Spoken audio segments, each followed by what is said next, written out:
And this is Walter O'Keefe. Tonight, a visit to worlds strangely different from ours, the world of the future, the world of X-1.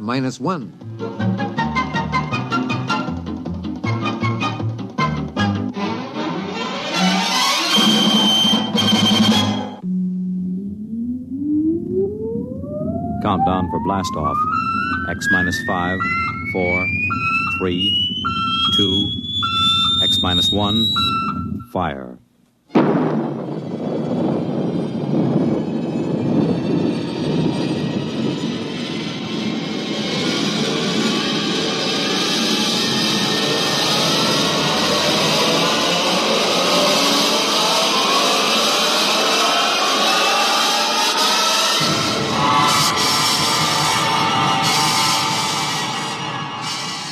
From the far horizons of the unknown come tales of new dimensions in time and space. These are stories of the future, adventures in which you'll live in a million, could be years, on 1,000 maybe worlds.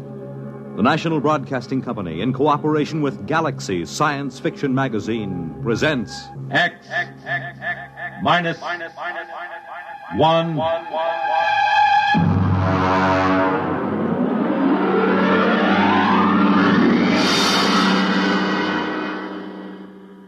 Tonight, Lulu by Clifford D. Simak. But first, hear this. Well, I want to go there, when he calls my number, yeah. And I want to go there, when he calls my name, oh, Lord. Well, hi there, everybody. This is Red Foley, and right at this minute, I'm sort of combining work and pleasure, you might say, by enjoying some of the good harmony of the Marksman Quartet and also picking out some of their songs to do on future broadcasts of our Red Foley show here on NBC. You know, Saturday has come to be my favorite day of the whole week, and I think there's a pretty good chance that we can make it a better day than ever for you with the fun that we stir up here in the Ozarks. In addition to the Marksman, I'll bring with me some of the other top favorites in our field, and of course, the guests that you tell us you want to hear. So let us be a regular part of your Saturday schedule. Won't you do that, please? Tune in our NBC program, The Red Foley Show, and we'll do our doggonedest to make it worth your while.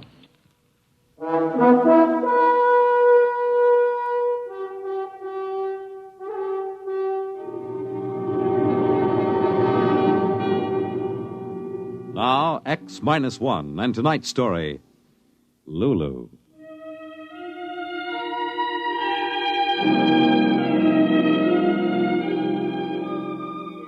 Technically, she was a PER, a planetary exploration robot. That meant she was equipped to do just about anything necessary to meet any kind of conditions on any planet she explored. She carried a crew of 3 inside of her, and she was able to talk to them, and take care of them, and adapt herself to their needs. Yes, sir, she was the complete spaceship. Robot, mother, base of operations, and companion all rolled into one. Her communicators and memory banks were stuffed with every conceivable kind of information. And we called her Lulu. That was our biggest mistake.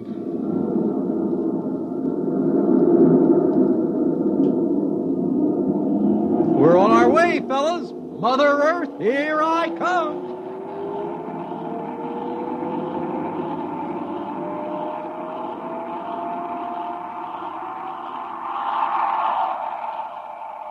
Was the takeoff satisfactory, boys? A thing of beauty, Lulu. The captain's compliments. Thank you, boys. No matter how long I live, I'll never get used to a ship talking to me. Oh, you lack a poetic soul, Gus. Now, me, I catch the full wonder of the situation. Personally, I'm hungry. What would you boys like the kitchen to fix for supper? I'll have a nice, juicy steak. Gus? Something light, Lulu. Maybe a couple of eggs? And you, Jimmy? Whatever you want to fix. Surprise me. Very well. I'll relay the information to the kitchen robot.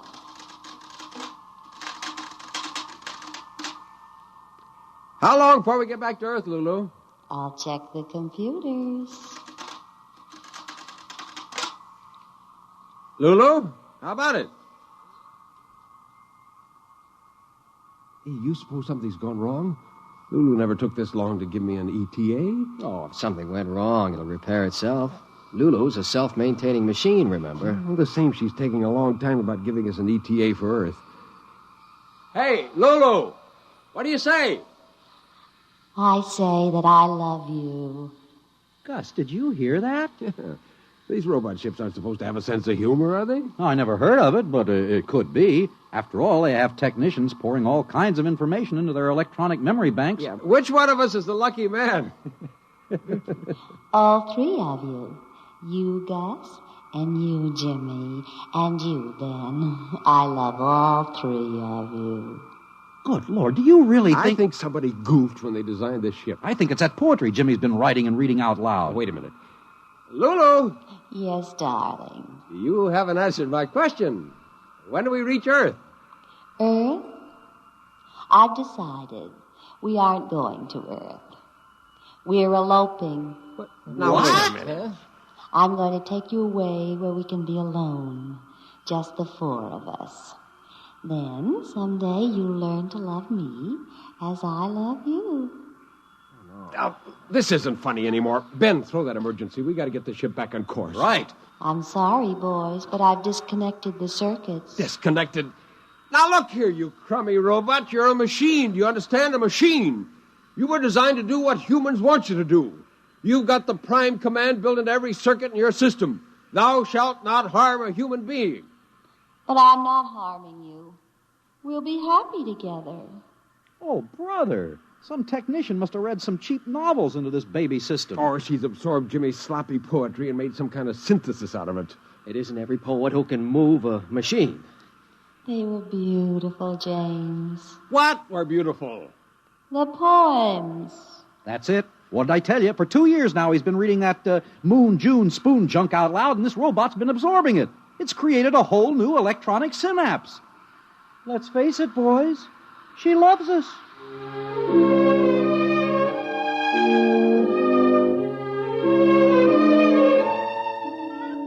So that was it.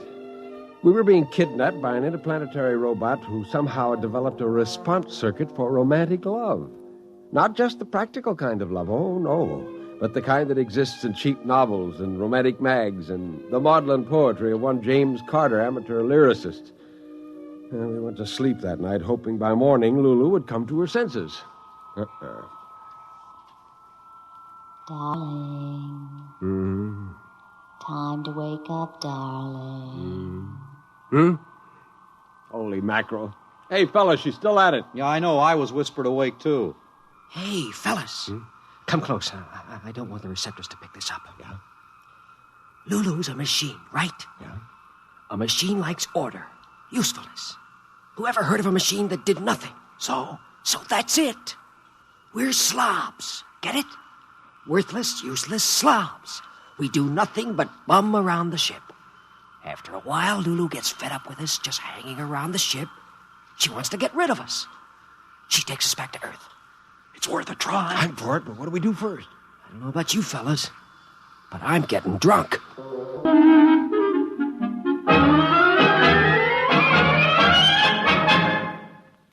You are listening to Lulu, tonight's attraction on X-1.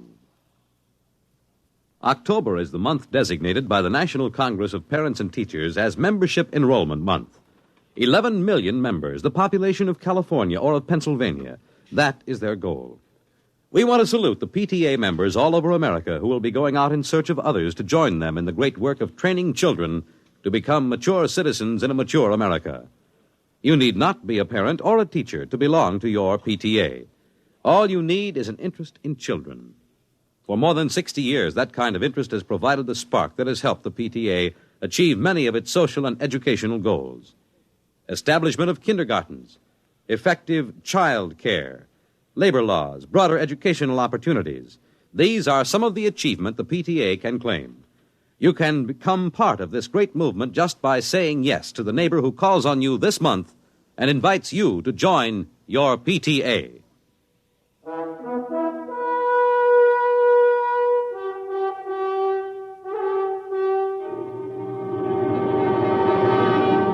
Now, back to X-1 and Lulu. So that's what we did. We became slobs. We stopped playing cards, we stopped reading, we just sat and moped. And Lulu, well, sure enough, her machine-like intelligence was offended. Gus. Yeah? Want to smoke? No.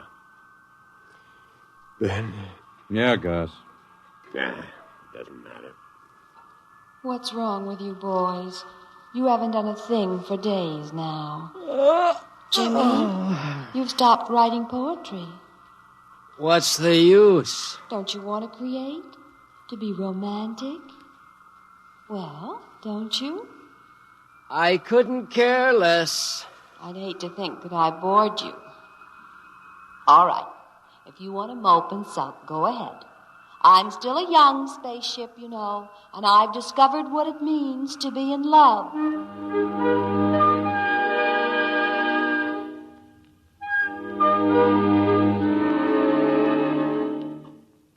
Maybe Lulu knew what we were doing, but it didn't matter. Her womanly sense of a lover outraged was stronger than her robot logic. She pleaded, lectured, and called us low down. She told us she loved us. She appealed to our sense of manly decency. Mostly we didn't even answer. Then she was hurt. She withdrew. She was cold and angry. Finally, she quit trying. What do you think, Gus? Could be she's disenchanted with us. Think she'll head back to Earth? I don't know. That's the thing that worries me, all that racket coming from the machine shop. Well, she's probably making some repairs to the engines. Happen all the time. Not like that, hour after hour. Well, maybe she's just trying to keep busy to take her mind off her broken heart. You and your poetic images. It was your junk that got us into all this trouble. My poetry is not junk. Now, cut it out, fellas. We aren't supposed to care about anything, remember? We're louts, sloths, ne'er-do-wells. No self-respecting girl spaceship would have us. Gus is right. We better not let down our guard. Hey, sound has stopped. You're right. Good morning, boys. I just want to tell you that as far as I'm concerned, you can all go straight to blazes. Hey, I think we did it. Yeah. Now she'll just dump us back on Earth. There's something wrong here. A woman scorned, you know. No, there's nothing to it. What's that sound? Wow, it's coming closer. It sounds like... Oh, no, it couldn't be. Footsteps? Fellas, huh? The compartment door.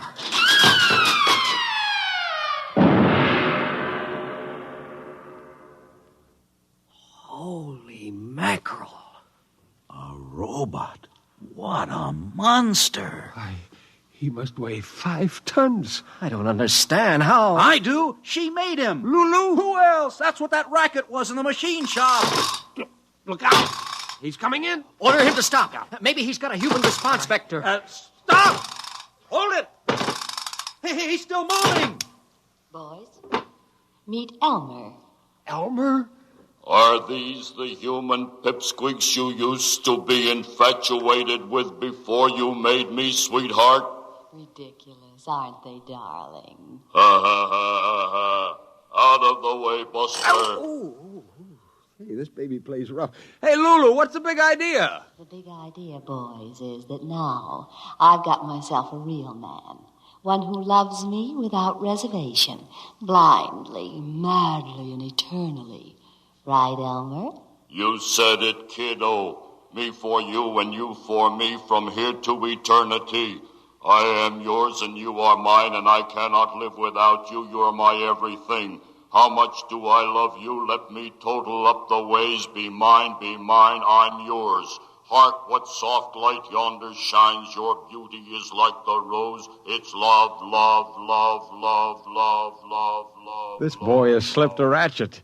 He's reading back all the canned junk somebody poured into Lulu's memory tapes. There, isn't he romantic? Oh, he's a doll. And most important of all, he loves me. Hey, yeah, any fool can see that, Lulu. Now, look, how about taking us all back to Earth, huh? 5's a crowd, you know. And you and Elmer will want to be together alone, huh? Alas, I wish it could be so, boys, but there isn't a chance. Why not, Lulu? He's a machine, you're a machine. You could make beautiful static together. I mean about taking you back to Earth. If I do that, they'll just dismantle us for disobeying our masters. No, boys, I'm afraid I'll have to head out to some other galaxy and dump you on an asteroid. Did you hear that? She's gone nuts. Do not talk about the woman I love like that. Now, take it easy, Elmer. Don't overheat your filaments. Come up to my control center where we can be alone, Elmer. Anything you say, lover. See you later, boys. Careful you don't overload her condensers, Junior. One other remark like that and I will smash you, big boy.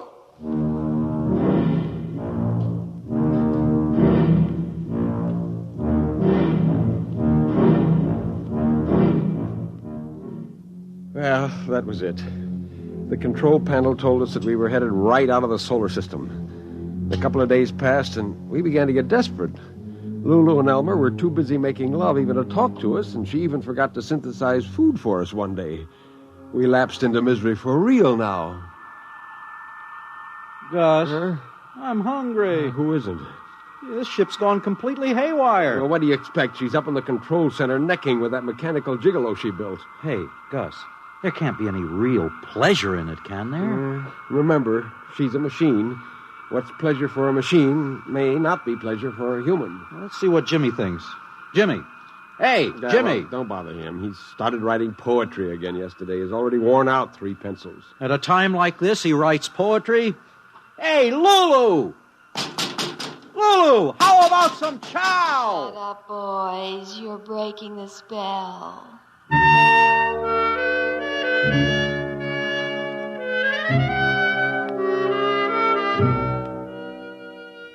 Well, that's how it went.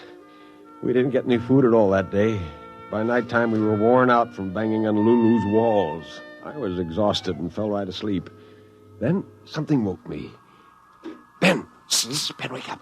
What's up? It's Jimmy. I think he's gone off his rocker. Why? He's up in the forward compartment. He's opened the radiation shield so the moonlight and the stars can come in, and he's standing there alone. Come on, we better get him. The strain was probably too much. Yeah. Quiet now. We don't want to startle him. Wanderer of the far ways between the two faces of eternity she was. True forever to the race that forged. He's reading poetry. To himself? To himself, or... Hold it. Wait, I think I know what's happening. Hey, you mean he's reading to Lulu? Oh, what's more important, she's listening. Go on. Don't stop. It's too beautiful. Wanderer of the far ways. He'll ruin us. Between the two faces of eternity she was. Uh-oh. True forever. Here comes Junior, and he sounds mad. And with the winds of alien space blowing in her hair, wearing a circlet. Shut up. What are you trying to do, big boy, reading that stuff to my girl? Now, Elmer, take it easy, boy. Let me have that poem. I will show you what combustion is. No, sir. You can destroy me, but not this poem. This is my work of art. My love song to Lulu. Give me it. Jimmy! Let him have it. He'll kill you. Hey, he's going to strike, Jim. Jim, look out!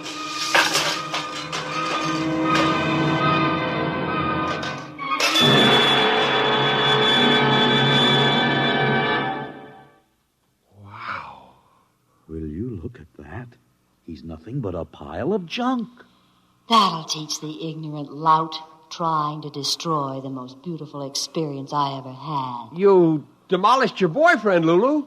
He only loved me for my advanced design anyway. He was always short-circuiting the control panel. Go on, James. Read.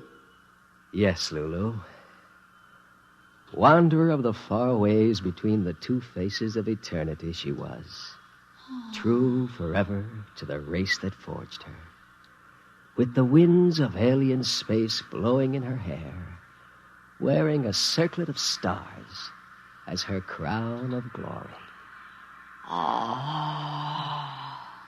It's more than I can bear, James. You do love me after all? Gus, the rockets. She's changed course. We're going home, boys. Back to Earth. Whatever happens now, I don't care. I've been a woman in love.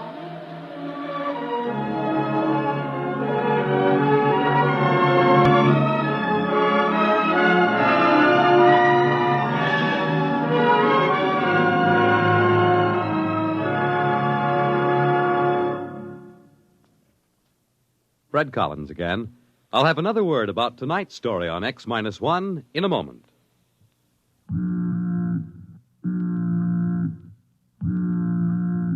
That how you feel? Blue and miserable with a deep-down cold? Listen. Every second someone takes it for the miseries of a cold. Millions more take bromoquinine. Every second someone takes it for the miseries of a cold. Get bromoquinine brand cold tablets. You have just heard X-1, presented by the National Broadcasting Company in cooperation with Galaxy Science Fiction Magazine, which this month features Clifford D. Simak's story, Carbon Copy. Being a real estate agent and a devout angler, Homer Jackson knew a clean sail from a fish story. But not this time. Galaxy Magazine, on your newsstand today. X-1 has brought you Lulu, a story from the pages of Galaxy, written by Clifford D. Simak and adapted for radio by George Lefferts. Featured in our cast were Jan Miner as Lulu, Nelson Olmsted as Gus, Jim Stevens as Jimmy, Walter Black as Ben, and Henry Norrell as the robot. This is Fred Collins. X-1 was directed by George Boutsas and is an NBC Radio Network production.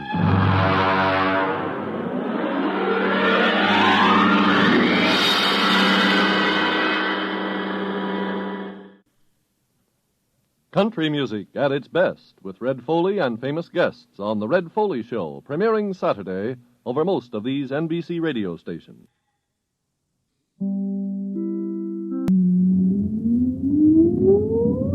Countdown for blast off. X-5, 4, 3, 2, X-1, fire.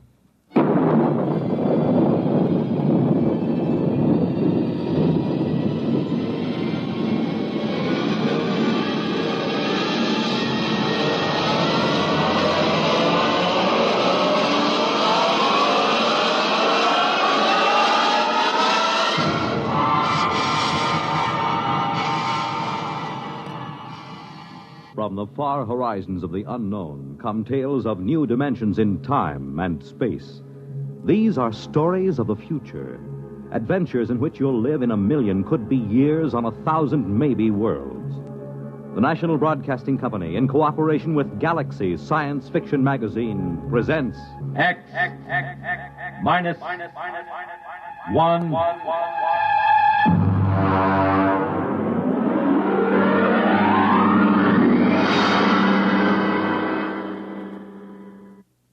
Tonight, The Trap by Finn O'Donovan.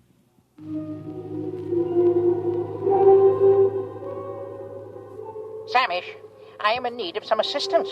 The situation is potentially dangerous, so come at once. It shows how right you were, Samish, old friend. I never should have trusted a Terran. What a sorry mess, Samish, and the plot seemed so foolproof. Hey, Thurston, get up. Get up, come on. Why? What's the matter? Why? Come on, it's daybreak.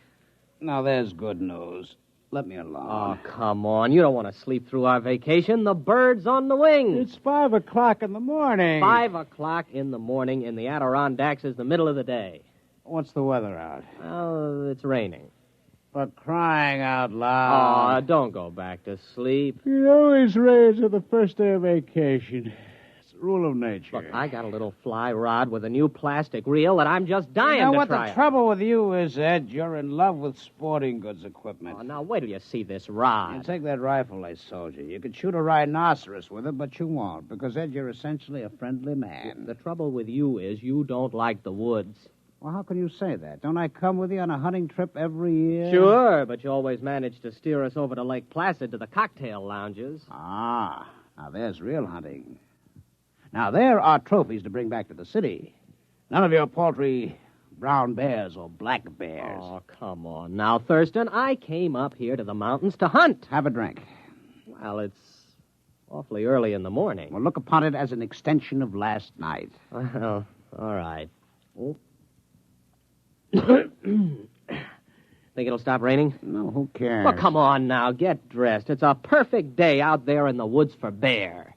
It certainly is. That's why I want to stay right here in the cabin.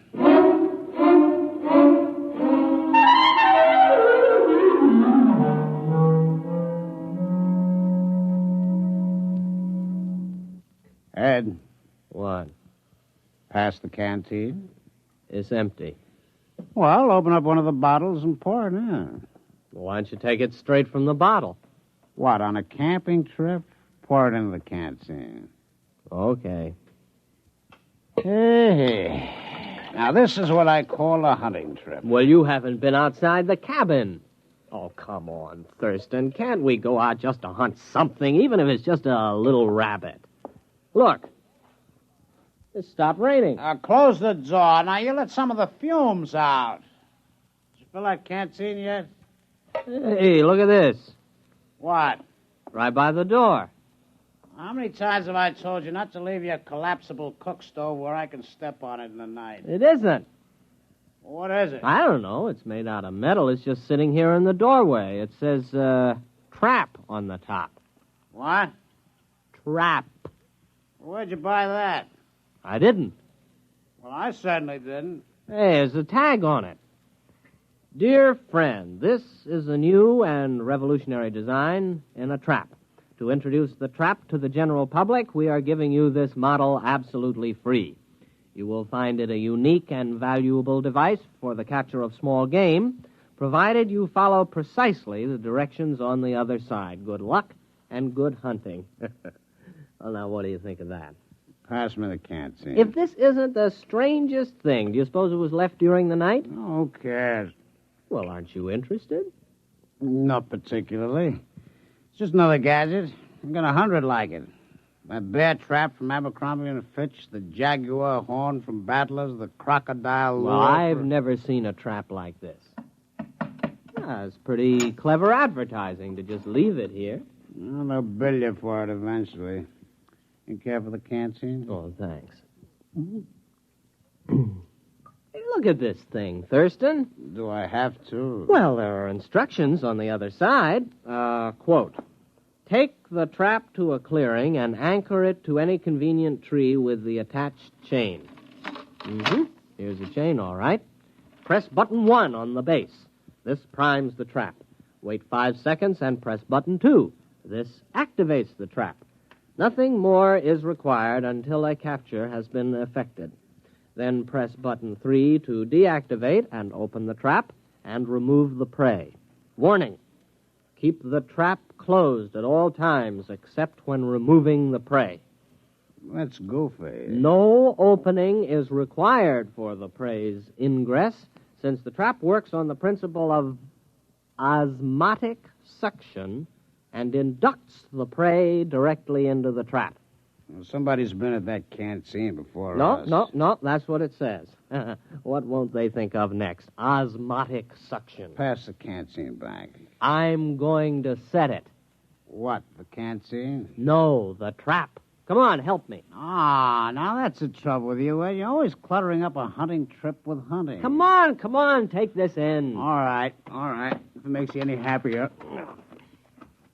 Hey, boy, it's cold. Come on, we'll carry it over to that tree. It's heavy. Yeah. Here, let's put it down here. You think we really ought to fool with it? Of course. Maybe we can catch a fox. What will we do with a fox? Turn it loose. The fun is in the catching. Here, take the end of the chain. Hey, look how you got your foot in it. Yeah, I guess it snaps in here. Oh, there it is. Let's get back to the cabin. The great outdoors depresses me. Wait a minute. I've got to press button 1. Hey, it's glowing. Yeah. 3, 4, 5. Now button 2. Well, I guess we just leave it. Well, come on back to the cabin. All right. It is time for breakfast. It certainly is. Pass it to me and don't spill it.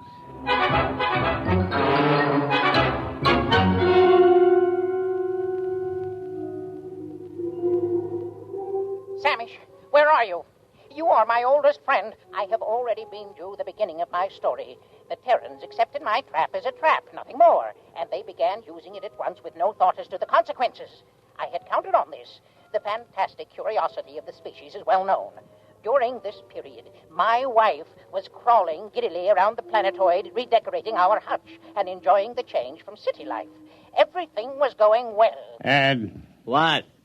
It's Your turn. Okay, here we go. Ready on the right. Ready on the left. The flag is up. The flag is waving. Target's up. You missed. Oh, Thurston, couldn't we just pull the cork out instead of trying to shoot off the neck? Oh, certainly not. This is a hunting trip. You can pull a cork off in the city. I have often corked off in the city. Ed, why don't you shut your trap? Trap. Why don't... Thurston, the trap. What about it? Maybe we caught something. Come on. Now, where you going? The trap. There, look. We got something. We've caught something. Come on, look inside. What is it, huh?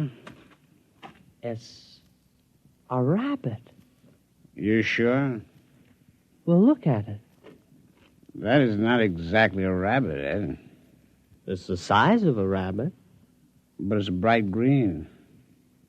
Ed, no more rum before breakfast. No, siree. Starting tomorrow, hand me the canteen. What do you think it is? Could be a rabbit. Green? With lobster claws? And eyes on stalks? Well, then again, it might not be a rabbit. I think it's a new species. We'll have to build a cage and then find out what it eats. As long as it doesn't drink. You don't suppose it drinks, does it? No, it doesn't look like a drinking type. Now, Ed, I'm not going to share my vacation with a green rabbit with lobster claws. Probably has dirty habits. There's something very unnatural about that trap. It's inhuman. I'll bet they said that about Ford's electric light and Edison's car and the telephone invented by Alexander's ragtime band. Are you sure about that? Oh, sure. I saw the movie. Come on. We'll build a cage, and then we'll set the trap again. Okay, but we better go back to the cabin. What for? We better refill that canteen.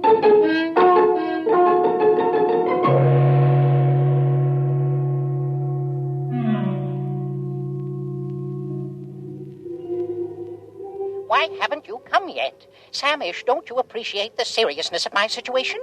Think of your old friend. Think of the lustrous-skinned Freagle for whose sake I got into this mess. Communicate with me, at least. The Terrans used a trap, which, of course, was not a trap at all, but a matter transmitter. I had the other end concealed on the planetoid and fed into it 3 small animals which I found in the garden. The Terrans removed them from the transmitter each time. For what purpose, I couldn't guess, but a Terran will keep anything. After the 3rd beast passed through and had not been returned, I knew that was all, and that everything was in readiness, so I prepared for the 4th and final sending, the all-important one, for which all else was mere preparation. Ouch. Well, that finishes the cage. You know what? No. What? Those things smell. All 3 of them. Oh, I think they're very handsome. Well, here they are. 1, 2, and 3. First, our green rabbit. Next, our bird with 3 sets of scaly wings. And this other thing, what does it look like? Well, it looks like a snake, except it has a head at each end. They eaten anything yet? No, I've tried milk, mincemeat, vegetables, caviar, potato chips. They haven't touched a thing. Maybe they're sick. Hey, what are you keeping them for? Well, they might come in handy someday. Oh, yeah? What for? Thurston, have you ever desired fame? What? Fame. The knowledge that your name will go down through the ages. I am a businessman. I've never considered the possibility. Never? What do you have in mind? These creatures are unique. And they smell. We'll present them to a museum. The Daily Thurston exhibit of creatures hitherto unknown. They might name them after us. Our names will go down with Livingston, Audubon, Teddy Roosevelt, Walt Disney. I was thinking of a wing on the Museum of Natural History that would go right across Central Park West. The Daily Thurston Wing. Thurston Daily. That's not alphabetical. That's true. But, Ed, we only got 3 of them. We can't equip a wing with 3 exhibits. Well, there must be more where these came from. Let's examine the trap. Just a minute. The canteen? The canteen.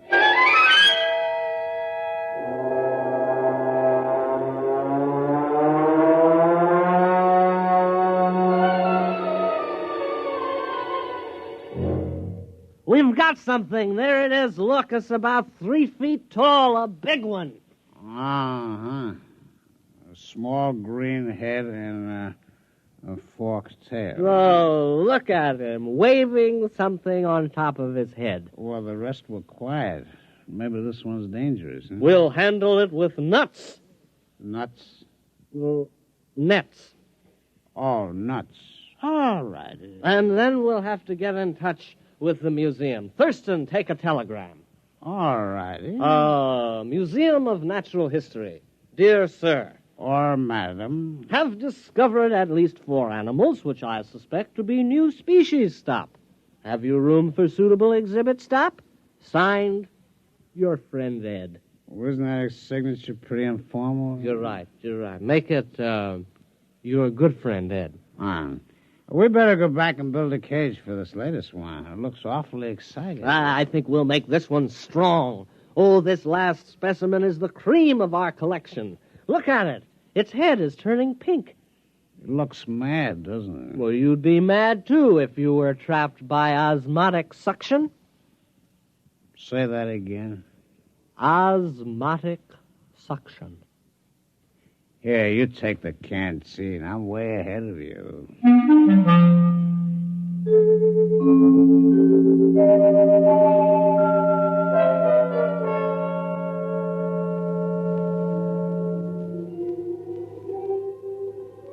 What, Samish?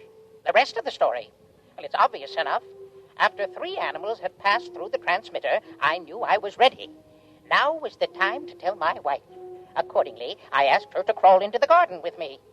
Tell me, dear, she said, has something been bothering you of late? Have I displeased you? My dear, I said, you have tried your best, but it just isn't good enough. I'm going to take a new mate. She stood motionless, her cilia swaying in confusion. Then she exclaimed, Freagle! Yes, I told her, the glorious Freagle has consented to share my hutch, and with a clever shove, I pushed her into the matter transmitter. Samish, you should have seen her expression. Her cilia wreathed, and she screamed and was gone. I was free at last, free to mate with the splendid Freagle. Now you can appreciate the full perfection of the scheme. It was necessary to secure the Terran's cooperation, since a matter transmitter must be manipulated at both ends. I had disguised it as a trap, because Terrans will believe anything. And, as a masterstroke, I sent them my wife. Let them try to live with her. I never could. Foolproof. Absolutely foolproof. No one could prove a thing. And then, Samish, then it happened.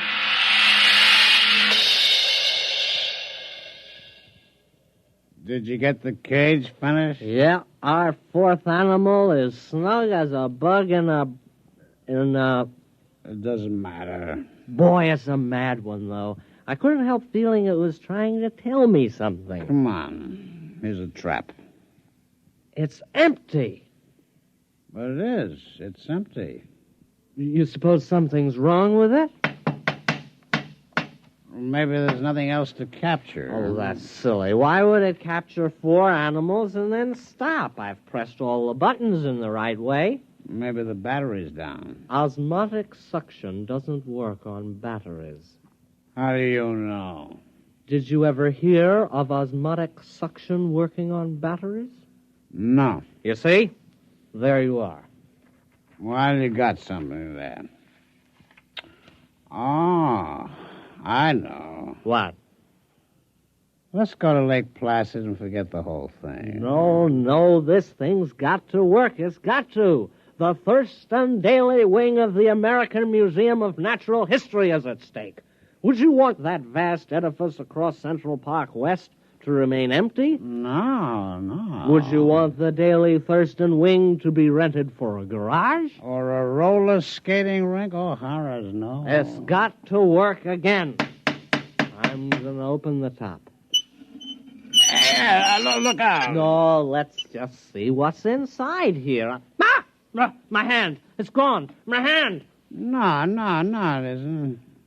It's right there on the end of your arm. Oh, well, when I put it in the trap, my hand disappeared. You know what would do you a lot of good?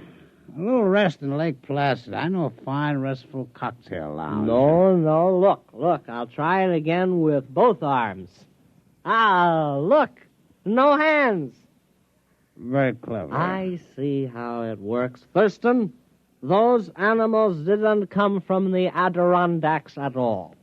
You mean they're imposters? They came from wherever my hand is. Where's your hand? I don't know. Do you realize there's a lot more where they come from? Thurston, the future of the Daily Thurston Wing is assured. Give me a hand up. Ed, what are you going to do? I'm climbing into the trap. Oh, don't do it, Ed. You don't know what's in there. Here I go. There goes my feet. Hey, wait a minute. Here's a canteen. Let's have one for the road. All right. Wish me luck. I still don't think you should do it. I do it for science and the Daily Thurston Wing. Why do you hold your nose? I got sinus. Here I go.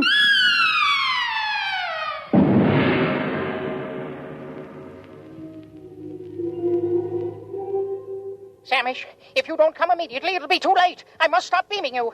The enormous Terran has completely ransacked my little planetoid. He has shoved everything, living or dead, through the transmitter. My home is in ruins, and now he's tearing down my hutch. Samish, this monster means to capture me as a specimen. There's no time to lose.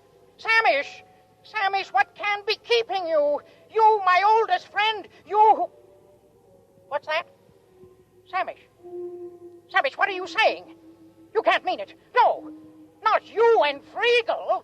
Reconsider, my old friend. Remember our friendship. Remember...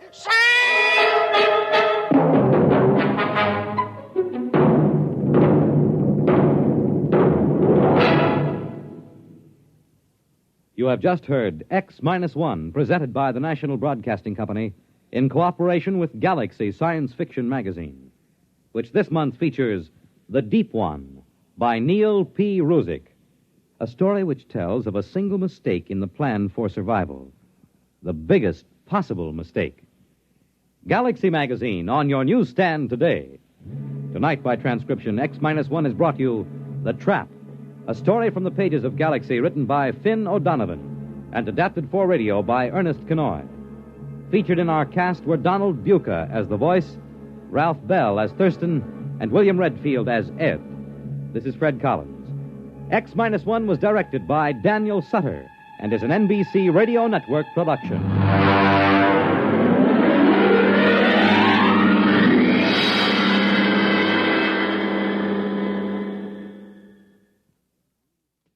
The world on a new hotline. Listen for news on the hour in the exciting hotline service all day, every day on most of these stations.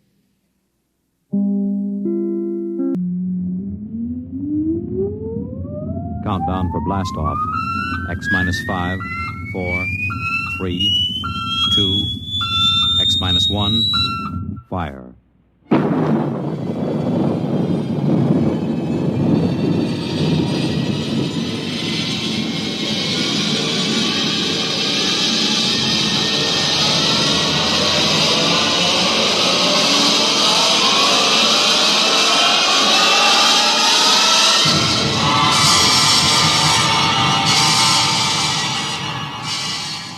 From the far horizons of the unknown come transcribed tales of new dimensions in time and space.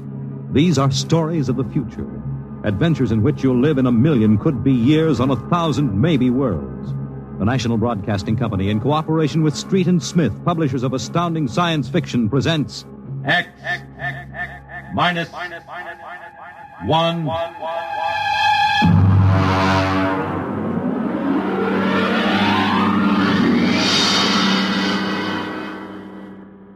Tonight's story, Child's Play by William Tenn.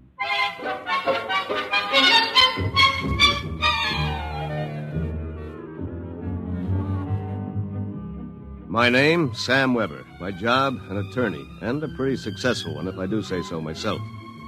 Maybe you won't believe it. My best friends find it hard to believe, but I used to be a completely different guy. Frightened, sickly, nearsighted, a real Mortimer Meek. No kidding. But that was 10 years ago. The big change in me began to take place on a cold December morning in 1955. Just a moment, please. Yes, please. Weber? Yes. Samuel? That's right. Okay, Jack, step back. All right, fellas, bring it in. Just a moment. You must have the wrong... Watch it, Jack. Sign here. Is that for me? Weber, Garden Apartments. It looks like a coffin. I don't design them, Jack. I just deliver them. Sign here.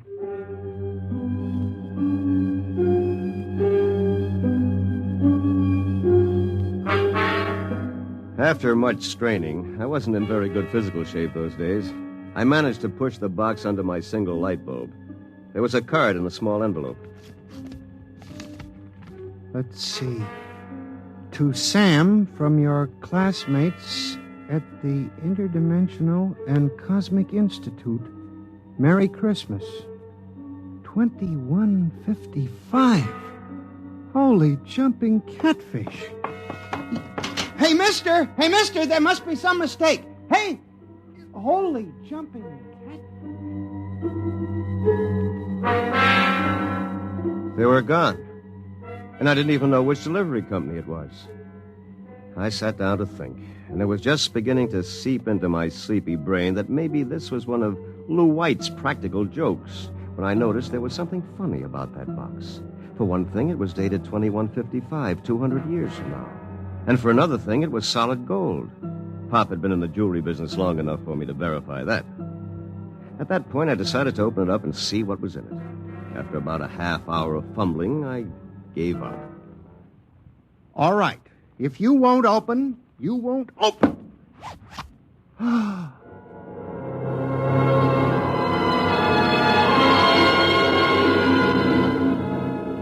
No sooner had I said the word open than it came apart like the skin off a banana. There inside was something resembling a high-powered kid's chemical set. Vials, jars, tubes, wires. You never saw so much scientific-looking junk in your life. And on top of it all was a book of instructions printed in mad green streaks. I opened the cover and read page 1.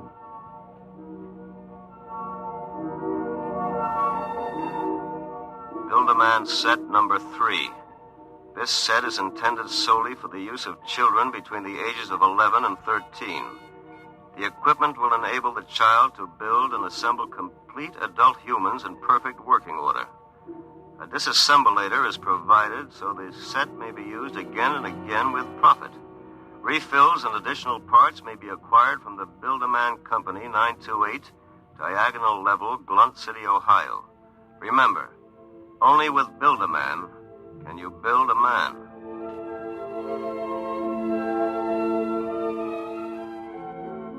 When I arrived at work that morning, an hour late, my brain was still reeling with the stuff I'd read in the instruction book. By the time I'd reached the office, I decided it had been a bad dream and it would be over by nightfall. Somerset and Ojak, attorneys at law. Just a moment. I'll connect you with Mr. Ojak.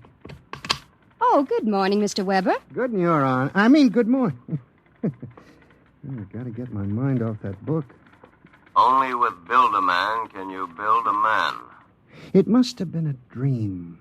Probably go home tonight and find the place empty. Well, if it isn't a poor man's Clarence Darrow. Hiya, Sam! Sam? Oh, hello, Lou.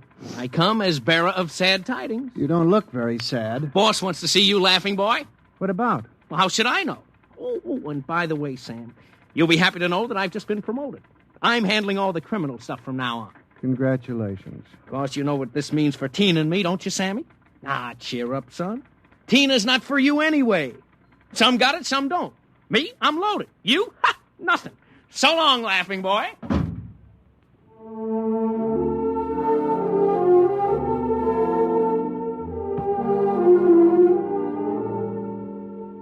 That was my good friend, Lou White.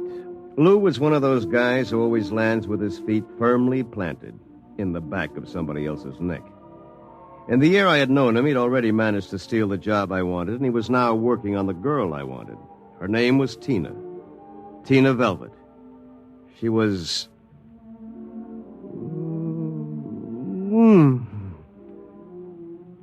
Good morning, Sam. Oh, good morning, Tina. My, you look Yes?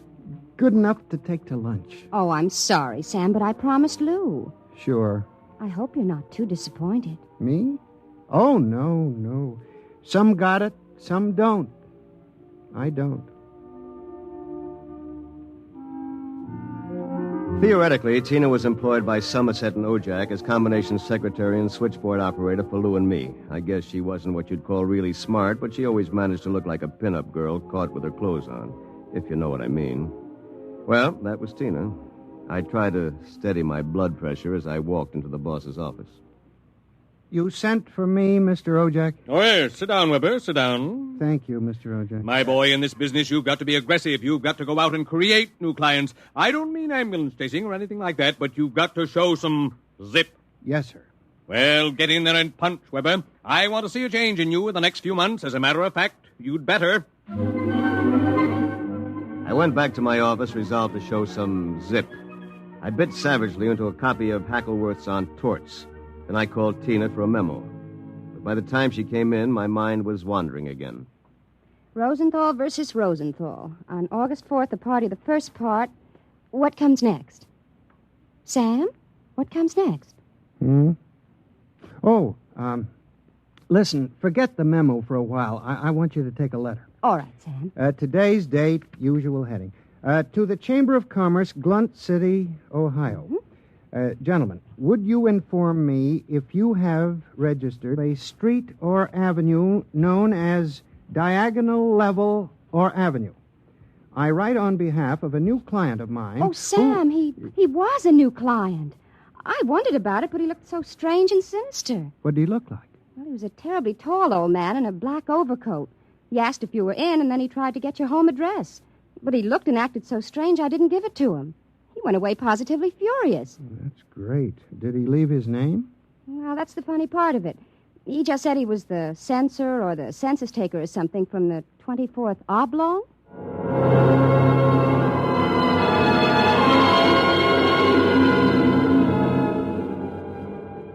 I left the office early and went home. Sure enough, there it was, my Build-A-Man set gleaming a little obscenely in the corner. I walked over to it, gave it a kick, and hollered, "Open sesame!" 3 minutes later, I was flopped down in bed reading Chapter 1, Making Simple Living Things.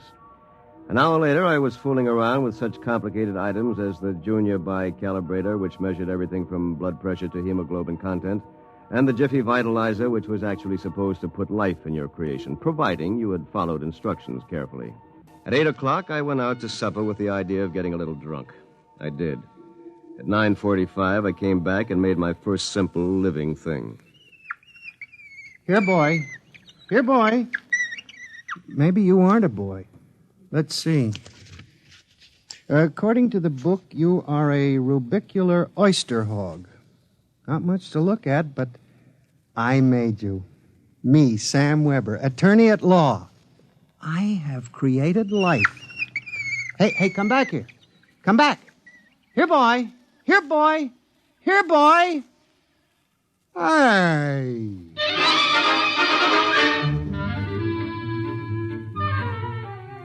It was no use. My rubicular oyster hog, which was a cross between a field mouse and an oyster, had run out under the door and into the world. Next morning in the office, I turned to Chapter 2, Duplicating Babies and Small Humans. Assemble your mannequin, setting all molds to the indicated calibrations. To disassemble a model, use the disassemblator provided with the set. If you cannot destroy your creation, the law requires you to call the census keeper for your oblong. Good morning, Sam. Here's that memo on Rosenthal versus Rosenthal. Also a letter for you. Shall I read it? Please. Dear Mr. Weber, there is no firm at Glunt City bearing the name of Build-A-Man, nor do we have any thoroughfare called Diagonal. Sincerely yours, Thomas Plantagenet, Mayor. Well, that's that. Oh, by the way, your client was here again this morning, the ghoulish one. What'd you tell him? I said you'd be in later. Thanks. Will that be all, Sam? Yes. No. Are you doing anything New Year's Eve? Sam, I'm disappointed in you. What did I do? You haven't even noticed. Noticed what? The ring, silly. Third finger, left hand. What? Lou gave it to me. Well, Lou has plenty of zip. I'm sure you'll be very happy zipping around with each other. Oh, Sam. What's the matter? I don't know. I'm so confused. Hey, listen, what's going on in here? Tina just told me the good news about your engagement. She's crying with happiness. Is that right, honey? Well, no hard feelings, Sam. It's just that the best man got the girl. You understand how it is. Oh, by the way, we're having a little celebration at Sigali's tonight. Drop around and we'll live it up a little, huh?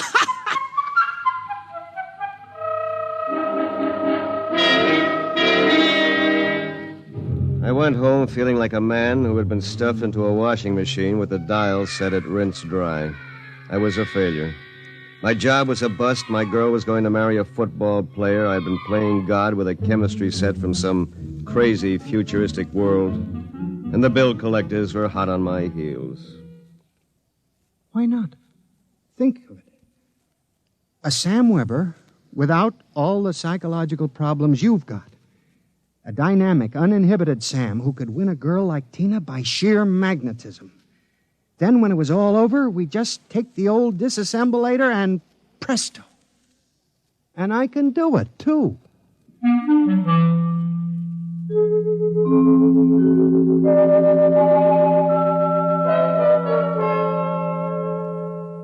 Chromosome content check. Well, here goes. It's moving. Holy mackerel. It's alive. It's sitting up. Whoa! Hey, I feel great. Take it easy. Do you know who you are? Don't give me that take it easy routine. Of course I know who I am. I have all the thoughts you ever had up until the point I was vitalized. My brain is an exact duplicate of yours, except that I'm not all blocked up psychologically. Oh, by the way, since we both have the same name, it'll simplify things if I call you Weber. I'll be Sam. Look here, I'll make the decisions. How would you like a good punch in the nose? Is that any way to talk to your own parent? I did create you, you know. And don't think I don't appreciate it, Weber, old man, but let's get one thing straight. I live my life and you live yours. Got that? Who pays the rent? You do. For a while, anyway. I haven't decided whether or not I want to stay in the law business. The law business? It'd be a shame to waste all that good training, though. We went to Harvard, didn't we? On the other hand, I want to spread out a little. Tina's the kind of girl to whom money is very important. Tina? What'd you expect? We're not quite the same, you and I. I've got zip. Don't use that word. Sorry. Now, how about some dinner? I'm starved. We'll have to go out. I'll need some clothes. Sorry, I only have this one suit. Fine, you can lend it to me. But what about me? I'll bring you a sandwich after I come back from Sigali's. Sigali's? You haven't forgotten, have you, Weber? We're invited to the celebration, Tina and Lou White. Only it wouldn't look quite right if we both showed up. So I'll tell you all about it. Now, come on, off with the suit. And no nonsense.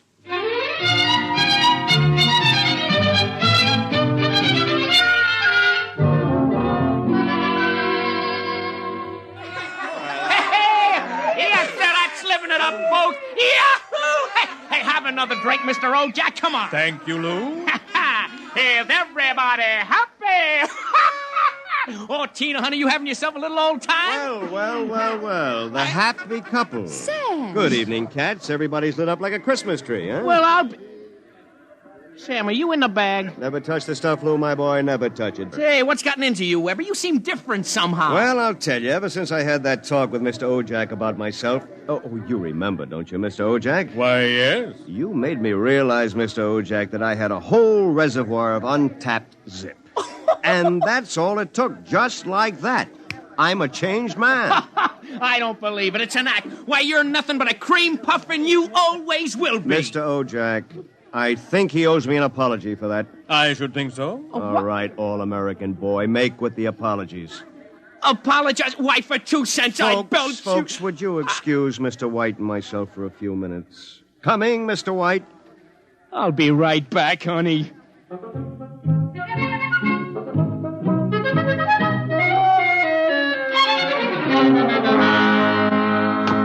Oh, no! Okay, big boy, you've taken enough punishment. Don't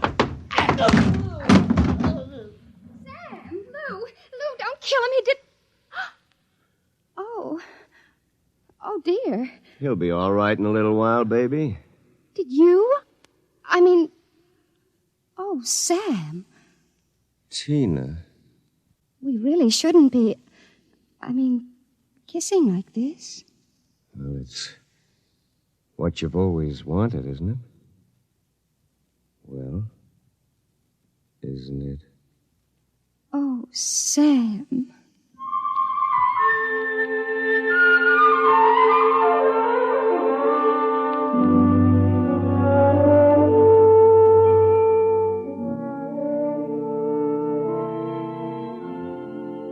By this time, he's probably kissing her. And there's nothing you can do about it, Weber, old man. Nothing. Hey, wait a minute. Where's that book of instructions? To disassemble a Build-A-Man model, merely focus the ray of the disassemblator device and press lever X. Tina, my Tina, da-da-da-dee. So you're finally home. I'm starved. My boy, you are looking at a man who, in one fell swoop, has got himself a raise, a promotion, and a wife. At least she'll be my wife tomorrow. Who? Tina, of course.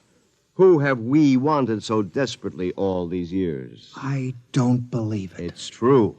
I had to put on quite a show, but all around it was a real success. Mr. Ojak was so impressed, he called me aside and said he was going to give me a crack at some criminal cases, and if I made the grade, who knows, I may even accept a partnership. And what happens to me? I suppose I sit in this room with no clothes for the rest of my life. Oh, you'll be well taken care of, Weber. You've got it all figured out, haven't you? That's about it. Only you neglected to consider one thing. Oh, what's that? This. Oh, come on, put that down. I'm going to melt you down like a Welsh rabbit.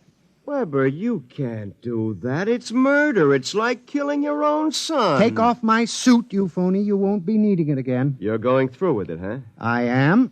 All right. And here's your jacket. Oh, my arm. Now, you give me that thing. Give it to me. Oh. That's better. Now we'll fix this little item so it can't do any damage. You see, Weber, you don't have the guts to stand up against the man you might have been. What's that sound? Somebody's coming up the stairs. Listen. Take a peek through the keyhole, Weber. Holy jumping. It's him. Whom? He's burning it. He's burning a hole right through the door. Good evening, gentlemen. Who are you? I'm the census keeper for the 24th Oblong. You see, your Build-A-Man set was intended for one of the Weber children who's on a field trip in this Oblong 200 years from now. Because of an unfortunate time warp, the set was delivered here accidentally. You mean this set came here from 200 years from now? Precisely. Time, as with all things, is relative. We shall have to recover the set, of course, and adjust any discrepancies it has caused. Meanwhile, the problem is, which of you gentlemen is the original Sam Weber? I am. Listen. Liar. Difficulties. Why can't I ever have a simple case like the doublet conduplication? Now look here, Mr. Census Keeper. The duplicate will obviously be less stable and more emotionally unbalanced. Certainly a man of your qualifications can decide which of us is the more valid member of society, which of us will conform more readily to the standards. Naturally. I observe that one of you is naked. That, of course... Wait a minute. And you seem to be trembling, whereas this gentleman seems quite calm. Hold it. You're making a mistake. I hardly think so. Stay away from me. Do not struggle. Help, please, you're... Mr. Weber. Yes? It would be better if you didn't watch. Of course. You understand, it's not the gift of the Build-A-Man set we're afraid of letting you have. It's the principle involved.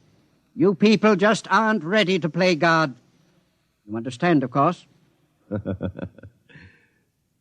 perfectly.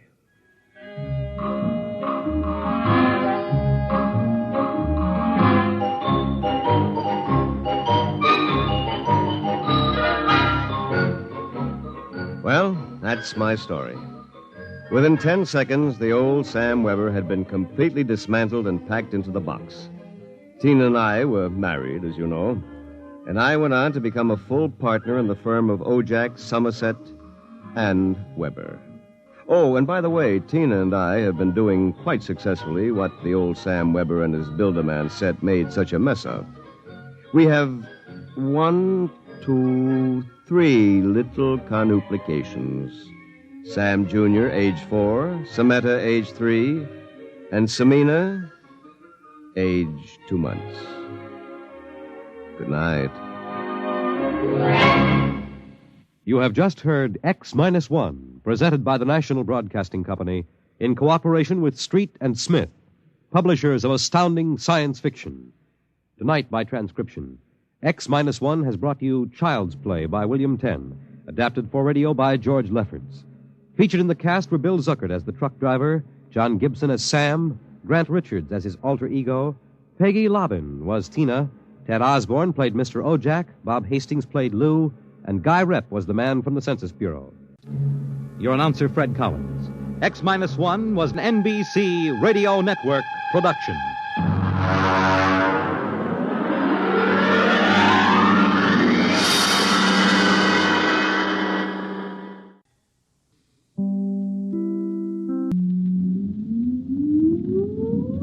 Countdown for blast off. X-5, 4, 3, 2, X-1, fire.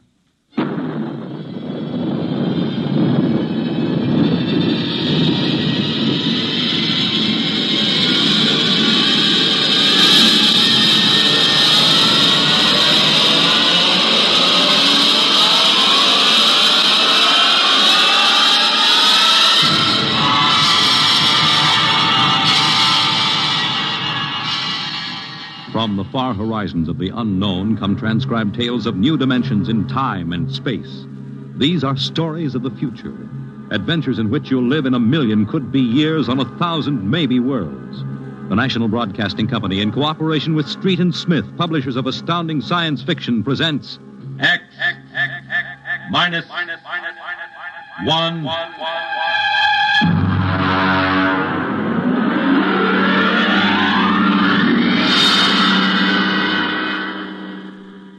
Tonight's story, 0 Hour, by Ray Bradbury.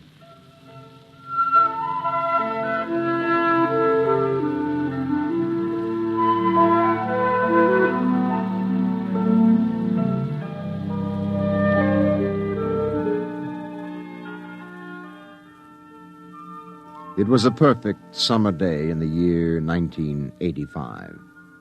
Sunlight illumined the suburbs, and the town drowsed on a tide of warm, sunlit air. On the lawns, the children played. And in the homes, busy mothers prepared for the evening arrival of their husbands.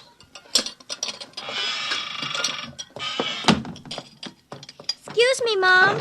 Good heavens, Mink. What's all the excitement? We're playing a game, Mommy, the most exciting game ever. What are you doing in that cabinet? I need some tools from Daddy's kit. Your father may not I'll take good care of them, Mom, I promise. Very well, dear. Don't lose anything.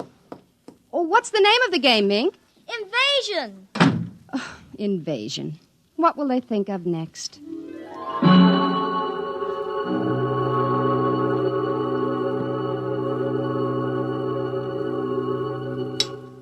This, and this, and this, and this. Put that over there and bring that over here. No, you ninny. Now get back while I fix this. They want it this way. See? Sure. Just let me fix this. We'd better talk to Drill and get some more instructions, Art. Where is Drill? Drill? Hey, Drill! Drill! He's in the rose bush, I think. I'll talk to him myself, and you write it down on the pad. Okay. Drill? Drill? Okay. Drill wants you to write down triangle. What's a triangle? Never mind. Drill will tell us when he wants us to know. It helps the invasion. Well, how do you spell it? Drill, how do you... Shh! Mink, here's your mother, looking out the window. Mink, who are you talking to? The rose bush, Mom. Only it's not really a rose bush. That's Drill. Well, who's Drill? He's planning the invasion. Oh, what an imagination. You'd better come in, dear, and clean up for supper. In just a second, Mom. Art, did you write down what Drill just said? Yup. 4, 9, 7, and A, and B, and X, and a fork, and a string, and a hexagony. Hexagonal, Droopy. Oh. Come in, Mink. Supper's in 10 minutes. Okay, Mom, just a minute. I have to tell Drill. I wish we didn't have to eat, though. It holds up the invasion.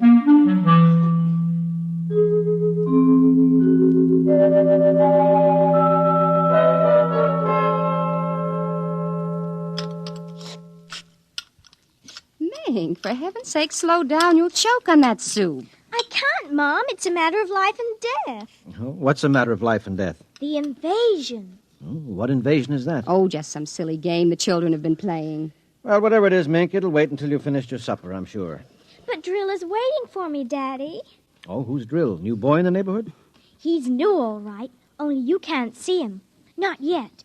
He hasn't come through yet. What do you mean you can't see him? He lives in a rose bush in our backyard. Oh.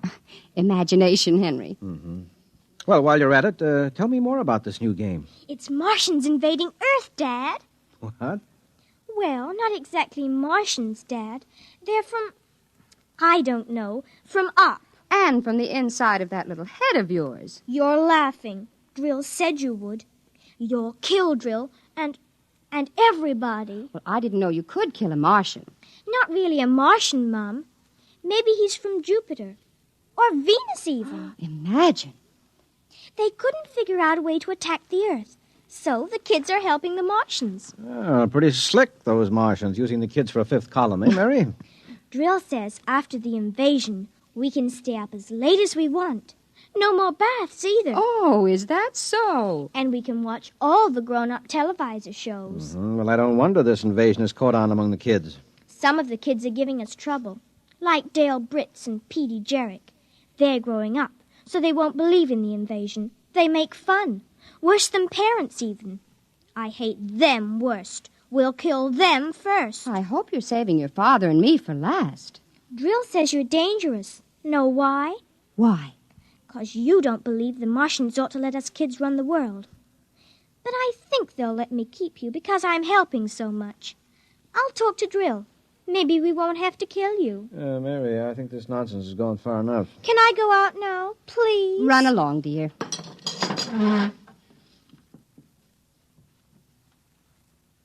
Don't worry, Dad.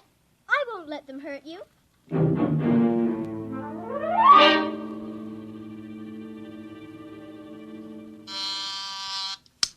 Televisor. Oh, would you please connect me with Mrs. Helen Rogerson on Channel 72Z, Pittsburgh, Pennsylvania. What is your channel, please? 817X, New Rochelle, New York. Thank you.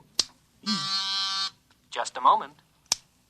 Go ahead. You can see your party now. Hi, sis. How are things in New York? Fine, Helen. How are things in Pittsburgh? Oh, you look tired. Oh, I've been having a terrible time with the children. Sick? No, just underfoot.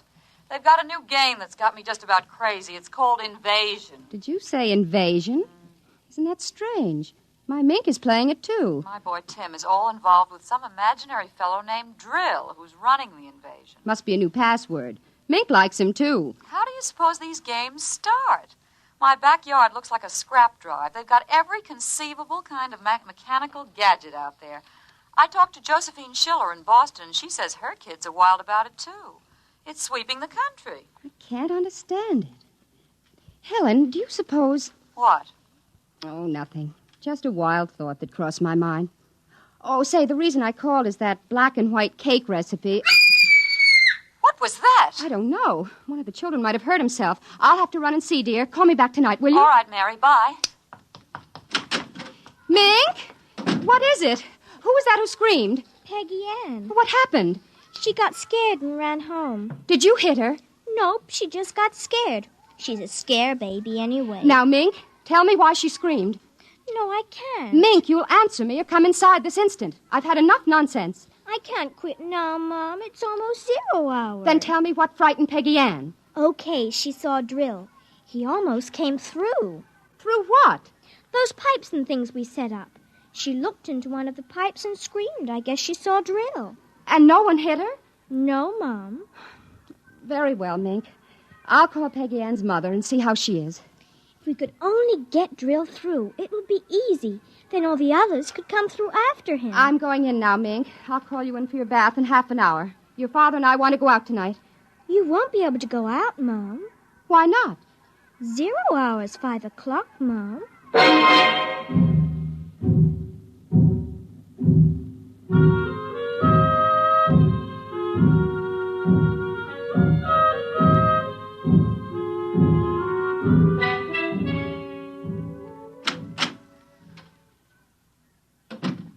Hello, dear. Oh, you're home early, Henry. Mm-hmm. Thought I'd relax a little before we went to the theater. Where's the little one? Out back. Oh, same game? Mm-hmm. Same game. They've got a stack of pipes and hammers and spoons a mile high out there. Oh, my children. Why do we have them? Well, they are strange creatures, aren't they? Even Mink. She's a part of us, and yet... Yeah, look, dear, I'd like to discuss this with you, but we do have a theater date, and it's almost 5 o'clock now, so...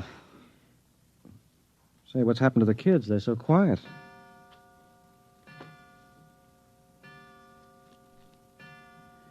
Now, when children are quiet, you know there's some mischief. Say, what's that sound? I don't know.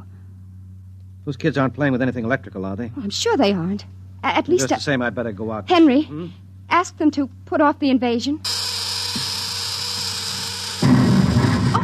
Good Lord, what's that? Mary, look out the window. Henry! What is it? Where are the children? Mary, why are you shaking? What did you see? Henry! Quick, up to the attic. Well, they aren't in the attic. Yes, the attic, quick. No, Mary, come back here. Mary, don't go up. They aren't up there. Mary, are you out of your mind? There's no one up here. Quick, shut the door. Lock it. But there's nothing up here. What is wrong with you? Now, Mary, come to your senses. Henry, and we've got to stay here and hide. What are you talking about? I saw it through the window. Henry, it was horrible. They weren't making believe. It is an invasion. Oh, Mary, for heaven's sake, let's get down out of this attic and talk this over sensibly. I want to find out if Mink is all right. She's all right. I saw her. She was leading them around the corner of the house. Leading who? The kids? Shh. Listen. Well, there's nothing. Listen. The front door. They're coming. Good Lord, those kids sound like 50 men with boots on. No, not men. Oh, please, God, don't let them find us. Don't let them, please, God. I don't understand this. Who's there? Don't shout, they'll hear. Who's down there? I demand that you answer me. Oh, they're coming. The whole house is shaking. Who's there? Hush, please be quiet. They might go away. Henry. Mom? Dad? Are you in the attic? Henry, listen. That's Mink. It's Mink. We've got to save her. Henry, don't you understand? She's leading them. What? She's leading them. She's on their side, Henry.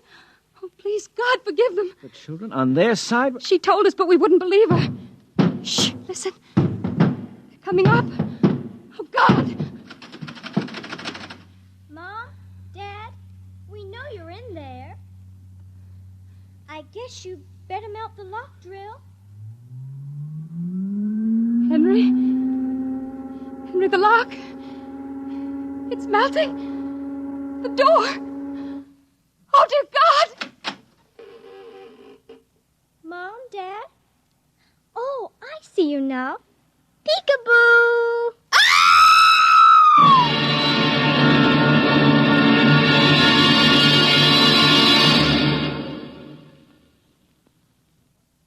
You have just heard X-1, presented by the National Broadcasting Company in cooperation with Street and Smith, publishers of astounding science fiction.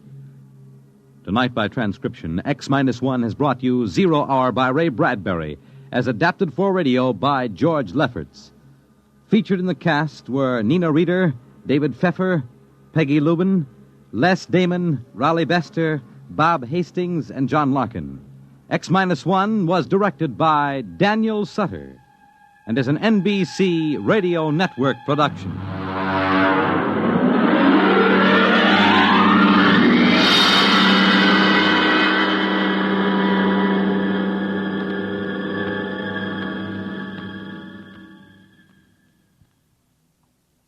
And now, next week, The Vital Factor by Nelson Bond.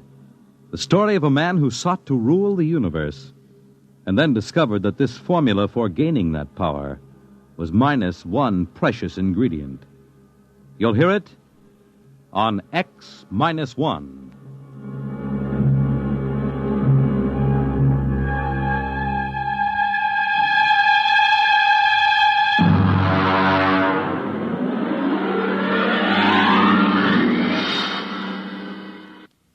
It's Groomed for Your Interests, weekday, NBC Radio.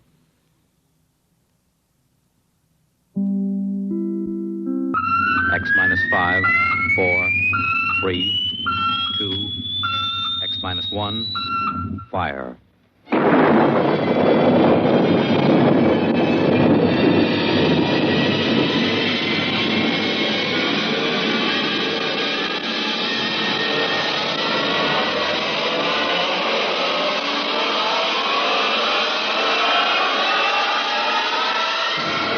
Tonight, George Lefferts's original radio drama of the 21st century, Parigi's Wonderful Dolls. The doll shop stood on a quiet Washington side street, not too far from the sprawling Pentagon building. A woman and a child waited outside, the little girl peering eagerly through the window at the dolls inside, and the woman glancing impatiently at her wristwatch, as if expecting someone who was late for an appointment. And there was nothing about the doll shop to warn them that they were waiting to keep an appointment with doom. Oh, Mommy, look! Yes, what is it, dear? In the window of the shop, the tiny dolls. Oh, Mommy, do you think Daddy will buy me one? Well, we'll ask him when he comes, dear. He said 3 o'clock on this corner. I see him, Mommy. There he is. Oh, Henry, here we are. Hello, dear. Hi. Sorry I'm late. Well, we've been waiting for you. Cindy's been Yes, I'm telling... afraid I'll have to call off the shopping, Alma. Oh, Henry, we promised. Yes, I know. Cindy. I'm sorry. It's just one of those things.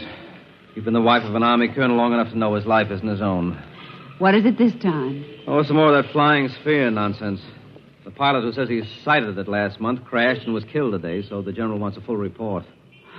Dear, what next? Daddy. We'll have a staff meeting at the Pentagon at 3:15. Daddy, look in this window. Oh, I haven't time, dear. Just for a minute, Daddy, please. Indeed. I haven't time to stop and watch a bunch of 6-inch dolls parading around the shop. Say, they are lifelike, aren't they? Look at that, Alma. Dolls are marching around like a regular review. They've even got their own little band. Henry, your staff meeting. Hmm? Oh, yeah. Yes, I've got to run. Now, look, don't go spending a lot of money on that nonsense, Alma. No, dear. Bye. Bye, dear. Bye, Cindy. Bye, Daddy. Oh, Mommy, look. Look, the band's going to play. Aren't they wonderful, honey? You know, it's funny. I must have stood on this corner 1,000 times, and I've never even noticed this shop before. Good evening, children. Oh, well, good evening. Mommy, he talks awful funny. Hush, Cindy. Would you like to step inside the shop of Santor Perici? Well, yes, we would. This way. Oh, Mommy, it's like beer. Here in the shop of Santor Perici, creator of Perici's Universal Wonderful Dolls, the world of adult reality is blended with the world of child's fantasy. This is a new shop, isn't it, Mr. Parigi? What is new and what is old? Come, this way. Would you like to meet one of my little ones? Oh, yes. This one in the red jacket is Toto. Speak, little one. Oh, isn't that wonderful? Mommy, he talks. The doll talks. Amazing. It's absolutely amazing. That is nothing for Perici's Wonderful Dolls. Listen, sing, Toto. Sing for the little girl. My name is Toto. Cindy, listen. Sing, Toto. Men are big and tall. Dolls are very small. When men begin to fall, the dolls will rule them all. Oh, Lord, Toto, more. Well, how do they work, Mr. Mr. Parigi. How do they work? That is the secret of the great Parigi, greatest of all doll masters. To make an ordinary doll is nothing. To make a perfect replica, that is something. But to make a doll with intelligence, that is the work of an artist, huh? Well, yes. Well, they must be very expensive. Madame, when I construct a doll like Toto, I cannot bear to be parted from him permanently. So instead of selling, I rent my little people. You rent dolls? Precisely. $10. I have but one request. When you grow tired of my dolls, you must return them to me in good condition. Oh, Mommy, could we take him home? Take him home! Take him home! Take him home! Oh, look, Mommy, look. He's bowing and dancing. Oh, Mommy, he wants to come. Please, I'll take such good care of it, please. Well, honey, we'll have to deal with your father later, but... Well... Oh, Mommy! All right, wrap him up, Mr. Parigi. Oh, dear, I have a feeling when your father comes home, we'll be sorry. Be sorry! Be sorry! Be sorry! Be sorry!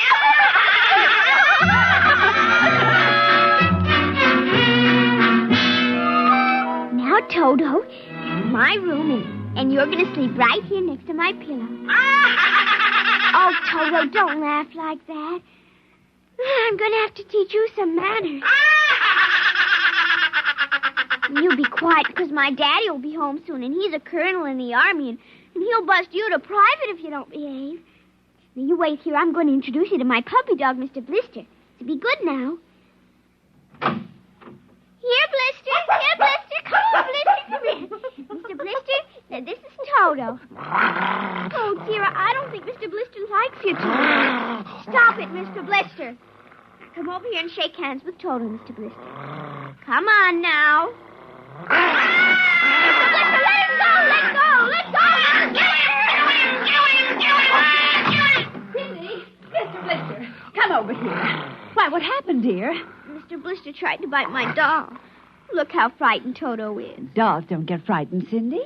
But he is, Mommy. He screamed. You just imagined it, honey. But he did. He did. Well, Mr. Blister didn't mean it. You know he's the gentlest little pup alive. He isn't. He's nasty and I hate him. Cindy, you've hurt his feelings. Okay. He tried to buy my new doll, and I don't ever want to see him again, ever. Oh, dear. All right, Mr. Blister, you come downstairs with me. Come on now. Cindy's angry at you tonight. I'll kill him. Why, Cindy, where did you hear a thing like that? Toto said it. Well, I see. Well, you've had an exciting day, honey. You brush your teeth now and go to bed. Daddy's coming home late, so we'll see you in the morning. Hmm? Good night, darling. Sleep well. I hate him, Mr. Toto. I hate him.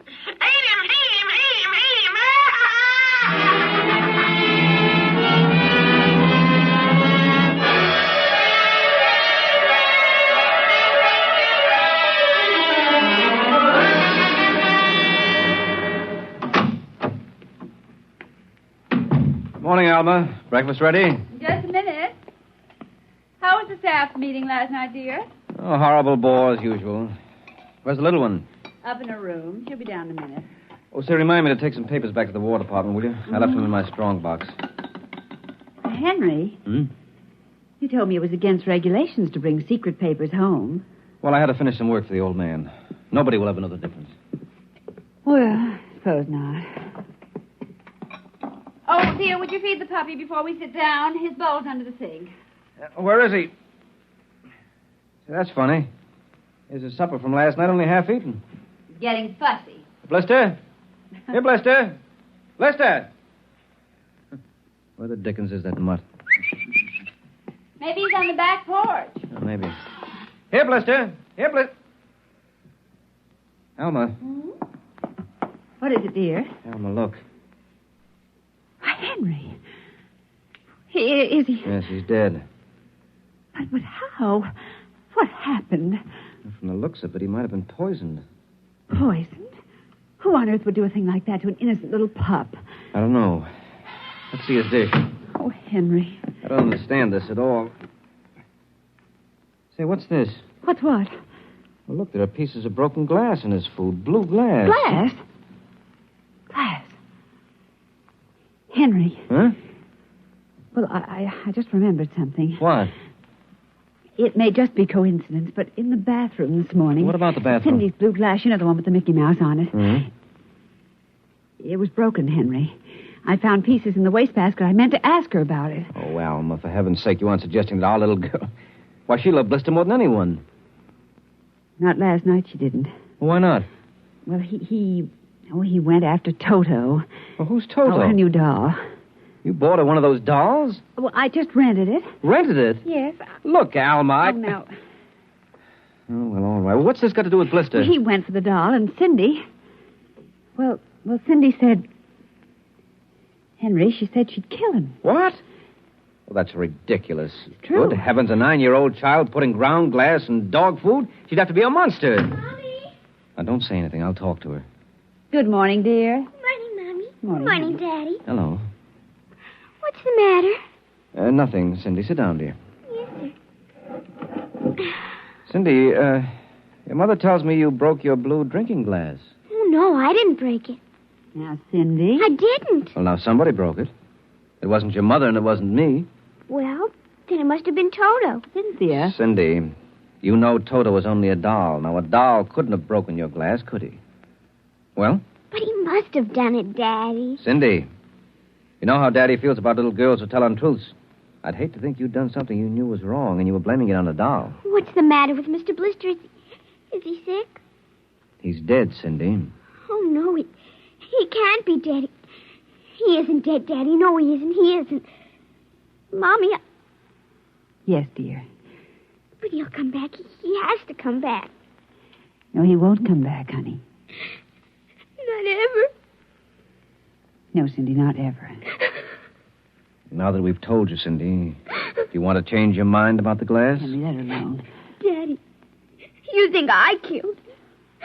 See what you've done. The child feels guilty enough, Henry. Oh, dear, this is no time for feelings to interfere. Feelings don't know any time, Henry. When they come, they just come. You go up to your room, honey. Daddy and I'll be up in just a minute. I don't want to. Please, Cindy. We'll be right up. Please. There, that's a good girl. And close the kitchen door behind you.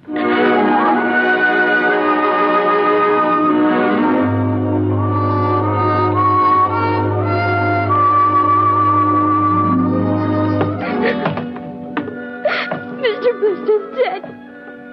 He isn't coming back. Ever. Daddy thinks it was me, but it was you. It was you!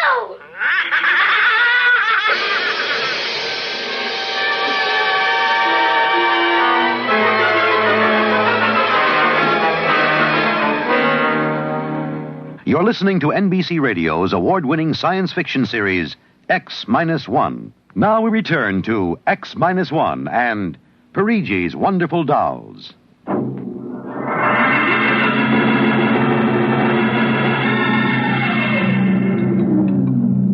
Eat your supper, dear. I'm not hungry. Oh, Cindy, you scarcely touched your lunch. I don't feel like eating. Is it Mr. Blister? Oh, Mommy. Cindy, answer your mother. Now, Henry, she'll work it out in her own way, dear. Oh, I don't know. When I was a boy, there was such a thing as discipline.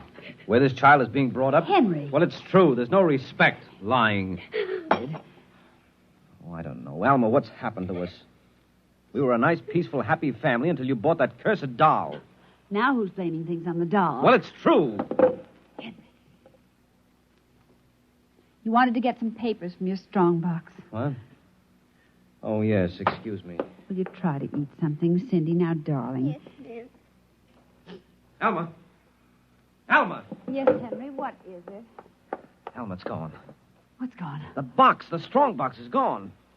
But it can't be. The door to your study's always locked, and you and I have the only key. I know all that, and I tell you it isn't there. Well, who would I don't know, Alma. Those confidential reports, if they ever get into the wrong hands... Oh, I warned you about keeping them here. Oh, what if it ever came out in the open? Can't you see the papers? Army colonel, derelict in duty. Call the police, Henry. What, and throw my career in the wastebasket after 17 years? And we've got to find it ourselves. But it was there when I went in to clean this morning. Well, what about your key? Well, it's right here. I always keep it right with me.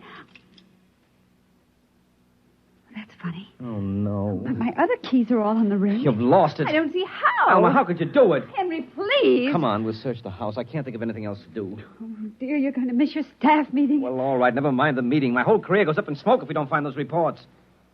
Now, somebody get hold of your key and open that room. I know Cindy. Oh, let the child alone. She's been through enough. You know she wouldn't do a thing like that. I don't know anything anymore. I don't know my own child. I don't even know you. Henry. All I know is that strongbox is gone with papers that are dynamite if the wrong person gets them. The question being who? What's that? Coming from upstairs.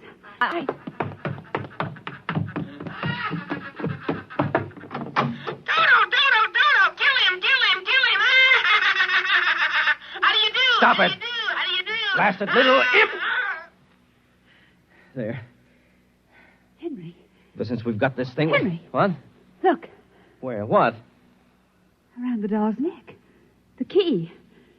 The key to your study. It was Cindy, after all. I don't believe it. Ever since she got this fool doll, she's been acting half insane. First the dog, now this.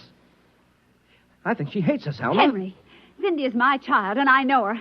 I know she's a good, sensitive little person with no malice in her. You're just simply refusing to face the facts, dear. What are you going to do? I'm going downstairs and have a talk with that young lady.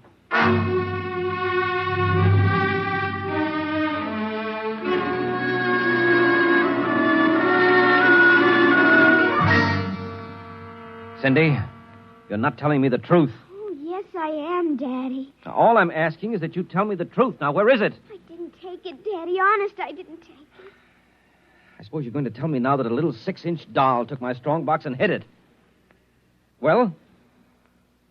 Cindy, I'm speaking to you. I didn't take it, Daddy. You don't understand. Toto did it. Oh, he's terrible awful. He says things. He says he's going to kill everybody. Oh, Cindy, you're inventing things. It's true. At night when I'm sleeping, he stands next to my pillow and whispers things to me.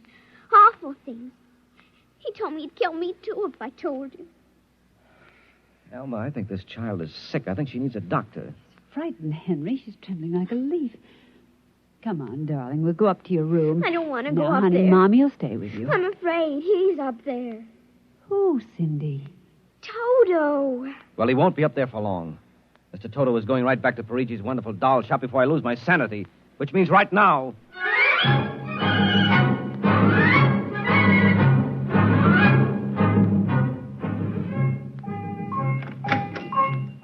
Ah, Colonel Grayson.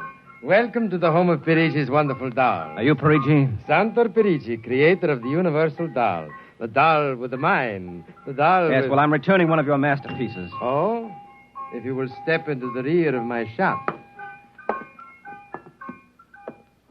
Now, what is the complaint? There's no complaint. Here's your doll. Good riddance. My little Toto, rejected, you found the world of men too filled with hate. We will change all that later on. Return to your comrades in the window, little one. And now, Colonel Grayson? I think we have no further business, sir. Ah, but we do, Colonel. Let me see. Here it is. Do you recognize this, Colonel? That's my strongbox. My little Toto is very clever, sir. Are you trying to tell me your doll stole that from me? Let us not say stole. I'm merely keeping it in custody. What's your game, Parigi? Blackmail. You give me what I want, I do not ruin your career. What do you want? Information. We already know something from the reports of the War Department, reported by one of your pilots. What government do you represent? I represent Parigi's wonderful dolls, none other. I'm not so naive, sir. Perhaps I should explain. Each man hides something from the world. Each man loves something more than life.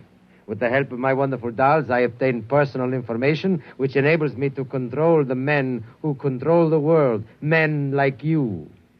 Hand over that strongbox. I warn you, I have a gun. Give it to me. You are being foolish. Put down that walking stick. Now. No closer. Now.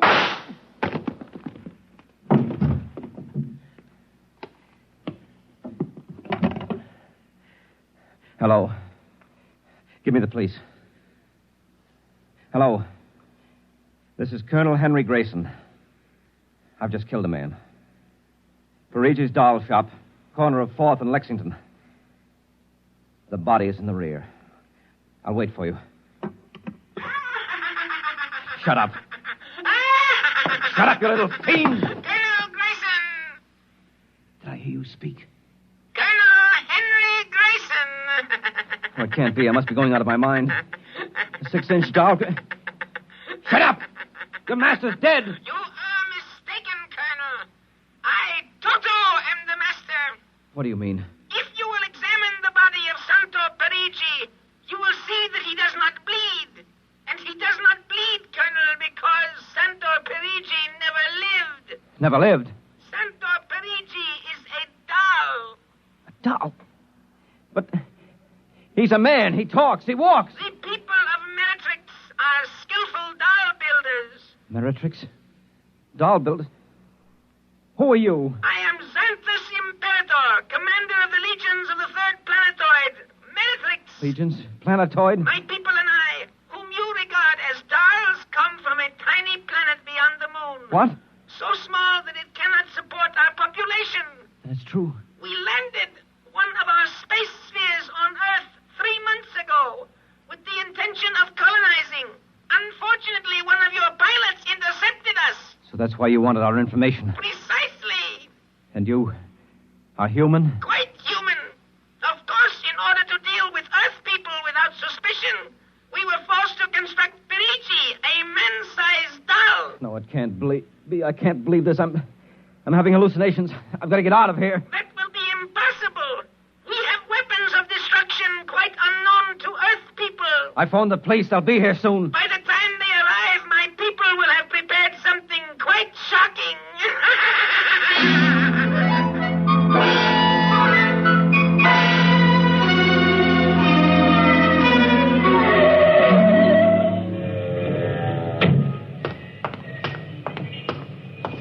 Keep me covered, Ryan. Okay, Sarge. All right. You the guy who turned in the call? Yes, that's right, Sergeant. Where's the body? Well, you see, it isn't exactly a body. What do you mean? It's a doll. What? Now, wait, you've got to let me explain. I know this sounds fantastic, but I've stumbled onto an unbelievable plot. Yeah? Keep talking. Well, you see, these little dolls, they aren't really dolls. They're tiny people. Now, there's a big doll named Santor Parigi. They're using him as a front to run the shop. He's off his trolley, Sarge. Now, look here. Now, listen, mister, we got to call it. There was a murder here. Now, if there was one, where is the body? Well, it's behind the curtains in the back. Only, you see, it isn't really a body. It's a big wax dummy. It's all part of their plot to gain control of the world. Holy smoke, he's really off his rocker. Now, look, if you don't believe me, I'll prove it to you. Come here. Look behind this curtain and you'll see the dummy lying on the floor. Welcome, gentlemen. Are you looking for something? Parigi. This is impossible. I smashed his skull. Do you know this guy? That's the one, the doll. What's your name, mister? Parigi, Santor Parigi, creator of the universal doll. Uh-huh. Did you ever see this man? Never until just now. That's not true. He's lying. I tell you, he's nothing but a big doll. The real masters are the little dolls. Ryan, are you getting this? He's wacko, Sarge. No, He's a fruitcake. I'm not crazy. I tell you, I can prove it. They must have fixed up his head where I smashed it in. Touch him and you'll see. Mr. Parigi, do you know what this guy is talking about? The man is demented, obviously. No, that's not true. I tell you, there's a plot to control the Earth. I've got to call the War Department. They want to know about the flying sphere. Holy mackerel, this gets worse every minute. Ryan. Take him to headquarters? No, save some time. Take him down to Psycho Ward. Okay, all right, Buck Rogers. Come along nice and quiet. No, don't you see? He's nothing but a man-sized doll. Sure, and the little ones are going to take over the Earth, and you're going wait and cut out some... Listen to me, you've got to... Sorry you had all this trouble, Mr. Parigi. Poor chap. He is obviously suffering from delusions. Well, he's not the only one in Washington today. You know, we've been getting a whole string of crack-ups lately. Bigwigs blowing their tops under pressure. If you could see some of the names in our confidential files. You keep confidential files on cases like this? Certainly. Believe me, they'd be dynamite if they ever got in the wrong hands. Well, I'd better be running along. I'll be. My little girl would be nuts for that. So? Then please accept the doll for saving my life. That madman might have killed me. Yes, but Take Toto home with you as a gift. Well, now, I don't know, Mr. Parigi. It's against regulations for us to accept favors. But this is not for you. It is for your little daughter. And if you will only take the doll and give him a good home, you will be doing me a great favor. Well, then, if you insist, and thanks very much. When my kid sees this, will she be surprised? Yes, Toto will come as a great surprise. A very great surprise. Eh, Toto?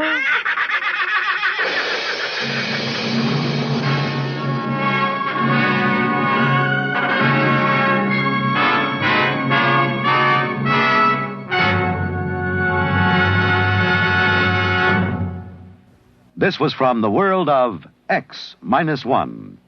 Tonight's story, Parigi's Wonderful Dolls, an original drama written for NBC Radio by George Lefferts.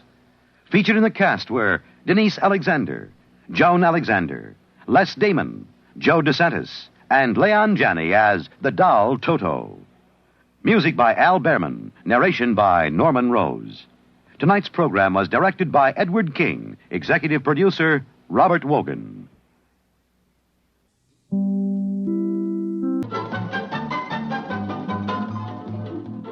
This is Nightline, your tie line to the world, and this is Walter O'Keefe. Tonight, a visit to worlds strangely different from ours, the world of the future, the world of X-1.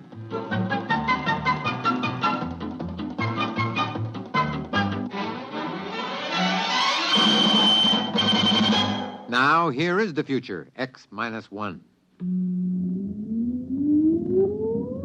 Countdown for blast off.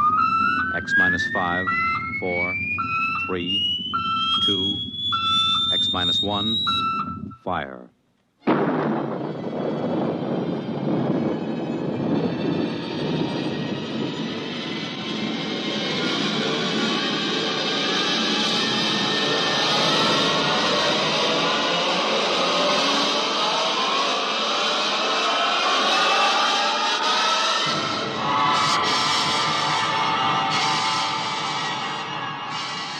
From the far horizons of the unknown come tales of new dimensions in time and space.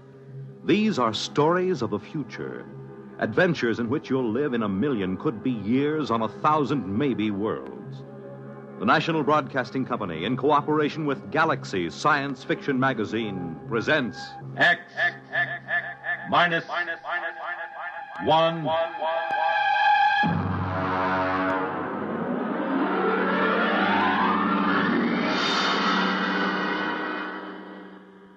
Tonight, Shock Troop.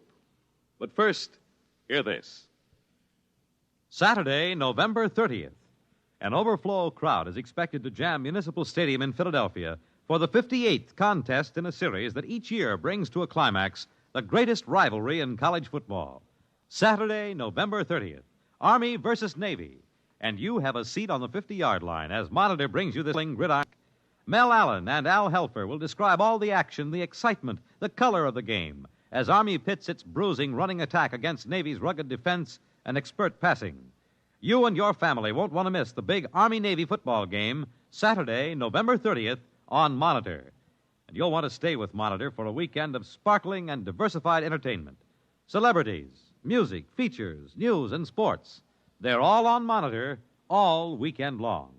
So start your weekend right with Monitor on Friday night and stay with Monitor all weekend long over most of these same NBC radio stations.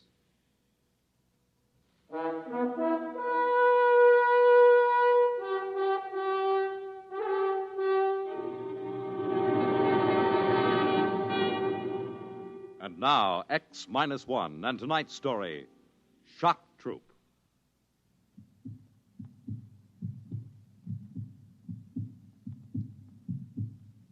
In all his 7 major campaigns, Commander Zeram Lassen had never faced anything like this. First, there was the heat, agonizing, insufferable heat. Then there were the jolts, the convulsions. But most unbearable of all was the cross pulse, the interminable, monotonous thump-thump of the cross pulse.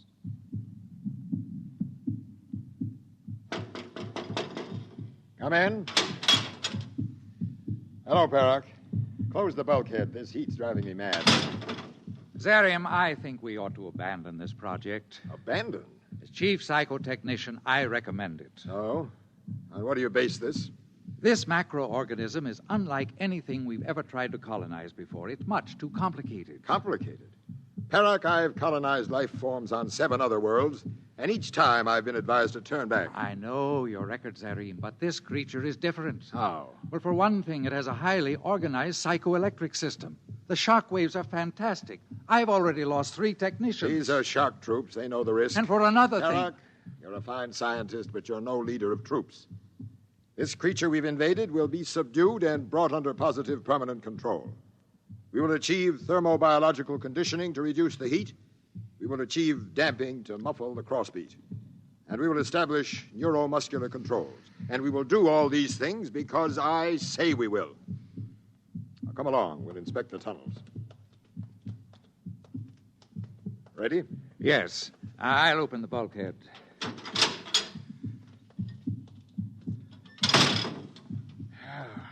Feel that heat. Well, the thermo crews are doing everything they can to pull oxygen from the separators. Tell them to work faster.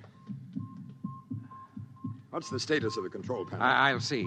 Amandor. Sir? What's the status of the control panel? We've tapped into motor fibers 1 through 46, Chief. We'll be ready for the central selector hookup very soon. What about optical auditory intercept? We're still trying to tap into the subject's visual system, Commander. The screens are set up, but we haven't been able to run a line from the main circuit. Why not? The charge in the main trunks is too potent, sir. Our instruments won't take the surges of current. Any installed transformers or resistances. Now get it down. But, sir, 2 crews working in this heat with that noise. I don't care about the heat or the noise. It is absolutely essential that we hook up visual intercept.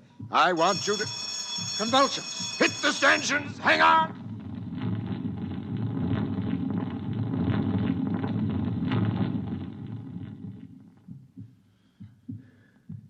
It's passed. I've never seen them quite this bad. How do you suppose causes them? I don't know. I suspect they're reflex actions. Sir? What? Do you suppose this creature knows we're inside it?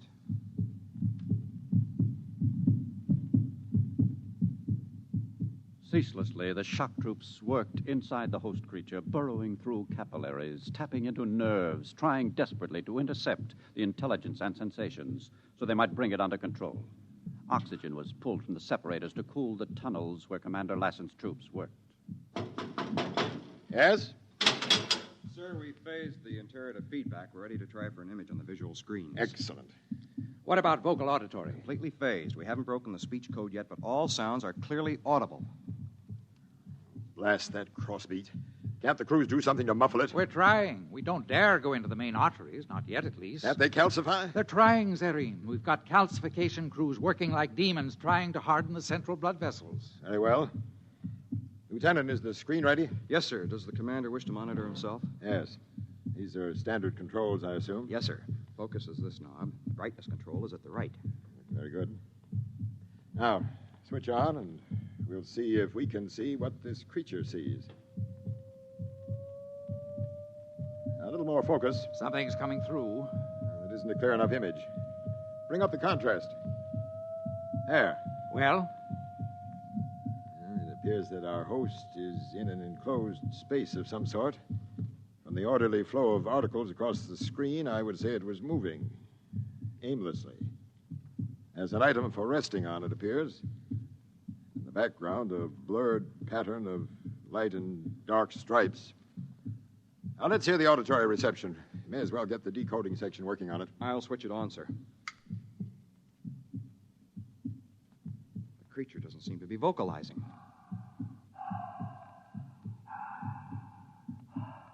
Now, what's the noise? I believe that's a respiratory sound, sir, made by the creature's oxygen plant. I'll try to eliminate it. Filter it out. Yes, sir.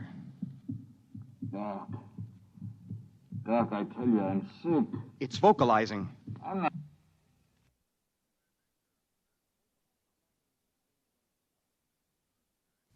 I'm not trying to pull anything, Doc. There's something wrong inside me. Honest. Doc, please. Try to break down the pattern. I want to know what the creature is communicating. Yes, sir. Well, Perrock, do you still think we should turn back? We've tapped into the creature's communication system, Zerim. I think controlling it is going to be another matter.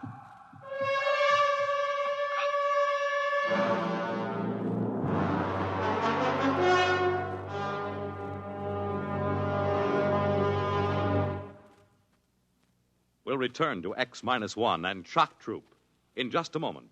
But first...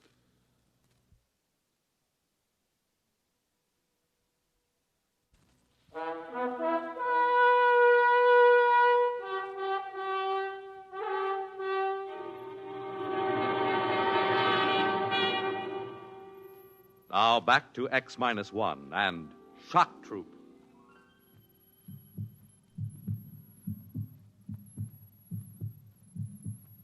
Inside the subject, the work continued hour after hour, day after day. Inside the control room, Commander Lassen was haggard and weary. Outside, the crews labored in the tunnels, calcifying blood vessels, tapping into sensory nerves, tying circuits across sympathetic nerve fibers, and still no positive control. Zarim? Oh, Barak. What's happening? Well, we're making slow progress, Zarim. Between the heat and the cross pulse, the men are beginning to crack up. They need a rest. Anyone caught loafing on the job will be fed into the disposal units. Those are my orders. Isn't that a bit hard? Are you questioning my authority? Yes, I think you've been working too hard. I'll have you... Listen. What? The silence. They've done it. Modification section has muffled the crossbeat. You're right. What a relief. Come on, let's try the audiovisual again. Maybe we'll be able to hear something now. There's a picture coming in. It's the same picture. Blurry, barred pattern. Objects for sitting and reclining. Switch on the auditory. Right. It's vocalizing. Listen. I guess I didn't. It happened all of a sudden. This pain in my heart. Like it slowed down. I'm sick. There's something wrong with me. If only decoding would crack the speech pattern so we knew what it was saying. There seems to be another macroorganism in the room with it. Dressed in white, it seems. Yes, I see. I'm not faking, Doctor. You gotta do something. I want the speech pattern given number one priority. No time for... That's condition red. Commander, the vein is ruptured in Tunnel C. There's a leukocyte breakthrough. Get the guns. I want a coagulant crew in there at once. There are hundreds of the monsters, Commander. Shall we seal off the tunnel? And lose weeks of calcifying? Come on, we'll try to coagulate.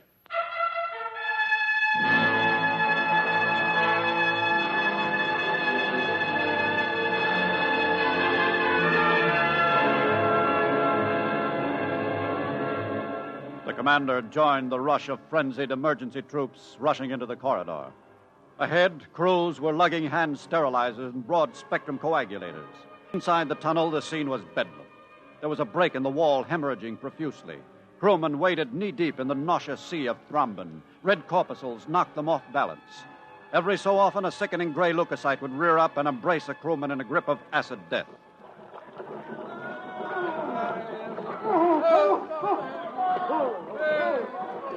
We'll have to retreat. The thrombin's rising. Lieutenant, give the order to fall back and seal off the tunnel. Yes, sir. Fall back! Seal the tube! Fall back!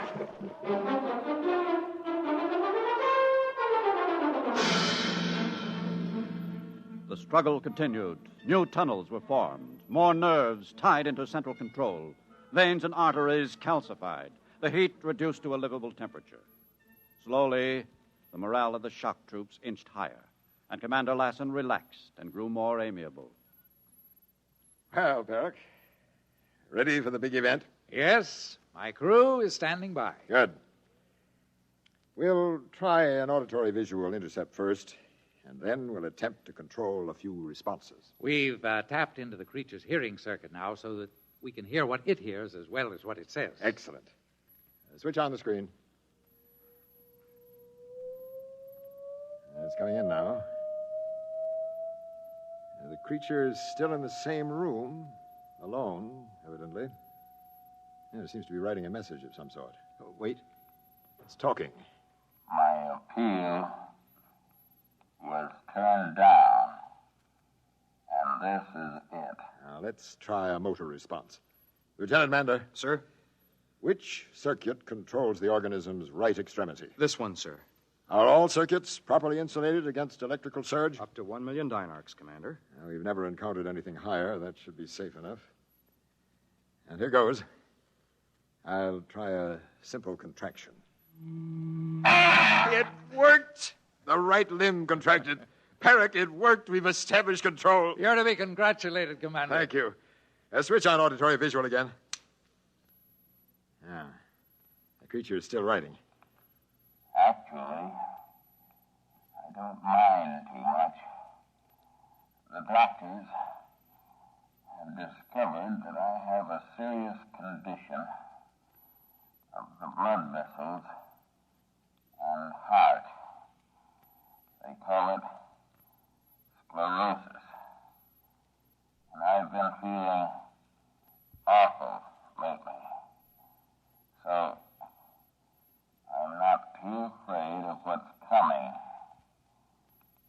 think of you.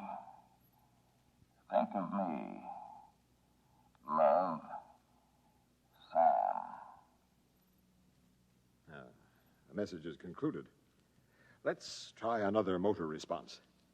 I'm going to manipulate the creature's legs now to make it locomote toward the barred pattern.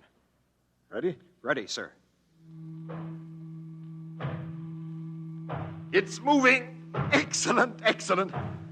Perrick, have the crews clean up the remaining circuits. Make absolutely certain that the electrical hazard is reduced to a minimum. I can't afford to lose any more troops.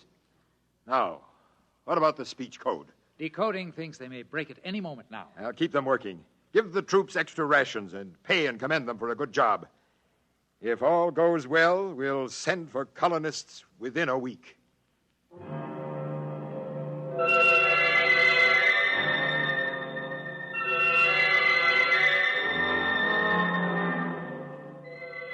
Exactly 1 week later, Commander Lassen, seated in a compartment that was now fully air-conditioned, silent, and filled with soft Valvaresian music, radioed to the Commissioner of Colonization.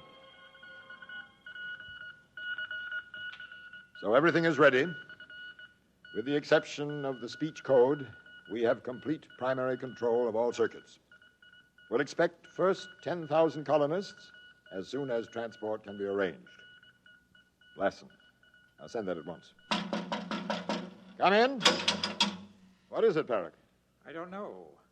There are changes in the intercept screens. What kind of changes? Well, for one thing, there's a temperature drop in the upper quadrant of the creature. Then it seems to be changing its surroundings. I'll come out and have a look.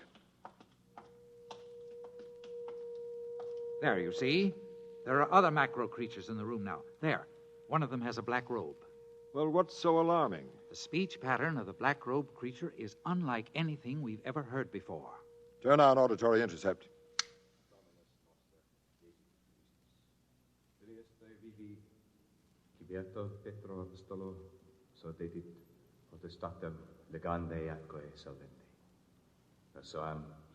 Strange. Look at the temperature drop up there. Let me try touching the creature's cranial region.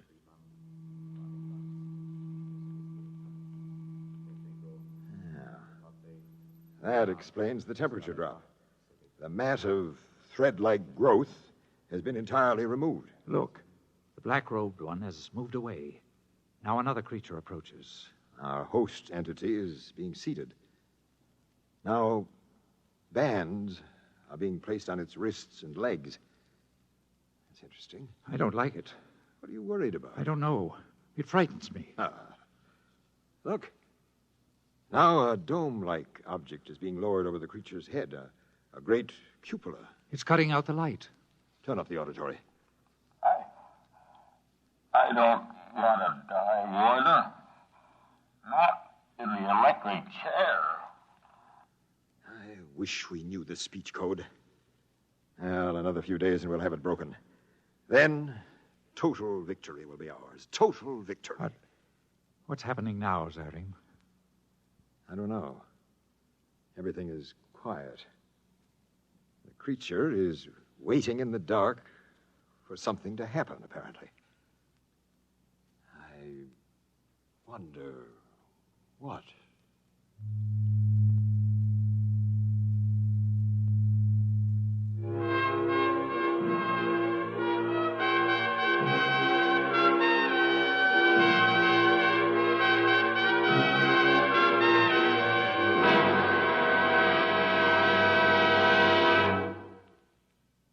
Fred Collins again.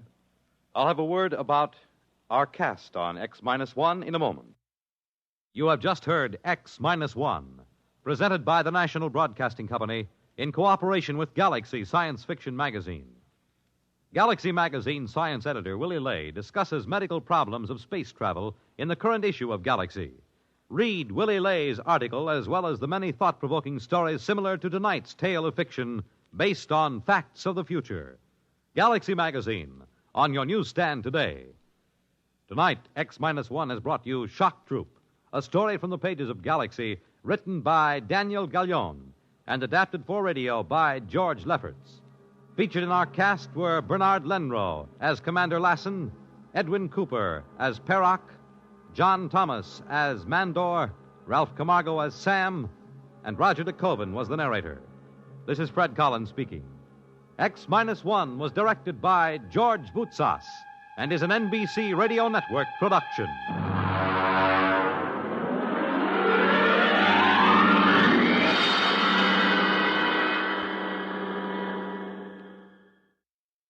Walter O'Keefe is your guide to new worlds of nighttime entertainment on Nightline, tonight over most of these NBC radio stations.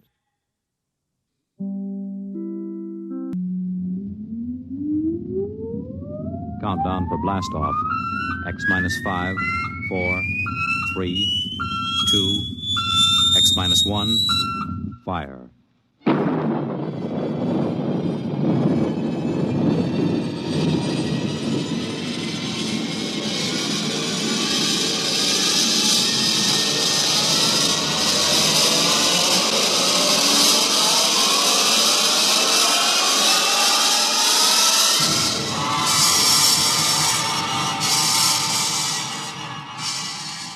From the far horizons of the unknown come transcribed tales of new dimensions in time and space.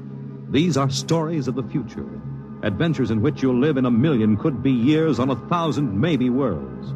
The National Broadcasting Company, in cooperation with Street and Smith, publishers of astounding science fiction, presents X minus 1.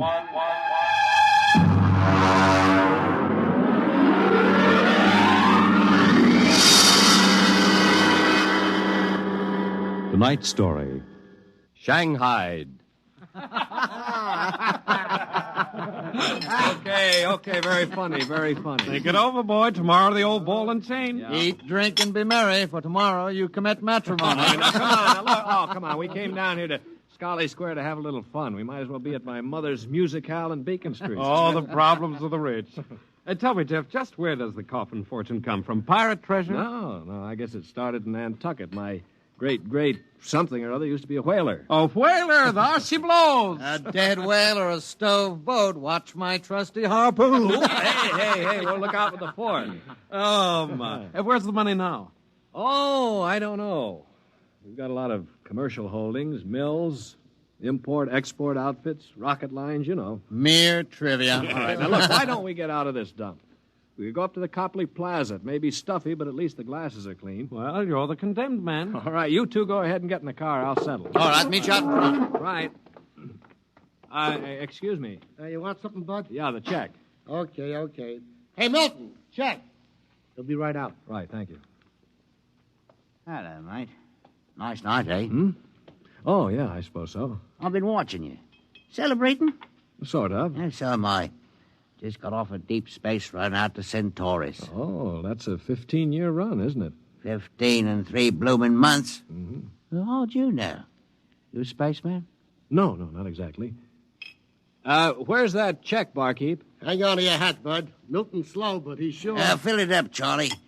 Say, why don't you join me, matey? Yeah, Charlie. Oh, no, thank you. Oh, come on. Won't take off him, no? Well... Celebrate whatever it is you're celebrating on me. Pour it, Charlie. Okay.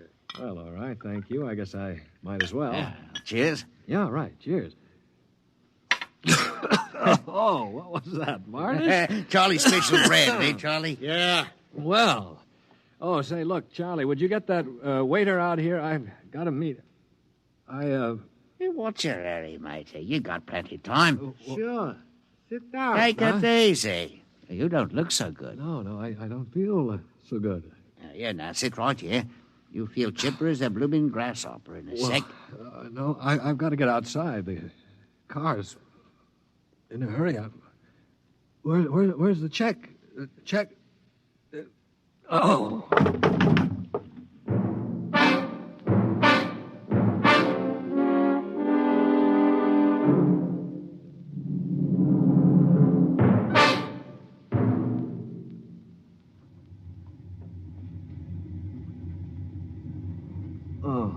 All right, matey. Up on your feet. Wakey. Oh, all right, let go of me. What's the idea? Rise and shine and greet the dawn. What? Where am I? What's going on here? Come on now, matey. Up in there. Wakey. No, wait a minute. So you were at that bar, Scully Square. Come on now, up on deck or you'll be in trouble. Deck?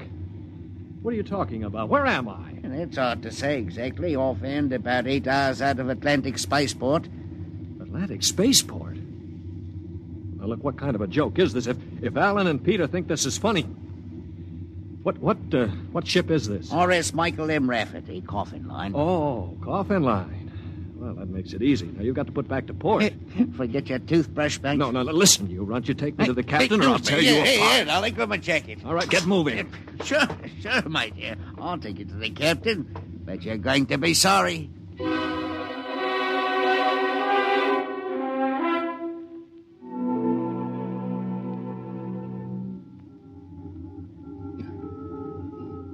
Morton, what the devil are you doing on the bridge? Get below before Right away, sir. Only this here gentleman asked to see you. Yeah, that's right, Captain. There's been a mistake made. I'm afraid it was supposed to be a joke. Oh? Yes, you see, I'm going to be married today, and I suppose the boys thought it'd be funny to make me miss the ceremony. I'm sure it won't be too much trouble to have you drop me off back at the Atlantic Spaceport. What? Morton, what is this? Well, it's simple, Captain. He wants you to turn the ship around, that's all. Now, look, if there's any trouble with your superior, I'm sure I can fix it up. You see, I'm Jeff Coffin. Yeah? Well, you don't understand. My father is Cyrus Coffin. He owns this ship. Oh, he does, Morton, get this drunk below. Now, just a minute. I can understand you not believing me, but I can identify my... Hey, where's my wallet? I've been robbed. Oh, now, look, Captain, wait a minute. All you have to do is radio back and check. Mr. Black, remove this man from the bridge. Yes, but... Aye, sir. You heard the captain, Buster. Oh, no, wait a minute. Let go of me. This is no way to treat a passenger. Passenger? Huh. Wake up, sonny boy. You're one of the crew. Now get below.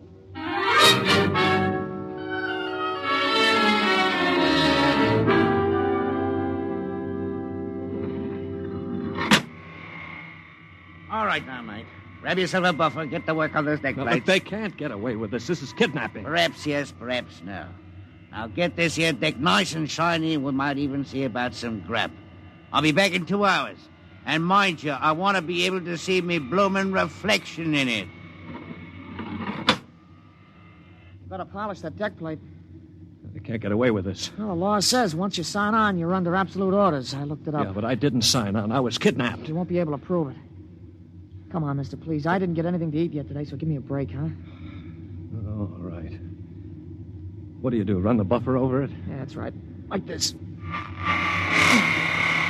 You sign on?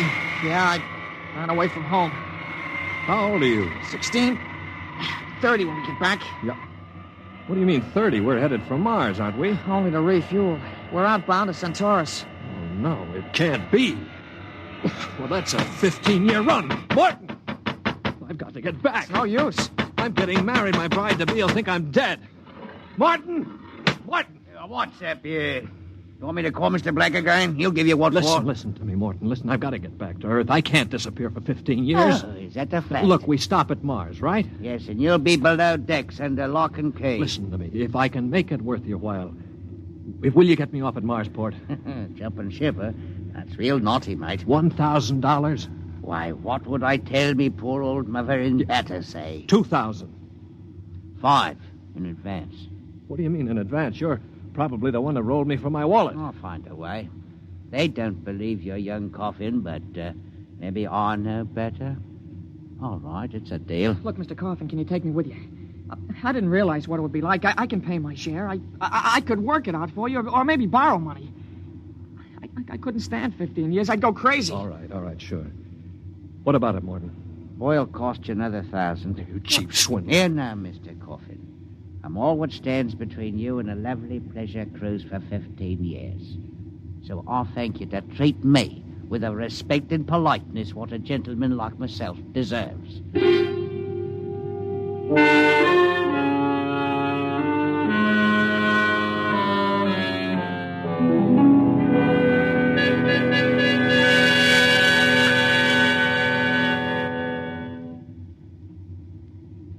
Stand by.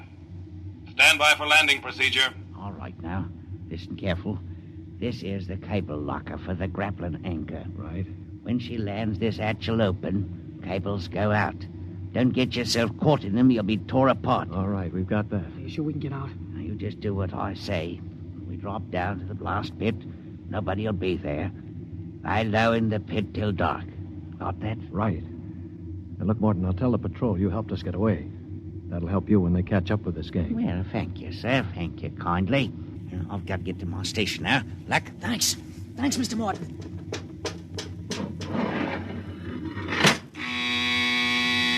Well, there's a landing horn. Now keep clear of that cable, Joey.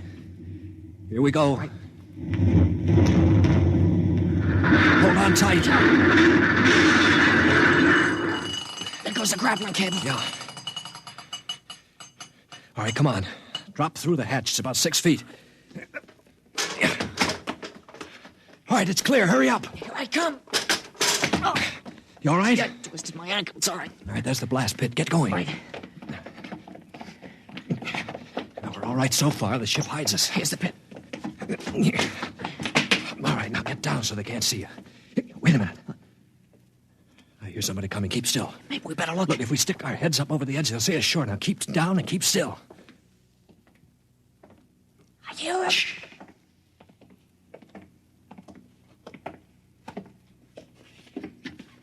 Well. Look what we have here. 2 little babes in the wood. Now, you two move and I'll shoot you in the belly. Morton, you got good eyes. I told you I saw him coming this way, Mr. Black. Jumping ship. My, that's a terrible thing to do.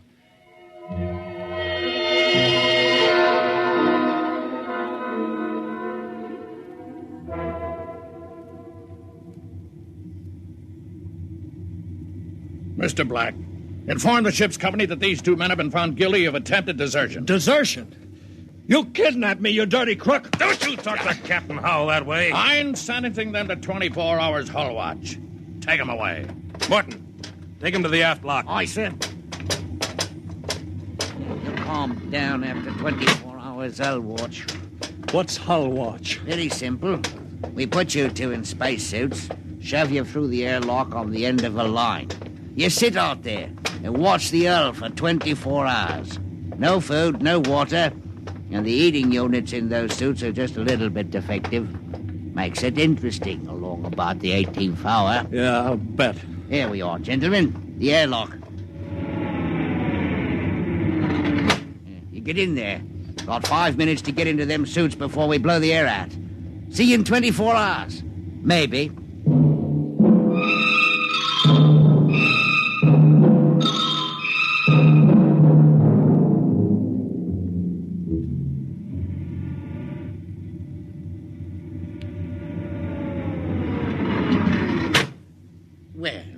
Welcome back to our little home. Water. Thirsty, eh? You should control these animals' instincts. Get water. Right, yeah? Yeah. Slopping like a bloody animal.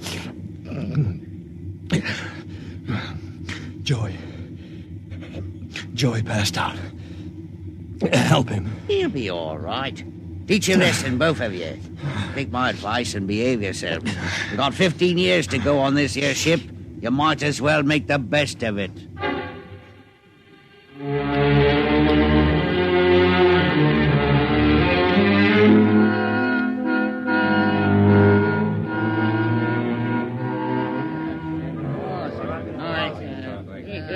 Hey, Martin! What do you call this mess? That's your supper, mighty food concentrate. What's the idea? Only 2 months out and on concentrates already? You complaining, Rick? Yeah, I'm complaining. If Captain Howell's chiseling on the manifest, that's his business. But when he tries to take it out in our hides... You keep quiet or I'll turn you into Mr. Black. Concentrate is what you get to eat from here on out. Now shove it into your face and keep quiet. Suppose I shove it into your face and see how you like it. What's going on in here? What's going on? Morton. He struck me, Archwant. 48 hours hull watch. All right, what are you all looking at? Get back into your places. Morton, bring that man down to the aft airlock.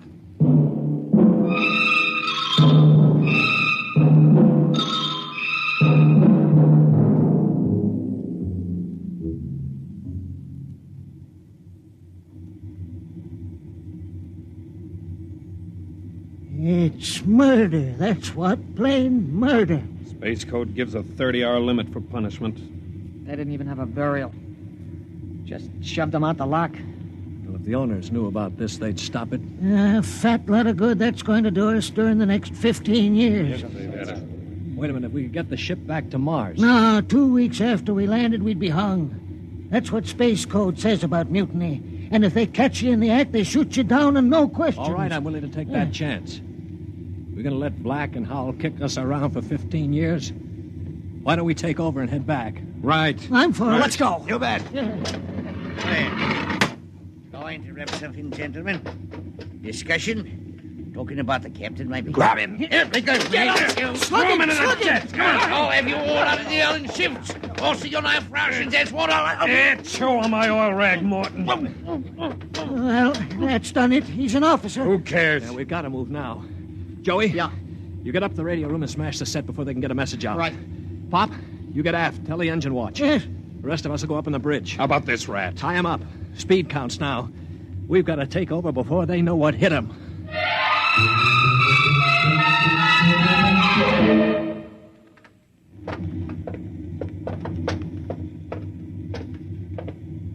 All right, careful. We've got to surprise him. Don't worry, we'll get him cold. Jeff, Shh, quiet. Sparks were sending when I got in, but I knocked them out and smashed the set. We're okay. Good boy.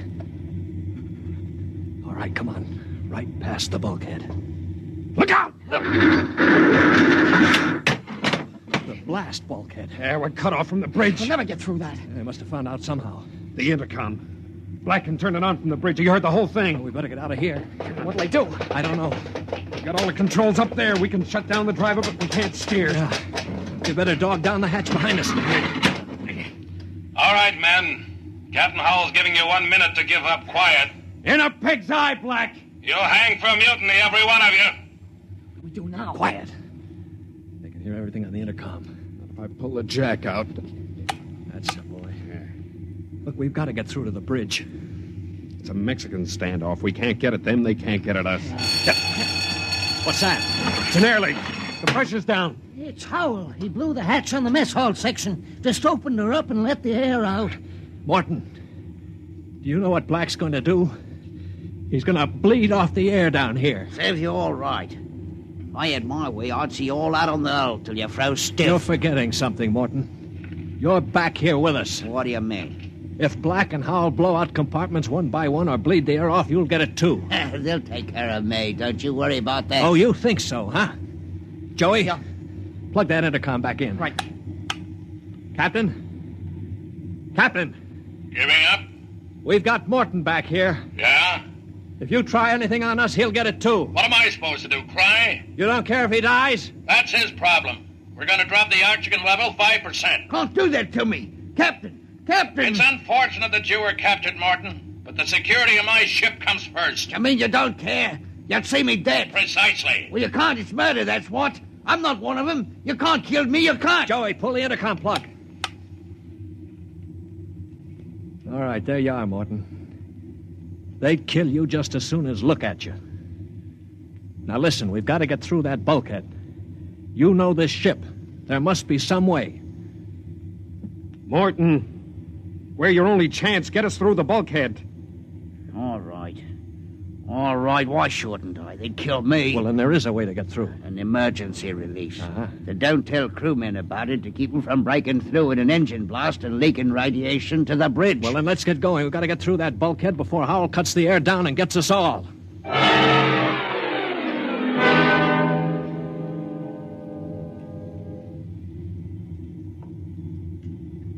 Here's the bulkhead, Morgan. Where's the release? Under the floor panel. You can pry it up. All right, hurry. I got it. Yeah, she's up.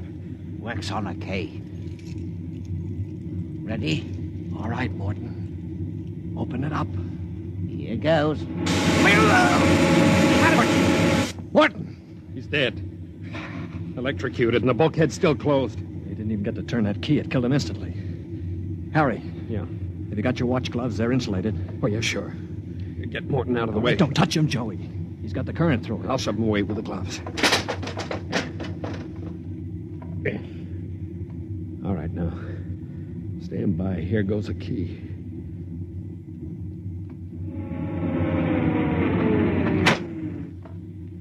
All right, let's go. Get him. Come on there. That's it. Stand back there. Come on, get him. Stand back.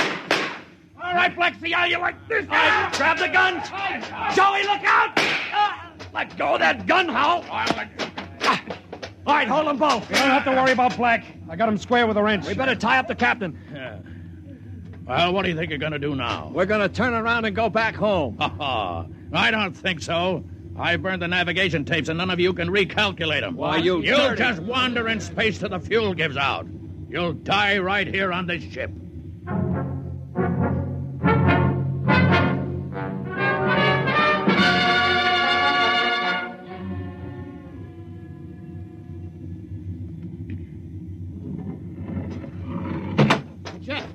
Jeff, the interceptor screen's went on. Meteor? No, it's a ship. A patrol ship coming up on us. Oh, they must have got an SOS off. Yeah. Well, I'm not so sure that's so bad. Wait a minute. We don't have to worry. We can just tell them the truth.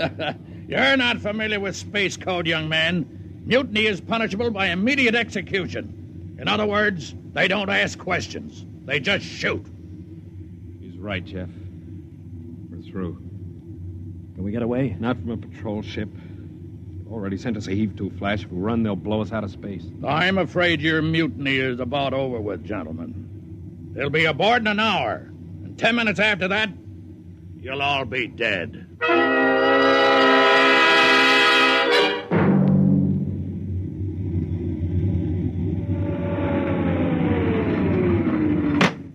Nobody move. Sergeant, take a squad and secure the ship. Collect all weapons and post a guard in the engine room. Yes, sir. You, Brown, William, Osinski, come on. Well, I'm delighted to see you, Major. I wasn't quite sure my SOS had gotten through. Oh? You're Captain Howell? That's right. And I can swear out the affidavit of mutiny. I don't think a mutiny charge will stand up, Howell. Not with a relief of command warrant out for you. I think we'll just forget about it. But you can't do that. Space code is clear. You recorded my SOS. No, we didn't, Howell. Then how'd you get here? They sent us after you to get Jeff Coffin. Where is he? I'm Jeff Coffin. Jeff, we had a missing persons alarm for you, and then when a check you signed turned up at Marsport. A check? Mm-hmm. Oh, that's right. I gave one to Morton to help me get away. And he sold it to a fence for half face value. We traced it back to the ship. Coffin, I've got orders to escort you personally. We're taking you back to Earth. Can I send out a message, Major? Of course. Oh, that reminds me, Jeff. I've got one for you from your fiancée. She said to tell you that she didn't object to a bachelor party in principle, but she did think 6 months was stretching it a bit.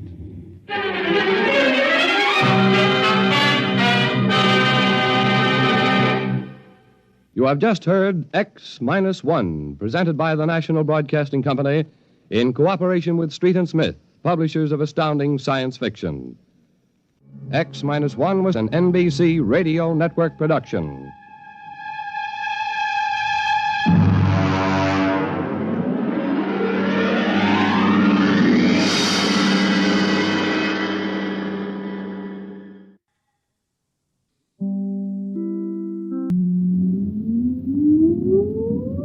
Countdown for blast off.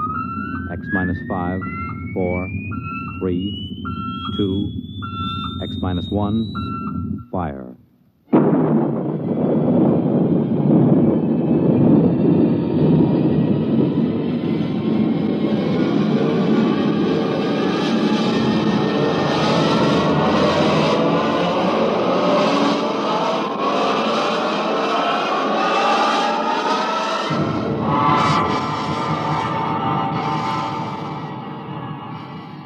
From the far horizons of the unknown come transcribed tales of new dimensions in time and space. These are stories of the future, adventures in which you'll live in a million, could be years, on 1,000 maybe worlds. The National Broadcasting Company, in cooperation with Galaxy Science Fiction Magazine, presents X minus 1.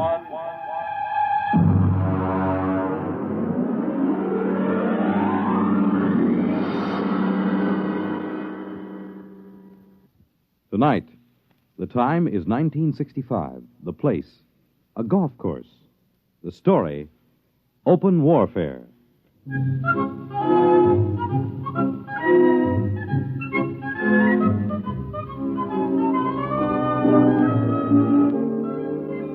You wouldn't believe it, but there are some people that think that caddy is a pet name for a big car. No, I mean it. Over those little wagons you pull around the course or carrying their own clubs, there are people actually playing golf for years, never seen a caddy. As far as I'm concerned, you take the human element out of golf or any sport, and what do you got left? Nothing. I mean, you could say I'm prejudiced on account of my being a caddy, but that's the way I feel about it. Besides which, a caddy is a perfect observer of the passing parade of human experience. I'll give you for instance. Now, you take Jim Pearson. He won the U.S. Open in 1960, 61, and 64. Well, let me tell you about Jim Pearson. He was the pro at the club here, and I remember when it all started. He was out playing with Mr. Hatcher. That's Sam Hatcher. He couldn't break 90 if the ball had wings. And in the locker room, he looked like a sack of flour that had been set down hard. But he was loaded with money. Anyway, they were waiting for a foursome of dames who shouldn't have been wearing slacks. When Hatcher turned to Jim, and with a real sweet smile, he lowered the boom. Jim, you're a good golfer. Thank you, Mr. Hatcher. You're a good golfer, even if you can't teach me anything. Oh, you're coming along fine, Mr. Hatcher. We've been good to you at the country club, haven't we? Oh, yes. I want you to do something for me. Yes, sir? Stay away from my daughter. Oh, well, Mr. Hatcher. I won't have Alice marrying a man who has nothing but coordination and muscles. What? When I was only your age, I was making $50,000 a year. It takes brains to do that. Brains get more valuable. Muscles deteriorate. There's nothing muscles can do that a machine can't do better. You don't think I could make $50,000? I know you can't. You haven't got the guts. Now, listen, Mr. Hatcher. I'm just quoting history, Jim. Take the tournament in St. Louis. You blew up. And the Goodall and the Palm Beach. You could have won all those. But you blew. You chickened out. That's not exactly fair, Mr. Hatcher. But it's true. I can make $50,000. Yes, in your whole life. Oh, no, in 1 year. Oh, you can? Yes, sir. All right, Jim, you're a sportsman. I'll tell you what I'll do. If you can make $50,000 in 1 year at this infantile pastime that you call golf, you can have Alice. Why, that's the most arrogant What's thing. the matter, Jim? Don't you think you can do it? I know I can do it. All right, then. Is it a bet? All right. All right, it's a bet. Very well, then. I believe the ladies are finished. Shall we drive?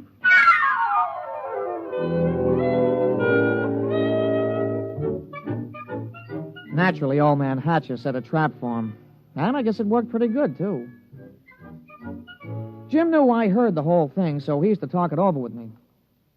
Hey, you've been doing real good this season, Mr. Pearson. Sure. Been away on the whole circuit. I haven't seen Alice more than 1 day at a time in the last 6 months. You, hear from Miss Hatcher? Oh, yes. Yes, I got a telegram right after I won the first tournament. It said, and I quote, "I won't be bought and sold. Signed, Alice." She found out about that bet, huh? Yeah, I'm sure her father made sure she did. Wouldn't it frost you? It did. It cost me $5,000 in tournament money, and then I just got mad. You know, the cold mad, the kind of mad that puts 20 yards on your drive? Yeah, I know what you mean. Sometimes when I get sore at the caddy master, I go out to the driving range. Bango! Every time you hit it, you got it right between his eyes. Yeah, that's the idea. Every time I slam a ball down the fairway, I feel as if I've just belted Hatcher right behind the ear. You, still figure you got a chance? Oh, I'm going to get that $50,000 this year, all right. I'm going to win the U.S. Open, and that's worth $25,000 in cash plus vaudeville appearances or Ed Sullivan's television show or something. And I'm going to take the money and I'm going to lay it in front of Alice and I'm going to say, I wasn't buying you. I was buying the right to tell you I love you. Ah, gee, that's pretty. All right, never mind. Give me a number 7 iron.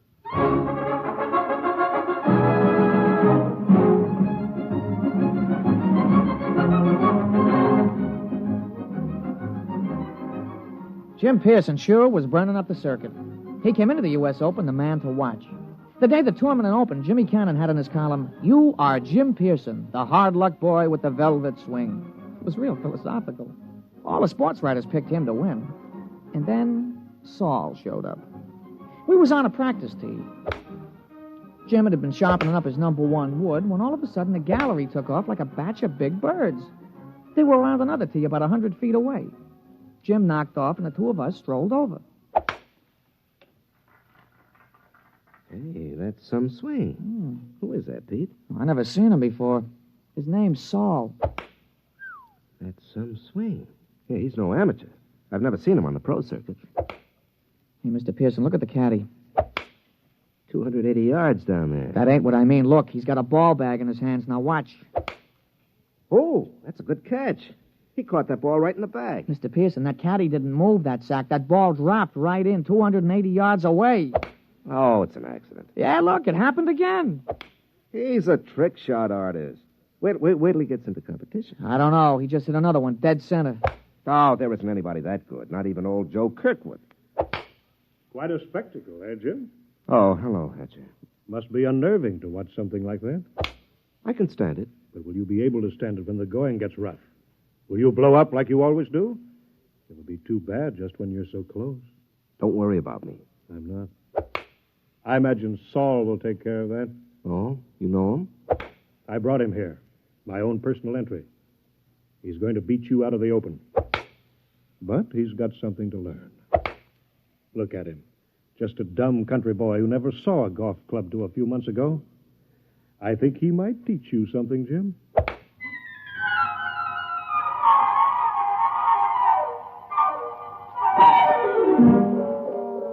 I could tell Jim was going to have a good day the minute he took his driver out of the bag.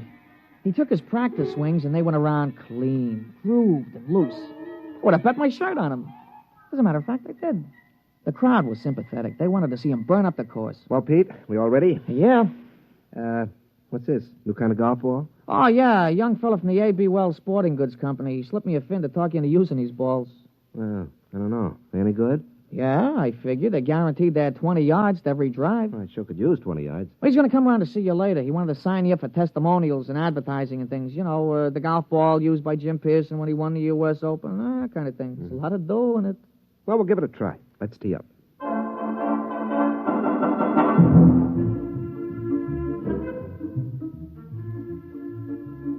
Oh, he started off real good. A long, straight drive right down the fairway. It was a birdie 4. Jim was clicking him off that day. There you are, Pete. 34 and a 32 for 66 on the 18. 6 birdies, 12 pars. Yeah, 3 more rounds like that should win easy. Hey, how were the new golf balls? Huh? Oh, fine. You know, they aren't kidding. It does average out about 20 yards longer on the drive. I'll have to get a couple more dozen.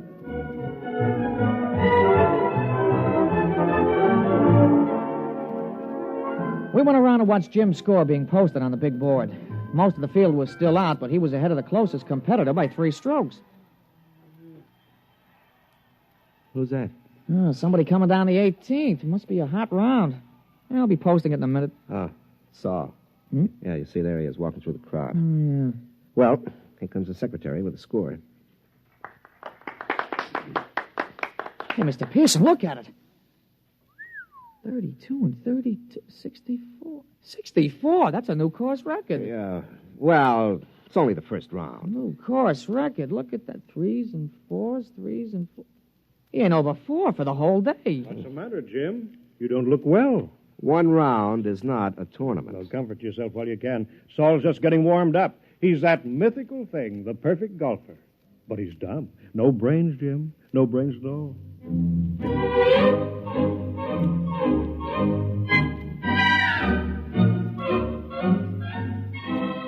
Naturally, in the sports broadcasts and the newspapers, Jim could have been playing on a miniature golf course at Asbury Park, New Jersey. The big news was Saul.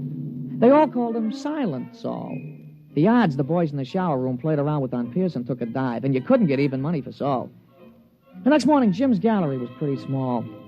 When he stepped up to the ball, there was a smattering of applause like a matinee just before they closed the show.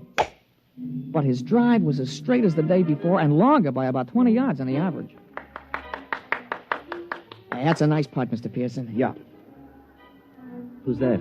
That's Saul, I'm afraid. He's coming around behind you. Well, he's going to have a big fight.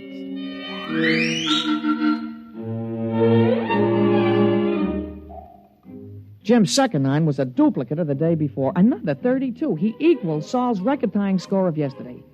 Then when we came in to read it on the big board, he looked like somebody hit him on the head with a driver. Look at that, Pete. 31 out, 31 back for a 62. He's got me by 2 strokes today. And 4 strokes in all. What do you got to say, Jim? Oh, nothing, Mr. Hatcher.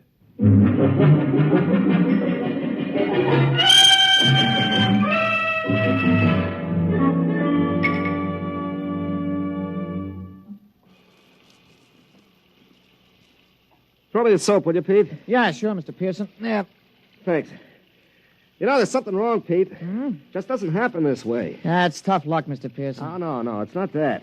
People don't just pop out of nowhere and break all records at the Open. Men don't take up golf and become perfect golfers in a month. He's got to have some weakness. Well, if he has, he ain't shown it yet. Well, I've got to find it.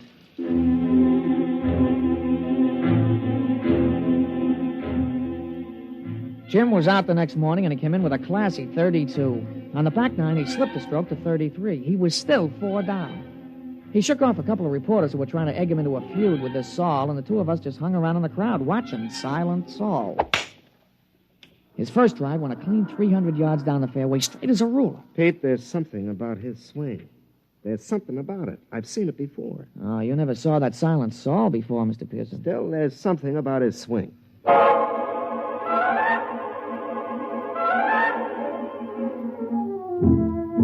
On the follow-up shot, Saul had about 240 to go. He took a club from his bag and took a few wiggling gestures, set his driver behind the ball, and swung. Pete? Did you see that swing? Those wiggles? Yeah, well, a lot of guys do that. Yeah, but it's unnecessary. I mean, you don't have to make those wiggles before you address the ball. Yeah, sure, and you don't have to spit 3 times every time you got a tough putt, but you do. But there's still something strange about him. Everything about him is perfection, except those wiggles. And he doesn't talk. Look at him putting. Just look at him. Mm-hmm. That could be Todd Winters, couldn't it? Yeah, he does look something like Winters. Yeah, when he putts. But that iron shot, who wiggles like that? Who does those wiggles? George Potter. Yeah, I guess he does. Yeah, and the approach shot, Pete. That's Gordon Brown. Nobody else bends the knee that way. He really gave it a lot of study, huh? And the drive. That grooved swing on the drive. Pete, come on. I've watched enough.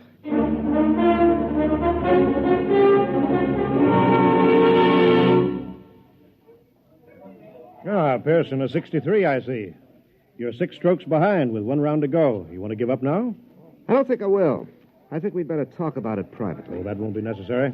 Well, it doesn't matter to me, but I know that Saul is a robot. So you think he's a robot? Isn't he? Of course he is. How does it feel to be beaten at your own game by a mindless machine? Oh, you haven't won yet. The golf ball takes some funny bounces. How did you find out about Saul? Oh, Saul is a lot of things, but none of them is Saul. He's Todd Winters, George Potter, Gordon Brown, and his drive, that's me. You copied it after me. Take us away and there's nothing left. Tell me, how'd you do it? Money can do anything. All it needs is a purpose. We've been working on colloidal brains up at our place. Our new miniature atomic power plant is ideal. You throw in some sensory mechanisms, some relays, feed in analysis of a slow-motion pictorial study. And you have a golf machine. Must have cost hundreds of thousands of dollars. Closer to $1 million. $1 million? $1 million to keep me from winning $25,000? Don't you think that's unfair? Unfair? You listen to me. Nothing is unfair that doesn't break the rules. And the only rule worth remembering is this, that the best man always wins. You mean the best machine? A machine is only an extension of a man, like your golf club. I don't happen to be endowed with golfing muscles and responses. You do.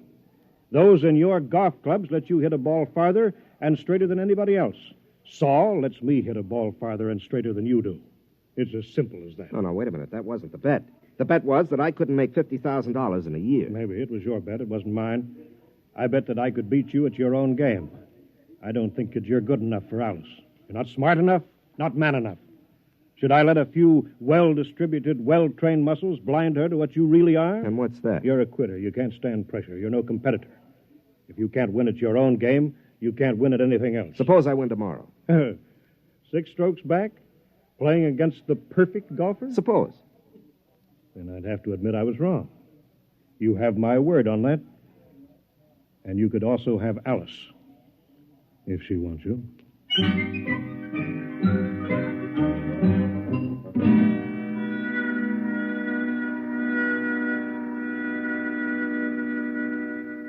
Somewhere, Saul must have an Achilles heel. Pete, the prime fact about man is his adaptability. Yeah, sure.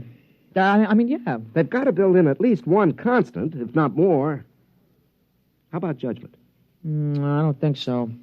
I mean, they could tell whether he'd have wind or rain or sun or slow greens or something. They got to take care of that. Yeah, I suppose so. Hey, maybe you could jimmy him. You know, drop sugar in his gas tank or something, smash him up. Oh, no. That isn't fair. Saul is fair. Well, I mean, Mr. Hatchard, he's playing fair according to his lights. He could have had me crippled or poisoned or something, but he didn't. Well, I'll just have to beat him on our own ground on the golf course. Oh, I don't know, Mr. Pearson. You'll have to shoot in the 50s. Well, the golf ball takes some funny bounces. Yeah, it sure does. Wait a minute, there is a constant. Listen, Pete, you know Saul's caddy? Yeah, I know him. An illiterate type of guy, yeah. Could he use $10 or maybe 20 or 50? He's a caddy, isn't he? All right. Pete, I want you to talk to him. You'll do better than I can.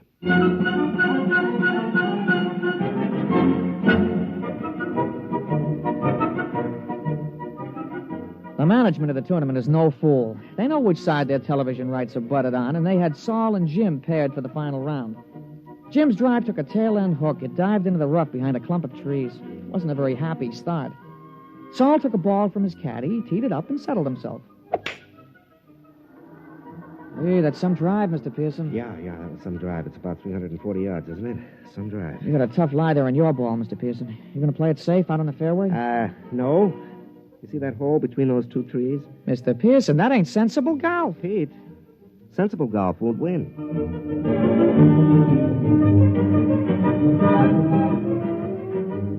Well, he made it.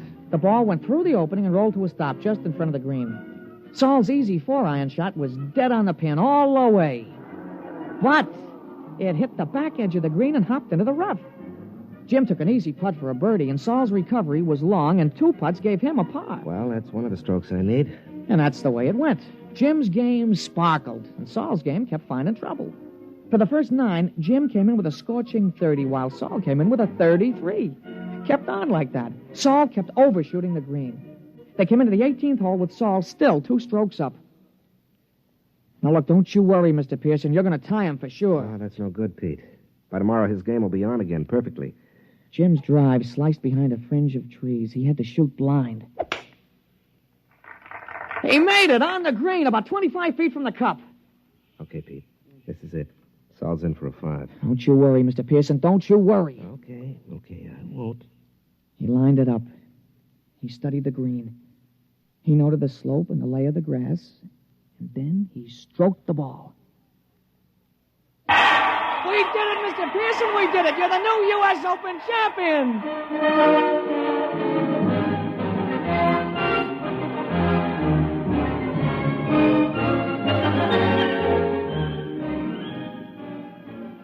Well, we finally busted loose from the television and the movies and all those hangers-on, and we ducked around the back to the pro shop, where we run into Mr. Hatcher. How did you do it? Well, Mr. Hatcher, under extremely restricted sets of circumstances, a machine is better than a man, but over the long run, over the gamut of situations, a machine doesn't have a chance. Just can't compete. I still don't understand. It cost $1 million. $1 million. Here, have a souvenir. You can take this golf ball. No. Look at it. That's the ball Saul was using. What? Mm-hmm. Well, that's another brand. That isn't Saul's regular ball. That's right. It's a new one.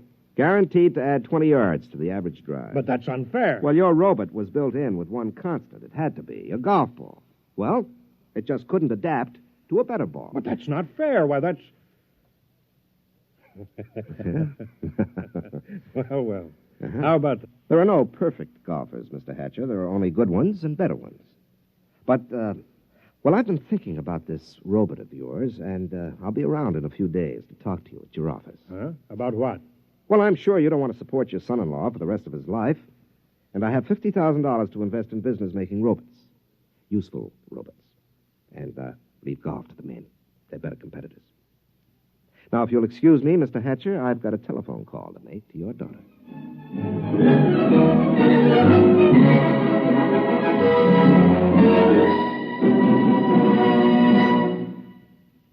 You have just heard X-1, presented by the National Broadcasting Company in cooperation with Galaxy Science Fiction Magazine, which this month features The Other Celia, a story which proves that something drastic should happen to all snoopers, but nothing as shocking and frightful as this. Galaxy Magazine, on your newsstand today. Tonight, by transcription, X-1 has brought you Open Warfare, a story from the pages of Galaxy written by James E. Gunn and adapted for radio by Ernest Kenoy. Featured in our cast were Jack Grimes as Pete, Larry Haynes as Jim, and Wendell Holmes as Mr. Hatcher. This is Fred Collins. X-1 was directed by Daniel Sutter and is an NBC Radio Network production.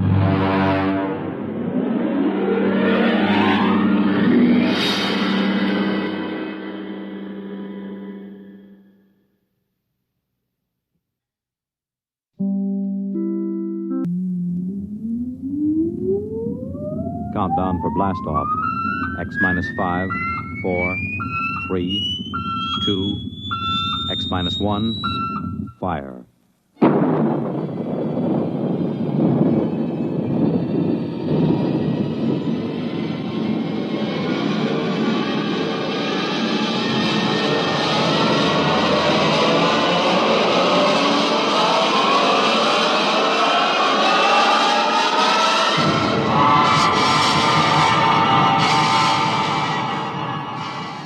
From the far horizons of the unknown come tales of new dimensions in time and space. These are stories of the future, adventures in which you'll live in a million, could be years, on 1,000 maybe worlds. The National Broadcasting Company, in cooperation with Galaxy Science Fiction Magazine, presents X minus 1.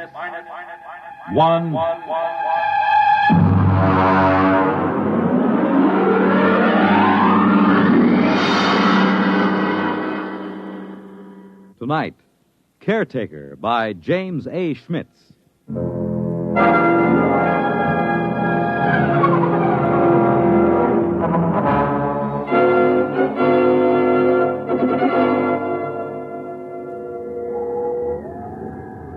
Commander Lowndes?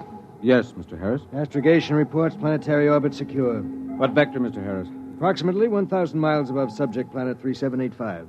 Well, we'll have to give it a name soon, Harris. Yes, sir. Engineering secured. Damage control parties working on the hull. Very well. Has Martyr touched down in the scout ship? Yes, sir. We have him on the tight beam. Give him to me on my screen. Yes, sir. Sparkman, put Martyr on the command screen. Exploration ship Titan calling ship 375. Come in. Scout 375 reporting. What's it like down there, Martyr? It's not much different from the scan report, sir. I'm at the head of a valley. It's green and it's scarlet. It's all swampy. And there's a big river threading through it. Harris, get me a pinpoint on Martyr's location. Aye, sir. There are mountains beyond. I can see Holman's house from here. Looks like a Swiss chalet standing over the lake. Have you made contact? Yes, sir. Boyce is over there now. How is he? Well, it's hard to say. Tell him we're recording the planet officially as Holman's planet. That might please him. No, I don't think so, sir. What? A boy suggested it during our first visit with Holman today. He wants us to record it instead as, I'll spell it. Cresgyth. Cresgyth. What's that, local? Well, that's his phonetic interpretation of the name the people here use. Fair enough, if that's how he wants it. Anything to add on your present report? No, sir. I'll call you back after we've met his woman. His wife? Yes, sir. I'm glad it was you and Boyce who found Holman. You're reliable men, you in particular. Martyr, I don't need to emphasize that Holman's discovery of what appears to be the first genuine human race ever encountered outside of Earth is of primary importance. Yes, sir. Boyce might be inclined to hurry through the diplomatic overtures. You'll be careful about that part of it, Martyr. Yes, very careful, sir. On the 2 continents we've scanned before, we've found no traces of human inhabitants, present or past. Yes, I know, sir, but Holman's... It's possible Holman's acquaintances are the sole survivors of humanity here. If we frighten the tribe into hiding, there may never be another contact. Yes, I understand, sir. Fine. Now then, what about these other creatures? What did Holman have to say about them? Well, in the 20 years he's been marooned in this valley, he's had only 3 or 4 actual encounters with them, sir. Rather violent encounters on his side. Apparently they learned to avoid him after that. They're called Zares. He seems to have an almost psychopathic hatred for them. That's not very surprising. We pulled up a scout drag a little while ago, bagged a couple of specimens. The description checks with Holman's description of the Zares, the worm-like, slimy, blue body with a set of arms, legs, and head. Out of the water, they seem to wear some kind of clothes, presumably to conserve body moisture. Yes, that's what he said.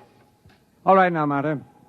I want you to continue according to the plan. And remember, be careful of Holman. He's been alone on this planet for 22 years. He deserves a lot from us. Yes, sir. But he hasn't been alone. He has his wife.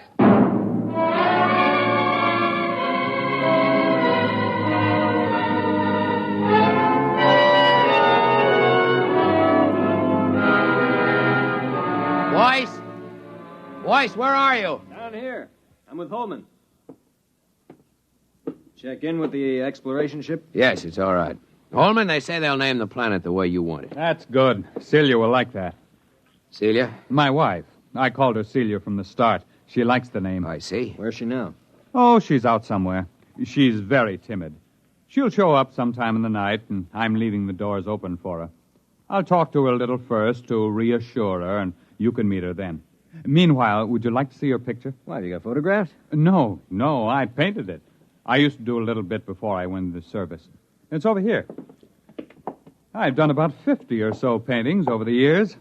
I paint a lot of them over, you know. Here, in here.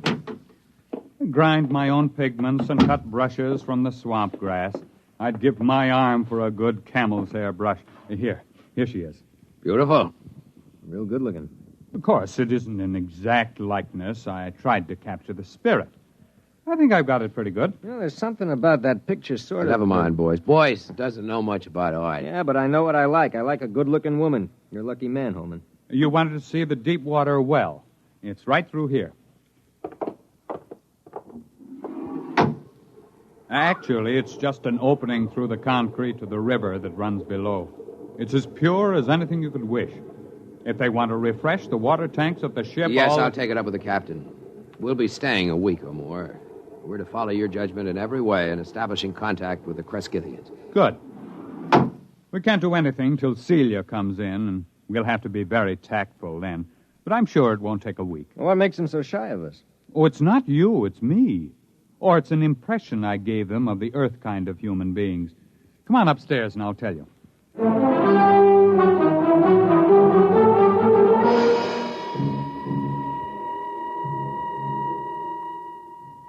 Cigar? It's a local swamp grass. Is it safe? Well, I've been smoking them for years. You were telling us about the native humans. Well, I've never asked Celia much about her people. There's some kind of very strong taboo that keeps her from talking about them. How'd you meet her? Well, our ship crashed into the valley originally. I was the only man left in the original crew of 4. Manning went insane 2 days before we made a planetfall and killed Nichols and Dawson. And so I killed Manning before he could wreck the ship completely. Have you got a light, Marta? Thanks, I'm all right. You see, it was unavoidable, but they never understood it, those people of Celia's. Well, how did they find out? I was unconscious for about a month and completely blind for 6 months afterward. Blind? Well, they got me out of the wreck and nursed me back to life. But as soon as I was out of danger, only Celia would stay with me. She and I were alone for weeks before I regained my sight. How did they know I killed the others? Well, they're sensitive in a number of ways, and there were those bodies in the ship. They withdrew from me as soon as I no longer needed their help. Then in all this time you were never able to gain their confidence? It's not a question of confidence. It's a question of, well, I'm trying to tell you.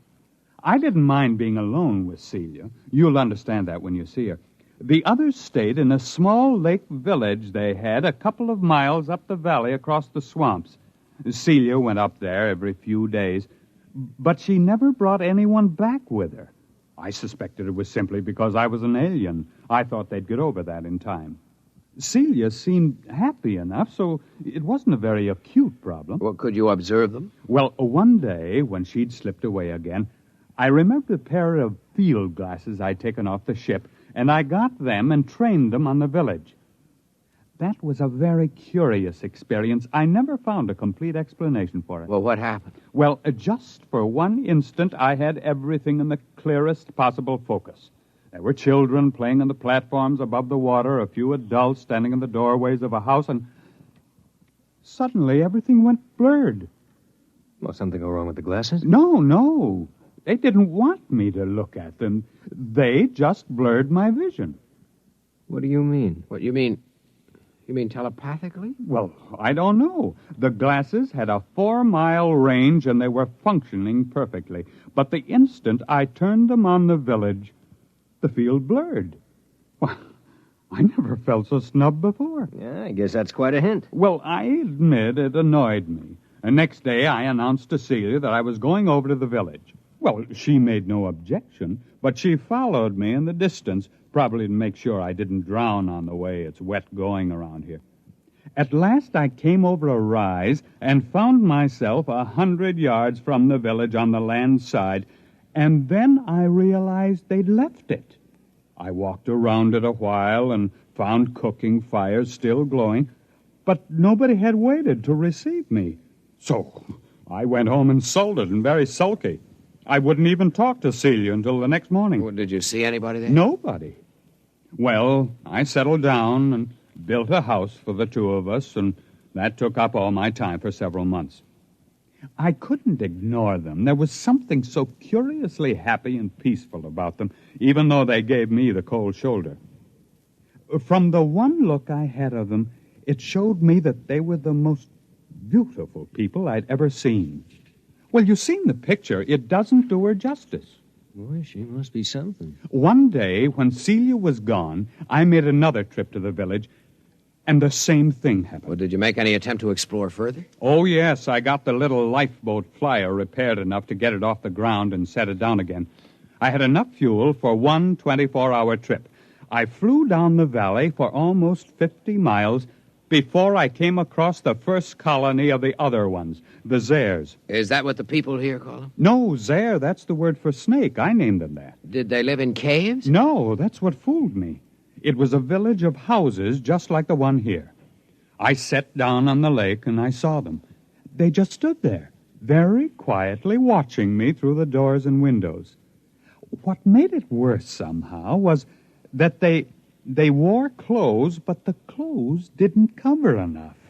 Those weaving, soft, blue, slimy bodies and those staring eyes. I backed down the ladder with my gun ready in case they rushed me, but they never moved. Did you find any more of them? There were about 8 more colonies of Zares further down the valley, but there was no trace of another tribe of humans. At the time, I didn't know just what to make of it. There was a possibility that my village represented an advanced troop of human beings into the land of snakes. But it turned out to be the other way around. It seemed to be the snakes that were pushing out the humans. So I swore to myself that as long as I lived, at least, human beings were going to hold this section of the valley undisturbed in its safety. When I came back, I said to Celia, I must speak to your people. Go tell them I'll come again tomorrow, and they mustn't run away. Well, she looked at me, and then she went in the direction of the village. Did they wait for you? Well, she came back late at night, crept into my arms, and told me they promised to wait for me.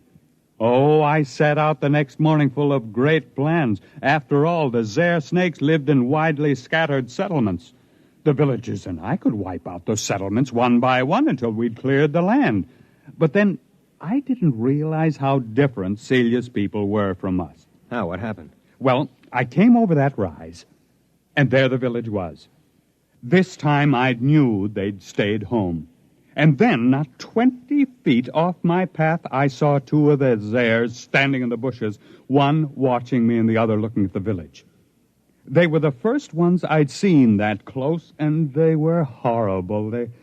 They had a rapacious, greedy look. They seemed oily and unclean. Each had a kind of tricky crossbow over his shoulder, and they couldn't be seen from the village. Would you like something to drink? There's some kind of fermented homebrew I made. No. What happened? Well, I shot them both down before they got over the surprise. It was a natural thing to do, wasn't it? Sure, I guess so. But apparently, from the point of view of the villagers, it wasn't. The village was empty again. When I got back home, I was actually sick with disappointment. And then I discovered Celia was gone. She stayed away 3 days. And when she came back, I never went back to the village. But I don't see why. Neither did I until it was too late. They won't kill their enemies. They're too polite for that. So their enemies are gradually squeezing them out of existence. Captain, what do you expect us to do in this situation? Kill the Zares, as many as we can find. If the human beings of this world won't defend themselves, we'll have to defend them. I can't be on guard here forever. It's up to you and the other men on the ship to do the job right. You will, won't you? You'll make a report to Commander Lowndes? We'll make our report. Oh, that's fine. Well, gentlemen, I suppose it's late now. I suppose you'll want to turn in. When will your wife get back? Well, she'll be back later. Don't worry about her.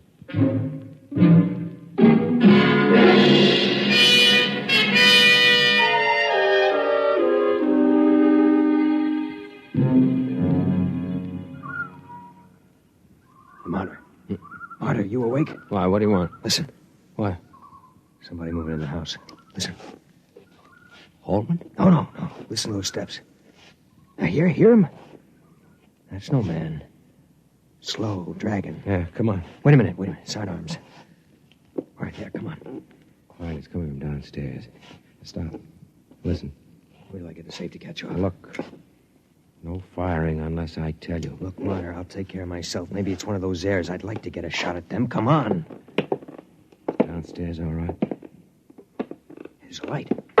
What's that? A missile gun. Holman had a number of obsolete weapons down there. Hurry up. Look out, there goes the light. I've got my torch. It came from the well room. Oh, it's the door. Stand back. Turn your light in there. It's Holman. They've got Holman. There it goes. Stand clear. I'll blast it. Wait a minute. Get out of the way. It's one of those airs. Give me a clear shot. Hold it. Can't get out of here while we've got the well covered. Now keep your blaster ready while I look at Holman. I hear it moving back there in the shadows. He's dead. Come on, make a break for it, you rotten, slimy snake. Come on! Shot through the head with his own gun. Who's that there, that snake? You got a good look at it? No, it jumped for the shadows. There it is. Marta, swing your torch around. I'll roast it with one blast. Listen. Who's that? You who are his friends, will you listen to me? Who are you? He called me his wife. What? How'd she get in here? If that Zare gets a hold of her... Quiet. Don't move. I won't. Why did you kill him? But I thought you understood. What do you mean she killed him? It was that Zare, the snake. There are medical men who'd say he'd been insane for 20 years as he counted time. They would have forced him back into sanity. I could not bear the thought he should suffer that. Suffer what? Are you all fools? He was a fool, though I loved him. He could not see beyond the shape of things. So here among us, he saw shapes he could bear to see. And those moments when sanity came to him and he saw what was really there, then he killed. Are you all like that? What's she talking about? Is the snake there with her? Go upstairs, boys. Wait for me outside. You're going to kill that snake? Yes, I'll kill the snake. All right, take my blast. Now, be careful. Get it between the eyes, Marta. Roast that Zare to a crisp. Go on outside. Are you still there? Yes. Is there any way you can get out? I can leave by the river that flows under the well if you do not shoot at me. I won't shoot at you. May I take his body? Yes. And you will all leave with your ship? I loved him, although my people thought it strange, almost beyond their tolerance. They are foolish, too, yet not as foolish as you are. They saw what was in his mind, and not beyond that. And so they were afraid of him. But he is dead now. And there is nothing that your people and mine could share. We are too different. Will you leave? We'll leave. What did you see that was beyond his mind? A brave spirit, though very frightened. He ventured far, far, far into the dark, of which he was afraid. I loved him for that. I am coming now. I think you had better look away.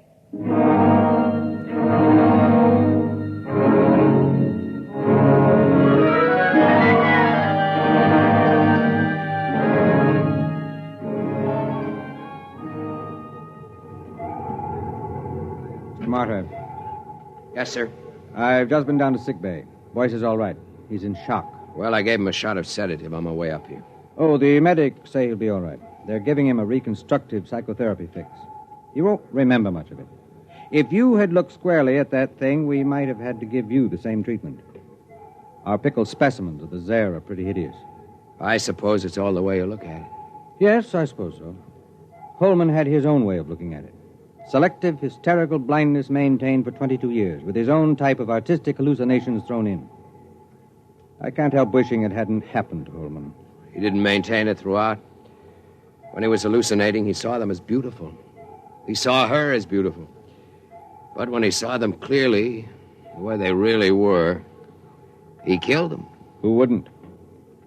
I almost feel like getting out of space and staying out for good. Well, it's time to file a report and wrap up. What are you reporting? That Holman died here quite peacefully about a year before we found him, leaving a diary of inspiring courage and devotion to space exploration behind him. We'll have time enough to work up the diary. That should keep everybody happy. All secure, sir. Shall I close down the ports? Just a minute. Marta, look down there. The whole galaxy. Do you think there actually are people out there somewhere? I hope so. Do you think we'll ever find them? I don't know. They've never found us.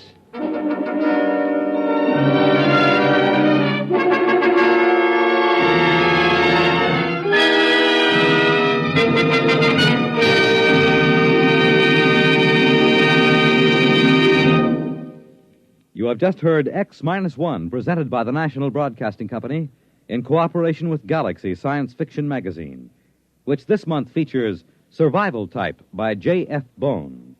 Score 1 or 1 million was not enough for the human race. It had to be all or nothing, with one man doing all the scoring. Galaxy Magazine on your newsstand today. Tonight, X-1 has brought you Caretaker, a story from the pages of Galaxy written by James A. Schmitz and adapted for radio by Ernest Kenoy. Featured in the cast were Ted Osborne, Bill Lipton, Mason Adams, Raymond Edward Johnson, and Betty Kane. This is Fred Collins. X-1 was directed by Daniel Sutter and is an NBC Radio Network production.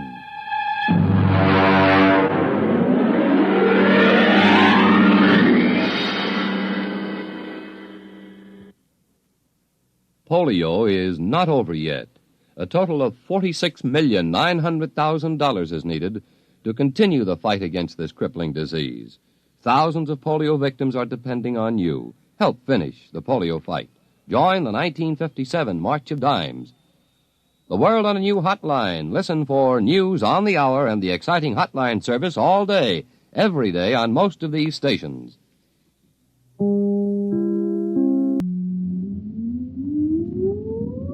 Countdown for blastoff. X-5, 4, 3, 2, X-1, fire.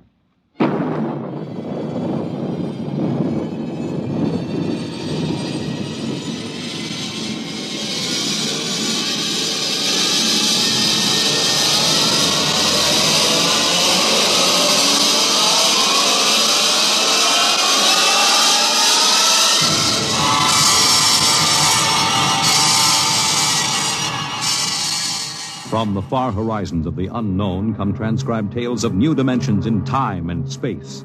These are stories of the future, adventures in which you'll live in 1,000,000 could-be years on 1,000 maybe worlds. The National Broadcasting Company, in cooperation with Street and Smith, publishers of astounding science fiction, presents X minus 1.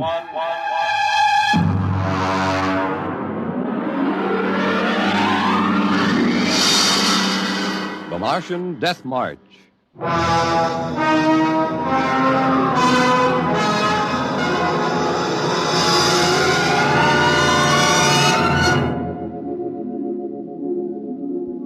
I've always been interested in lost causes. The revolt of the Scottish Jacobites against England, the last stand of the Cherokee and Sioux Indians, and the death march of the Martian Highlanders in 1997. There's been a lot written about that march. The UN Commission report covers 4 volumes, but the whole story isn't down on paper yet. I know it because I was on that march from the beginning to the end. There's one part of the story that no one ever mentions. The Martian Death March of 97 was led by an Earthman.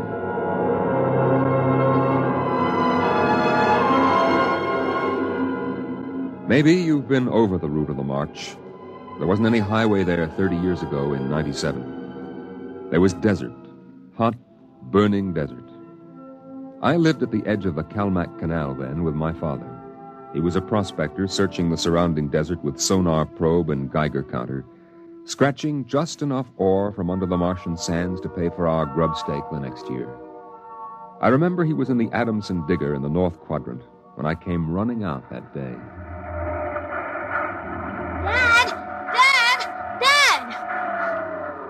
There's somebody coming, Dad, across the desert. You sure? I saw them. They're a couple of miles out. Well, how many cars? They're on foot. On foot across the desert? Honest, Dad. I saw them. Are you sure it wasn't a light reflection off the canal? No. It was dark against the sand. I don't like that. You run back and get the rifles out. I've got to pull the digger into the shed. Is there gonna be fighting, Dad? I don't know. I got a whole year's ore piled out back in the bins, and I ain't gonna lose it to no claim jumpers. You go back to the shack and break out those rifles and see they're loaded, you hear? And jump!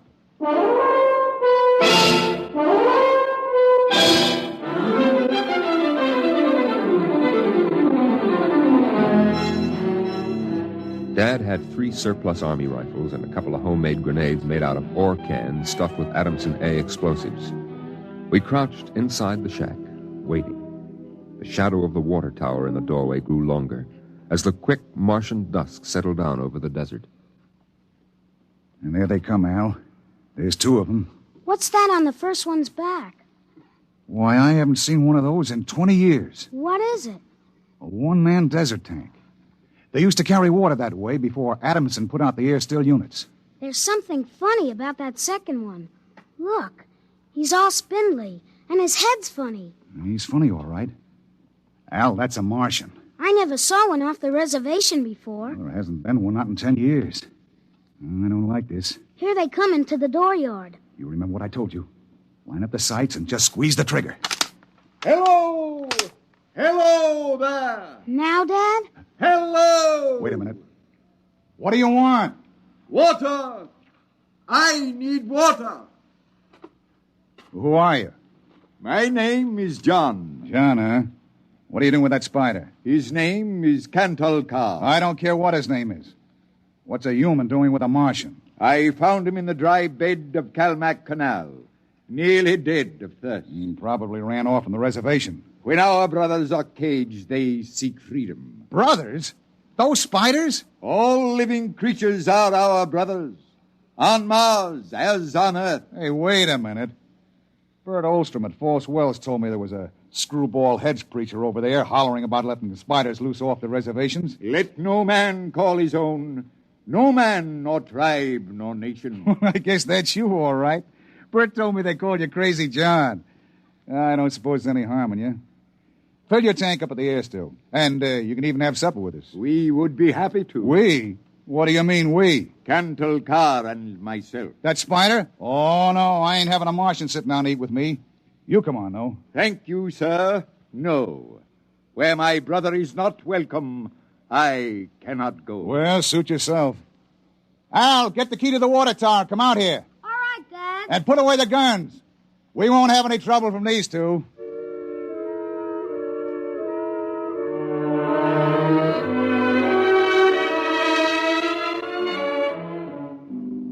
The old man filled his tank at the air-still tower, and the Martian went through the ash pile for half-burned fuel brick.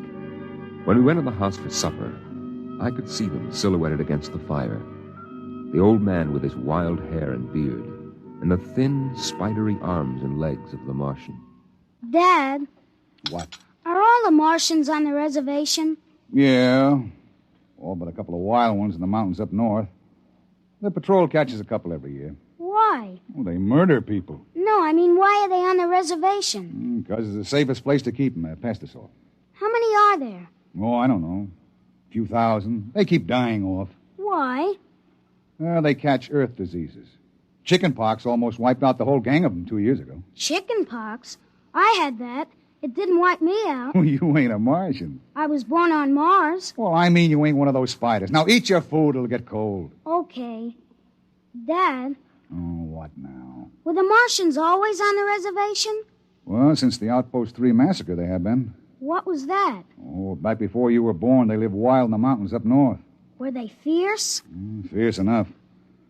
Only place for them spiders, behind wire. Yeah, it sure is.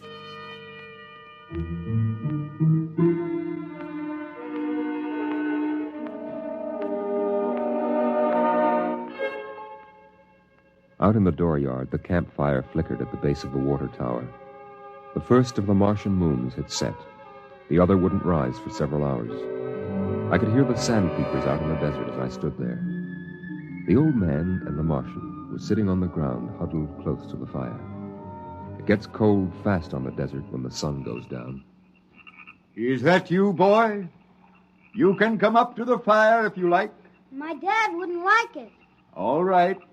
But I'm not afraid of no spider. No, there is nothing to be afraid of. How How come his arms are all skinny? Ask him. Does he talk? Yes, his name is Kantalka. It is, huh? Hello. Hello, boy. He talks funny. It is not my language. Why isn't he on the reservation? You can get in trouble helping spiders to escape. No man has the right to imprison the innocent.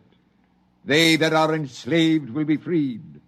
They that are in sickness and misery will be comforted. They that are exiled in a strange place will be restored. My dad says that spiders are treacherous, cowardly, murdering savages. That's what he says. Boy, there was a time on this world when there were no earthmen, when the ships and the machinery of earth were unknown. Then the people of the highlands lived in peace. But today they are a handful, starving, dying behind the wire. But the reservation isn't so bad. Our home is in the mountains of the north, not the desert. I heard a voice which cried out to me in the desert, "Go to your brothers." Do they really call you crazy, John? I have been called many things. You really think we ought to let those old spiders off the reservation? Boy, we die here in the desert. We die in the sun and of the sicknesses you have brought from earth. That's 'cause Martians are just weak. I'll bet I could knock you down myself. You could. We are a different people. We have not the strength of muscle of earthmen. But we will not stay here to die. You won't get off the reservation. The patrol takes care of all that. They won't let any stinking old spiders out. Even in the minds of children is planted the poison of evil. How long?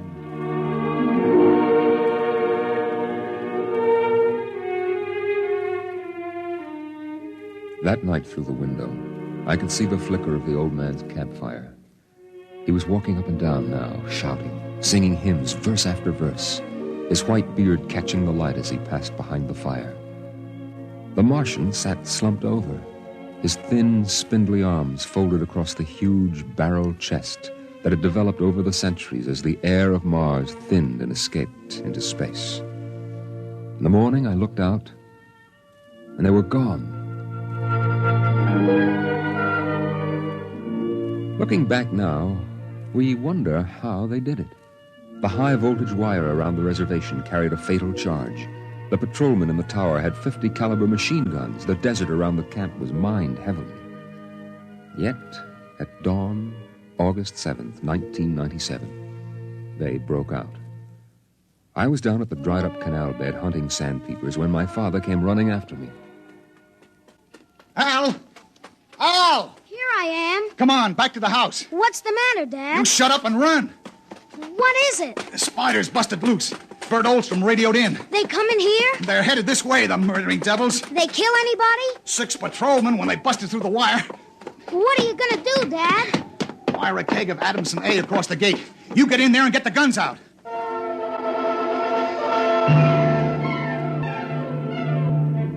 I got the rifles and shoved a full clip in each one. Then I slipped a primer fuse on the homemade grenades and lugged them out to the porch. Dad was running lead wires back to a detonator from a half keg of Adamson A he'd set across the gate. There. And that's it. Now give me one of those rifles. Will they be here soon? You can see the dust over the rise. Murdering spiders. What'll they do? I don't know. Now make sure you get a good sight, Al. Don't waste any bullets. There they are, Dad. There they come. Oh, wait a minute. Hold up now. I want to get a good shot. Let him get closer.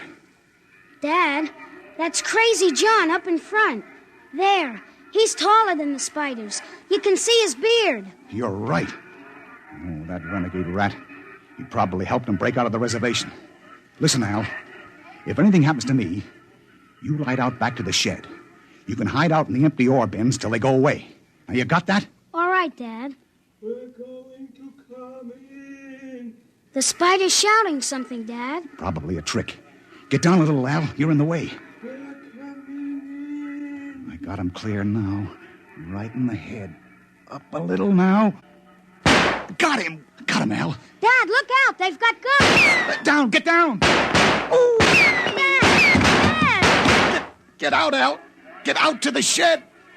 Dad, you're hit. Go on.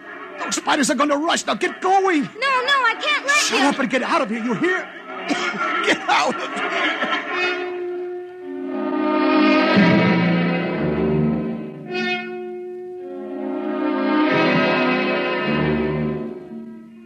I ran back through the house to the shed.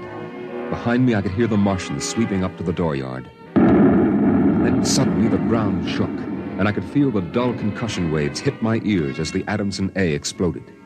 I could hear the high, whispered screams of the Martians and the rattle of fragments on the metal roof of the shed. I dived into the empty ore bin and slammed the hatch almost shut. I sat there waiting. Then suddenly a shadow fell across the edge of light, and the hatch slid open on top of me. You leave me alone. I'll kill you. Boy, I've been looking for you. Where's my dad? What did you do to my dad? He's dead. You killed him. You and those spiders. I'll kill you. I'll kill all those stinking, murdering spiders. They are our brothers, boy. Your father shot without warning, and the fire was returned against my orders. You mean you weren't going to attack us? Our brothers came in peace. They are going home to their mountains. We came to get water for the journey. You mean you just wanted water? You... Dad! John, the Earth Patrol will be following us soon. We must go. And the boy? We'll have to leave him here with water and supplies. No, the Earth Patrol would question him. We need the time. He goes with us.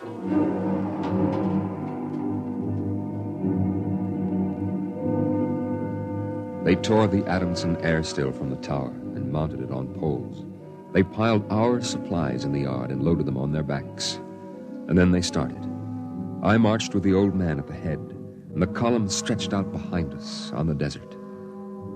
I turned to look back at our house, but the sun was behind it, blinding red. The old man pulled me around as he marched, his eyes fixed on the horizon, where far to the north rose the cool mountains that were the ancient home of the Highlanders. 14 of the Martians died the first day. They dropped to the side of the column when they could go no farther, and died. But the march went on. On the 5th day, we swung wide to avoid a mining settlement, but not wide enough. The miners were in ambush behind a pile of rocks.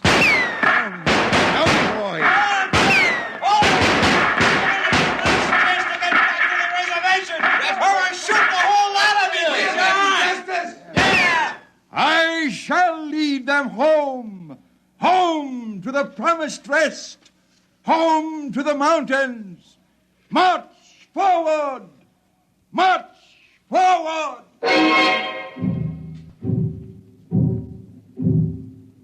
And the march went on. We wound across the desert in wild zigzags, following the paths the old man had traveled through the years. Only once a patrol plane hovered on the horizon and then shot away. The days went on, the weeks, and the Martians died. They died of exhaustion. They died of the diseases we had given. And they died of thirst. The Adamson still could produce 27 units of water an hour, no more. And on that, they died of thirst. Here, boy, here's your water. But that's more than the others got. Take it. It's yours. You're giving me your water. It will be provided to me. He that brings justice to his brothers will drink deep of the water of righteousness. He that... Drink your water, boy. Across the desert, from the Calmac Canal to Fever Dip, past the towering mesas of the Higgins Badlands, across the dry sea bottoms they marched.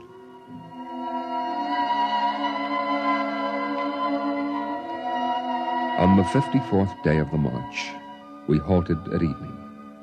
The air was thinner, colder now. The rations had long since been exhausted. I lay down to sleep, wrapped in the old man's coat. Early in the morning, before sunrise, I woke suddenly. The ground mist that had covered the desert the night before was lifting slowly. And I saw the old man standing by the burned-out fire, the vapor swirling around his legs in the cold light of the false dawn, edging his wild beard.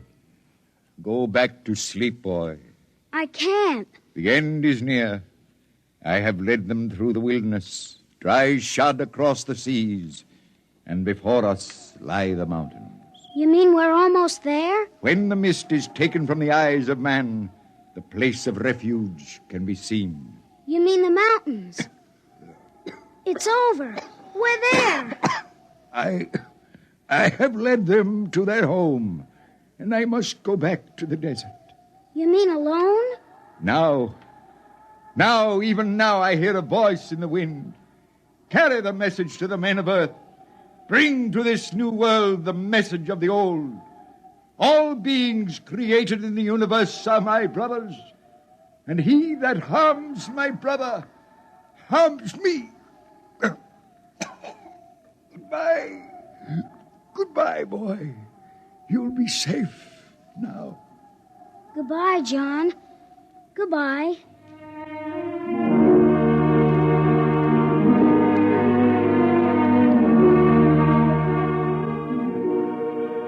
The Martians found him 500 yards from the camp, dead. Now the mist rose, and before us towered the highlands, the tall green mountains and the cool sky. The march was over. Of the 7,000 Martians who started, 900 were alive. They gathered now on the rise of ground and faced the hills. Their thin bodies wavered as they stood, and some dropped to the ground as they stood there. But there was a light of hope in their large, staring eyes. Most of them had died, but they had died on the way home, and now the march was over.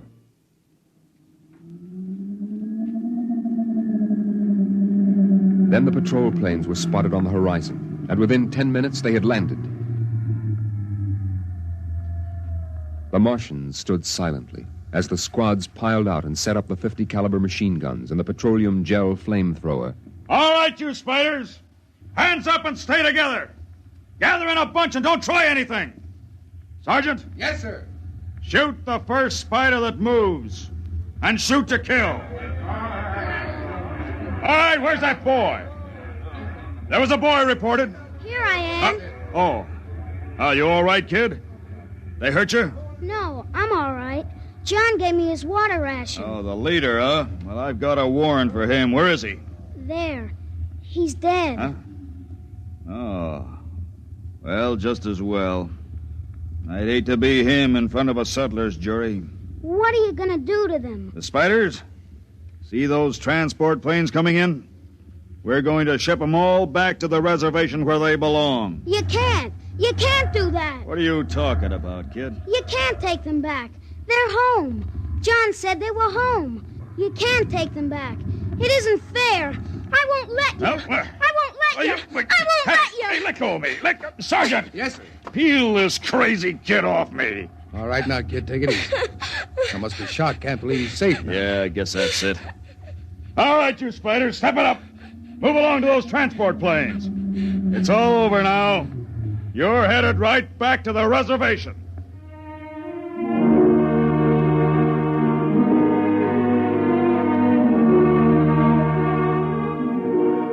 They separated them in groups of 50 and loaded them on the planes. 900 out of 7,000. And soon the first big-bellied ships waddled out on the hard sands and lifted slowly into the air, headed back to the south, flying over the trail of dead and dying who started on the march to the highlands, the march to home.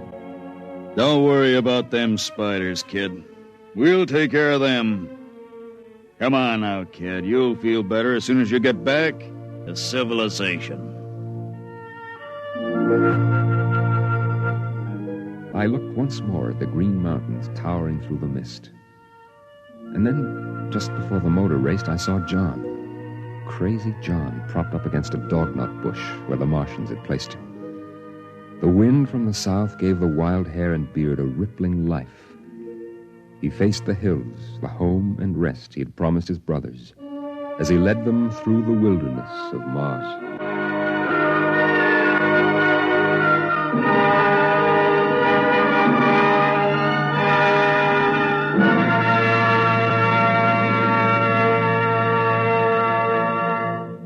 You have just heard X-1, presented by the National Broadcasting Company in cooperation with Street and Smith, publishers of astounding science fiction. X-1 was an NBC Radio Network production.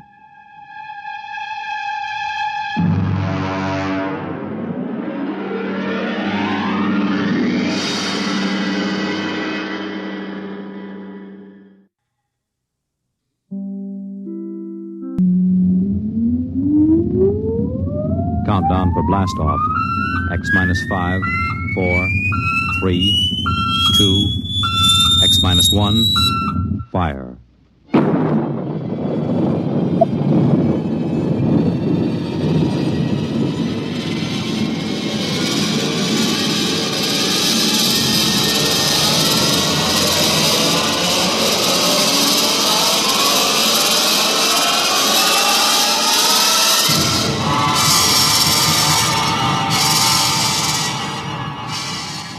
From the far horizons of the unknown come transcribed tales of new dimensions in time and space. These are stories of the future, adventures in which you'll live in a million could-be years on 1,000 maybe worlds. The National Broadcasting Company, in cooperation with Street and Smith, publishers of astounding science fiction, presents X minus one.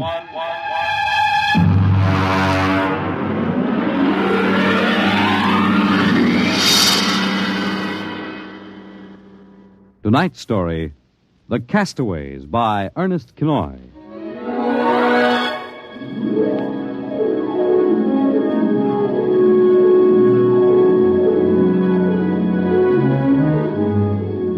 In the South Pacific, night comes on rapidly. The sun dips below the flat horizon, the sea is crimson for a moment, and then night falls. But on Tahani Atoll, giant arc lights turn night into day. Across the waters of the lagoon, within the barrier reef, launches and tugs skitter back and forth, while on the curving half-moon of the island, army trucks and jeeps scuttle down the rough roads bulldozed by the Seabees just 6 weeks ago. A low Quonset hut stands near the beach, surrounded by tangled wire. This is the preliminary command post, and inside is General Frank Gaydosh, field director of the test. Operation Destruction. Everything's on schedule, General. Radiological surveys complete. Instruments placement checked. Well, get me Navy and tell them HR is as ordered. Send a periodic time check to Air Force on 90-week talk and observation control on the Missouri. Yes, sir. I want a complete roster check on all personnel before HR. Yes, sir. Oh, Nate Cohen wants to see you. Well, who the devil's he? AP man. He's been selected by the press radio pool to interview. I haven't got any time. Tell him to speak to Major Dwight Vredenberg. He's the PRO. I think perhaps you'd better see him, sir. The directive on public relations from Washington was very clear. Well, how in blazes am I supposed to run a bomb test and play mother hen to a bunch of reporters? Washington said... All right. Bring him in. Borelli? Yes, sir. Give me some black coffee, will you? Yes, sir. This is Mr. Cohen, General Gator. How do you do, General? Lousy, as a matter of fact. Is that an official statement? No. You can run some of that "the world is at the crossroads" baloney. I wrote that yesterday. General, what effect do you think the new bomb will have on the world situation? I can't tell you that, even if I knew. My job is to set the blasted thing off and see that nobody gets hurt, and collect the data. Can I speak to you a moment, sir? Later, Alan. Go ahead, Cohen. Can you release anything on the scientific principles involved? I don't even understand them myself. Wait a minute. Dr. Muller? Yes? Come over here a minute, will you? Cohen, this is Dr. Fred Muller, Civilian Scientific Director. He's the only one who knows what's inside that warhead. How do you do, Mr. Cohen? How about a statement, Doctor? Oh, I'm afraid all I'm allowed to say is that the bomb is new, it's extremely powerful, and off the record, it's very tricky and dangerous. What'll happen if it goes off prematurely? I don't think we have to worry about that. In fact, we wouldn't even know about it. If you'll excuse me now. How about the natives? Well, what about them? Aren't they going to be evacuated from the island? They already have been. General Gator. Well, I saw the Tahani chief outside when I came in. The whole tribe squatting down at the motor pool having a conference. What? Alan. I've been trying to tell you, sir. The Tahani are still on the island. Well, why? The LCTs are ready, aren't they? Yes, sir, but they won't go. They refuse. The schedule called for their evacuation to Mailani 3 hours ago. I realize that, sir, but I hoped we could still get them off without violence. Look, Alan, they're either on the island or off. Now, wait a minute. Cohen, that's all. What are you going to do about the natives, General? Never mind. I'll issue a statement later. You going to force them? Go on. Get out. I haven't got time. All right, General. Thanks. Thanks a lot. All right, Alan. Let's have it. Well, sir, the Tahani been kicking up all along. They won't leave. They won't? Do they know what's going to happen to the island? Do they know that we're going to blow it higher than a kite? I told the chief. He just said they won't go. They'll go, all right, if I have to... Yeah, hey, get him in here. The chief? Yeah, and that lieutenant who interprets. Yes, sir. How do you like that, Dr. Muller? I haven't got enough trouble. You know, I feel rather sorry for the Tahani. Can't make much sense to them. We arrive and tell them they've got to get out. Look, I appreciate your finer feelings, Muller, but I can't let the Kanakas hold up the bomb test. They're not Kanakas, General. Captain Cook discovered the island in 1788. Well, what's the difference? Lieutenant Gilbert reporting, sir. Hey, look, I haven't got time for ceremony, Gilbert. Tell the chief he and his tribe have got to get off the island. We're providing homes for them on Mailani. Translate, Gilbert. The chief says you do not understand. Mailani is a bad island. My people have lived on Tahani from the time that our ancestors were cast away on the island. The spirits of our ancestors are buried in the earth. Our fathers are buried here. Our fathers' fathers. If he thinks I'm going to move his graveyard, he's crazy. In our ancestors' time, the Tahani came in a great bird canoe. We were cast away on this island. We have made it our home. What right have you now to carry us over the sea to a strange land where we would die weeping for our homes? We will not go. By the waters of Babylon, there we sat down and we wept when we remembered Zion. Well, thank you, Dr. Muller. You're a great help. Say, Gilbert. Yes, sir. Tell him I have no choice. He's got till midnight to get his tribe on board those LCTs peacefully, or I'll have the Marine Detachment carry him aboard. Yes, sir. Isn't that rather harsh, General? After all, justice is on their side. We're preparing to blow up their island, and we haven't asked them about it. Dr. Muller, will you kindly confine yourself to the scientific aspects of this operation? I'll take care of administrative matters. If you could explain to them what's at stake here. Any further explaining I've got to do, I'll do with the Marine detachments. I'm not going to hold up my schedule. Well, Gilbert? I told him, sir. All right, get him out of here. I've had enough. No, koala. What the devil's that? Some kind of a curse, sir. I can catch some of it. The island will remember the tears of its children and punish the invaders. The great destroyers will not destroy. And the evil man, who is the chief, will travel far through the blackness of night. Even as the children of the island end, so will he. All right, Gilbert, take him away. Yes, sir. Colonel Allen, get a detail from the Marine Detachment with tear gas and small arms down to the motor pool. And in 1 hour, have those natives on that transport, and I don't care how they do it. Is that my coffee, Varelli? Yes, sir. They must know about the bomb. The great destroyer will not destroy. You worried about that curse? I should think you might be. He threatened you personally. If I were you, I'd carry a pistol till they got off the island. The chief looked as if he'd cheerfully strangle you with his bare hands. I'm supposed to end the way they do, huh? What's that? Probably the Tahani saying goodbye to their island. I think I'll go down to the motor pool. Well, stay out of the way. And get back here in an hour. We've got to have this wrapped up and headquarters moved out to the Missouri by dawn.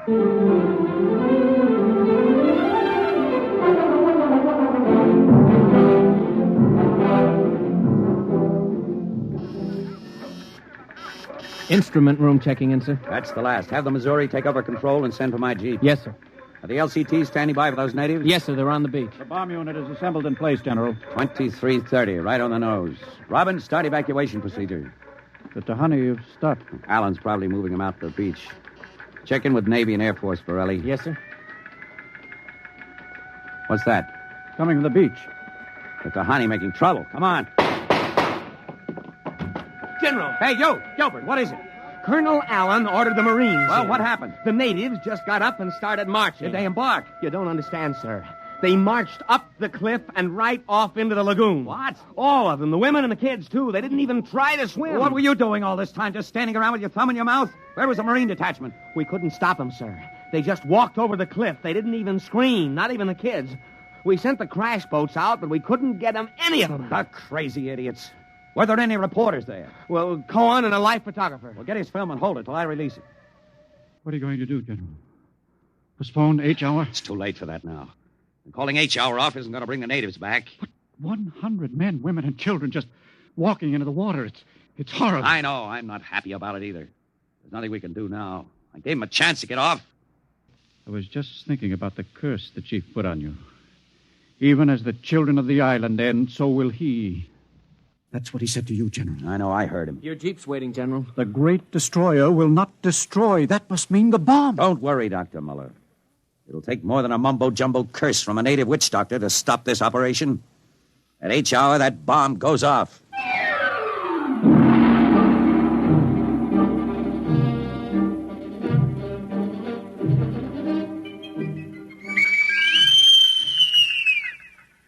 It is now H hour minus 1 minute 30 seconds. H minus 1:30. Video screen's hooked in, sir. All right, check control stations. Observation station 1. Observation station 1, check. Radiation station. Radiation control, check. Test the firing Observation circuit, station Dr. 2. Muller. Right, General. Damage control station. Damage control, check. All set. Communications. Communications, check. All checked in, sir. It is H minus 1 minute. H minus 1. Take a good look at that island on that screen, Dr. Muller. When you throw that key, it just won't be there anymore. Nothing but an atom mushroom over the lagoon. Quite a funeral pyre for the Tahani. Stubborn idiots. They can't get in the way of progress. Progress? I wonder if it is, General. It is H minus 30 seconds. H hour minus 29, 28, 27, 26. The great destroyer. That's what he called the bomb. Hold it, Muller. Allen, report. All checked in, sir. Cameras running. Sound fire warning. Stand by for firing. Ready, Muller? Ready? 10, 9, 8, 7, 6, 5, 4, 3, 2, 1, fire! General, it didn't go off. The bomb didn't go off. Borelli, signal standby. Condition red. Yes, sir. Allen, check readings. Muller, what's wrong? What happened? I don't know. The bomb didn't go off. Well, what do you mean? Why didn't it? I don't know, except for one thing. The Tahani chief said the great destroyer would not destroy. It didn't, General. The bomb didn't go off.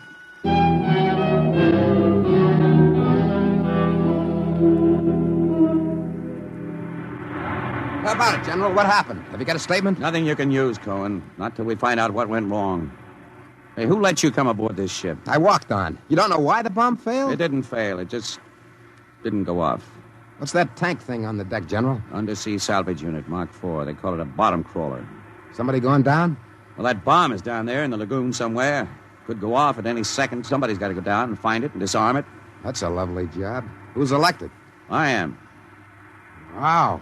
And Dr. Muller. He's the only one who knows how to dismantle it. All is ready, General. All right. Come on, Muller. I'm ready. Allen, as soon as we hit shallow water, get those gates open. We'll pull the crawler out. And then you get away in a hurry. If that bomb goes while we're working on it, I don't want any casualties. Yes, sir. Inside, Muller. All right. I'm in. Now, remember, get this LST out of the lagoon in a hurry. You got that, Allen?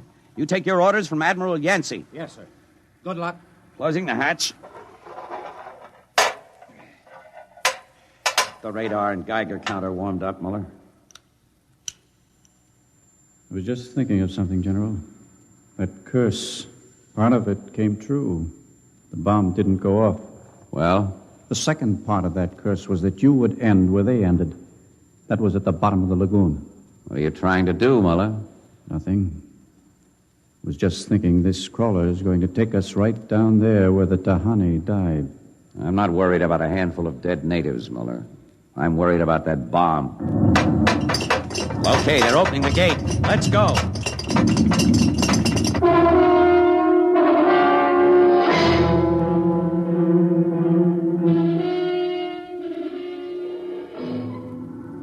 USU-4 to control.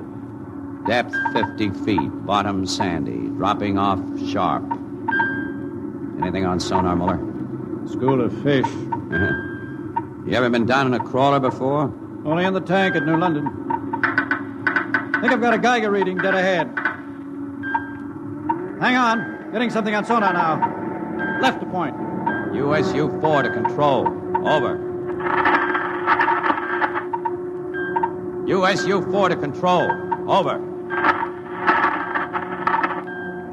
That's a fine note. The radio's out. Dead ahead. Looks too large to be the bomb. Can't see much on the forward vision plate. Hey, wait a minute. That's part of the reef ahead. That's where the Geiger reading indicated. The bomb must have settled in a hole in the reef. We'll have to go after it in diving suits. The suits are in the locker. Let's get this over with. The less time I spend down here waiting for that bomb to blow, the better I like it.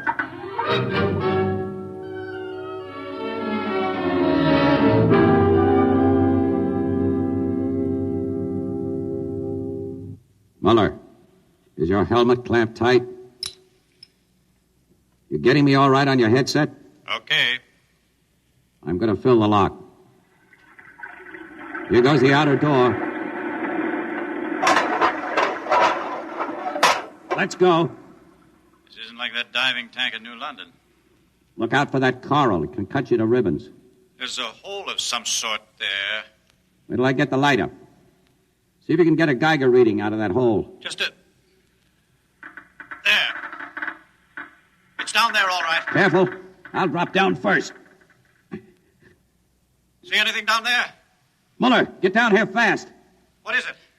Find something? The bottom of this hole, it's metal, and the sides. But it's the coral reef. Look, welded joints. These are hull plates of some kind. And Look out, above us. it's closing. Grab it. Too late. A metal hatch. It just slid over the top. This is impossible. What's going on? It's like an airlock. The water's being pumped out. General, do you realize what this means? I'm not sure. There's an inner door opening. Careful. It's a passageway. What do we do now? There isn't much we can do. We can take off our helmets, though. The dial shows good air. All right. Come on. What is this? An undersea fort? What's it doing here? What does it mean? Whatever it is, our bomb must be down here. Wait, there's someone there. I can't see. There's a shadow. Who is it? Who's there? Welcome, Dr. Muller. Welcome to our ship. We've been waiting for you. General, it can't be. Do you see it? It's the Tahani chief.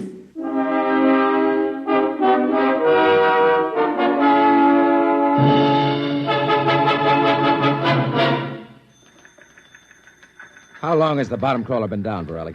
4 hours, sir. 2 since we lost contact. Now, keep trying. Yes, sir. I've given him enough time. I'm going to send another crawler down. What do you figure happened to him, Colonel? Well, there are a lot of things. Hey, how did you get in here? I walked in. When are you going to release this, Colonel? It's the biggest story since the election. Bomber dead and Dr. Muller and General Gaydash dead. They're not dead. At least we don't know they are. As long as that bomb doesn't go off, there's still a chance. What happened? Bomb. Borelli, condition red. Gilbert, radiation control into action. Get the hot squad into Tahani Lagoon as soon as it's cleared, and get me a PT boat with radiation screens. What is it, Colonel? What happened? Bomb must have blown. How about Muller and the General? If they were down there in that lagoon, you guess. Now get out of my way. I'm busy.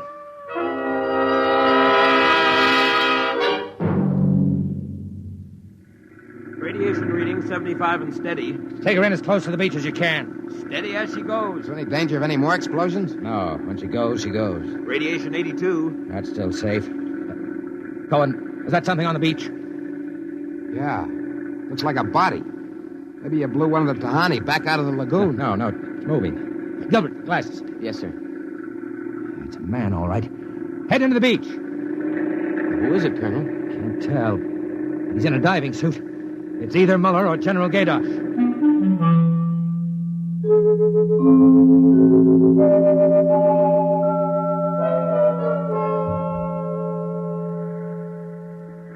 Get his helmet off.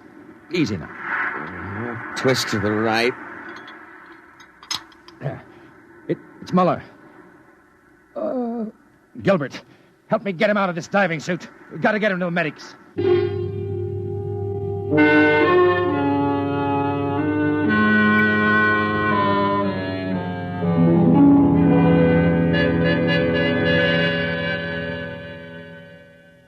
No radiation burns, superficial bruises, mild shock. He'll be all right, Colonel. Can he talk? For a while. Bomb go off. It didn't. He's still out of his head. Quiet, Cohen. Go on, Dr. Muller. What did you find? A ship. A giant metal ship there under the lagoon. A submarine? No. It was a spaceship. Spaceship? Camouflaged right next to the reef. When we went inside, we found the Tahani chief and all the tribe alive. What? They drowned in the lagoon. I saw them. No, they didn't commit suicide as we thought. They just dived underwater into the rocket airlock. Rocket? Airlocks? Now, look, Muller, I know you've suffered a shock, but... But it's true. It can't be. A spaceship built by Polynesian savages. But they're not savages. They're the castaways. They're from another planet. Don't you understand? Their spaceship was wrecked here 400 years ago. They've been waiting ever since for a chance to go home. He's out of his mind. Better give him a sedative, Doctor. No, wait a minute, Colonel. Remember their story about the great bird canoe? Maybe there's something to the legend. Not a legend, it's true. They'd exhausted their fuel, came down out of space, couldn't find anything here on Earth to replace their fuel source until we developed atomic power. Atomic power? You mean they stole our bomb? That's right. Fished it out of the lagoon, hauled it aboard. Yes, but how could they convert it to atomic drive? They made me dismantle it for them at the point of a gun. Then just before they blasted off, they let me go. But what about the general? Remember the Tahani curse? I see. You mean they killed him? You don't understand. I said I dismantled that bomb at the point of a gun. It was General Gaydash who was holding the gun. What? He was one of them, one of their spies sent out to bring back the rocket fuel they needed. And the Tahani curse wasn't a curse at all. It said that when they left the island, so would he. You mean he's with them now? Yes. And after 400 years, the castaways are going home.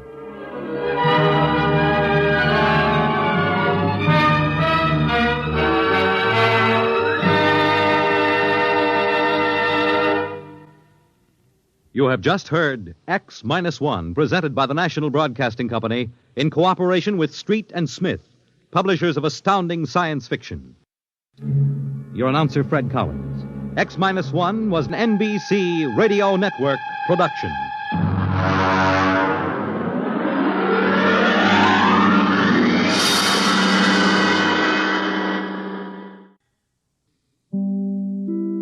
In just a moment, X-1. But first, a quiz program does not always improve your IQ. But what's an NBC radio quiz program? Well, you can be sure it'll improve your disposition. Yes, NBC offers listeners a laugh lesson every Wednesday night with 2 fun-filled question-and-answer shows. One is Truth or Consequences, and though you may never learn why a chicken crosses the road, you'll howl as contestants perform the stunts dreamed up by MC Jack Bailey. The other is You Bet Your Life, and with a quizmaster like Groucho Marx, your good time is always guaranteed. Hear Truth or Consequences and You Bet Your Life with Groucho Marx tomorrow. Now stay tuned for X-1 on NBC. Countdown for blast off. X-5, 4, 3, 2, X-1, fire.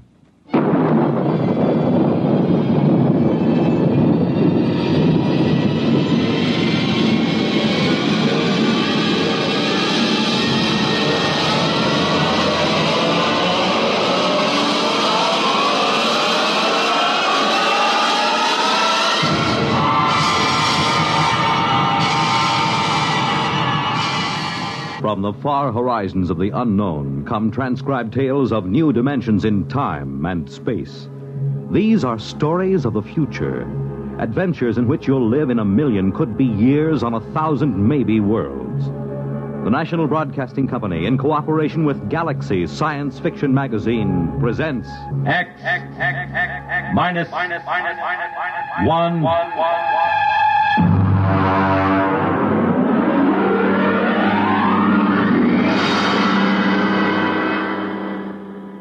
Tonight, Project Trojan by Ernest Kenoy.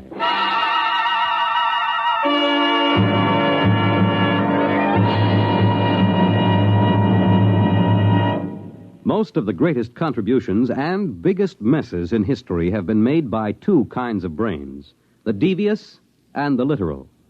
We quote from the monthly column written for Galaxy by its editor, H.L. Gold. For our story tonight has been inspired by one of his recent columns. discussing the exceedingly thin line that sometimes lies between science fiction and science fact, and of the strange use that both Allied and German intelligence made of science fiction during the recent World War II. Our report, of course, is entirely fictional, but similar schemes are known to have been attempted by both sides. And now, here is Project Trojan.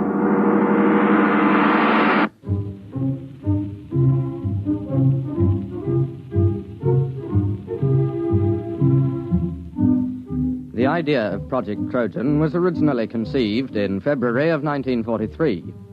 The Intelligence Plans Commission, an adjunct to Joint Army and Naval Intelligence, was under the command of Colonel Sir Harold Bostwick. The first antecedent of Project Trojan occurred on an afternoon in February.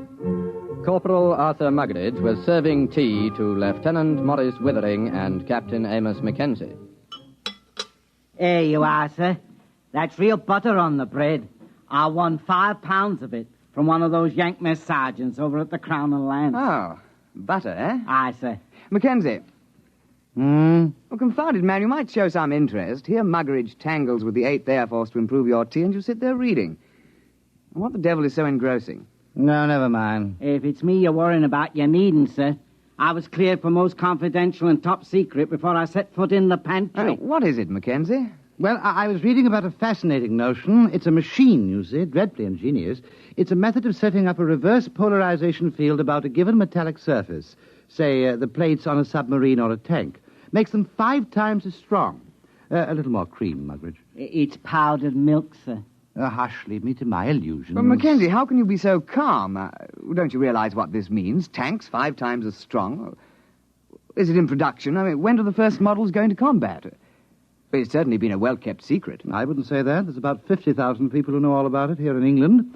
And, of course, a great many more in America. Oh, that's impossible. But I doubt if it will ever be used in combat. You're stark raving crackers. A secret like... Where did you find this? Now, let me see that. There you are. Incredible science fiction. It's an American magazine. You mean this is a story, one of those Jules Verne things? You've been pulling my leg. Aye? Well, I mean, after all... Well, Captain Mackenzie, I hardly think that... Well... Now, don't get stuffy, man. After all, to chaff me before the ranks. I don't mind, sir. But it did have you going, didn't it? Well, it sounded plausible. I don't know a confounded thing about electrical fields. Even if you did, it might take you in, huh? You see, the trick these science fiction lads do is to take something that's solid as a rock and then to push it just a wee bit forward till you simply can't tell where the science ends and the fiction begins. Still, I wish you'd exercise your ingenuity in deceiving Jerry rather than me. Good Lord. That's a fine idea. What is? If an intelligent, brilliant officer and gentleman like yourself might be taken in by a wild tale like this, whom else's leg might we pull? Huh? Muggeridge, another bread and butter sandwich, if you please, and take one yourself.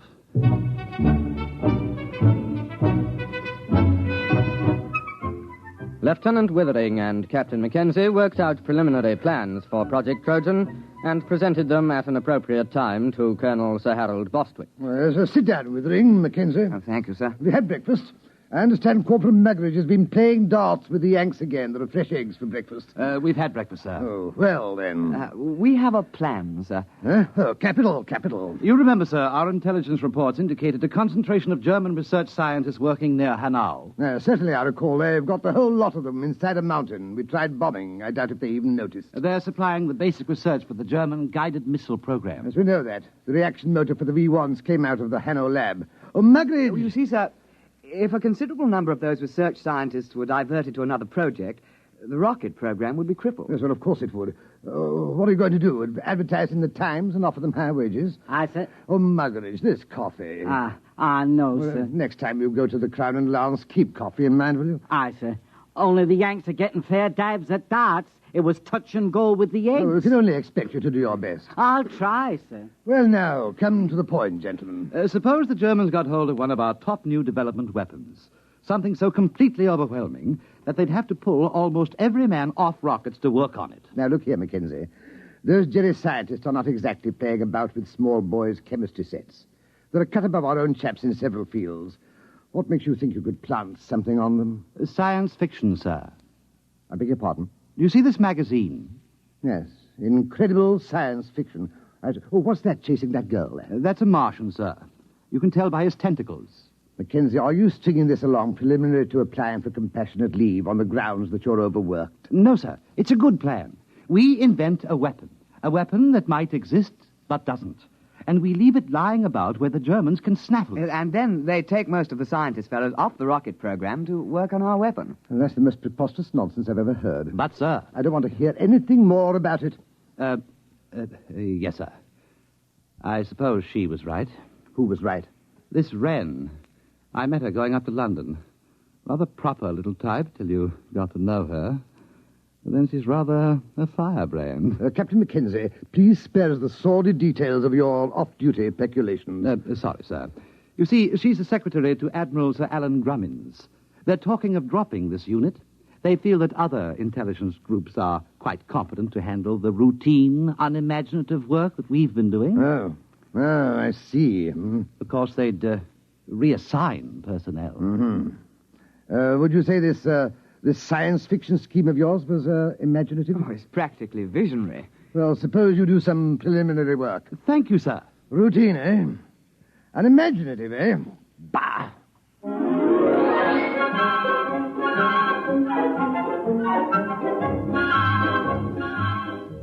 On the 14th of February, preliminary work was begun on Project Trojan. At first, Lieutenant Withering and Captain Mackenzie worked alone, researching the source material of the project. Slamming the firing keys, brick blasted down on the Krull warship. Bright beams of crisp destruction lanced out from the giant dreadnought and licked along the plates of Brick's one-man scout. Nothing in that one. What have you got? It's a story about two robots who fall in love. What's the name of that Johnny who came closest? Herman. Jad Herman. He got half a dozen ideas that are close. Where do you suppose he is? Somewhere in the States, I suppose. That's no use, then. Why? Look, man, perhaps we can put a query through Central Chafe Intelligence. The Yanks ought to be able to dig up this Herman chap for us. No. It's worth a try.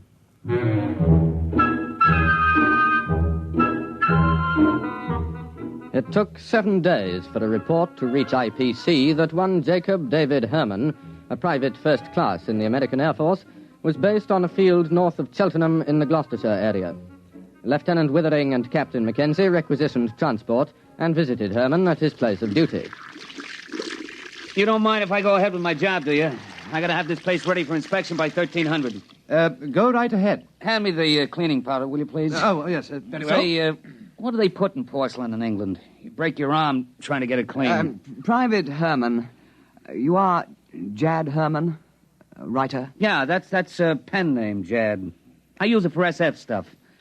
I used to write for the Confessions under the name of Cynthia Herman. I remember one article. I was saved by the YWCA from a life of shame.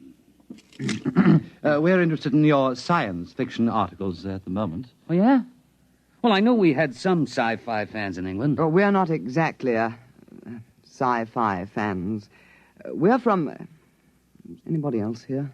Well, look for yourself. There's no hiding place down here. Well, we're from Intelligence Plans Commission. Uh-huh. We need your assistance, Mr. Herman. No kidding. We have a project that calls for your particular talents. You got a latrine needs cleaning? We're quite serious, Mr. Herman. Will you kindly pack your things and be ready to come with us within 1 hour? Oh, I'm sorry, gentlemen. I couldn't possibly leave until after inspection.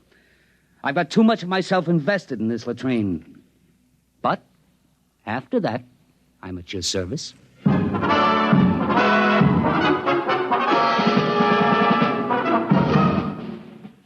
Private First Class Jacob D. Herman, 329-62126, was transferred on special detached duty to Project Trojan, and after briefing was set to work on basic plans. Oh, look, Mac, here's the way I see it. If you want to con a scientist, you got to be pretty straight all the way. You can't get away with more than one phony step in the process. Precisely. Now, here's the way I see it. It's a focusing beam weapon. The electronics on that are square. I used it in a story about 2 years ago. Feinschreiber at MIT and Temple and Westover at the Bell Telephone Laboratories worked out the basic field formulas. Oh, you mean it's real? Well, up to a point. Everything's on the level till you get to the catalytic action on the grid. Now, that just won't work. It's a basic problem in physics, and it makes the whole thing impossible. But don't the Germans know that? Oh, sure. You see, you make up plans for the weapon, call it a death ray. You let the Germans steal everything but the catalyst formula.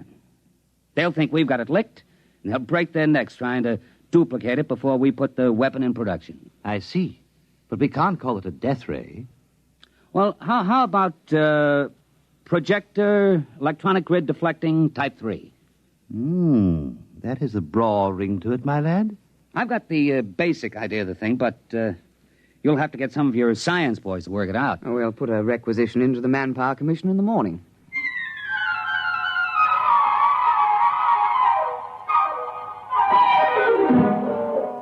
Doctors Montague, Felder, Harrison, Seisenby, and Pilsudski were assigned to Project Trojan, and under the direction of Private First Class Jacobs, complete specifications and plans for projector electronic grid deflecting Type 3 were drawn up. Project Trojan was ready for Phase 2. Have we got everything? Blueprints? Check. Specifications? Check. Machine tool inventories? Check. Letter rejecting the plans from the War Office? Check. Endorsement from Supreme Headquarters rejecting plans? Check. Note from 10 Downing Street overriding rejections, handwritten postscript. Build the confounded thing, W.C. Check. Don't you think that's going a little too far, the rejections? Not at all. That's the master touch. A rejection of an idea by the War Office makes it appear most genuine. All right. Private Herman, if this thing were real, if it could be built, what would it do? Oh, don't ask. You could blow a hole in a mountain 10 miles away. Well, you could knock down a whole wing of bombers without even aiming. Oh, dear. Lucky it won't work. I should say so. Oh, well, now to get this lovely thing into Jerry's hands.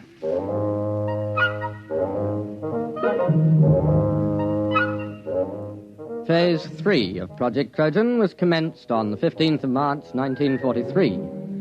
Central Counterintelligence Agency had discovered the infiltration of a German agent, a Belfast Irishman named Gogarty, into the blueprint division of Clark and Porchester, a printing firm doing some subcontract work for the Air Ministry.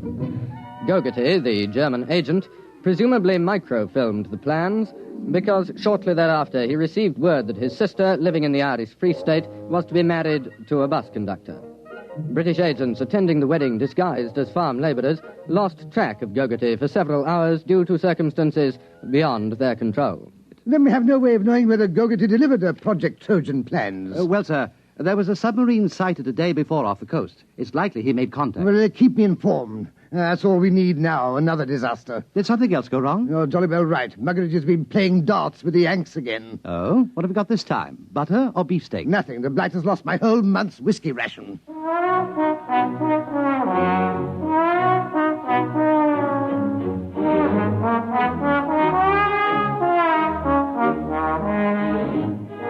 Now the cover operation supporting Project Trojan was undertaken. A battalion of the Royal Engineers was detailed to practice at secret installations with wooden mock-ups of the projector. A lance corporal in this detachment, a volunteer afterwards awarded the George Medal, was court-martialed and sentenced to 7 years' hard labor for revealing information about the project while drunk on a 3-day leave to Tynecastle. This particular aspect of Project Trojan has been in the news recently, inasmuch as several backbench Labour members of Parliament have asked questions in the House, as it came out that the corporal served the full 7 years and wasn't released until 1951. The Home Secretary explained that this was an unfortunate oversight, and there were jeers from the opposition, with Mr. Honorin Bevan taking the occasion to call for the resignation of the government. At the time, March and April 1943, the Intelligence Plans Commission awaited reports from British operatives. Sir, there's been a shift in assignment at the research laboratories at Hanau. Professor Schlickmann and Doctors Hirsch, Van Sulau, and Grishman have been transferred from rocket research to another project. Trojan? We must assume so. But that's only 4 men. But they're the top experts in electronics, chemistry, and metallurgy. If they're really working on Trojan, we've set the German rocket program back a year, while their scientists go yelping off after a red herring. Well, let's hope so. Bring me any further reports as soon as received.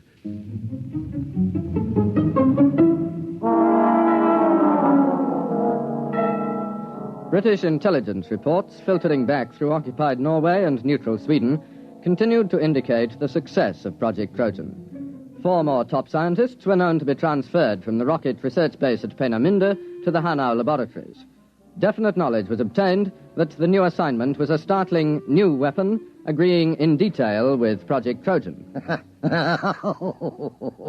What a sally, Mackenzie. What a stunt. Yes, sir. We shall have to have a little party to celebrate. We'll have that Herman chap in for a drink. I've been sending Muggeridge off to play darts with some of the Free French over at Germain Manor. He ought to be back soon with the champagne.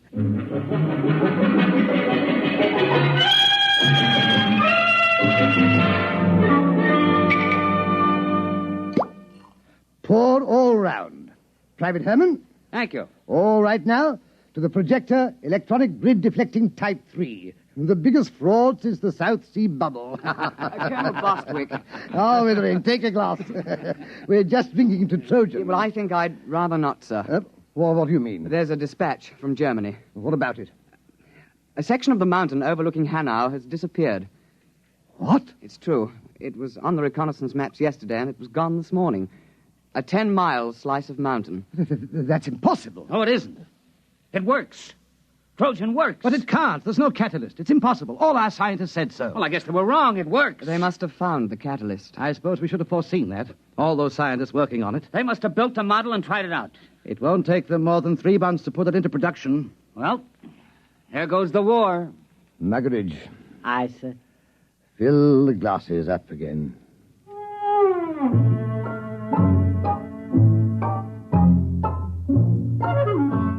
Intelligence Plans Commission now waited for additional dispatches concerning the reaction to Project Trojan in Germany. It was decided as a matter of policy to confine knowledge of these latest developments to the personnel of the project. Anything new, Mackenzie? No, sir, except that aerial reconnaissance confirms the damage to the mountain at Hanau. It's not quite as extensive as the first dispatch, but it is a bit of a hole. Oh, what do they think caused it? The Air Ministry seems to feel that an ammunition dump must have blown up. Couldn't that be it? I'm afraid not, sir. We have an intelligence report about several captured British and American tanks being brought to Hanau for testing. They were spotted the next day, completely destroyed. Trojan? Trojan. There's been an alert at factories producing parts for V-1 and V-2 rockets to prepare for retooling. Going to make the projector? It would seem so, sir. Well, I suppose I'd better go up to London tomorrow and make a clean breast of it. I'm afraid so, sir. Well, that's the end. Seems rather unsporting, doesn't it? Just handing the war over to them. I hate to think what the War Office will say. Not to mention the Prime Minister.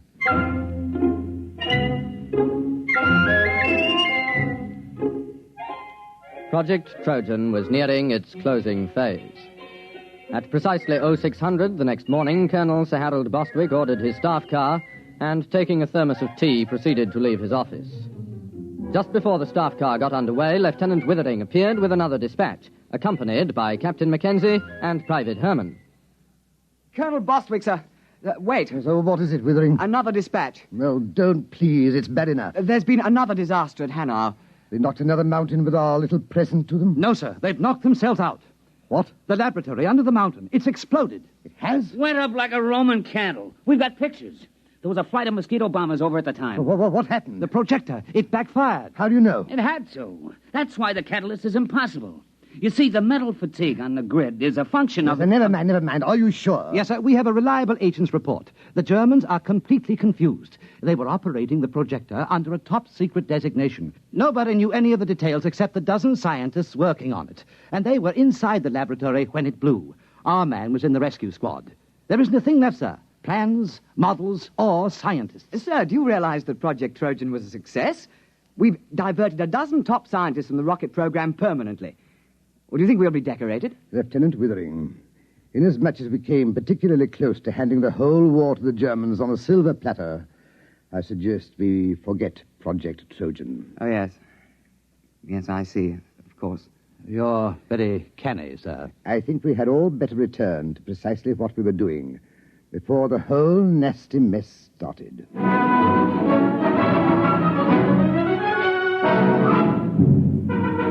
The final phase of Project Trojan was completed on the 22nd of March, 1943. The file, through some inadvertent error, was lost before the Intelligence Plans Commission had a chance to report to the War Office. All personnel returned to their previous assignments. All right. No splashing on the floor. I gotta get this latrine ready for inspection by 1300. You have just heard X-1, presented by the National Broadcasting Company in cooperation with Galaxy Science Fiction Magazine, which this month features the William Tenn novelette Time in Advance, the story of a man who made a strange bargain and endured the worst the galaxy had to offer, so that someday he could make the Earth sweat. Galaxy Magazine, on your newsstand today. Tonight, by transcription, X-1 has brought you Project Trojan, an original story by Ernest Kenoy based on an idea contained in an editorial in Galaxy written by H.L. Gold. Featured in the cast were Burford Hampton, Alastair Duncan, Ivor Francis, Alfred Shirley, Bill Quinn, and your narrator was Alfred Hislop. Your announcer, Fred Collins. X-1 was directed by Daniel Sutter and is an NBC Radio Network production.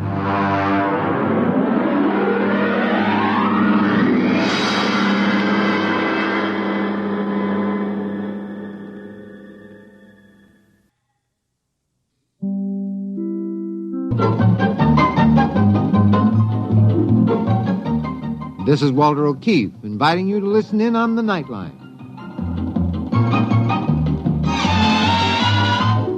Tonight, live the incredible life of ages yet to come, in a time that might be 1,000,000 years from now, on X-1.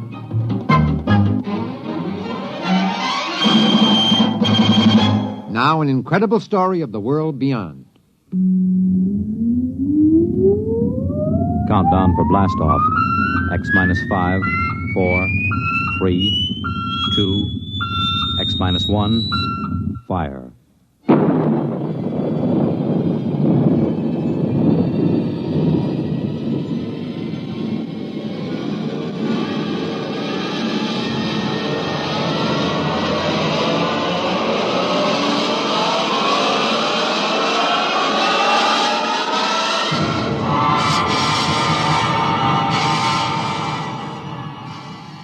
From the far horizons of the unknown come tales of new dimensions in time and space. These are stories of the future, adventures in which you'll live in 1,000,000, could be years, on 1,000 maybe worlds. The National Broadcasting Company, in cooperation with Galaxy Science Fiction Magazine, presents X-1.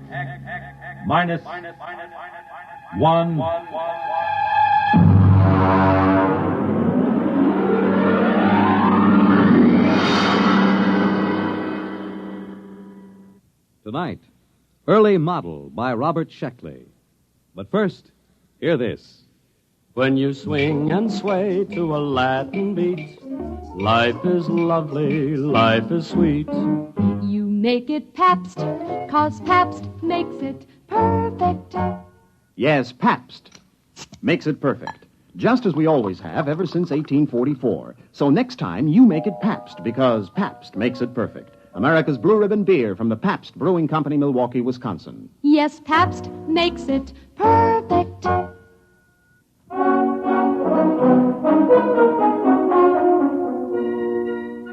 Now, X-1 and the Robert Sheckley story, Early Model. Of course, Professor Sliggett claimed the trouble was that the Protec was an early model, but then he invented it. He sprung the thing on me just before I took off for my scouting contact mission to Tells 4 in the Betelgeuse sector. Here, Bentley, put this on. Well, what is it? A new model. It's called a Protec. What's it for? Now, you'll wear it on your mission. Now, look, Sliggett, I already have to carry enough equipment to give varicose veins to an elephant. Linguicine, that's 22 pounds. I can't do without it, or I can't translate native languages. Concentrated food, water, subspace radio, weapons, medical kit. Now, how much does this thing weigh? 72 pounds. Try it on. Look, I won't promise It fits right on your back. Here, I'll snap the harness. Fits fine. It digs into my back. There's a sharp thing back there. That's the sensory link. It has to be at that angle. But my We're back... working on the problem. Now, don't worry. What does it do? Protec is a perfect protection for initial planet contact. There are pseudoprotein computer banks and an Anderson-Woodward force field projector. Wherever the Protec senses danger... look, I'll show you. I take this slide rule and swing at you. Hey, where did everybody go? Who turned out the lights? Hey, Sliggett, where am I? Sliggett! Get me out of here, Sliggett! What happened? The Protect went on. It encased you in the AW force field. I released by master control. You can turn it off with this button on your chest. Perfect. Perfect. Yeah, but 73 pounds. Well, this is an early model. I've used every weight-saving device possible, but unfortunately, early models are always a little bulky. All right, all right. How do I take it off? I'm not going to tell you. Huh? We're not going to take chances of having valuable equipment discarded just because it might be a little uncomfortable. Bentley, you're going to an alien planet. It's necessary that you be protected at all times. Look, I've got enough sense to figure out when to wear this thing. Yeah, suppose you find the natives seemingly friendly. You'd want to take off this heavy, uncomfortable Protect. But suppose you misjudge their attitude. Sliggert, I can take care of myself. That's what Atwood said before he left for Atopus 3. We never heard from him. Bentley, can you turn a knife thrust from the rear? Have you got eyes in the back of your head? Protect has. We're not going to risk $8 million worth of equipment just because you might be uncomfortable. Suppose it blows a fuse or pops a wire. We've got triple everything, with a power supply good for a century. Bentley, after this field test, the Protect will be standard equipment for all explorers. Well, all right. I'll try to get used to it. But it feels like I'm carrying a 72-pound monkey on my back. I carried it for 6 weeks on the way to Tells 4. And the added weight loused up my coordination in landing, so I burned out about 7 acres with backlash from the braking tubes. The radio receiver buried in my ear itched, and my back was rubbed raw from the carrying straps. I piled on my linguisine and the other equipment and staggered out. My instructions were to fraternize with the Aborigines and establish a trade pact, if possible. I found 2 of them standing outside the tail fins when the hull had cooled enough to get out. They were bipeds, orange-skinned with thick, short tails, and they were armed with stone axes and clubs. I stepped out of the lock, and they started talking fast. I realized I hadn't turned on my linguisine, so I tuned it in and threw the switch. I dare say it's a manifestation of some supernatural quality, eh, Wassel, old chap? Without a doubt, old man.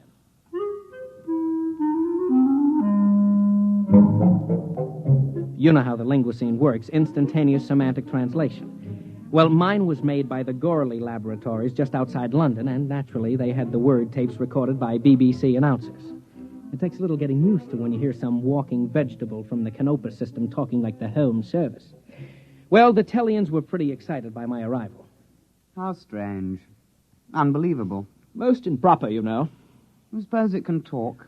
I come as a friend. A friend. Well? It does talk. Dreadful accent. But what can you expect, eh? Foreigners, you know. You know, old boy, I definitely sense an evil. Oh, now, come. We're both ghost doctors. Surely if there was an evil, we'd both sense it. Well, let's ask, shall we? Let's. I say, are you evil? Me? Why, yes. You see, we're the village ghost doctors. It's our job to ferret out evil, so to speak. It's our cup of fugle, so to speak. Are you evil? Oh, no. No. He says he's not evil. Well, how do you know? If he doesn't, who does? My dear fellow, appearances aren't everything. Surely you recall the legend of Hatape, the gods tempted the chief... Please, my dear chap, I'm as well aware of religious precedent as you are.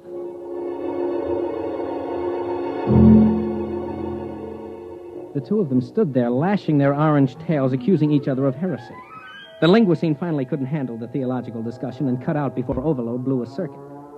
Eventually, they must have decided something because the short one carrying the stone axe turned to me.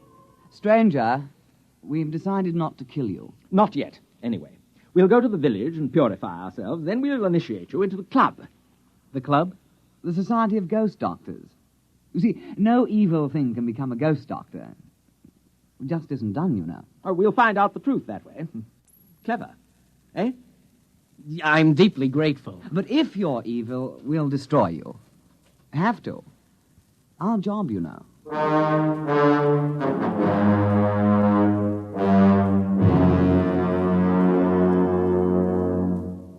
You are listening to Early Model, tonight's attraction on X-1.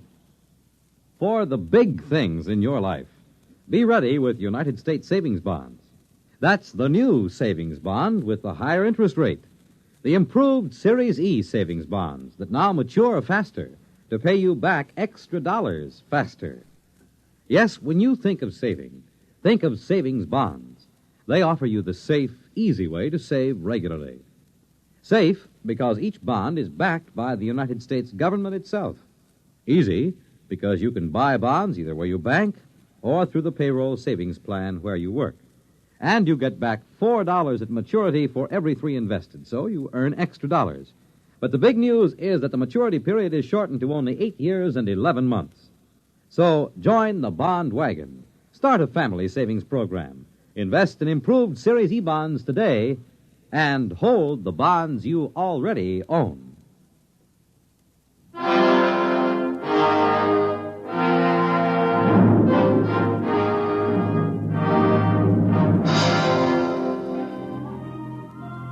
Now, back to X-1 and tonight's story, Early Model. Sliggert. Calling Professor Sliggert at home base. Come in. Go ahead, Bentley. Report.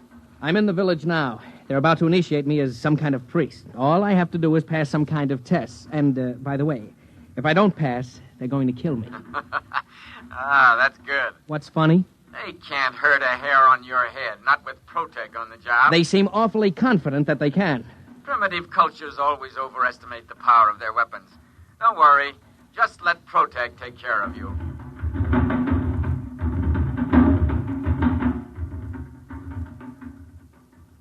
Go ahead, old boy. It's purified ceremonial food. But I can't. Why not? We purified with 7 sprinklings of strychnine, according to ritual. It's a taboo. I'm only allowed to eat my own supplies. A tribal taboo, you know. How primitive. Positively pagan. Well, shall we get on with it? We'll dispense with the written exam and get right down to the oral. Tell me, what do you think of evil? Well, it isn't good. Ah. Well put.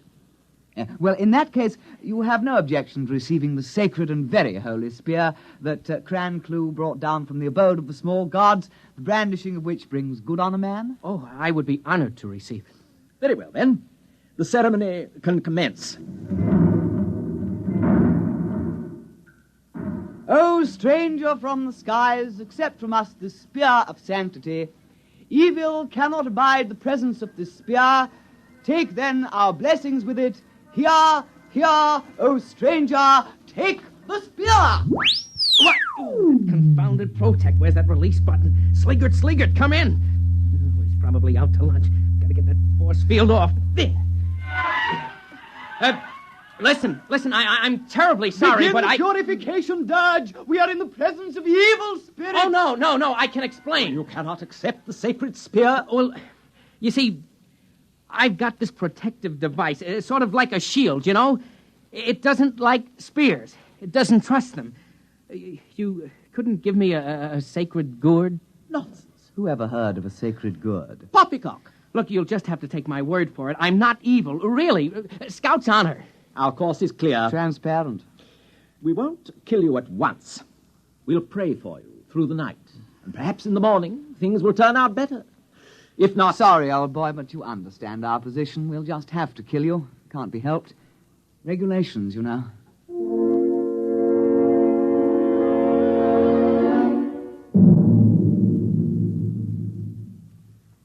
Yes, Bentley, I understand. Well, primitive people are notoriously treacherous.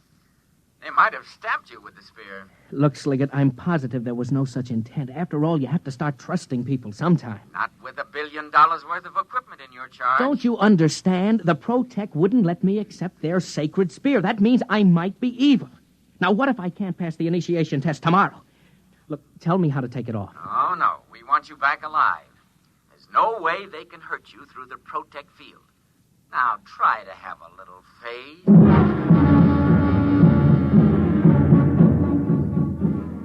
The campfires burned all night, and I could hear the chants of the ghost doctors. At least 3 or 4 times during that night, the Protec force field howled on and off, but I was too tired to care. In the morning, the 2 Tellians came to see me and stood switching their fat orange tails politely, while the linguisine translated for me. There were great sounds from your hut last night, sounds of torment, as if you were wrestling with the devil, so to speak. I'm a restless sleeper. Yes, of course. Quite. By the way, old thing, did you pray for purification last night? Oh, yes, I did. And was your prayer granted? Yes, oh, yes, sure, certainly. Not a bit of evil around me. Well, if you can't be initiated, we'll have to destroy you. We made that clear, didn't we? Oh, yes, quite clear.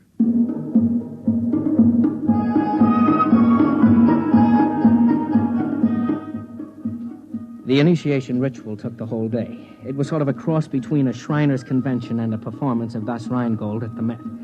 Luckily, no one tried to hand me a ceremonial spear or point a club in my direction, so the Protec kept its grimy force field to itself.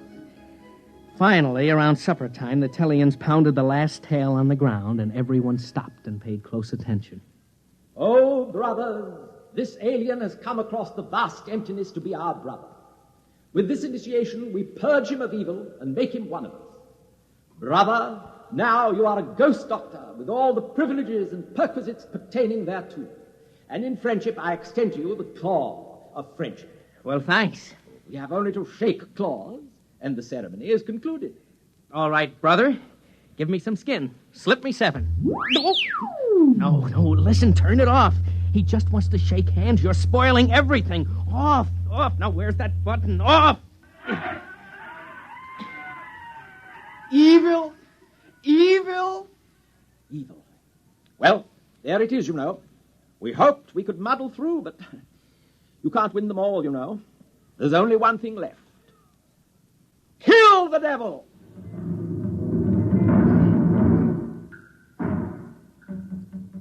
About 30 of the Tellians heaved stone spears at me, and naturally I disappeared inside the Anderson-Woodward force field, and the spears rattled off the whining coruscating power sphere.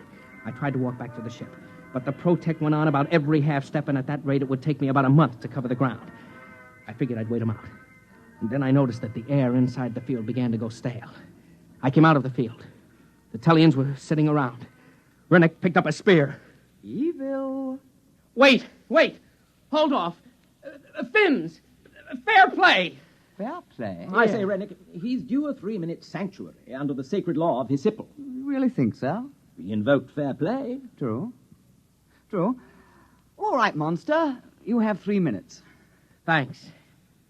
Hello, Sliggert.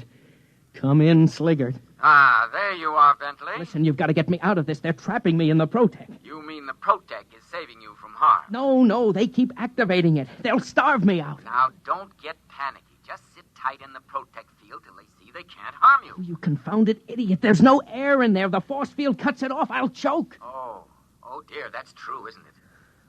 Don't worry. We'll correct that in future models. Oh, thanks a lot. But what am I going to do right now? How do I get this thing off? Well, now I am sorry. To tell the truth, I designed the harness so that you couldn't get out under any circumstances. Oh, you lousy... Please, let's keep our heads. If you can hold out for a couple of months, we might be able I can't. The air, the water... And I hate to mention it, but they seem to be building fires around me. I'm sorry, your 3 minutes are up. We are going to destroy you with fire. Yeah, it's traditional that way. My dear chap, would you like to kindle the first blaze? Oh, after you, old fellow. Remember, I burned the last evil monster. True. Oh, monster. Yes? Do you have a light?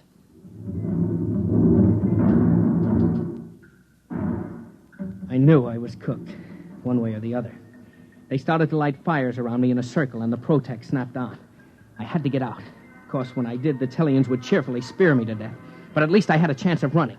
The field snapped on again. I grabbed my knife from the tool chest and hacked at the thick duroplastic webbing of the harness. I came out of the field long enough to hear Sliggert shouting in my ear. What are you doing? Cutting my way out of this fire trap. You don't dare destroy government equipment. This will go down on your 201 file. Look, I'm trapped inside the field as long as they feed the fire. And considering how they feel about devils, they'll probably keep it up a couple of 100 years. Uh-oh. They're pushing the fire closer. Goodbye.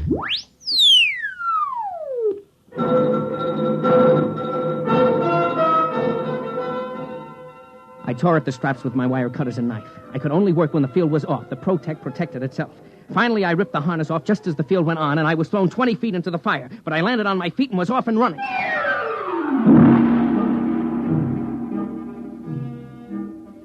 It took the Tellians just 100 yards to catch up and gently lay a stone club along the side of my head. Oh, well, let's get it over with. You're going to kill me. Let's not make a production out of it. Oh, but my dear fellow, we don't want to kill you. Dear me, no. We knew you were a good man. It was the devil we wanted.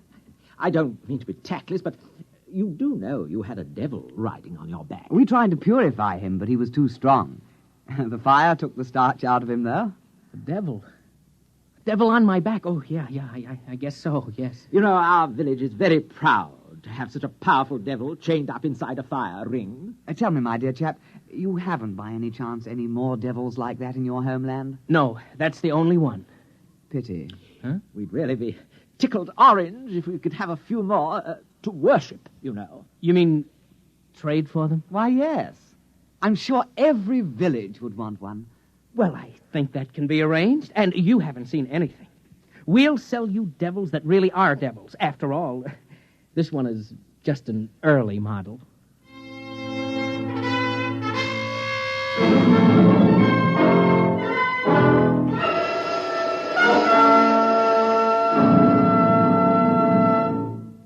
Fred Collins again, and I'll be back to tell you a word about tonight's X-1 in a moment.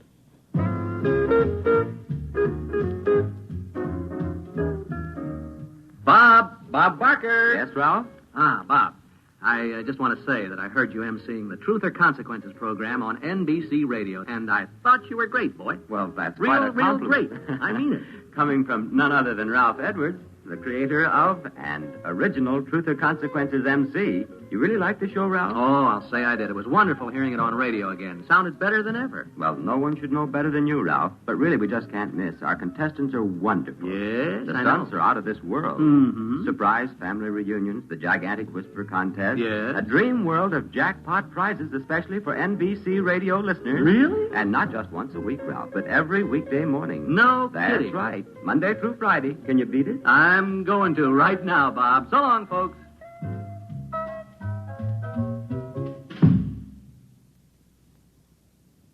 You have just heard X-1, presented by the National Broadcasting Company in cooperation with Galaxy Science Fiction Magazine, which this month features Make Me an Offer by Con Blomberg. Galaxy Magazine on your newsstand today.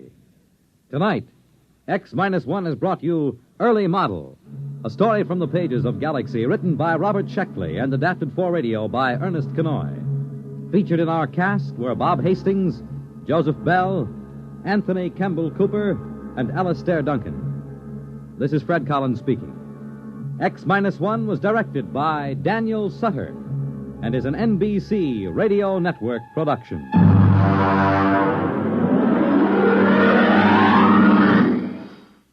There's excitement in the air at night, and Nightline brings it to you. Hear Nightline with Walter O'Keefe. Next on most of these NBC stations.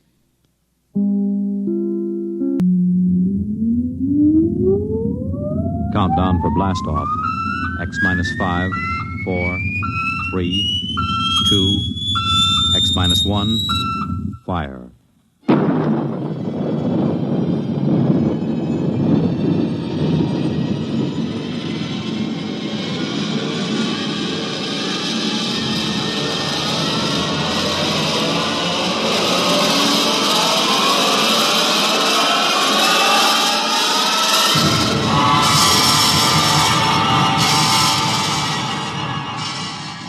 From the far horizons of the unknown come transcribed tales of new dimensions in time and space.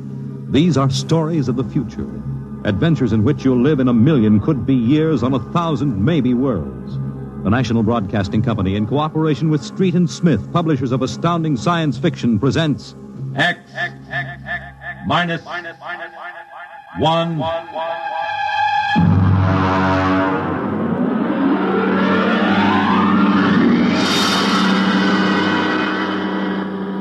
Tonight's story, Courtesy. This is the story of the second expedition to the planet of Landro.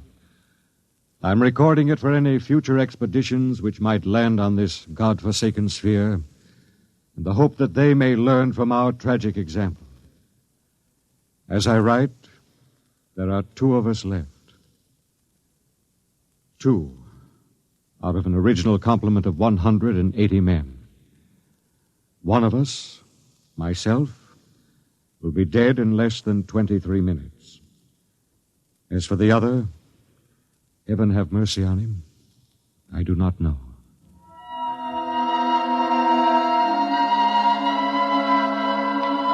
On June 3rd, 1997, less than 2 months ago, the last of our supply ships blasted off from Lando for their return to Earth. After it had gone, I remember looking out across the plain at the dead city, one of thousands that dotted this planet. It had tall, graceful buildings, atomic power systems, vacuum conveyors, all perfect, all deserted, all ominous. How had it happened? The best guess was that the plague had frightened the original inhabitants of the planet so that they'd piled into rocket ships and headed for some distant planet. I often wondered why a civilization so advanced as Landro could not find a serum to beat the plague. It had taken our Earth doctors less than 6 months to develop an immunization method. Well, maybe those aborigines back in the hills knew the answer. That strange, ugly little people who had taken to the caves the day we landed. I was thinking these things when something happened that gave me the shock of my life. Good evening, Captain. Oh, what brings you here, Doctor? It's the matter of the serum, sir. Oh, what about the serum? It's no good. No good? It's too old. 10 years too old. Didn't you examine it? Yes, I did, but, well, my eyesight has been failing lately. Are you aware, Doctor, that the last supply ship has returned to Earth? Do you know we'll have no more contact for 2 years? Just, how long do you give us? Well, the present immunity will last a week or so. Then, without booster shots, it's just a question of time until someone picks up the plague. After that... What about the natives? They don't die from the plague? The accepted theory is that they have developed an immunity. Well, suppose they haven't developed an immunity, Doctor. Suppose they get the disease. Then they must have a treatment for it. If they don't, there would be no natives. Would you be willing to go on an expedition to the hills to find out? At this point, Captain, I'd be willing to do anything. Absolutely anything. I am truly sorry. You're sorry? Dr. Morgan, sometime when you aren't too busy, when you have a moment, I'd hate to inconvenience you. Would you mind telling me how it feels to murder 180 men? 181, including yourself.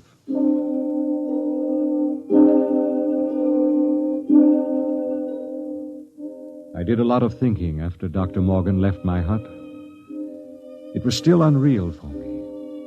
After all, the planning of an expedition was no simple thing. You put into it the result of years of training and experience, years of study at the academy, years of learning how to handle men and natives.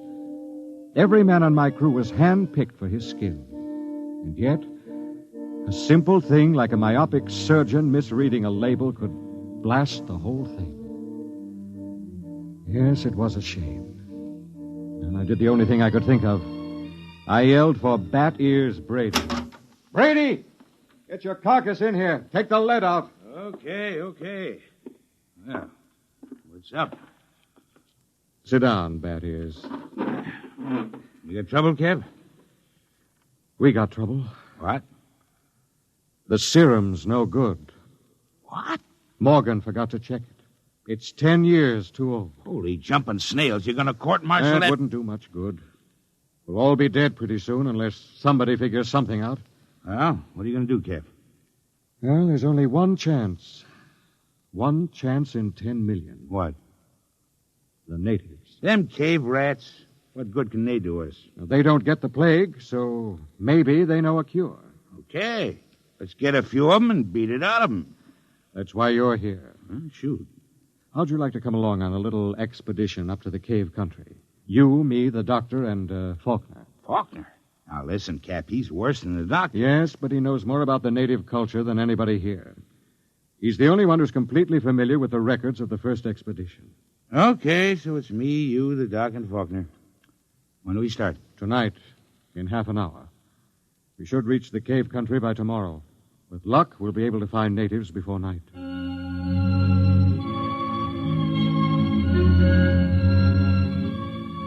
Benny Faulkner was the expedition anthropologist. One of the most unfortunate-looking individuals I've ever met. An ugly man with large ears and a big nose. His body was small and consumptive, but he had a good brain. And he was the best anthropologist the Interplanet Institute could recommend. He and Dr. Morgan were the only two civilians on the expedition. We set out, and after several hours hard walking... Cap. Now, what is it? Don't look now, but very slowly turn your eyes to the right and look behind that big yellow rock. Okay. You see anything? No. Well, keep looking. Don't stop walking or let on. Okay. There. Yes, it looked like a shadow or something. It's one of them gimpos. He's been following us now for almost an hour, dodging in and out behind the rocks. Shall I bring him in? No, not yet. Just pretend you don't see him. Tell the others, if they notice, to show no fear. There's nothing will start these simple-minded cavemen like fear.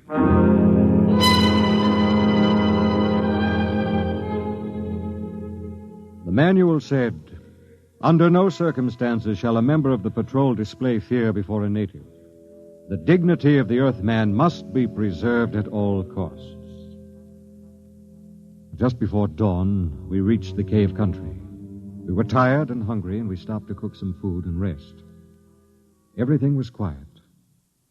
There was no sign of the gimpo which had been trailing us until... Okay, get in there, you sneaking little monkey man. Come on, before I break this shovel on your stern. Yeah, what's the trouble? Cap, I caught me one of these gimpos sneaking around outside the tent. Bring him in the light of the fire. We can get a look at him. Faulkner? Yes, sir? Keep an eye on him. Try to establish some communication. All right, get in there. Look out. No need to knock him down, Bat is. Oh, that's the only language they understand.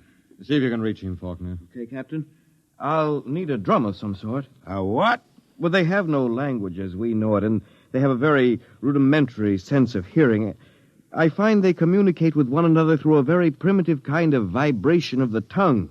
The closest I can come is a series of drum beats, a sort of Morse code. The psychologist on the first expedition had it worked out before he was killed by the plague. I've studied his notes, and I think it'll work. You mean these little critters can talk to one another? I believe they can. At any rate, we'll have a chance to find out. Do we have something I can use for a drum? Here. Take my water bottle. Thank you, Doctor. Now, I'll tap it 3 times. That's a greeting of some sort. Just a moment. Yes, sir? I don't want you treating this fellow like an equal. Don't give them the idea that we're desperate. Once they sense that, you're lost. I have to communicate with him, sir. Well, just bear in mind what I said. Dignity. Yes, sir. I'll do my best, sir. It was a strange sight. On one side of the water bottle crouched little Benny Faulkner, looking for all the world like a human spider. Across from him crouched the Landrian, a humpbacked, gray little creature with an enormous head and those huge, soft lavender eyes. Every few moments, one would stop the strange tattoo of communication, and the other would take it up. I'm setting forth in this narrative the most vital part of their conversation, as Benny Faulkner later transcribed it from the best of his memory. Benny asked, "Why were your cities abandoned? Was it the plague?" The native said yes. Benny said, "Do you still fear the plague?" The native answered yes. "Do any of your people become afflicted?" The answer was some. "How do you treat them?" Silence. "How can we find a cure for the plague?" More silence. And then the native said, "Go among my people." Benny asked, "Will we find the answer among your people?" And the native replied, "My people have the answer." Benny said, "Will you tell me the answer?" The native repeated, "Go among my people." As far as the Landrian was concerned, the conversation was ended. He rose to go, and Faulkner stepped from his path, but Brady was there to ensure the bet. Hold on there, bucko. You ain't going no place. Don't maltreat him, Brady. What did he say, Penny? He says his people have the answer. What do you think? There may be some truth in it. He says some of his people still get the plague. That must mean it isn't a question of immunity. They must have a cure. Well, he wasn't clear on that. Then they must have a vaccine to keep it from spreading. Does he know? His answer is for us to go among his people. Well, that leaves it up to us. The first level of caves is on top of that cliff about a mile ahead. It's a trap. I'll bet my last dollar on it. Well, maybe not. We'll have to risk it. Wait. Well? Let me go. I got you all into this. But how will you talk? Benny here can give me enough of the code so I can ask the big question. You understand that they might just decide to cut your throat? I'm fully aware of the risk. All right, Doctor. You go ahead. We'll wait at the foot of the cliff. If you aren't back down in 3 hours, we'll come up after you. What about the Gimpo here? We'll hold him as a hostage to ensure the doctor's safety. If the doc comes back, all right, we'll let him go. If not, well, that's your job, Brady. A pleasure.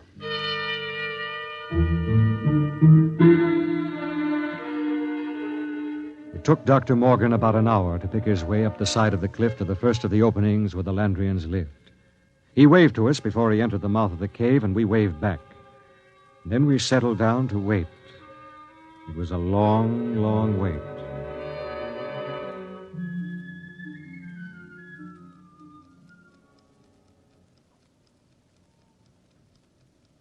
Eight o'clock. He's been up there more than 3 hours, Cap. We'll give him a little more time. It's getting colder. Yes, keep that fire going. How much longer are you going to wait, Cap? Oh, we've got lots of time. You'd think we'd have heard of something by now if they was going to knock him off, I mean. No, not necessarily. Wait. Look, up on the cliff.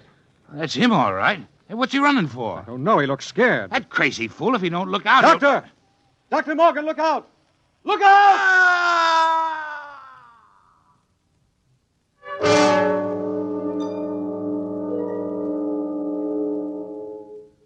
We found the doctor at the foot of the cliff, crumpled and broken. There were no marks on his body, nothing except a twisted, mocking grin on his face. Oh, yes, and one other thing. Scrawled across the pad he had taken with him on which to make notes concerning the answer was a single word. The word was courtesy. We threw the paper away. The expedition was a failure, though Bat Ears claimed he'd get it out of the Gimpo if I'd let him. I nodded in agreement. Bat Ears took the little native off behind an outcropping of rock. He was back in 15 minutes, dripping with sweat. Well? Let's go, Cap. Nothing, huh? But nothing.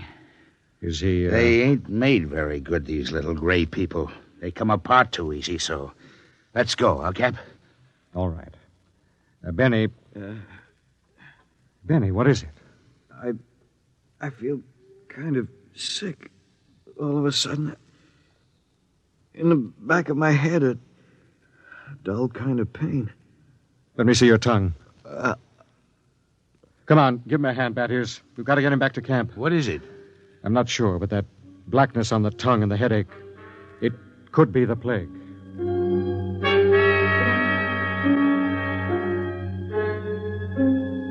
By the time we got Benny Faulkner back to camp, he had the red spots on his body, and then the fever began to rage. It was the plague, no mistake about it. Before morning, Collins, the supply sergeant, had it. Then it was Peabody. After that, the men went down like 10 pins. Then one morning, Bat Ears Brady dragged himself into my tent and sat down. The lines in his face told me the end was coming pretty fast. Sit down, Brady. Well, what's the count? 6 left. We buried the chaplain today. Got anything to drink? Sorry, I'm all out. How about a cigarette, then? You got a cigarette? Yeah, sure. Here. How's Faulkner? I don't get it. He's still alive. Still alive? Yep. In fact, he's getting better. He's sitting up. Holy mackerel. This is a good cigarette. It's like any other. No. This one's different, Cap. This is my last. What do you mean, Brady? Take a look at my tongue. See? Little black spots.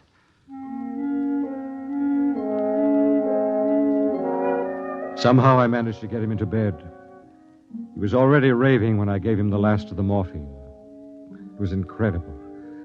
Big, brawling, bat ears Brady, a tower of strength, lying sick and whimpering on a cot. When he died, I went out on the moors to think. The sun was a dull red glow. Cold breeze whipped up. But somehow I couldn't forget Faulkner. Why should Faulkner recover from a plague from which no man has ever recovered? Surely there must be a reason. Nothing happened without a reason. I turned and went back to see Benny Faulkner. Hello, Captain. Hello, Benny. How are you? Pretty good. I got up and walked a couple of steps today. How goes it? Brady's gone. Oh. I just buried him. Listen, Benny, there must be some reason why... Well, there's nothing strange about me, nothing different from any other man. There must be. You survived the virus. Oh. Benny, I want you to tell me everything you know about yourself, everything you can remember. Because somewhere in your makeup is some little thing that makes the difference. If I can find that thing, then maybe I can do something to save myself and the rest. Even if I can't, at least I can leave a record for any future expedition that comes to Landro. Okay? Okay, Captain. Where should I start? At the beginning. I'm going to take notes. Well, I was born on the 2nd of July in 1971. My parents were ordinary people. My father was...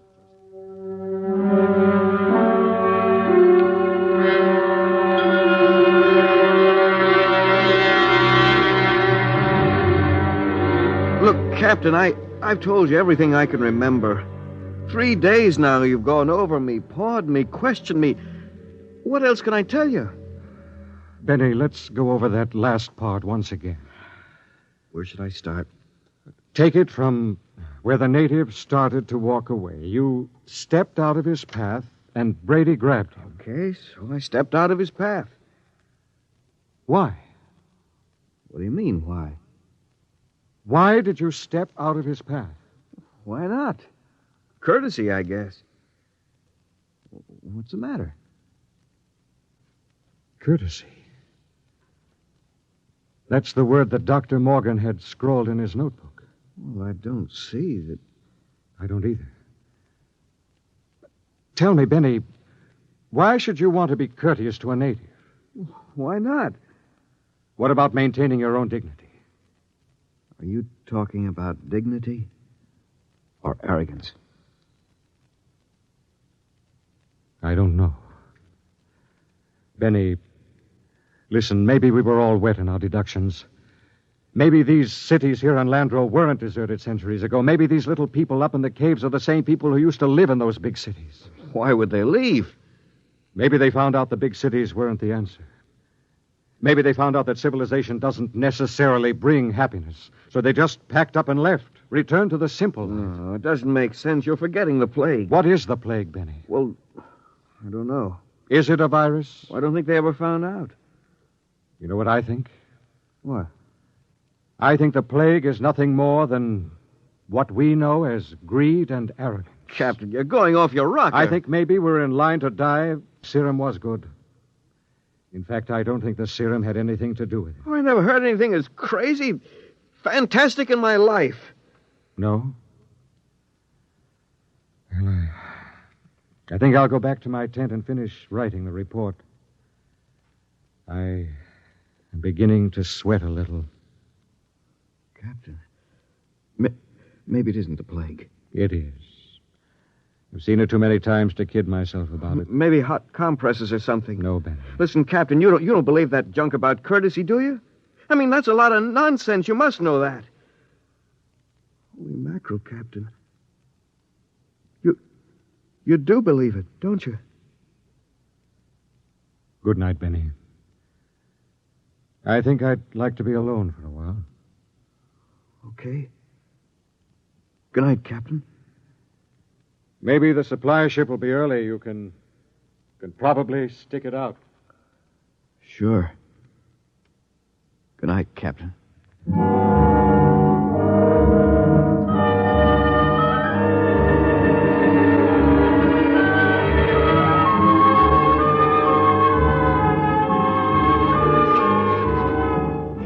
And this concludes my report. I'm turning it over to Benny Faulkner in the hopes that he will be able to transmit it to any other expedition commander who contemplates exploring the planet of Landro. The fever is beginning to mount now. My hands tremble as I write. The end should not be far off. There's little question in my mind as to what it'll be. You see, I didn't have a chance. I stepped out of no paths. I showed no courtesy.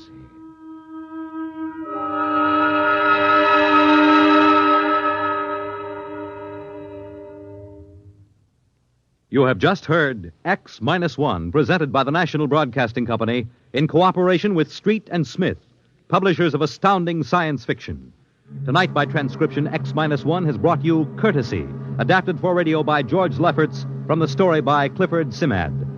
Featured in the cast were Brett Morrison as Captain Ira Warren, Arnold Robertson as Battiers Brady, Edwin Jerome as Dr. Morgan, and Bill Griffiths as Benny Faulkner. Your announcer, Fred Collins. X-1 was directed by Ken McGregor and is an NBC Radio Network production.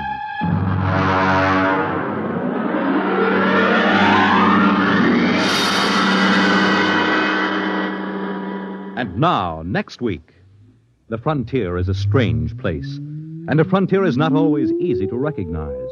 It may lie on the other side of a simple door marked No Admittance, but it is always deadly dangerous. What happens when an innocent girl ignores a single regulation? You will find out next week at X-1.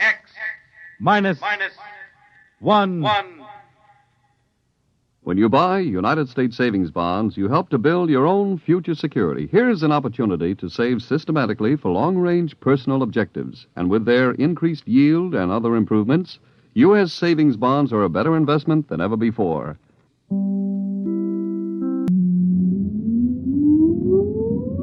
Countdown for blast off.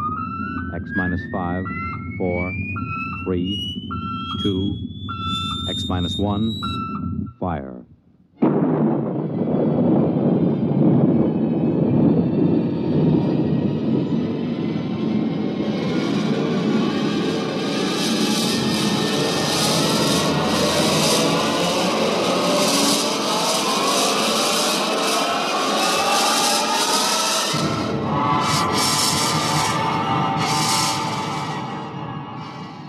From the far horizons of the unknown come transcribed tales of new dimensions in time and space. These are stories of the future, adventures in which you'll live in a million, could be years, on 1,000 maybe worlds. The National Broadcasting Company, in cooperation with Galaxy Science Fiction Magazine, presents X-1.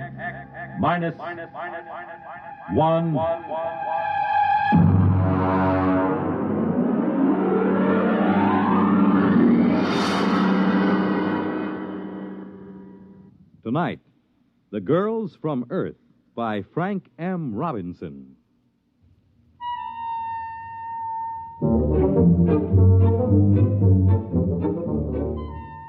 Mike McDonald is the name. Firm of Beagle and McDonald, Interplanetary Promotions, number 1 Park Avenue, New York. Drop in sometime. Brand new offices. Had them decorated by one of the biggest guys in the business. You know, it's hard to believe that only 6 months ago, me and Charlie Beagle, my associate, were stranded in a one-tank mining town on Mars. Let me tell you about it. Here comes the waiter. Play it cool. Yeah, but we got no dough. Play it cool, I said. Gentlemen? I'll have the sirloin. One sirloin. Earth or Martian? Well, what's the difference? Well, the Earth sirloin's from genuine steers, $24 a pound. The Martian sirloin's from the domestic sloofer, $2. Charlie, you ever tasted sloofer? We'll have the domestic. Very good. A beverage? Johnny coffee? We ran out of coffee in 1997. Haven't been able to get any. Try the muggle juice. Muggle juice? It's a Martian vegetable. Has a pleasant narcotic effect. You better make it whiskey. Whiskey? That we got. Fine. My friend will have the same. Yes, sir. Mike, would you mind telling me how we're going to pay for this sloofer steak? Relax. I'm thinking. And even more important, how are we going to get out of this burg? Charlie, what we need is a mark. A mark? A sucker.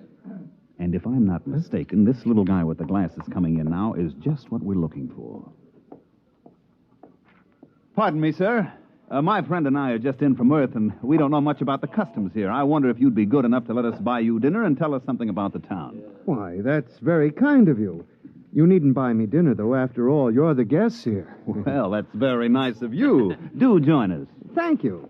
My name is Henry Mortensen. I'm geologist for the Interplanetary Mining Company. Mike McDonald and my friend Charlie Beagle. How do you do? Oh, pleasure. You say you're just in from Earth? Yes, that's right. Charlie and I are interested in uranium. Just sort of snooping around to see if there's a decent investment up here. Oh, I see. You'll forgive me. It's not much of a town, really. No, I don't suppose it is. After all, you take 20,000 men and plunk them down in the desert like this, and you can't expect much. 20,000 men. No tomatoes? Sir? Tomatoes. Girls. Girls. Oh, I'd almost forgotten what the word meant. No, you see, the Colonization Board hasn't been very successful in persuading Earth women to migrate here. There are a few female Saturnians, the four-armed variety, but aside from that... Well, what do the boys do for relaxation? Well, being a geologist, I'm naturally interested in rock formations. For relaxation? A great many of the men indulge in gambling, and of course there are limp phrases every glib day. Glib day? We have a 9-day week here on Mars. Oh. Tell me, Mr. Mortensen. Henry. Tell me, Henry, don't the boys get lonesome for the sight of a woman? Well, it is a problem. The men sign up for 9-year hitches. Most of them have forgotten what a woman looks like. Mm-hmm. Do most of these men plan to stay here? I suppose if they had families, they might. The pay is good, and I suspect most of them had their reasons for leaving Earth. I see. Well, how about yourself? Suppose you found the right woman, which in this case would be just about any woman. Oh, I'm very particular. Oh, I mean any woman who met your rigid specifications. Would you stay? You mean get married? Yeah, that's the bit. Well, Well, of course, it's out of the question. No woman has ever showed the slightest interest in me. Well, suppose one agreed to marry you in advance, and she met all your specifications. Well, I've always wanted a family. Yes, I suppose I'd marry. That's very admirable. Very, very admirable. Here's the waiter with our dinner. Slooper steak, gentlemen. Good luck with it.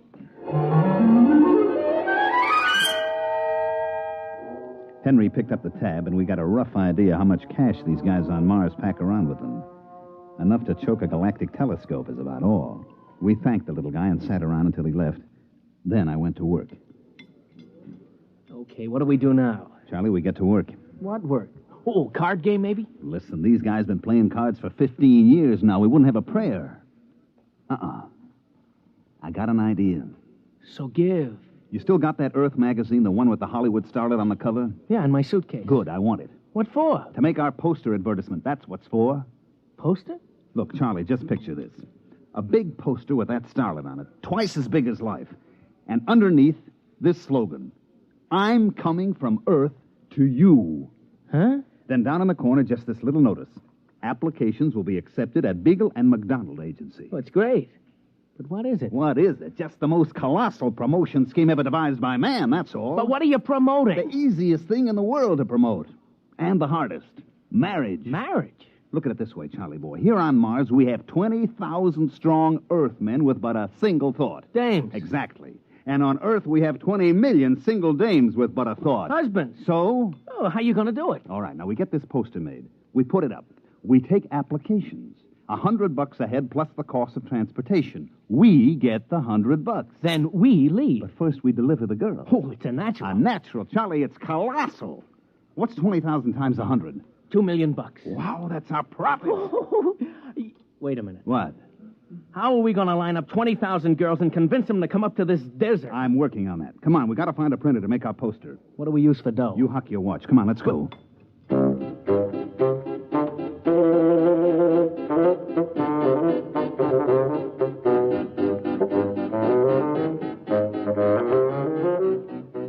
We got the poster made, and it is a beaut. The artist threw in some extra fullness in the lips and stuck a glass of champagne in one hand. The next step was to rent a little field tent right outside the mining camp. We stuck the poster in front of it and waited for the guys to get through work. Hey, Tom. Hey, dig this. What do you say we sign up? What for? Well, whatever they're selling inside. Oh, I don't know. Well, come on. What have we got to lose? You gentlemen interested in matrimony? Marriage? That's what we're selling, boys. To her? Or anybody your heart desires. Just step inside, fill out the specification chart, pay your fee, and we deliver. On the level? On the level. Well, what do you say, Tom? It's worth a gamble. Right this way, gentlemen. Mr. Beagle will take care of you. No sooner said than done, gentlemen. Step right this way and live.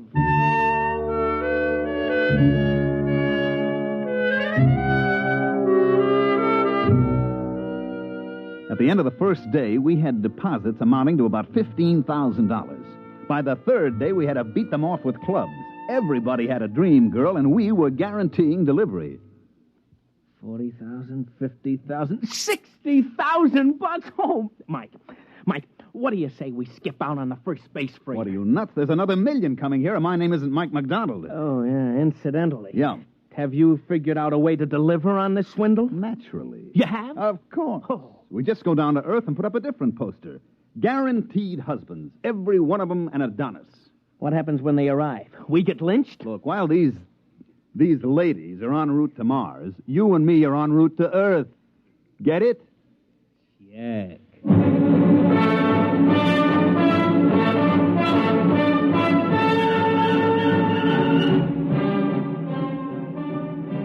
I radio phoned a friend of mine down on Earth and had him place an ad in the New York papers the next day, complete with a picture of a handsome Martian uranium miner and a caption that read, "Husbands are waiting on Mars."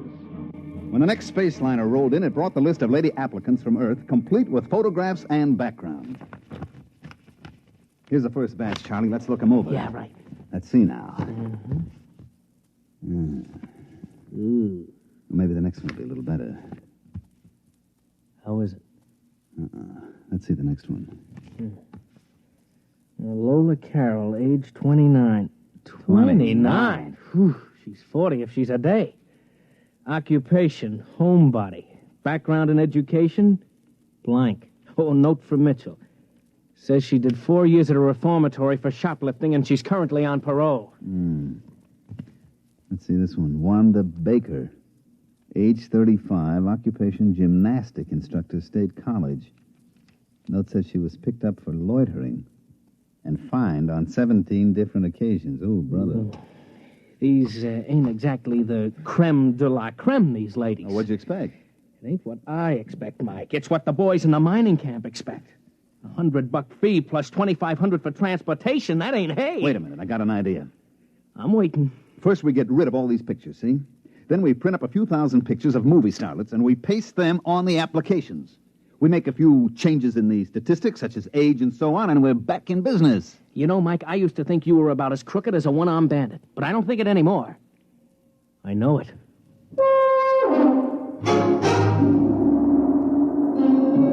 So we spent the next few nights pasting up pictures and changing age 38 to age 28 and so on. It was easy. Then we called in the applicants from the mining camp and gave each one the dope sheet on his prospective bride. Hey, Bill. Hey, look at mine. Lola Carroll, age 29. Boy. Mine's named Wanda Baker. She's 25. Well, you dig this picture? She's almost... What's wrong? Mine looks exactly like yours. What? Let me see. Take a look at those two pictures. You're right. Wait a minute. Hey, Mr. Mortensen. Yes? Take a look at this. Both alike. Most peculiar. Particularly peculiar since, well, mine looks like yours, too. You put in for a wife? Why not? Miranda Potts, age 25. A former lady wrestling coach. But the pictures puzzle me. I think maybe these guys are trying to pull a fast one. You may be right at that. Come, gentlemen, let's pay a visit to our benefactors, Mr. McDonald and Mr. Beagle. At the precise moment that Henry Mortensen and his two aggressive companions decided to drop in on myself and Charlie Beagle, we were in the process of tying our money into small bundles and placing it in suitcases, which also contained our clothes and tickets for the next rocket to Earth. It was very embarrassing. Oh, yes, gentlemen? We would like a word with you, Mr. McDonald. Well, Mr. Beagle and I are a little busy. I'm afraid it'll have to wait. Oh, what seems to be the problem? Just the three of us have the picture of the same girl clipped to our applications. Really? Well, let's have a look. Right here. Well, what do you know? Charlie, take a look. Huh? You imbecile, you didn't check for duplicates. Well, now I think maybe I have an explanation, boys. Go on. None of you has been on Earth for some years now, is that right? That's true. Well, you know how styles take hold on Earth. One year every woman's curly and blonde. Next year it's straight and brunette. Well, the same thing has happened with cosmetics, makeup, and so on. Now, gentlemen, when I was on Earth last month, every woman in New York was trying to look like a certain movie actress. It got so men couldn't tell their own wives apart. That isn't very convincing, Mr. McDonald.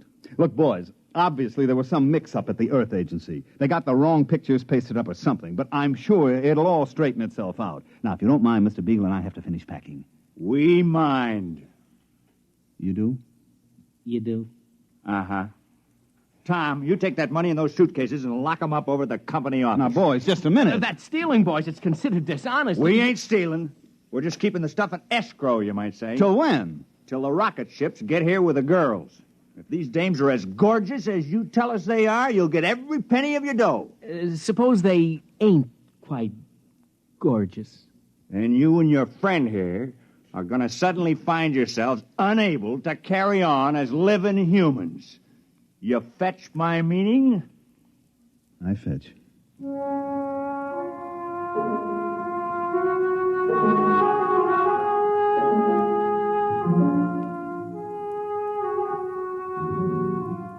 Well, this caused a small dilemma in me and my partner, Beagle. The problem was easy to state.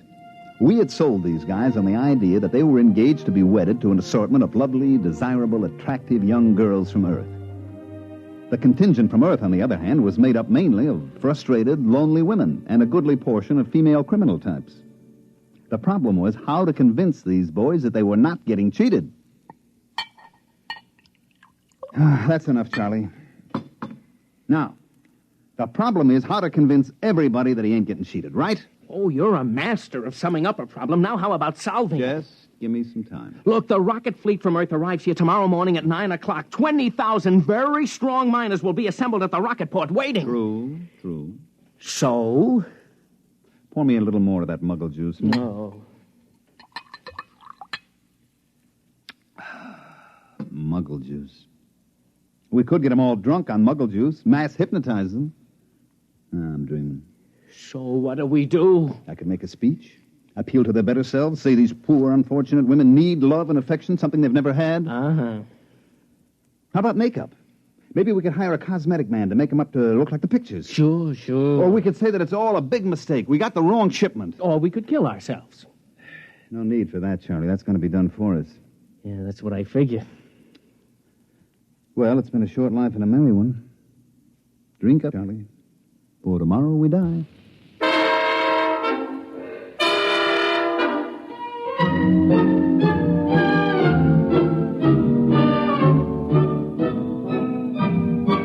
The next morning, the miners came in from all parts of the desert to assemble at the spaceport. It was quite a sight. They'd all shaved and spruced up for the occasion, and some of them looked downright handsome. And every one of them had a package wrapped with ribbon for his prospective bride. Tom! Hey, Tom, over here! Hi. Some excitement, huh? I'm sweating like a schoolboy on his first date. Why, see, you got a present, too. Yeah, they were selling some of that cologne water. Hanley's number 4. Well, I got the same thing. Boy, this whole planet is going to smell like Hanley's number 4. Is my tie on straight? It's been 8 years since I tied a tie. Yeah, it's pretty good. Boy, everybody is nervous as a cat. You know, I took a look at myself in the mirror this morning. It was quite an experience. I just stood there looking. And then I said to myself, Bill, you're a slob. You couldn't get a girl on Earth. And if you're lucky, maybe the one who's coming today won't go back on the first ship. I was thinking the same thing. You suppose they'll be as glamorous as those two crooks told us? You know what? I hope not. I just wouldn't feel right bringing a real cultured, glamorous creature to that tar paper shack over near mine number 6. I was thinking the same thing. Hey, there's Mortensen. Boy, he looks like he's going to the radiation chamber. Good morning, gentlemen. Hi. Well, it shouldn't be long now. We ought to sight the first ship any minute. Fellow down at number 3 mine was trying to get out of it. He was so sure his girl'd be disappointed. Well, maybe they won't expect so much. Oh, here it comes! Here it comes! Attention, all men waiting to receive wives. The Earth-Mars convoy, Operation Big Date, is approaching the landing area. Please stand behind the fire screen until the ships are all landed. And good luck.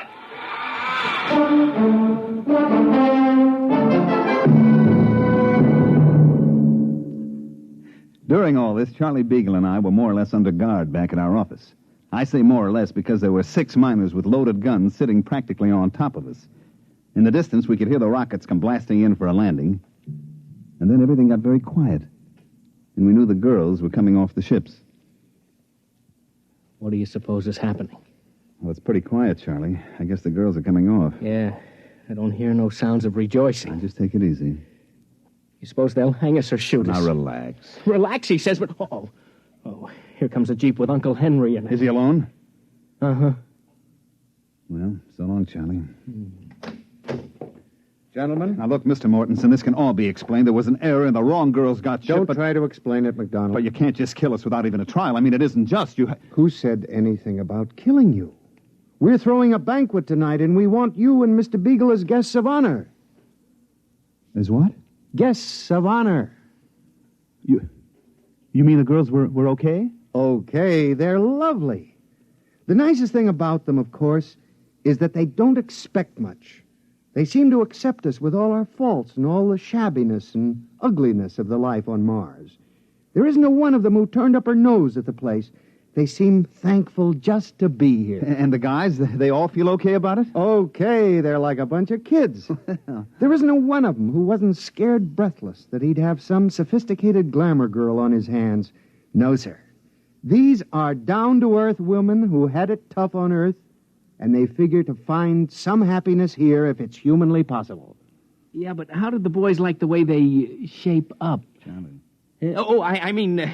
There might be some that seemed a little older than the applications. You know how clerical errors can be made. Well, gentlemen, when you've been living on Mars for 15 years without having seen even a single Earth woman, you kind of lose the standards that Hollywood sets for us.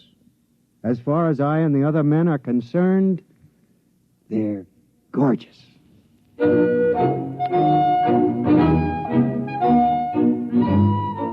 Well, that's the story, which proves you can sell a guy a gold brick that's made out of lead, and sometimes you find out the poor sucker likes lead even better than gold. Charlie Beagle and myself made a small fortune on the deal, like I said before. I made a trip back to Mars last month just to satisfy my curiosity, and you know what?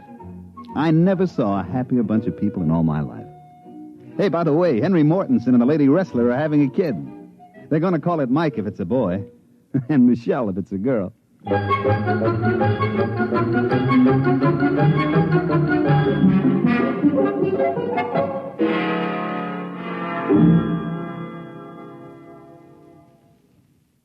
You have just heard X-1, presented by the National Broadcasting Company in cooperation with Galaxy Science Fiction Magazine, which this month features The Ignoble Savages by Evelyn E. Smith, the story of the Snadra, which had but one choice in its fight to afford to live below ground, to pretend that theirs was an above-board society. Galaxy Magazine, on your newsstand today. Tonight, X-1 has brought you The Girls from Earth, a story from the pages of Galaxy written by Frank M. Robinson and adapted for radio by George Lefferts. Featured in the cast were Mandel Kramer as Mike, Bob Hastings as Charlie, John Gibson as Henry, Jim Stevens as Tom, Dick Hamilton as Bill, and Phil Sterling as the waiter. This is Fred Collins. X-1 was directed by Daniel Sutter and is an NBC Radio Network production.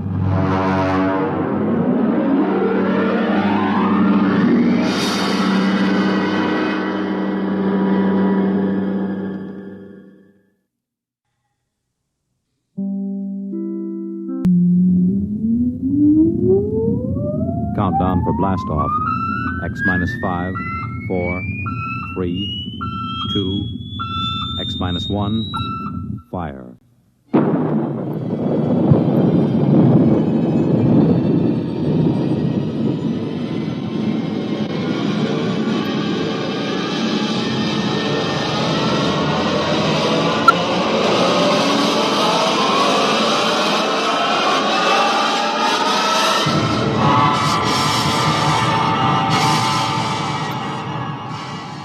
From the far horizons of the unknown come tales of new dimensions in time and space.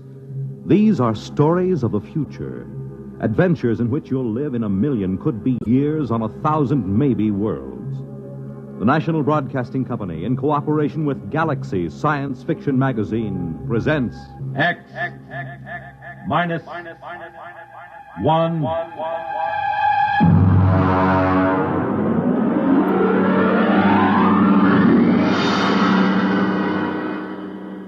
Tonight, At the Post by H.L. Gold.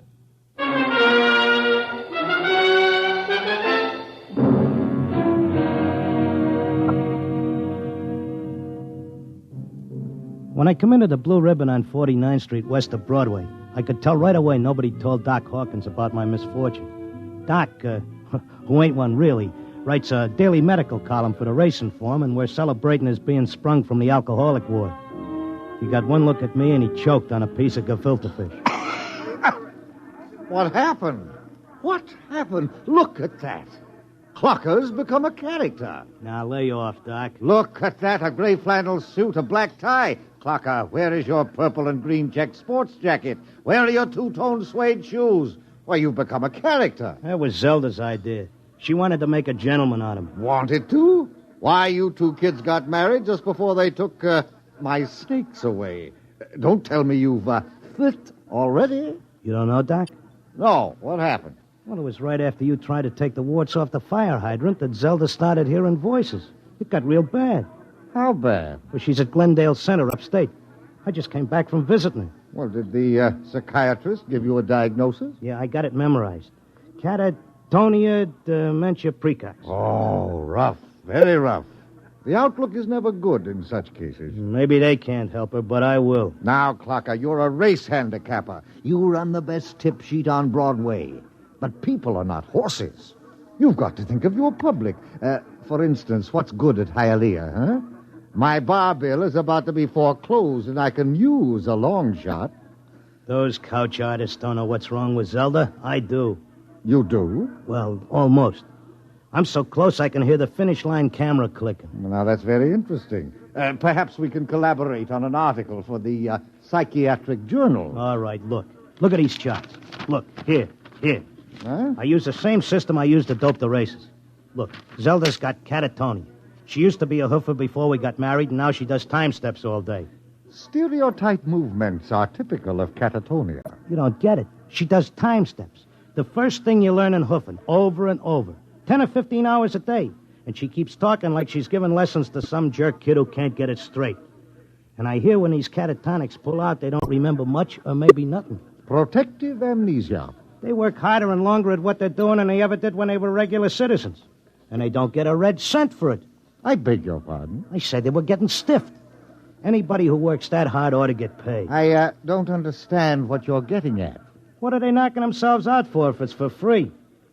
Doc, I tell you, I miss that mouse. I gotta save her. She can't see or hear us, but she can sure see or hear something. And I'm gonna dope her. Clarker, it's too much for you. Too much for me, huh? Who was it said Warlock had turned into a dog in his third year? Who was it had 7 winners the opening day at Belmont?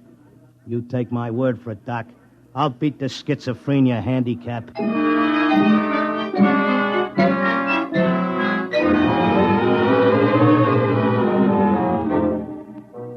I hadn't been paying much attention to my tip sheet while I was doping a catatonia dodge. I tell you, I missed Zelda. I missed the bobby pins on the floor and the nylon stuck on a shower rack, the toothpaste tube squeezed from the top. I had to get her back somehow. Next day, I took a cab and went out to that place. I sat in the room and watched her dance. Oh, it was something. Because Zelda was worth watching, even with her eyes blank and her feet shuffling through that simple time step. Mr. Locke, visiting time is almost up. All right. Zelda, listen, Zelda. How long can they take to learn a time step? She can't hear you. Look, kid, I don't know who these squares are that you're working for, but tell them if they take you, they gotta take me too, you hear?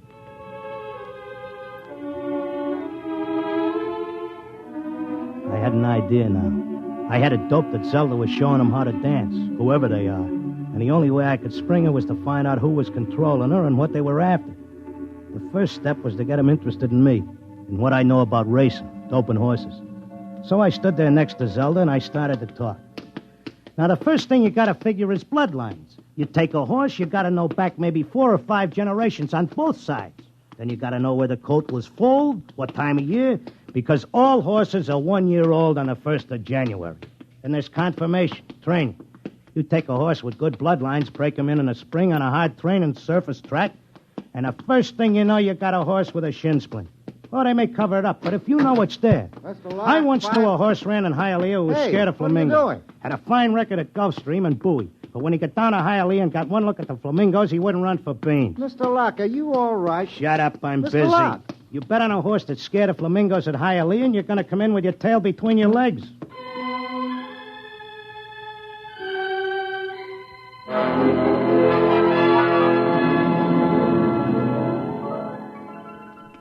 I kept coming back every day. I'd just sit there next to Zelda while she did a time step, and I'd talk about horses over and over. And then finally, I started to hear voices. Clocker! Clocker! This way, Clocker, come this way. This way, Clocker.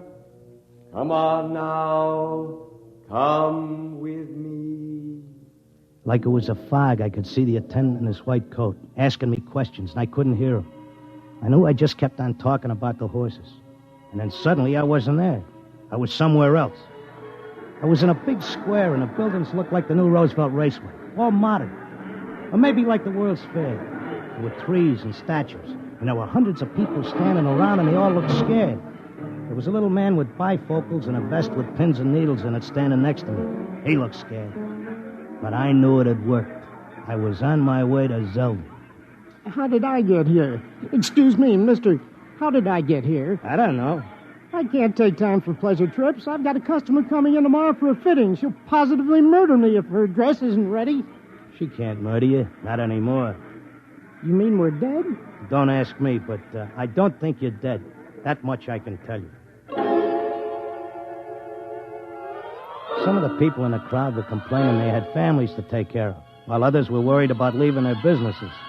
And they all grew quiet when a man climbed up on a big platform in front. He was a very tall and dignified guy, and he had formal clothes and a white beard like the chief mourner at a politician's funeral. Ladies and gentlemen, please feel at ease. You are not in any danger. No harm will come to you. If you will listen carefully to this orientation lecture, you will know where you are and why. What is it? I don't understand. It's a pitch. Friends, I know you are puzzled at all this. Now let me explain. You've been chosen, yes, carefully screened and selected, to help us in what is undoubtedly the greatest cause of all history. You will learn more about it as we work together in this vast and noble experiment. What experiment? What is it? I got it picked. This is a pitch. These guys are out for something. Smells like a con. Let me state this in its simplest terms.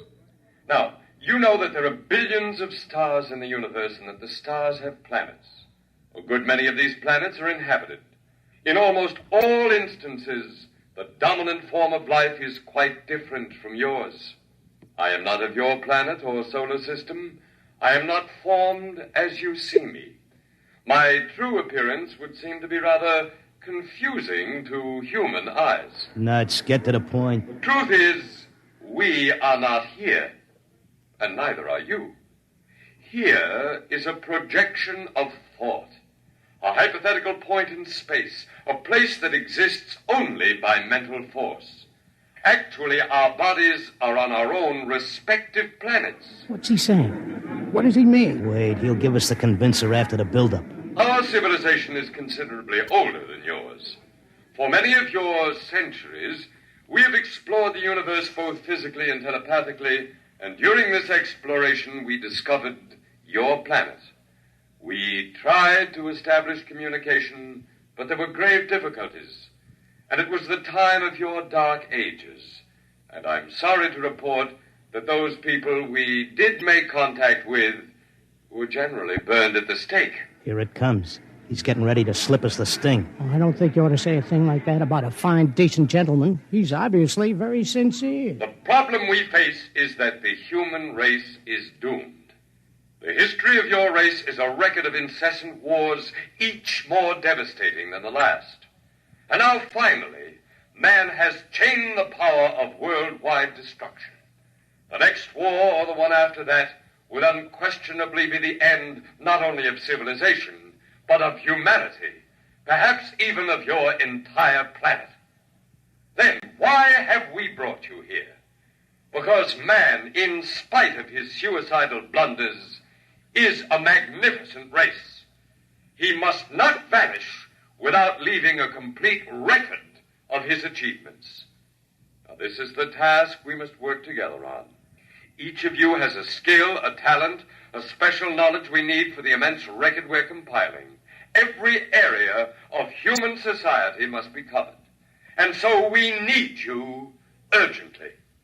Your data will become part of an imperishable social document that shall exist untold eons after mankind has vanished.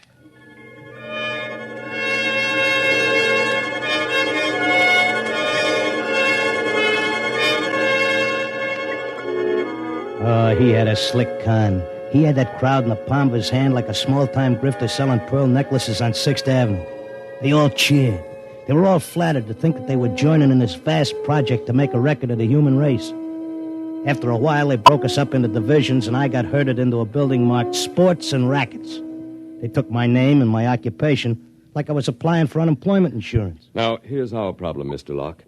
We're making two kinds of perpetual records. One is written, more precisely, microscribed. The other is a wonderfully exact duplicate of your cerebral pattern, in more durable material than brain matter, of course. Of course. The substance we use in place of brain cells absorbs memory quite slowly. But you'll be happy to know that the impression once made can never be lost or erased. Delighted, tickled to pieces. I knew you would be. Well, let's proceed, shall we? First, a basic description of horse racing. I started telling them about horse racing, but they held me down to one sentence. They said I had to repeat it over and over so that recording thing could get it. They had a picture of my body back on Earth lying in a bed in a hospital just saying that one sentence over and over again. Well, that's enough for today. Isn't it amazing? We have a more detailed record of human society than man himself ever had. Your life, my life, the life of this Zelda, whom you came here to rescue, all are trivial, for we must all die eventually. But the project will last eternally. You're telling me you know what I'm here for? To secure the return of your wife. I would naturally be aware that you'd submitted yourself to our control voluntarily. It was in your file that was sent to me by admissions. Then why did you let me in? Because, my dear friend, we also... Look, leave out the friend pitch. I'm here on business. As you wish. We let you in, as you express it, because you have knowledge that we should include in our archives. We hoped you'd recognize the merit and scope of our undertaking. Most people do once they're told. Zelda, too? Oh, yes. Yes, Zelda's extremely cooperative, quite convinced. Would you like to see her? Yeah, sure I would. Well, that can be arranged. I'll call the Arts and Entertainment section and arrange a meeting.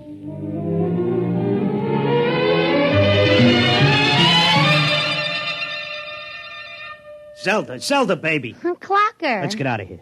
Oh, hello, Clocker. Aren't you glad to see me? I spent months and shot every dime I've got just to find you. For sure I'm glad to see you, hon, but I can't waste any time. This work is so important. I want to talk to you. That con artist with the white beard said... isn't he wonderful, Clocker? Aren't they all wonderful? Regular scientists devoting their whole lives to this terrific cause. What's so wonderful about that? They could let the Earth go boom. It wouldn't mean a thing to them.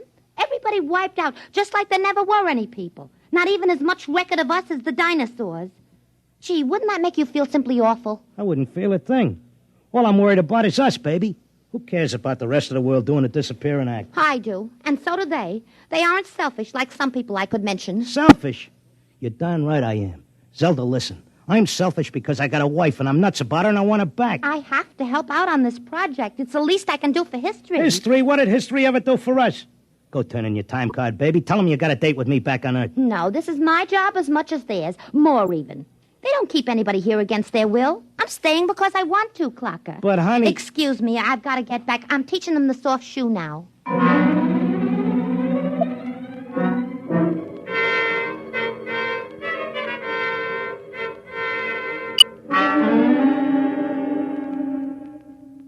Are you satisfied now, Mr. Locke? Listen, take away the doom push and this racket folds. Listen, suppose you're all square. Suppose you're leveling. You're knocking yourself out because your guess is we're going to commit suicide. But is there any doubt of it?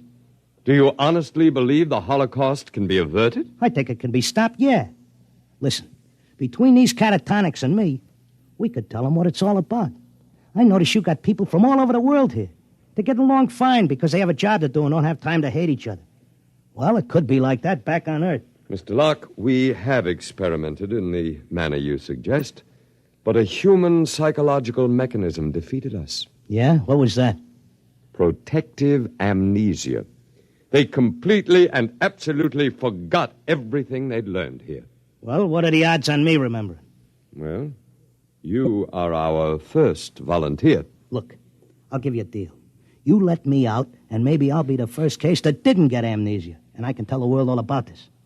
I'll come back if I lame out. You can pick me up any time you want. But if I make headway, you gotta let Zelda go, too. That's a very reasonable proposition. We'll lift our control, Mr. Locke, for a suitable time. If you can arouse a measurable opposition to racial suicide, measurable, mind you, then we agree to release your wife and revise our policy completely.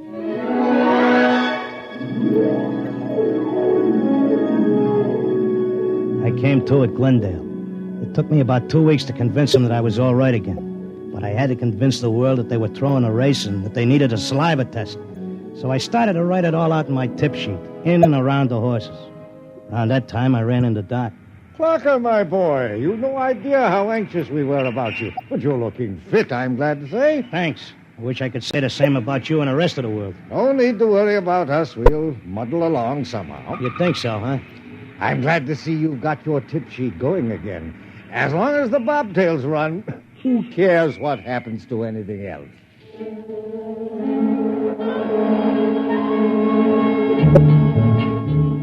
Of course, nobody listened to me. I had posters printed telling everybody. I hired sandwich men to walk through the city. I made speeches in Columbus Circle. I told everybody doomsday was near. I sent letters to Congress, to the UN, editors of newspapers. Nobody paid any attention. I sneaked into the balcony of the General Assembly and tried to shout a speech, and they threw me out, very politely. I wrote the whole thing up for a magazine, and they printed it and sent me a check and told me if I had any more fiction, they'd be glad to run it. They kept trying to tell everybody the truth about the catatonics. We ought to go to the hospitals and get ourselves let in and have the aliens take over and show us where we're going. But nobody would listen. And then finally, I went back out to Glendale. Oh, Mr. Locke, we were wondering when you'd come visit your wife. You been away? I want my old room back. But you're perfectly normal. Give me half hour alone, and you'll be glad to give me my room.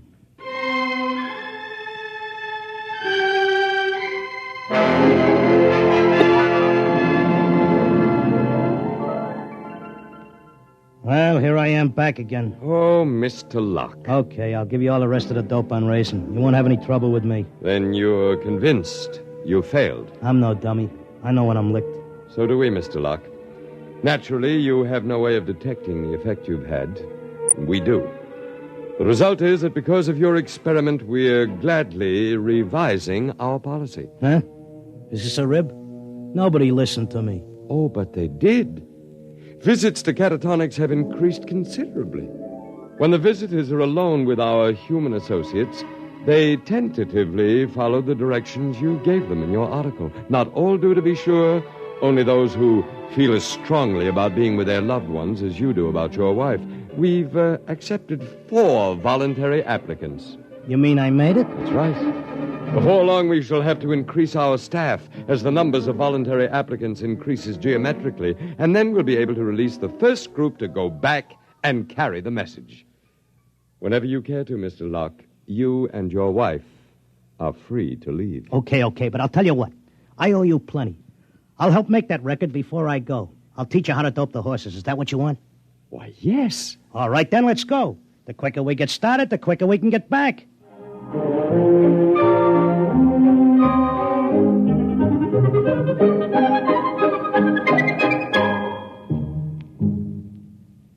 You have just heard X-1, presented by the National Broadcasting Company in cooperation with Galaxy Science Fiction Magazine, which this month features A Touch of E-Flat by Joe Gibson, a story with a warning.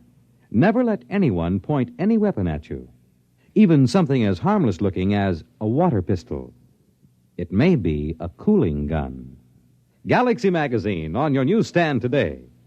Tonight, X-1 has brought you At the Post, a story from the pages of Galaxy written by H.L. Gold and adapted for radio by Ernest Kenoy.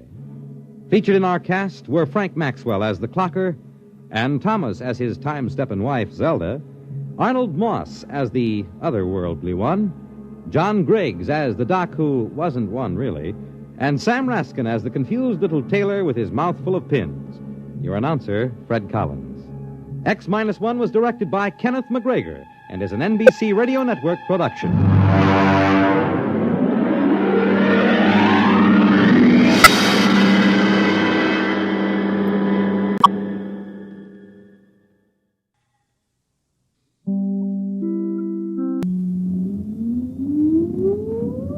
Countdown for blast off.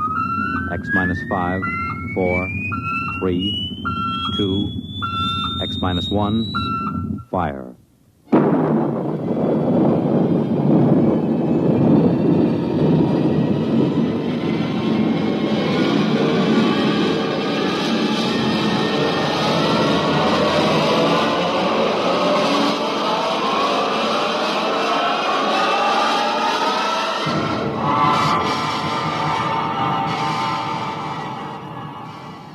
From the far horizons of the unknown come tales of new dimensions in time and space.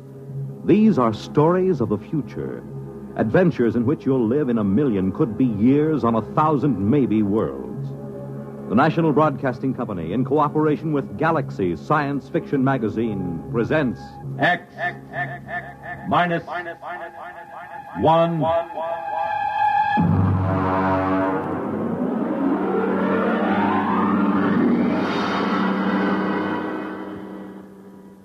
Tonight, an original story by Ernest Kenoy. The time, early in the 21st century. The story, Martian Sam. The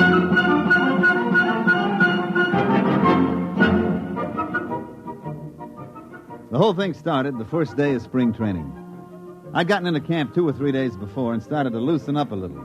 Because at my age, even batting fungos to an outfielder can tie your muscles up into knots.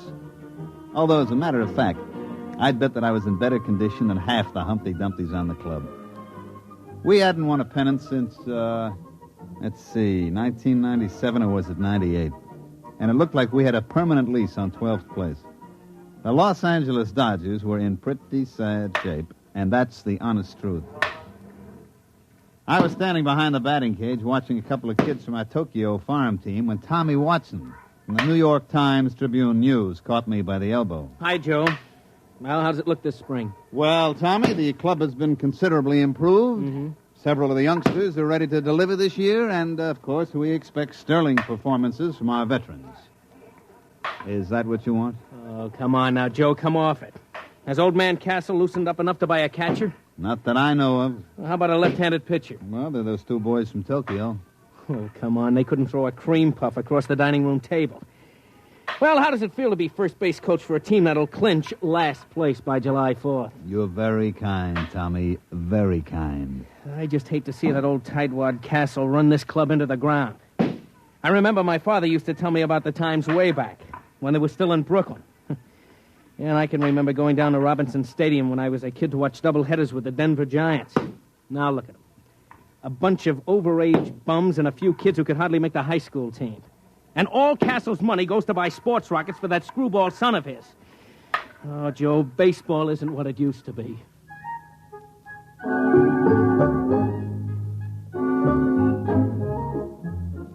The sad truth of the matter was that Tommy was putting it mild. Old Man Castle, the owner, begrudged every nickel that was spent on the ball club. I don't think anybody had gotten a raise in the last 5 years. The manager was old Rabbit Cinderella, and Castle used to issue statements every year about how he had great faith in him. Truth of the matter was that Rabbit would work for less than any other manager this side of the Sally League. You'll see what I mean when I tell you that the club traveled in an old four-jet Strato rocket like some barnstorming semi-pro team. I was in the locker room looking down at my feet to avoid looking around that were passed for ball players on this Los Angeles Dodgers when Rabbit come up to me. Joe. Yeah? Get your pants on and come into the office. Oh, what's the matter? Never mind. Come on. Okay. Listen, Rabbit. What are we going to do about a left-handed pitcher? Later.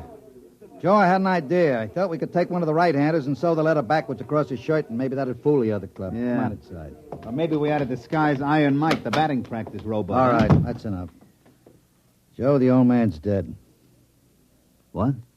I said he's dead, old man Castle. Heart attack. I figured we had him scared so he'd loosen up a little dough for players, and then he goes and does this to us. Can't trust nobody. Well, who gets the club? His son. What, you mean Whistling Willie Castle, a Jetstream playboy? That's who. But he doesn't know anything about a ball He club. doesn't have to. Old man Castle owns 72% of the stock. And it all goes to Willie. Well, what's going to happen? Beats me. Probably sell us all out and buy a new rocket. Is he here? He was in the Earth-Moon small boat race when it happened. They got a message to him when he hit the direct beam off Lunaport. He could have landed and taken the shuttle back and made it in one day. But he was leading in the race, so he just kept going. He's due in a couple hours. You think you can get him to go for a left-handed pitcher? I don't know. We'll have to try.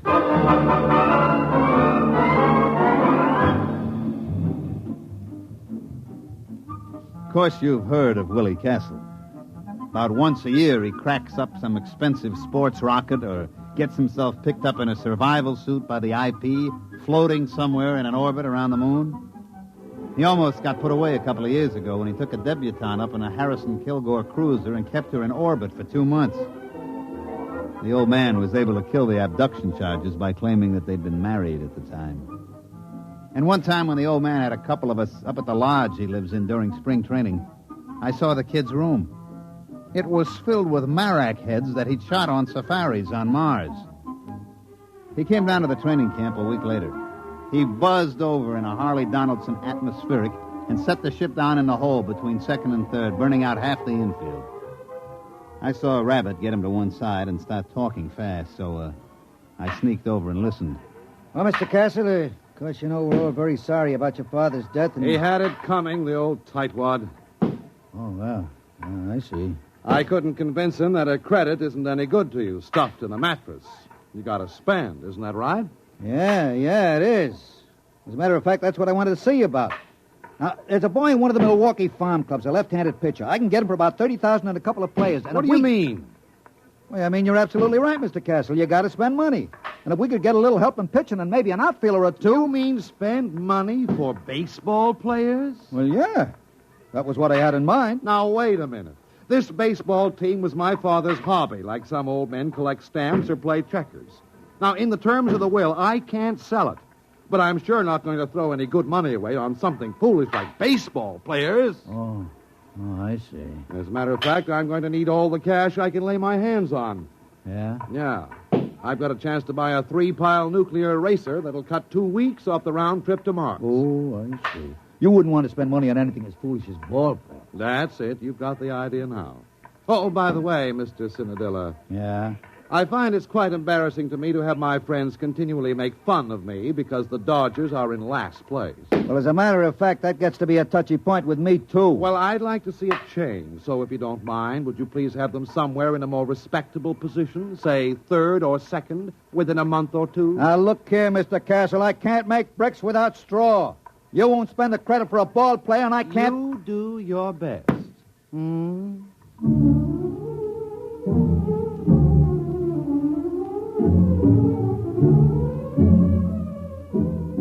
Well, after that interview with the new owner, Rabbit went out and tied one on, and I had to run the ball club for 2 days till we got him straightened out. But I can't say as I blamed him. We won one game in the Grapefruit League.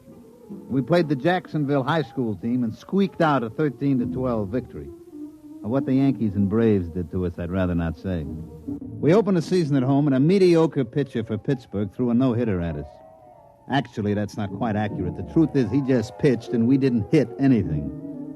We lost 10 straight from opening day, and we didn't lose on the 11th day because it rained. Rabbit and me piled into his 97 copter and flew out to the Castle Estate up near Arrowhead. I was in pretty bad shape. For one thing, Rabbit's copter has a wobble, and I was feeling green around the gills by the time we dropped down on the port. Willie Castle was very excited by the time we finally got to see him. He was puttering around a whole mess of stuff piled up in the middle of the floor. Say, how do you like this? Isn't it exciting? Yeah. What is it? It's a Durgo stick. Oh, yeah, sure. And they use it in Mars in a game played between two villages. You see, all the men on one side line up, and then all the men on the other side try to knock them over with these sticks. Isn't it a beauty? Yeah. Look, Mr. Castle, I got to speak to you. We got to have a left-handed pitcher. Oh. You mean for the baseball team? Yeah, that's right, the baseball team. That's what we got to have a left-handed pitcher for. Yeah. Well, now, I can't really be bothered with details of that sort. I'm leaving for Mars in the morning. Oh, by the way, I haven't had a chance to look at the standings recently. How are we doing? Mr. Castle, we may well set him out on record for consecutive games lost. Now, look here. You told me you can't sell the club, and you said you get tired of your friends kidding you about being last. Well, take it from me, Mr. Castle, and I know. Unless we get some ball players on that club, it's going to be last for the next 22 years. Now, look here, Cinderella, I know you can fire me, but I don't care who you hire as manager. Unless you get him a left-handed pitcher and a couple of other players, that club is going to stay last. Oh, well, then I'll see what I can do. Don't worry about it. What do you mean, don't worry about it? I got to go out there every day and try to make those bums go through the motions. Now, look, I really have to pack. And besides, I'm expecting a new shipment of equipment from Aberfitch and Comby. Now, just don't worry about it. I'll think of something. Goodbye.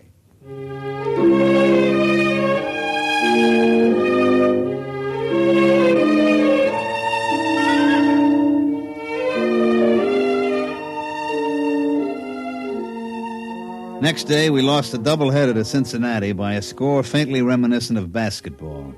And that's the way it went. Oh, we won a couple here and there. Like they say, you can't lose them all.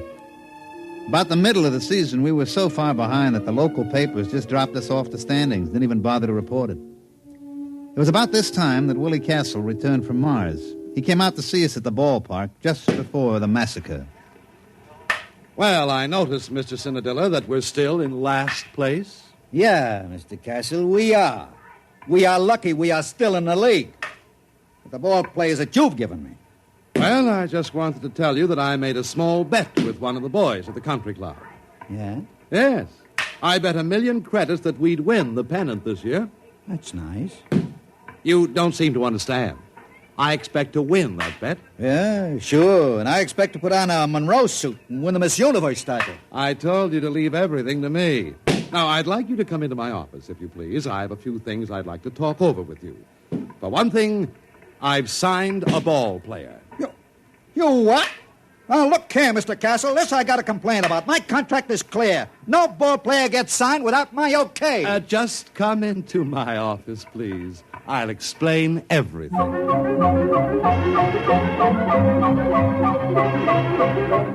That night, when Rabbit went up to the plate to hand in the starting lineups, I could tell something was happening. For one thing, old Baldy Snuff, the umpire, was looking at the card like it was written in Arabic.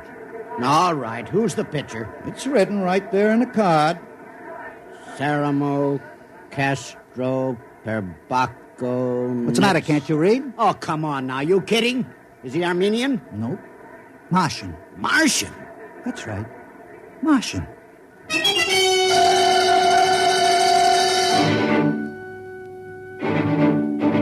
Of course, the riot didn't really start until our pitcher got out on the mound. Fred Kurtz, the Milwaukee manager, came running out like he'd been shot from a jet.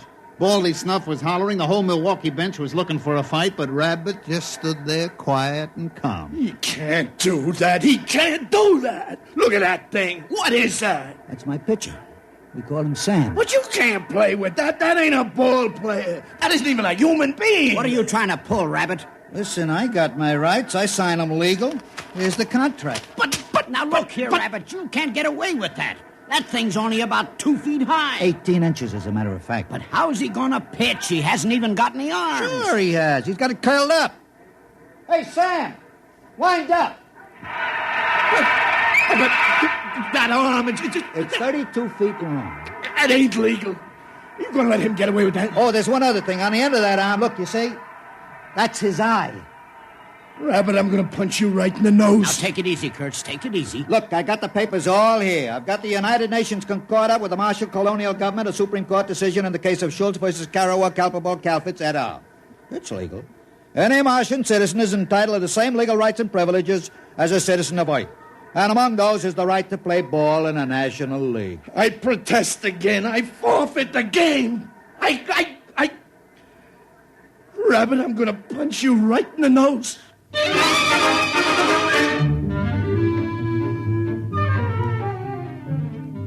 a matter of fact, the game that night was postponed because of riot.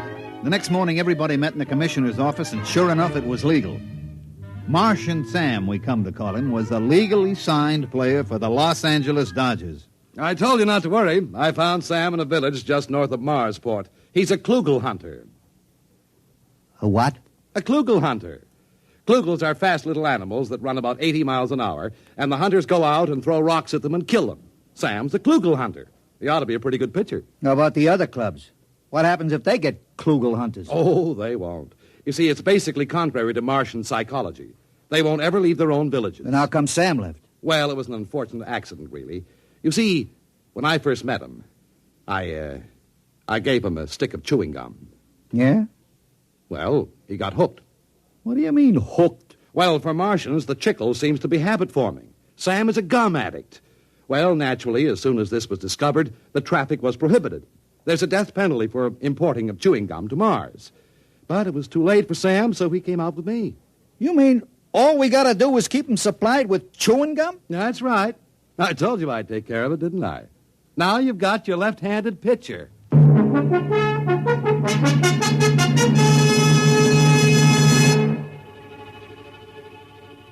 Sam pitched that night. He struck out 27 batters, and we won 3-0. Horace Kelly, the catcher, had a little trouble at first, but he soon figured out how to get around it. He'd just hold his mitt up and close his eyes, and when he heard a thunk, he'd reach in and pull the ball out and throw it back to Sam. You can imagine what it was like being a batter up there against Sam. Pitcher's mound is only 60 feet away from the plate as it is, and with Sam's 32-foot arm, well, we didn't lose the game the rest of the season.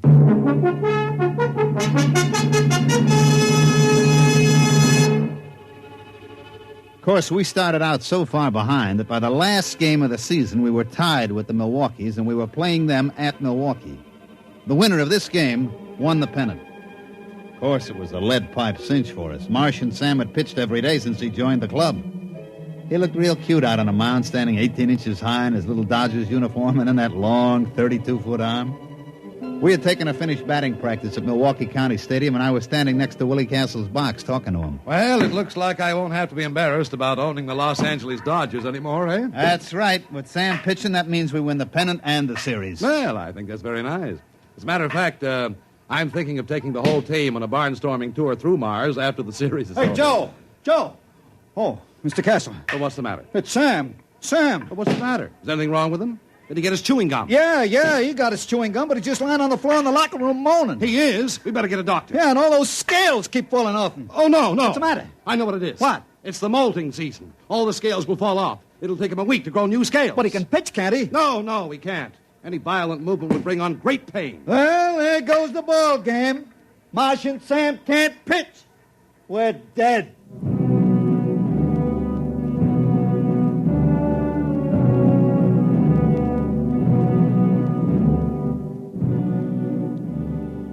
Rabbit put it mild. We were good and dead. We pitched Harry Kosnowski, our best human pitcher, but our best human pitcher was none too good. He rose to the occasion, however, and the score was tied going into the last half of the ninth. That's the way, Harry, old boy. That's the way. Pour it in. Come on, Harry. You can do it, baby! Unfortunately, he couldn't. He hit a streak of wildness and walked 3 straight men. Things were very quiet in the Dodgers' dugout. One more walk would force in a run, the ball game would be over. Then as we all sat there staring out at the mound where Harry was sweating, we heard a little shuffling noise. Oh, what's that? Sam! Sam, what are you doing out here? And then with the little squeaks that he used for talking, Sam told us what he wanted to do. He wanted to pitch. But, Sam, you can't. You're molten. Your scales. All right, Sam, all right. If that's the way you want it, you get out there. You pitch at that one batter. It's 2 out. You strike him out, it'll go to extra innings, and we'll win the ball game.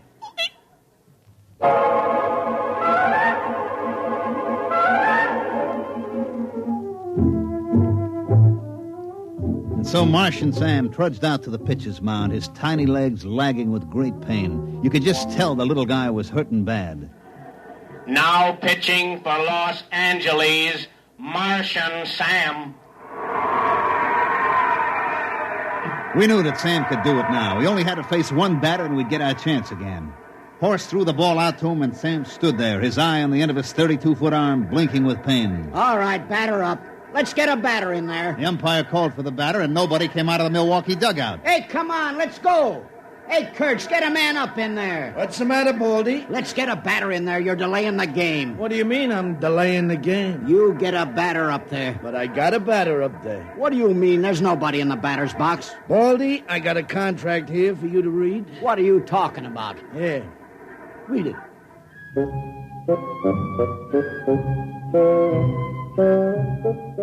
Well, of course, everybody knows what happened. The Milwaukee Braves had signed an intelligent virus from the moons of Jupiter. He was up there in the batter's box, but of course you couldn't see him without an electron microscope. He walked on 4 straight pitches, forcing in a run, and the Milwaukees won the pennant. But like I say, that's baseball. You can't win them all.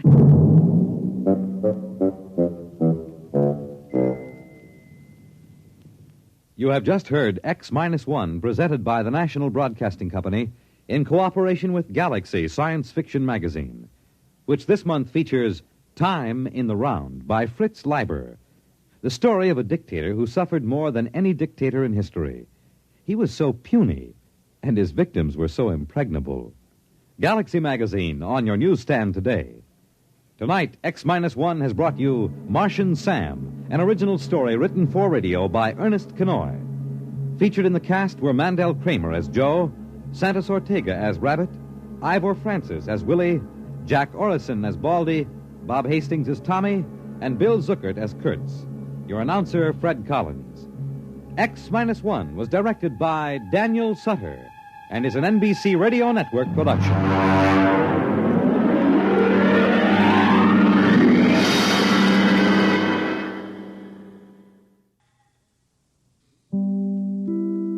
In just a moment, X-1. But first...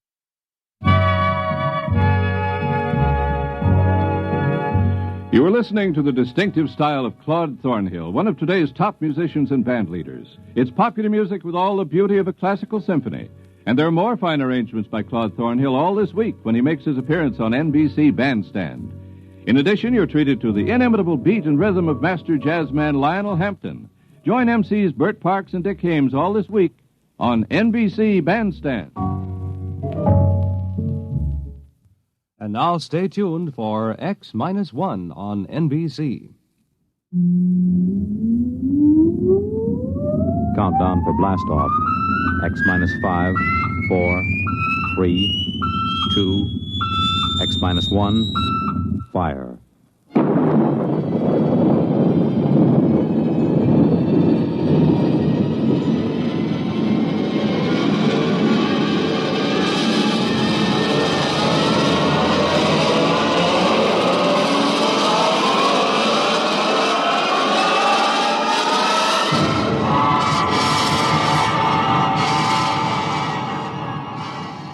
From the far horizons of the unknown come transcribed tales of new dimensions in time and space. These are stories of the future, adventures in which you'll live in a million, could be years, on 1,000 maybe worlds. The National Broadcasting Company, in cooperation with Galaxy Science Fiction Magazine, presents X. minus 1.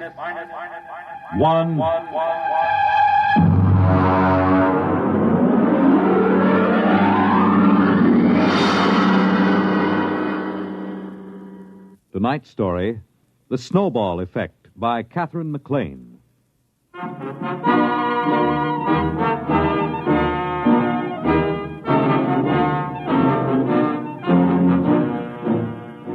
I took over the university at a time of crisis. For one thing, we had been placed on probation by the conference for overpaying football players by 100%, and one half of the varsity was penalized a year's eligibility. On top of that, I was called in by Mr. Harvey J. Grover of the Board of Trustees. We had lunch at 21 on his expense account, and after the Napoleon brandy, he lowered the boom. Dr. Holloway, the university is in crisis. I know, Mr. Grover, I know, but I'm assured that our scouts have turned up several likely zinc miners in Colorado. You can assure the board that we'll have a line to reckon with next season. I'm not talking about football. There are other things at the university, I'm told. Well, of course, of course. Holloway, as president of the university, you've taken on a grave responsibility. I know. I don't mind telling you the board has been gravely concerned. The number one problem facing us is academic freedom. It is? You're darn tooting. We want every academic department free from debt, running in the black. Is that clear? Academic freedom, huh? I see. Any faculty that can't support itself by grants, bequests, corporation, or government contracts is out. All of them? Down to the last assistant instructor. Look, Holloway, I'll put this to you straight. Most of the board was against hiring you. They had a bright young plant manager from General Products they said could show a profit from a candy store in the Mojave Desert.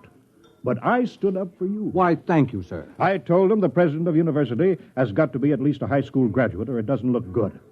You know, you did graduate from high school, didn't you? Oh, yes. And college, too. I got my master's at Harvard and my doctorate at... Never mind. Let's not go too far.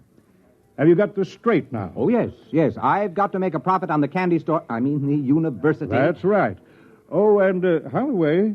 Yes? How many zinc miners did you say we dug up?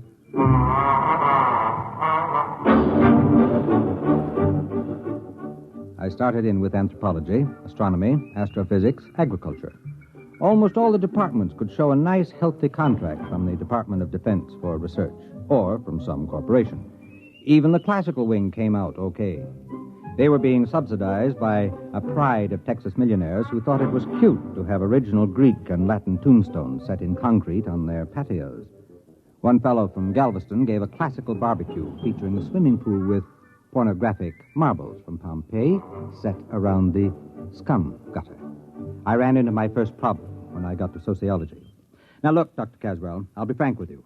I'm paid to make sure this institution doesn't come out on the short end of the stick. Well, that's a quaint expression. I got it from Mr. Grover of the Board of Trustees, so you can see this is no time for kidding ourselves. Can sociology pull its own weight? What is it? Sociology is the study of social institutions. Now, look, Caswell, to the Board of Trustees, sociology sounds like socialism, and nothing can sound worse than that. Come on now. What are you doing that's worth anything? My dear sir. And don't wrinkle your nostrils at me, Caswell. If you've allergies, take an antihistamine. If not, just answer my question. This department's analysis of institutional accretion by the use of open system mathematics has been recognized as an outstanding and valuable contribution to... Valuable in what way? Well, since the Depression, Washington has been using sociological studies of employment, labor, and standards of living as a basis for its general policies Please, Professor, stick to brass tacks and leave Washington out of this. What specifically has the work of this specific department done that would make it as worthy to receive money as, say, a heart research fund? Fundamental research doesn't show immediate effects, Dr. Holloway, but the value is recognized. Caswell, all the other departments have managed to squeak by. You're the last one. Unless you can toe the mark, there'll be 14 sociologists testing the institutional efficiency of unemployment insurance as an instrument of economic policy.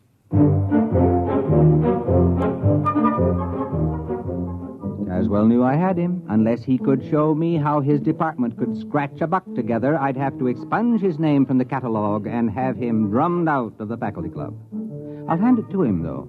He glared from behind his pince-nez, and sliding into his lecture manner, he started his con. Institutions, organizations, that is, have certain tendencies built into the way they happen to have been organized, which cause them to expand or contract without reference to the needs they were founded to serve.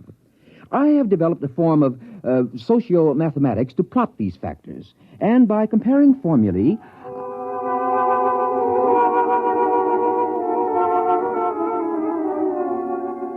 Is it all perfectly clear to you? Well, it wasn't to me either. I grasped the idea that he could tell whether an organization would get bigger or smaller and why. And so I asked him for proof. Well, I could give you a demonstration. How quickly? 6 months. All right, let's see.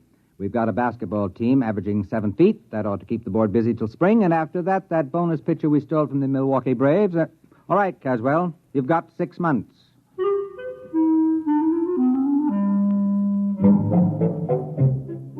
I forgot about Caswell and sociology department for a couple of days while I went back to convincing semi-literate millionaires that they might as well leave a couple of millions to the university rather than have the federal snap it up in inheritance taxes. I was on to a real beaut. A button manufacturer with a bad heart who could go any minute, who wanted to endow a scholarship for needy and intellectually gifted lacrosse players. When Caswell came back to see me, we had lunch at the student cafeteria on my expense account. And he explained. Ever hear of feedback effects? Is it something to do with reducing overweight co-eds? No, it's a mathematical term. You might call it the snowball effect. You mean like rolling a snowball downhill? That's right. It grows. Now, here's the mathematical symbol. That spiral? That's the formula for the general growth process. Do you understand the equation? Why, no. It accounts for all sorts of institutional growth. The Roman Empire, Alexander, the Masons, the spread of tobacco, anything. You see, when the snowball becomes too heavy for the cohesion strength of snow, it breaks apart. Now, we've decided to run the test on an organization and make it grow according to the formula. I see. You're going to use some club or lodge or something as a guinea pig. If you could follow the equation, you'd see I've built a pattern of a cogent reason for the ins to drag in new members from the outs, and an urgent factor to prevent anyone from resigning. That's this Greek symbol here. Kappa for compulsion.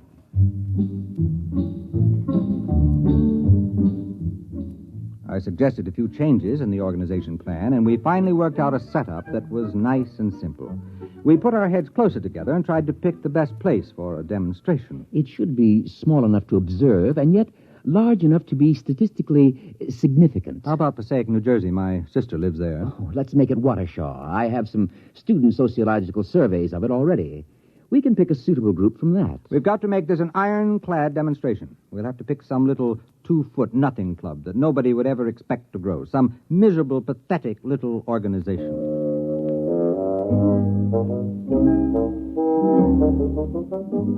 We found the perfect test guinea pig, the Watershaw Wednesday night sewing circle. Caswell and I drove over next Thursday night to a meeting. They always met Thursday night, except every once in a while when the chairlady forgot to have her hair set, in which case they met Friday.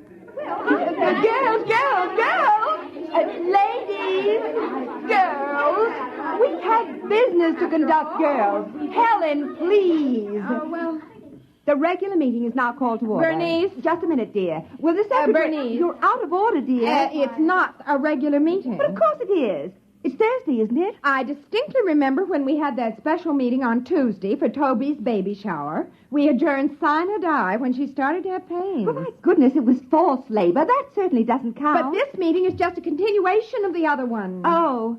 How do you feel, Toby? Fine. A little out of breath. Did you try a little dry toast just before climbing the stairs? But, Bernice... My doctor said to breathe deeply through my nose and to have Henry tie my shoes for me. Well, I'd like to see Alfred tie anything for me. It's 3 years since I dared get a dress that zipped up the back. Madam Chairman, I rise to a point of order. Well, my goodness, Helen, you don't have to be a martyr about it.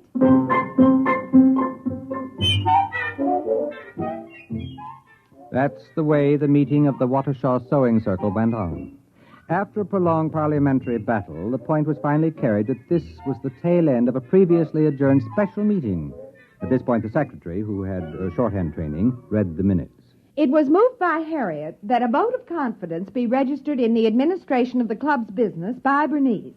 The motion was seconded by Elsie, who said she thought it was only fair because Bernice didn't even have an unlimited phone. And look at all the calls she had to make on club business.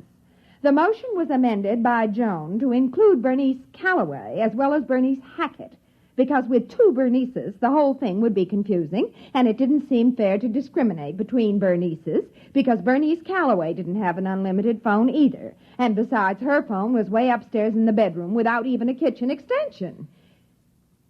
The motion was defeated because of the lack of a quorum.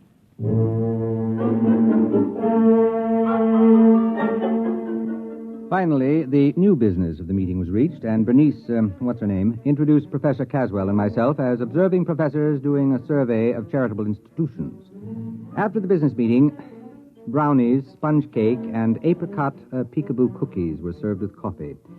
Caswell and I drew the unlimited Bernice aside. You see, Mrs. Hackett, I've been making a few notes on a slightly modified constitution and bylaws for your organization. You have? You see, it all depends on having a competent and capable lady in charge. Oh, yes. Yes, Frankly, I see. Frankly, this plan would be dangerous unless there was a woman of great character elected to the post of chair lady. Well, of course. You see, there are several ways of, influencing an election. Oh. That's why it's important that only the right people fully understand this. Oh, you're right. Absolutely. Why, the organization was just floundering before the last election. Now, can I see those plans, Professor? They sound like they're just what we need. Naturally, she was hooked. As Caswell buttered her up, her eyes began to gleam, and she studied the simple little bylaws and constitution the professor had drawn up, nodding happily as the classic beauty of the scheme struck home. The meeting broke up when, after 4 brownies and a wedge of butterscotch cashew angel food surprise, Toby started to have real labor pains. We found out later it was a 9.5-pound boy. Caswell and I left the meeting and stopped for a pizza and beer to get the taste of the apricot peekaboo cookies out of our mouths. Well, there you are, Dr. Holloway. They adopted our bylaws with only one dissenting vote. I don't like that secretary. She's a spoiler, always suspicious. My first wife was like that. Don't worry, she hasn't got a chance. That Bernice woman has clear sailing under my equations. It's rigged to favor an aggressive extrovert over the paranoidal personality. You're sure it'll work now? I'd stake my academic reputation on it. You have? Don't worry, Dr. Holloway. We've given that sewing circle more growth drives than the Roman Empire.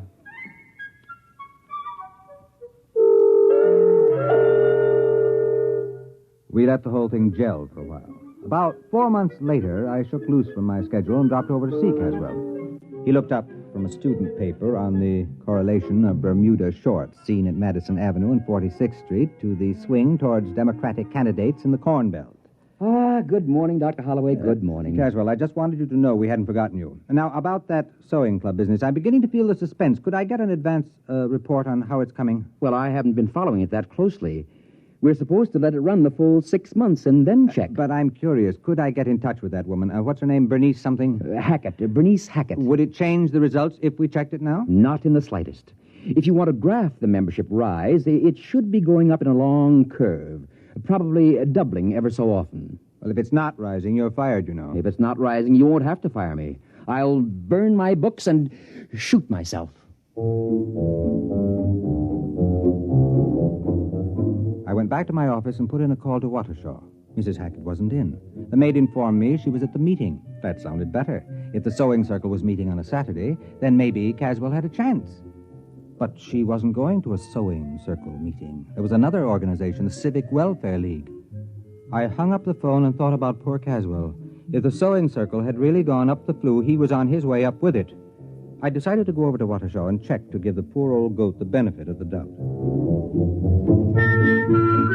The meeting of the Welfare League was in the Knights of Columbus building, a tremendous pile used for dozens of club meetings at a time.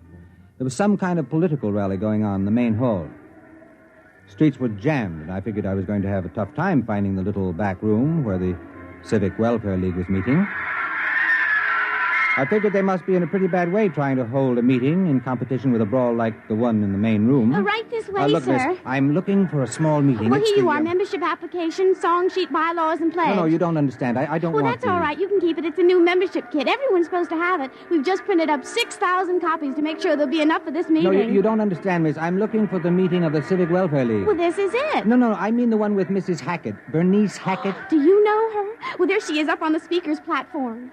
And now, after the ushers have passed among you with membership blanks, It is time to rededicate ourselves to the principles we stand for. With a bright and glowing future, the best people in the best planned town in the country, the jewel of the United States.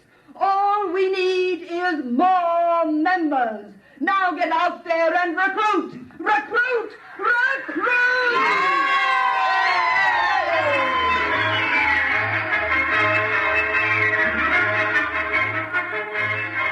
I cornered Bernice Hackett at the speaker's table. She had a clear, sparkling look to her eye, and she was dressed in a trim gray suit with a towering feather on a small hat. A clutch of pretty junior ushers, all with goose pimples showing above strapless formals, clustered about her. I managed to get to see her in the back room while the mayor was addressing the meeting. Well, hello there. It's a pleasure to see you. What happened to the sewing circle? Oh, it's just a little change, that's all. Helen, dear. Yes, BH. Send those wires out to the senator in Washington. You can tell him we want his support on the slum clearance or else. Check. Now, let's see, where were we? Oh, yes. We started growing by amalgamating with other small charity groups. Worked much more efficiently that way. Bernice, we're running out of membership blanks. Call the printer. He's got instructions to keep the type standing. Check. Naturally, we had to change our name each time, but we've still got the same constitution and bylaws, the ones you professors worked out for us. Then you've been growing. Oh, dear, yes. Bernice, what do we do about the town board of aldermen? I explained to them they can't get in at a group rate. Each one will have to join separately. Check. Oh, yes, Professor. We're growing and growing and growing.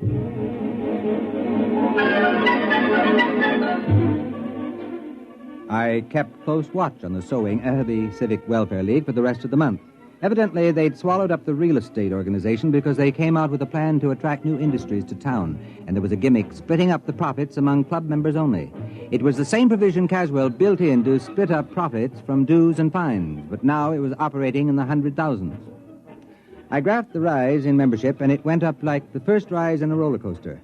I went over to Caswell's office to tell him the good news. Naturally, I knew the equations would work. Well, don't be so calm about it. With a demonstration like this, I can get all kinds of grants and funds for the sociology department. You'll think it's snowing money. Well, naturally, I expected this. I haven't been following the test at all, but I was quite confident. I don't mind admitting I wasn't. Well, that organization sure blew up. Now, let's see the formula for stopping it. Oh, I didn't complicate the organization with negatives. I wanted it to grow. It falls apart naturally when it stops growing for more than 2 months. You remember, we built into it the idea that the members know what happens if the membership stops growing. Why, if I tried to stop it now, they'd cut my throat. Yeah, they sure were enthusiastic at that meeting. No, we'll just let it play out to the end of its tether and die of old age. And when will that be? Well, it can't grow past the female population of the town. There are only so many women in Waukesha, and some of them don't like sewing. Sewing? Caswell! What's the matter? Are you sick? You haven't been following the experiment? Why, no. I told you I haven't even thought about it since we started. Well, they wanted to expand, and they weren't going to let sewing stand in their way. They went from general charity to social welfare schemes to something that's pretty close to an incorporated government. They're now filing an application to change their name to the Civic Property Pool and Social Dividend Membership Combine. Well, very interesting. I hadn't thought of that. Fascinating. Dr. Caswell, tell me, where does the formula say it will stop? Oh, I shouldn't worry. It stops when you run out of people to join it. After all, there are only so many people in Waukesha. It's a pretty small town. Yes, it is. Doctor, they've opened a branch office in New York.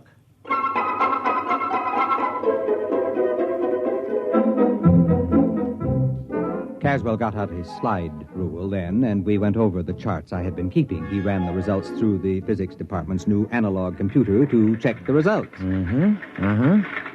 Yes, it checks. Well, now, allowing a certain lag of contagion from one nation to another, language and cultural barriers, it'll reach total world population in 12 years. About 1 week after that, various isolated pockets, Australian Bushmen, Tibetans, African Pygmies, will all be members. You mean only 12 years? Give or take a week, 12 years. The whole world? Well, there is something to be said for a worldwide government. Many people are definitely in favor of it. But under Bernice Hackett, the whole world? Oh, you asked me for a demonstration. The equation works. But what happens when the whole world is organized and there are no new members? Well, 2 months after the organization stops growing, it collapses. It's built in the formula. Yes, but what happens then? Oh. Well, I haven't the faintest idea. I haven't carried the equations that far. Look, Caswell, whatever happens, I don't want anyone to ever pin this on me. From now on, if anyone asks me, I never heard of Watershaw. Well, that was 12 years ago. I think Caswell and I are about the only men on Earth who don't hold membership cards in the United Terrestrial Civic Welfare and International Property Pool. Bernice Hackett, Global Administrator. It's a race against time now. There hasn't been a new member in a week and a half, and Bernice is anxiously awaiting news from the first Mars Expeditionary Fleet. And as she says, if only they find life there. We need new members, desperately. You have just heard X-1, presented by the National Broadcasting Company in cooperation with Galaxy Science Fiction Magazine, which this month features The Stars, My Destination, the first installment of a 4-part serial by Alfred Bester, a brilliant novel on teleportation in the world of the future. Galaxy Magazine, on your newsstand today. Tonight, by transcription, X-1 has brought you The Snowball Effect, a story from the pages of Galaxy written by Catherine McLean and adapted for radio by Ernest Kenoy.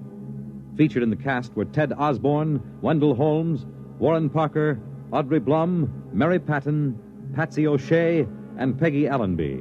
Your announcer, Fred Collins. X-1 was directed by Daniel Sutter and is an NBC Radio Network production.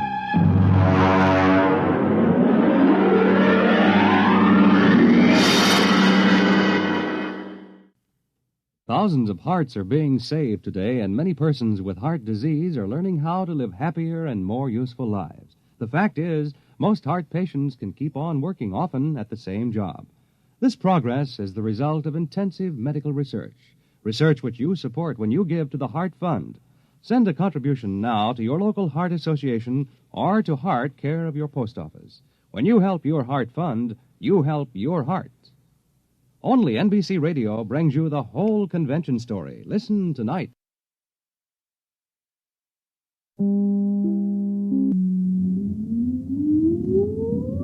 Countdown for blast-off. X-5, 4, 3, 2, X-1, fire.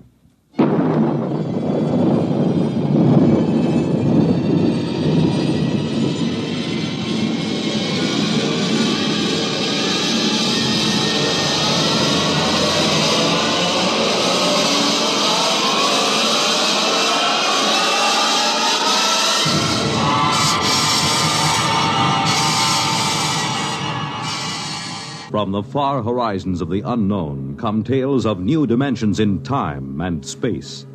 These are stories of the future, adventures in which you'll live in a million, could be years, on 1,000 maybe worlds.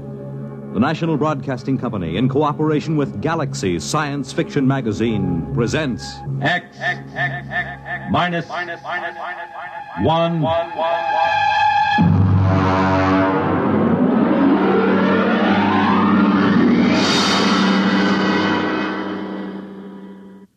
Tonight, End as a World by F.L. Wallace.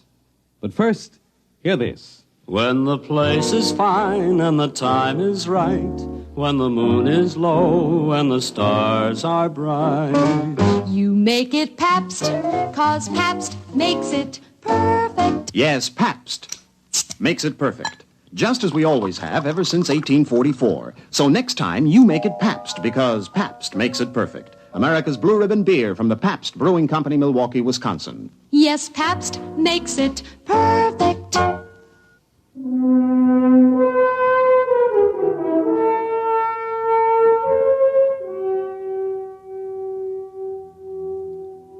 Now, X-1 and End as a World. I saw it on the doormat in the front porch. The boy had made a lucky throw, and the paper was spread out neatly on the doormat facing me as I came out of the screen door. The headline was black across the top. They used the big type, the kind they use for presidential elections or when the town all-star Little League team won the national championship. I stood and looked at it through the screen door. I hadn't quite rubbed the sleep out of my eyes, so first all I saw was the little boxes of the screen. And then suddenly my eyes snapped into focus and I read it. This is the day the world ends.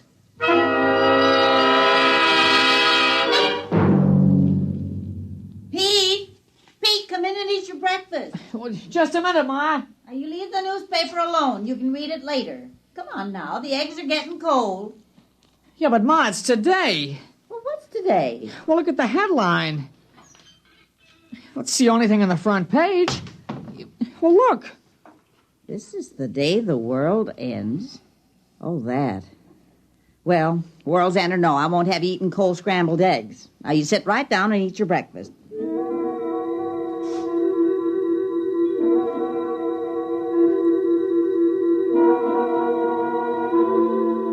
I brought the newspaper into the breakfast table. I turned to the sports page. The Dodgers were winning or losing, I forget which, and UCLA was strong and was going to beat everybody they met that fall. An H-bomb had been tested in the middle of the Pacific, blowing another island off the map, just as if we had islands to spare. Ordinarily, that would be on the front page, but not today. Now, don't get the newspaper in the egg yolk. All right, Ma. Want some toast? Peter, do you want some toast? All right, Ma.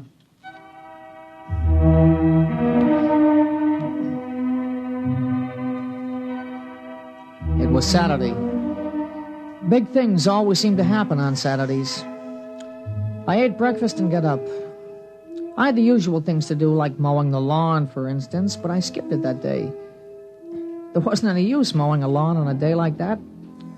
I went out remembering not to slam the door. It wasn't much, but it showed thoughtfulness.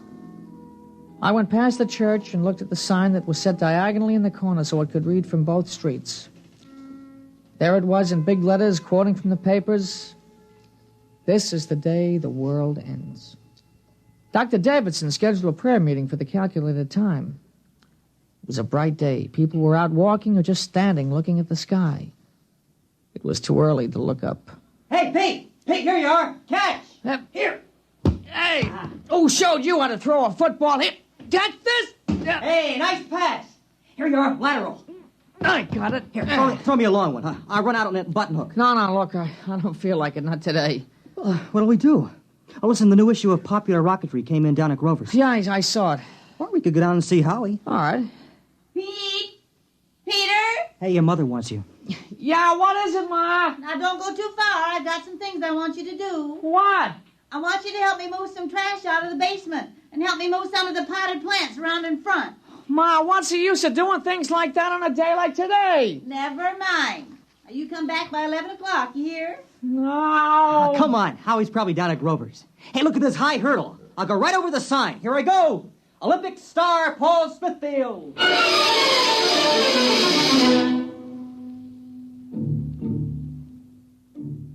He went up over the sign easily. Paul's on the track team in high school. I looked at the sign again as he went over the top.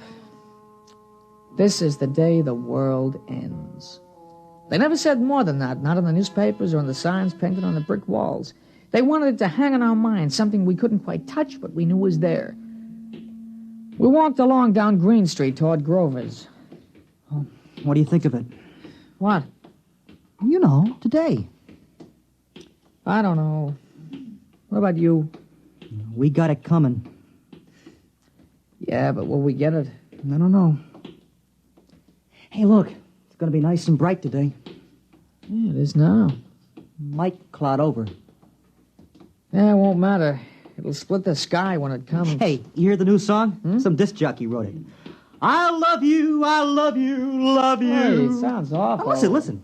I love you, till the day the world ends. I love you, till my heartbreak mends. And a lot more guff like that. You know, it seems awful.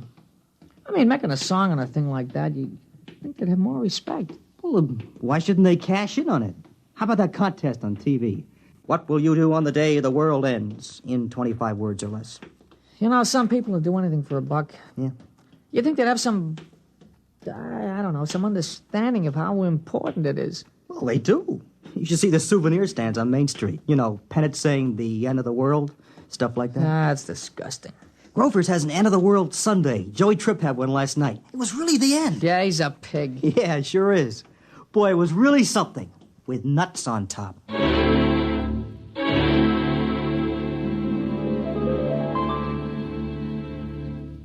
You're listening to End as a World, tonight's attraction on X-1.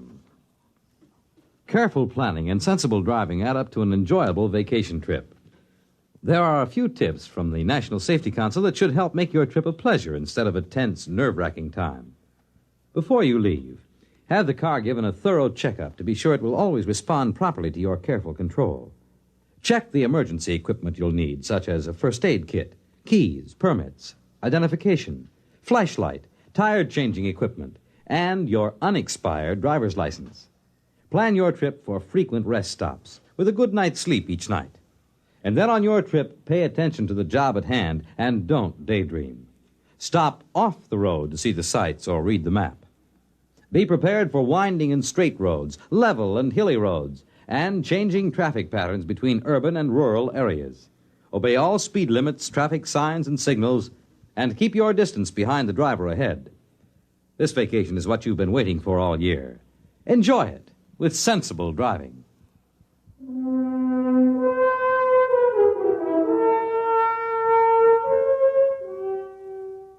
Now back to X-1 and End as a World.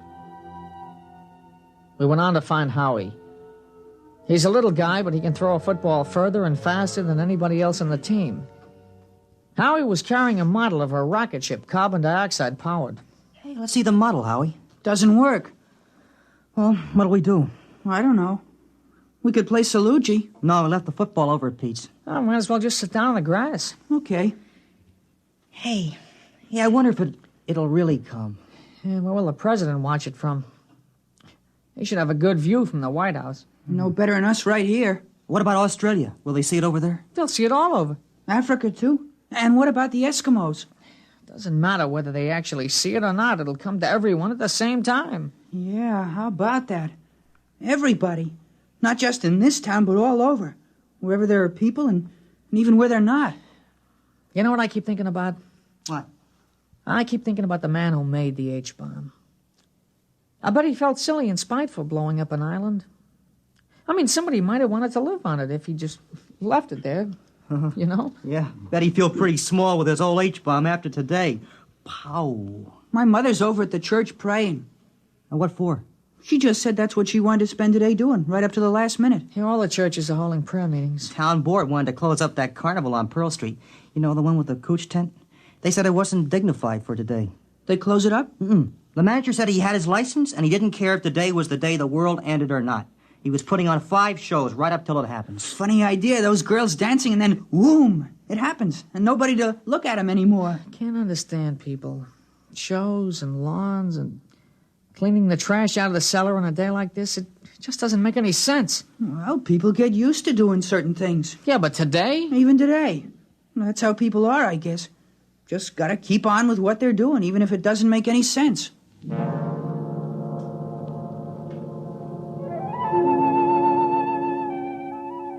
Now, we talked about it for a while, but we talked it out long ago.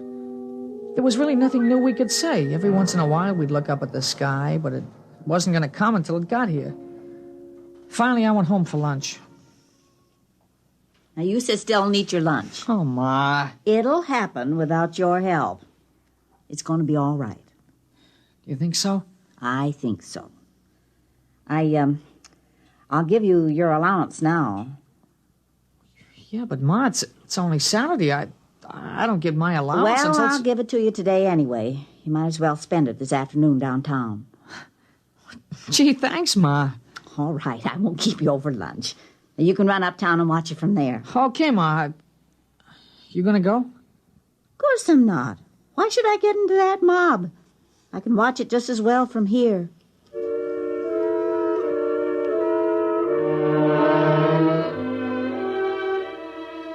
Ma, sure she could. It wasn't the same. Everybody I knew was going to be there. I changed my shirt before I left. I took a rag and wiped the dust from my shoes. I wasn't trying to be fussy or dressed up or anything. I just thought I should do it. I walked uptown slow because there was lots of time to kill. There was shade and sun on the streets and a few big clouds in the sky. I never knew how slow a day could pass. I suppose I should have slept late in the morning and kept busy doing something. Well, this was worse than putting on a uniform and waiting till game time. At least there was a coach on the field to let you know what to do as you ran through the drill. I ran into Paul at the corner of Cross and Chestnut. Hey, you nervous? No. Why should I be? You mean you're not in suspense? If only we had some way of knowing for sure. Radio, maybe. Oh, there's no radio. The calculations have been checked. Yeah, but maybe there's something we forgot or don't know. A lot of things can go wrong. Hi, fellas. Well, hi, Howie. You want to go down to Grover's and get them molded? I don't know. Oh, we've still got lots of time. We won't miss anything.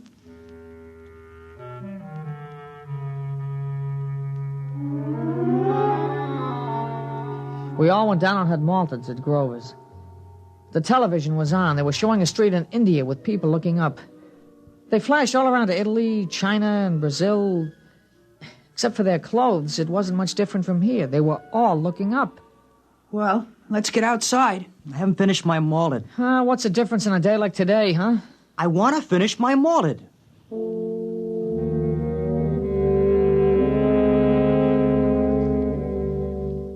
Outside, I noticed there was a slight overcast. The big billowing clouds had passed, but this was worse. I hoped that it would clear away in time, not that it really mattered. Hey, it's a pretty big crowd for a Saturday, huh? Well, this isn't a usual Saturday. What time is it? I don't know. You got to watch, Paul? No. We can see the clock on the merchant's block from the corner. Come on. Hey, it's Ginny Wexelberg. You see her over there? Hey, how'd you like to spend a day with her? That'll really make it a big day, huh? Oh, you don't need that old Ginny Wexelberg to make this a big day. After today, a blind 15-year-old kid isn't going to seem so important. After today, nothing's going to seem important, huh? Well, there's the clock. We still got plenty of time.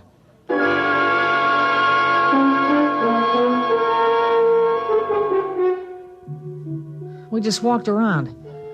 A few other kids from school passed by, and we stopped. It was getting closer. The space between the minutes was getting longer and longer. Hey, I'm hungry. I want to go back and get a candy bar. You're crazy. It's almost time. I got a couple of minutes. Look. Well, you just had a malted. I don't know. I'm hungry. I mean, I got a right to eat a candy bar before it happens, don't I? How can you think about food? It's only 1 minute. Well, all right. I just wanted to get one last candy bar, that's all. You think we could see better if we went across the street? It doesn't make any difference. It's going to be all over the world.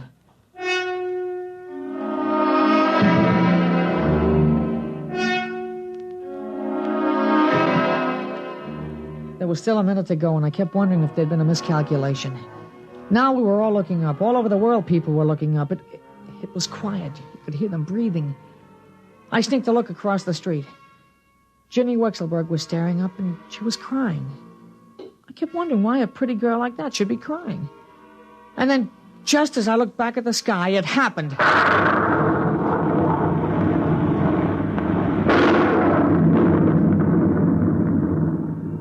It came, the flash across the skies, a silver streak, the biggest vapor trail there ever was. It went from this side to that side in no time. It split the sky and was gone before the shockwave hit us. Nobody said anything. We stood there and shivered and straightened up after the rumbling sound passed. You know what? It's going to go around the whole world. Well, he did it. Yeah, he did it. Yeah, he sure did.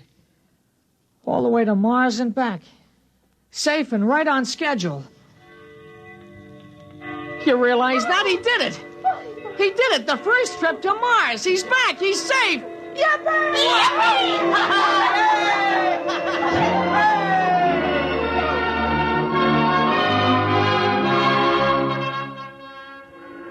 The factory whistles down by the river started blowing. The bells of the Baptist, the Congregationalist, and the Roman Catholic Church were ringing.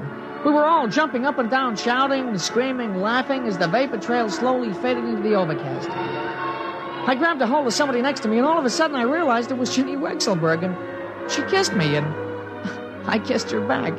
And we yelled louder than all the factory whistles. We had a right. It was just like the paper said. This was the day the world ended and the universe began.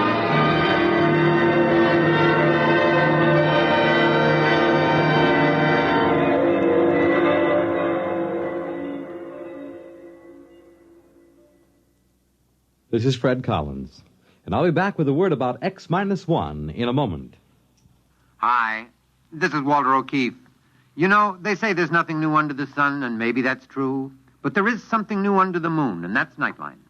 In Nightline, we think we found the way to use the intimacy as well as the lightning-fast maneuverability of radio in an hour-and-a-half package of high-voltage, different entertainment. We found the way to make the airwaves your magic carpet to wherever big things are happening. Anywhere in the country, for that matter, anywhere in the world. Now, let's say that your favorite comedian is performing at a Las Vegas nightclub. He's packing them in, and you've really got to have connections to get a table. Well, Nightline is that connection, and your radio is your ringside table. More things than you'd believe are happening in the so-called still of the night, and Nightline is your line to exciting entertainment after dark. My feeling is Nightline marks a new era in nighttime entertainment. Tune us in tonight over most of these NBC stations.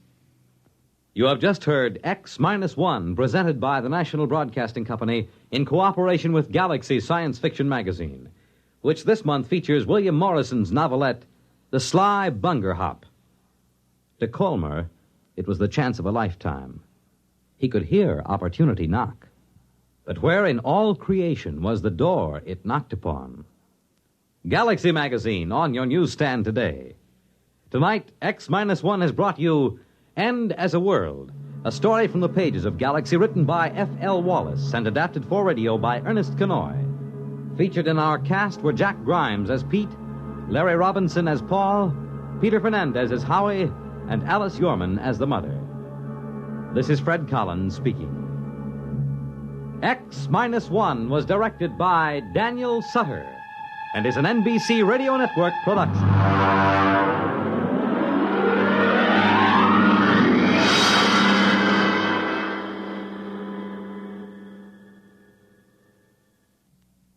Next week on X-1, another exciting story from the pages of Galaxy. The Scapegoat by Richard Maples. If you saw a big teenaged young bully beating up a helpless old man on the street, what would you do? Try to stop it? Or save your own neck by just walking away? Well, this is the story of a man who did stop it. Of a newspaper reporter who not only rescued the old man, but took him home, hoping to develop a good angle for the newspaper series he was writing on juvenile delinquency. The Scapegoat tells of what happened then, of the terrible threat posed by this seemingly harmless old man to the unsuspecting reporter and his family. Be sure to hear it next week on X-1. Wondering what the weather will be like tomorrow night? Will it be cool? Will it be hot? Will it rain or not? Well, don't give it another thought, because NBC's Monitor has a weatherproof evening plan for you with excursions to 3 world-famous underground scenic spots. You'll go roving with Monitor on a 2.5-mile trip through Marble Cave in Missouri.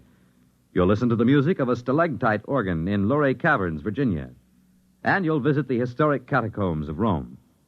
Between trips underground, you'll hear another merry report on his vacation tour of Europe by comedian Jonathan Winters. And you'll rub elbows with international celebrities at a unique party in Toots Shor's famous restaurant in New York. There'll be music and news, too. In fact, there'll be something for everybody on Monitor. So start your weekend right with Monitor Friday night, and stay with Monitor all weekend long. Nightline takes you to wherever exciting, interesting, and entertaining things are happening. Tonight, over most of these same NBC stations.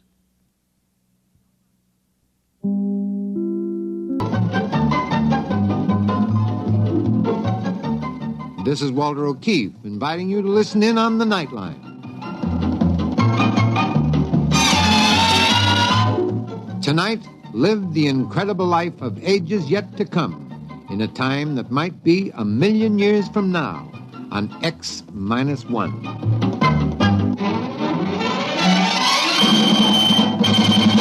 Now, an incredible story of the world beyond.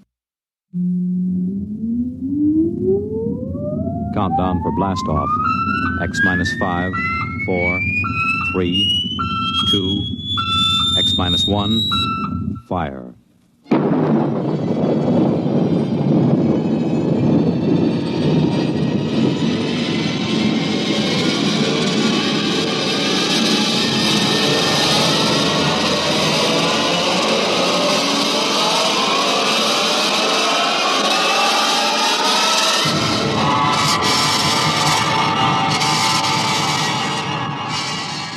From the far horizons of the unknown come tales of new dimensions in time and space. These are stories of the future, adventures in which you'll live in a million, could be years, on 1,000 maybe worlds. The National Broadcasting Company, in cooperation with Galaxy Science Fiction Magazine, presents X minus 1.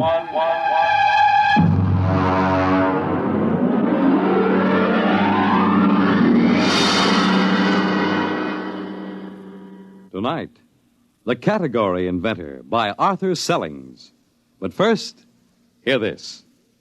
I don't have time to tell you all about the many things that make Pabst Blue Ribbon a better-tasting, more thirst-quenching beer. Besides, you're more interested in how it tastes than how it's made. But one thing you should know. Experience is the most important ingredient in any beer. And Pabst is the product of America's oldest national brewer, established 1844. Pabst of Milwaukee.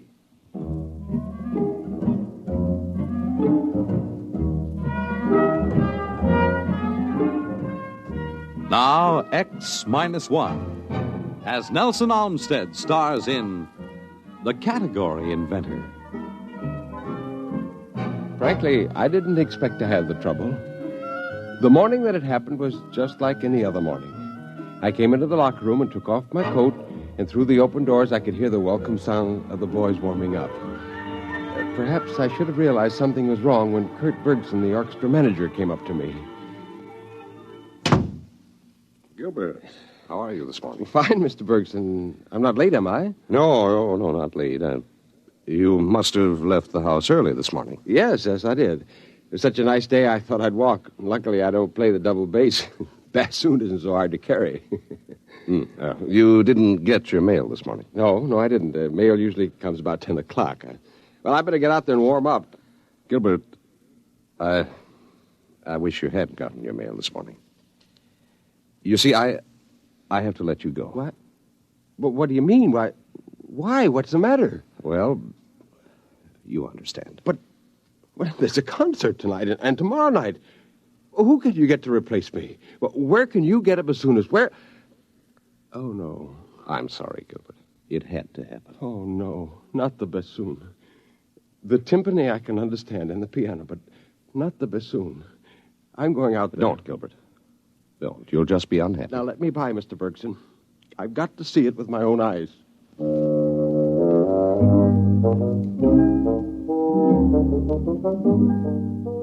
Of course it was bound to happen. Where my music stand and chair had been stood a gleaming coppery robot. His music stand was attached to a bracket that came out from his forehead, and his electronic scanning eyes were blinking and ready. He had 7 fingers on each fully articulated hand.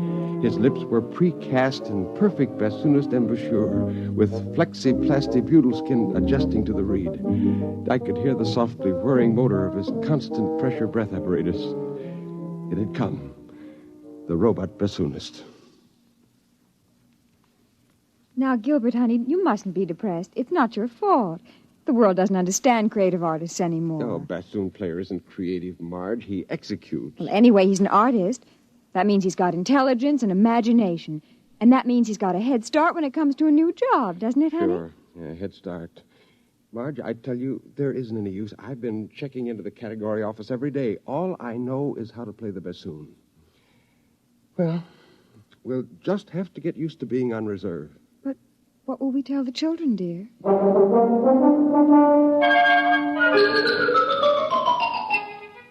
And then, of course, one day the household robot broke down in the middle of breakfast. Gilbert! Well, what is it? What? The robot right in the middle of getting breakfast, it exploded. I'll ring Center.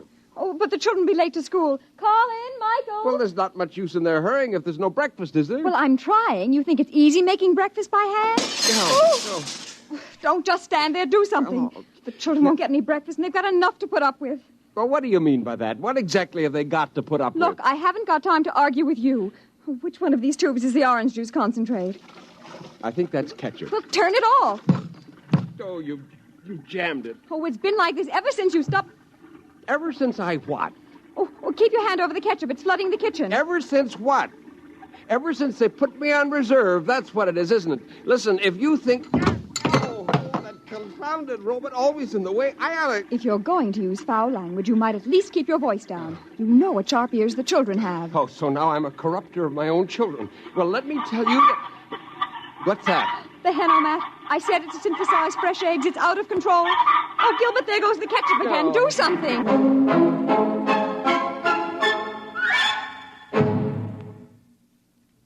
You are listening to The Category Inventor. Tonight's attraction on X-1. Each year, increasing thousands of Americans stricken with multiple sclerosis turn to inventor. Finally, I got the ketchup and orange juice faucets turned off and the Henomat pulled out of the socket. I looked down, and there was our household robot on the floor. It was all its fault, it and millions of its kind. Suddenly, all the frustration of the last few months focused on the robot, and I kicked it. Well, now I've seen everything. A grown man actually kicking a poor, defenseless robot.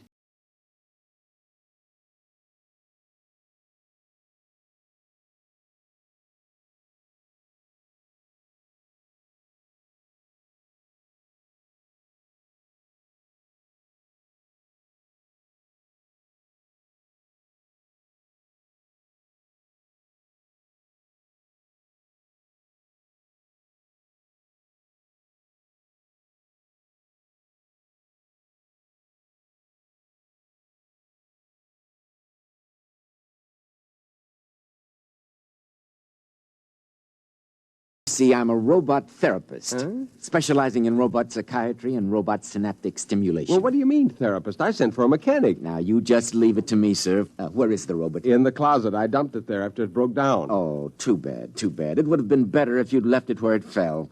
Failure attitudes often give invaluable pointers to the cause of breakdown. In here? Yeah, that's right, in the kitchen closet. How do you like that? They got psychiatrists for robots. Well, certainly, son, that's the way things are now. They're branching out, keeping one step ahead of the robots all the time. Man's got to be adaptable. Now, you take old Tom Angel. Old Tom up and registers himself as the first of a new generation of reading card verse writers.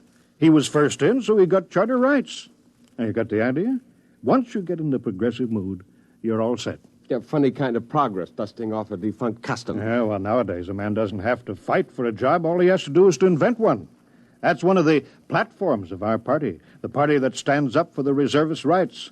Why, you know, it was our party who saw to it that every family worker and reservist alike had a robot of his own by inalienable rights. No, I'm sick and tired of having a robot of my own. I'd be perfectly happy if there weren't any robots at all, especially the ones that sit in their chromium-plated tails in chromium-plated orchestras playing chromium-plated bassoons. What? Why, Gilbert, you don't know what you're saying. You're talking like a Luddite. Oh, I am I? What's a Luddite? It's history. They were the people who broke up the first power machines 200 years ago. Well, if that's the way you feel... Hold it now, wait a minute, hold it. Well, what is it? What's the matter now? Pop, I've got it. Excuse me, I'm on my way. Mr. Perry, I just gave your robot a tape audio in there, and the results were sad. Yeah, well, look. Sad. Yeah, look, I'm busy. I'll talk to you later. That robot has developed a severe guilt complex. Guilt complex? That's right. Oh, they're sensitive, you know. Once they get the idea their owners aren't happy, they brood about it. They make mistakes, and that makes them feel more guilty. You just have to keep these robots understanding that you're happy. Well, finally, I got away from the robot psychiatrist. The category office was crowded with reservists hanging around with the slender hope of getting in a hot tip. I went into the first booth and spoke to the robot clerk. Yes, sir. You wish to file a category. I have your name and other information now. Nature of category. Neo-Luddite. Repeat, please. Neo-Luddite. Definition? The lawful opposition to the robot economy. Now, let's see a robot take over that job. Classification of category. Political. Your application will take a short time to check. This machine sends a copy to the registry below. They carry a complete file of all categories. Oh, is that it? I'm sorry, sir, but your application has been rejected. What? The category office extends its sincere regrets and trusts this will not deter you from making further application at the category office. Now, you listen here, you metallic mouthpiece. That application is legitimate. Now, nobody's got any right to reject it. Now, you can't just stand here... Sir, you are overexcited. The supervisor is on his way. Ah, Mr. Perry, you're upset, eh? Well, you understand we dislike having to turn down anyone's application. Now, listen. That category I put forward is perfectly good. I've got a right to be heard. An opposition party is just what's needed. Well, of course it is, Mr. Perry. I was only trying to tell you that you couldn't register that category because it was registered years ago. What? Yes, the Humans Only movement is a recognized party, even though it's never managed to win an election or attract many adherents. But the movement does have state backing, funds, officers, the same proportion of salary to officials, members, the same as the two big parties. Better luck next time, Mr. Perry. There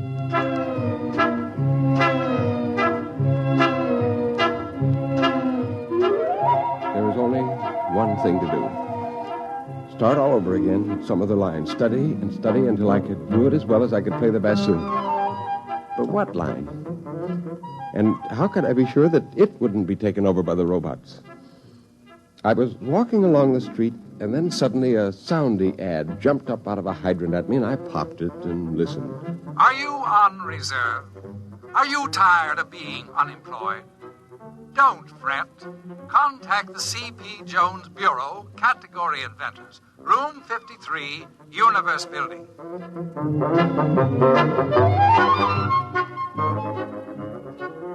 Just as I got to the Universe Building, the doors swung open and two big bruisers came through carrying a little old man. You let me go, you hear? Let me go! I'll have a writ served on you. A man's got his rights. Now you let me go. Let me go. Oh, are you all right?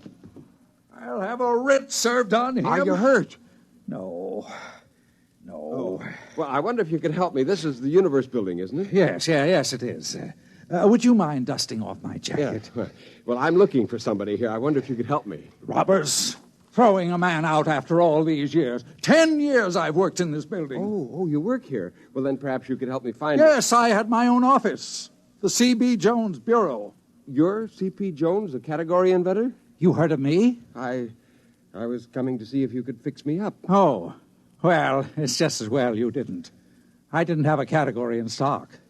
As a matter of fact, son, I never did manage to invent a single category, except the one of category inventor. Well, they finally caught up with me, revised my category a week ago, and canceled my license. Say, would you like to have a drink? No, I don't have any money, only reserve script. Well, that's good enough for an emergency. Come on.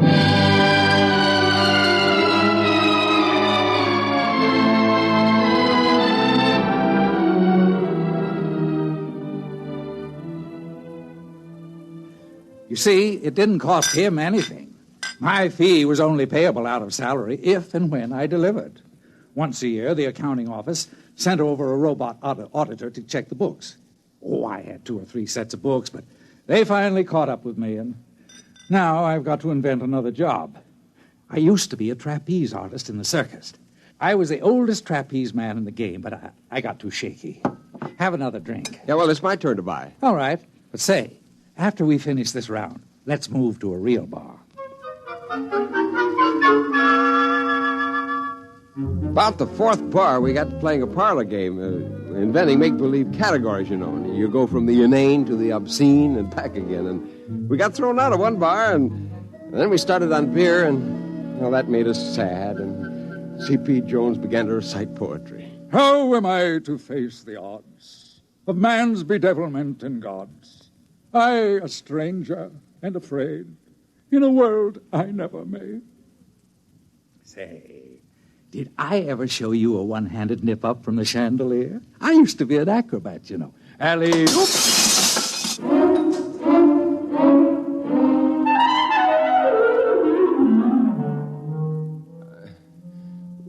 I woke up with the sun in my eyes, and I saw a figure moving.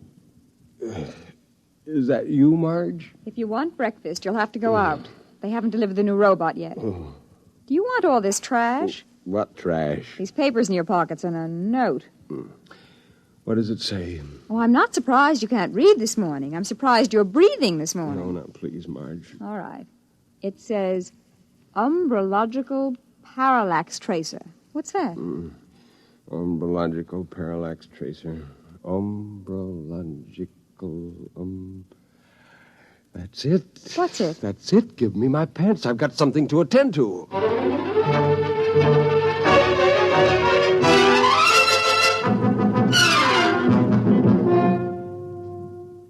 Well, I'm glad to see you, Mr. Perry. Trying again, eh? Category, umbrological, parallax, tracer. Well, most interesting.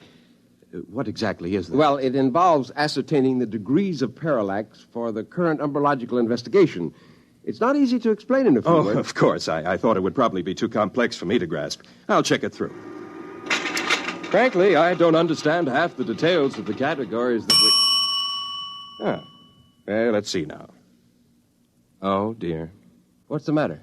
The West Town office has already admitted an application this morning for an umbrological parallax correlator. Uh-huh. Now, you'll have to prove that the two functions are distinct and separate. Umbrological parallax That wouldn't have been a Mr. C.P. Jones, would it? Why, yes. You know each other? Well, yes. We should have met this morning and filed our categories together.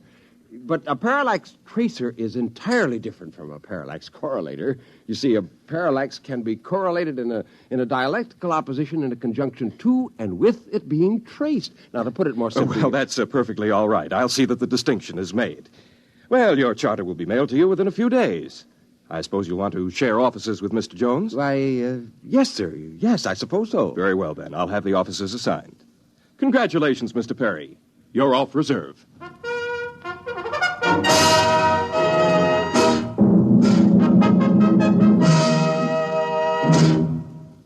Well, how do you like the new office, Gilbert, my boy? Oh, figure you almost cleared the pitch for me by filing. Well, I didn't have your address, and I didn't know you'd get the same idea. I just remember we laughed a lot over it and thought it one of the best phony categories we'd made up. Of the printable ones, that is. Anyway, I did change the end to give you a loophole. Oh, of course, we're cheating, aren't we? Cheating? Well, I'm not. I've already looked up umbrology for a start. There isn't any such word. Well, if there was, it would be a science of shadows. Oh.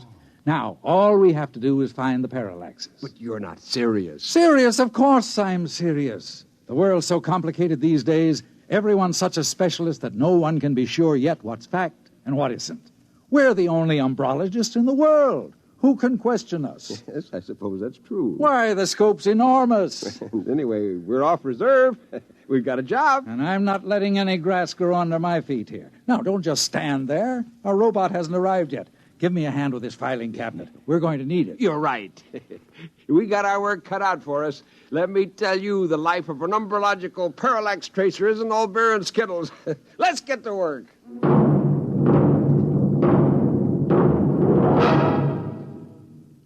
Fred Collins again, and I'll have a word for you about tonight's X-1 in a moment. On your weekends, at home or in your car, or at the beach, or wherever you are, take a radio along and let Monitor take you along to wherever exciting and interesting and entertaining things are happening anywhere in the world. And sometimes under it, like this. This is Bob Haynes speaking to you from the central control room aboard the U.S. submarine Sea Lion on this UDT exercise called the Bottom Lockout. We're about ready to dive. That sound you just heard was the decompression. The top bridge hatch is closed. We're all secured now. Dive. There we go. Yes, from a ride in a Navy submarine to anywhere in the world where exciting and interesting and entertaining things are happening, Monitor takes you there, making your weekends brighter with celebrities, music, news, and sports. This is Frank Blair inviting you to join us on Monitor on most of these NBC stations. You have just heard X-1 presented by the National Broadcasting Company in cooperation with Galaxy Science Fiction Magazine, which this month features Daniel F. Galloway's unusual story titled If Money. Read it in Galaxy Magazine on your newsstand today.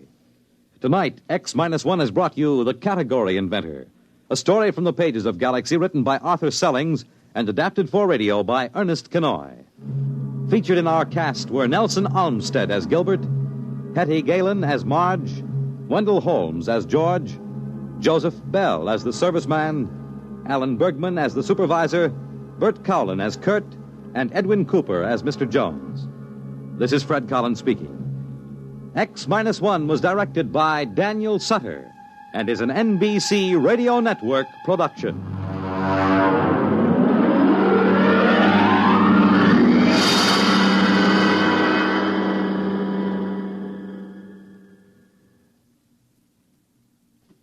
There's excitement in the air at night, and Nightline brings it to you.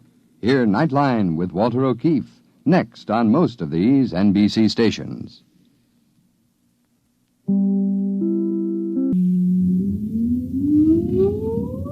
Countdown for blast off. X minus 5, 4, 3, 2, X minus 1, fire.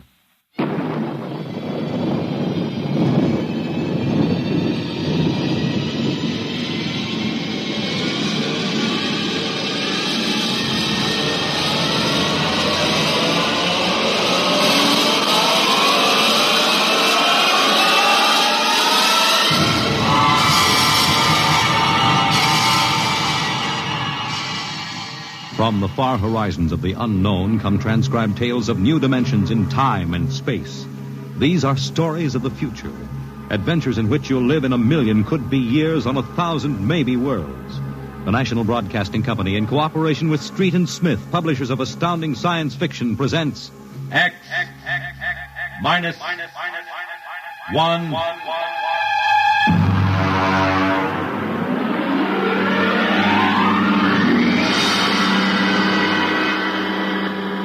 Tonight's story, Ray Bradbury's tale, The Veldt.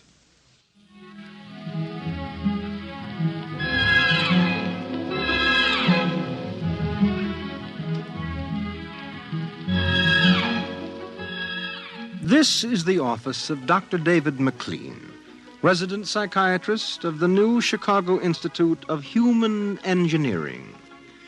All right, Miss Carver, will you take this, please?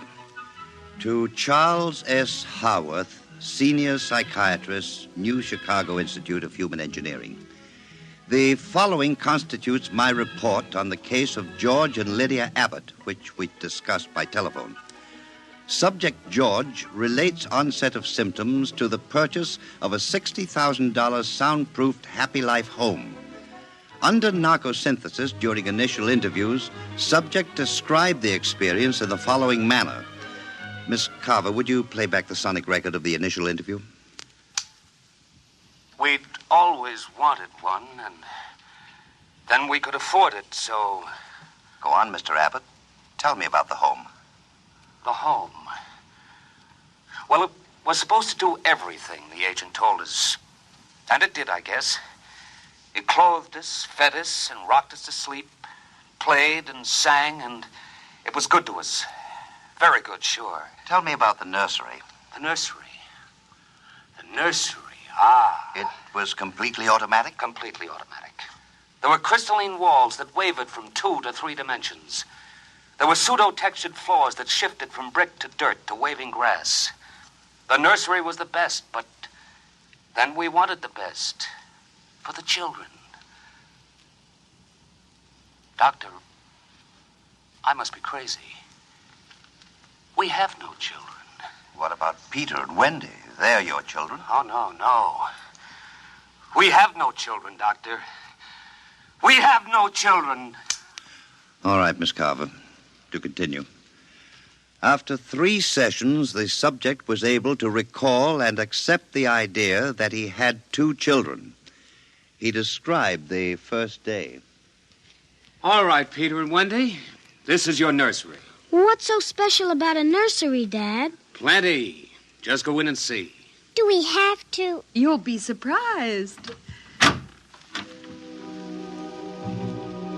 Gee. Go ahead.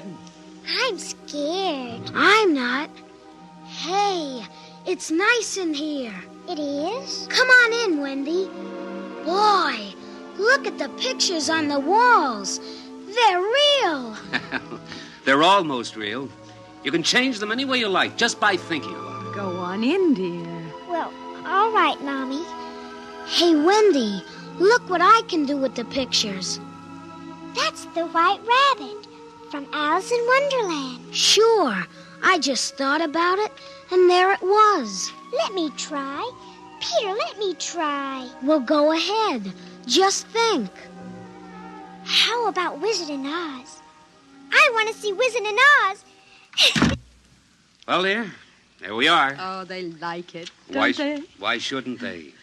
All I have to do is think, and They've got whatever they want in 3 dimensions.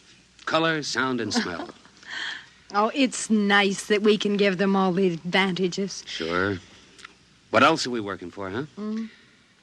Well, what do you want to do this evening? Well, the Petersons asked us over for bridge, but if you... we don't have to worry about the kids. They'll be all right in the nursery. Come on, Lydia. We deserve a night out.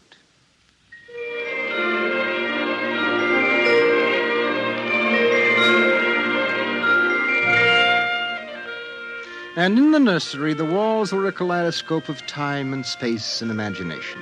The green forest of Sherwood and the quiet forms of Robin and his merry men gave way to the roll of the high seas and the smell of salt in the air as Sir Henry Morgan sailed into the harbor at Jamaica. And behind the crystalline quartz walls, the vacuum tubes and grids and banks of metal image tape spun quietly and efficiently, erasing the line between illusion and reality. Of course, the electric bill from Consolidated Utilities was tremendous, but it was worth it. The Happy Life home breathed contentedly as life proceeded with soft automaticity as guaranteed in the brochure and bill of sale. George. George, I wish you'd look at the nursery. What's wrong with it? I don't know. I was in the nursery last week. It's perfectly all right. It's different now. What do you mean, different? I want you to come and see. Are the kids there? No. Madge Allen took them to a show along with her kids. That's why I want you to look at it now, before they get back. Oh, all right. What you expect me to do, I don't know. I'm no mechanic. This isn't a question of a leaky faucet, George. All right, dear. I'm coming.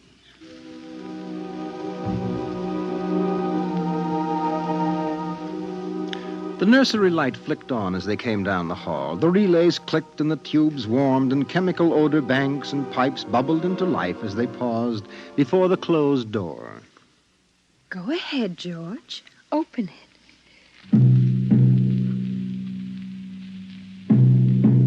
On all sides, in 3 dimensions, stretched the hot, tired landscapes of an African veldt reproduced to the last stick and pebble and bit of straw. The ceiling above them became a sky with a hot yellow sun. A wind blew in from the baked veldtland. The hot straw smell of lion grass. The cool green smell of the hidden waterhole. The great rusty smell of animals. The howl of the jackal in the distance. And the papery rustling of the great vultures that wheeled and circled under the yellow burning sun. Let's get out of this, son. It's a little too real. Oh, George, you promised you'd look around. Well, I don't see anything. Wait a minute. There are the vultures. Filthy creatures. There. There are the lions. Far over that way. Yes, I see them. Well, they're on their way to the water hole. They've just eaten. It's some animal. A zebra or a baby giraffe, maybe. Can you see it? Are you sure? It's a little late to be sure. Nothing over there but clean bone and the vultures swooping down for what's left. Did you hear that scream? What scream? About a moment ago. Sorry, no. Oh, here come the lions. George, they're frightening. Take it easy, Lydia. They're just illusion.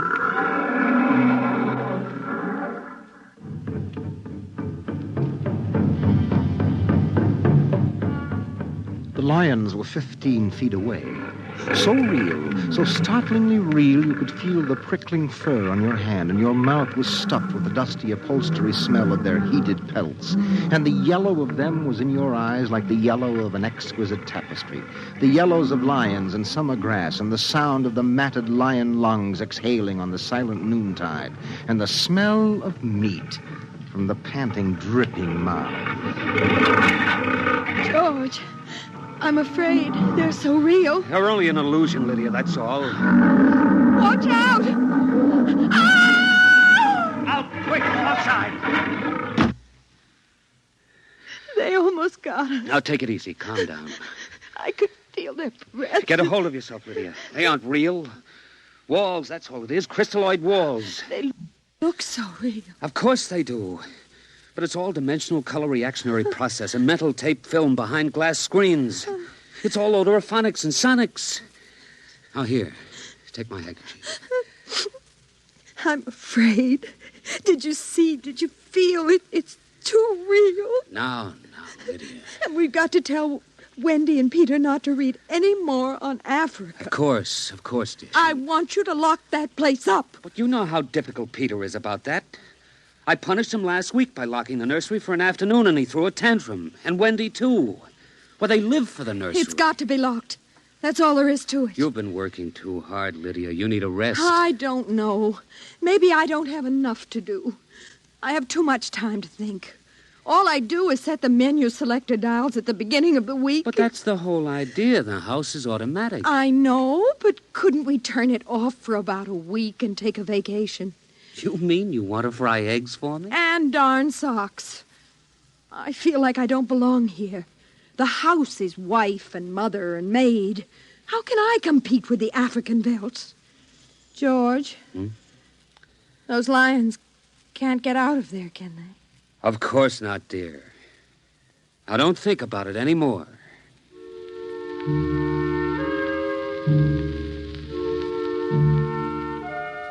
They ate alone.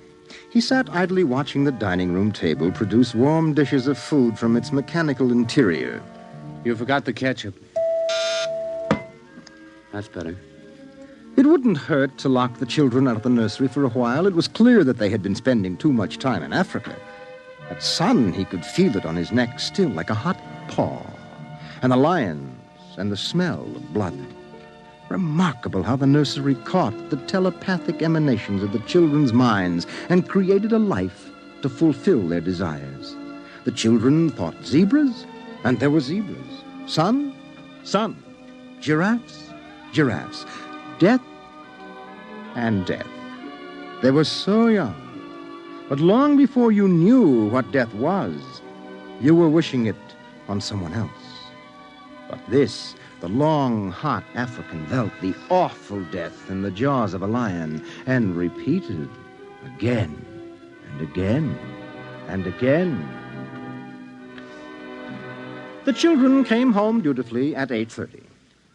Hi, Mom. Hi, Pop. Hello, darlings. Do you want something to eat, dear? We're just having dessert. We're full of strawberry ice cream. And hot dogs. We'll just sit and watch. Sure. Peter, tell us about the nursery. The nursery?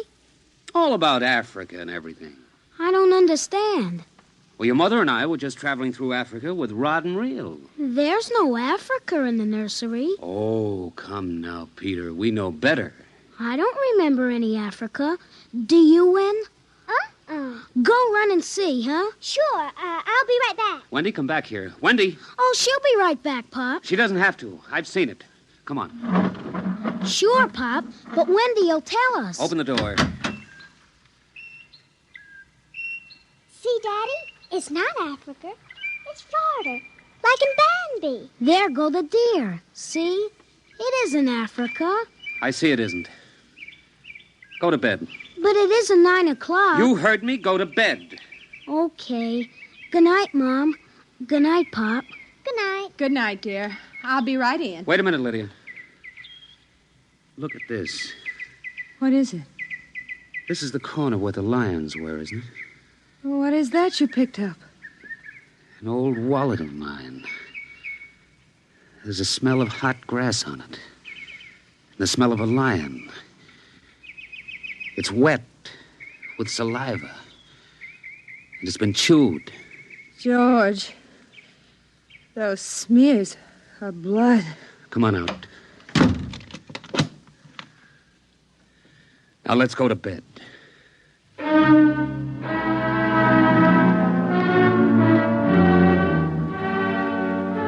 But in the middle of the night, he was still awake, and he knew his wife was awake. George, how did your wallet get in the nursery? I don't know. Wendy must have changed the walls from the African veldt. I'm going to keep it locked. Maybe it isn't good for the children. My father used to say children are like carpets. They should be stepped on occasionally. We've never lifted a hand.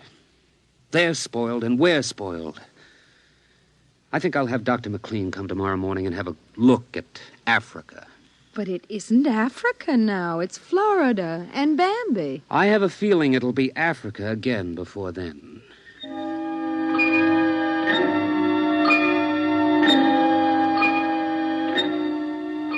Although their automatic somno beds tried very hard, the two adults could not be rocked to sleep for another hour. A smell of cats was in the night air. And in the morning, the stove cooked French toast, and the dining room table poured the syrup and melted butter. Pop, Yes? you aren't going to lock up the nursery for good, are you? That all depends. On what? On you and your sister. We feel you should have some variety, dear. I wouldn't want the nursery locked up ever. Well, as a matter of fact, we're thinking of turning the whole house off for about a month. Sort of camping out. Be fun for a change. Now, don't you think so, Wendy? No, it'd be awful. I don't want to do anything but look and listen and smell. What else is there to do? Oh, all right, all right. Go play in Africa. Are you going to shut off the house soon? We're considering it. I don't think you better consider it any more, Pop. I won't have any threats from you, son. Okay, Pop. Come on, Wendy. Let's get back.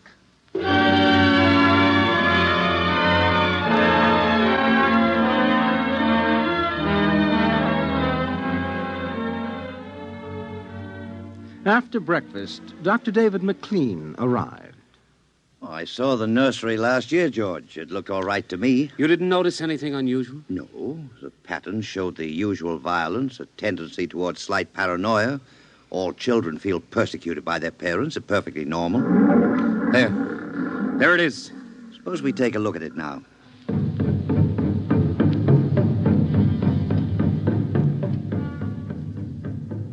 They entered without knocking and sent the children out. The screams had faded and the lions were feeding quietly under the trees. I wish I could see what they're eating. How long has this been going on? A little over a month. Certainly doesn't feel good. I don't want feelings. I want facts. George, a psychologist never saw a fact in his life. He knows about feelings. And this doesn't feel good.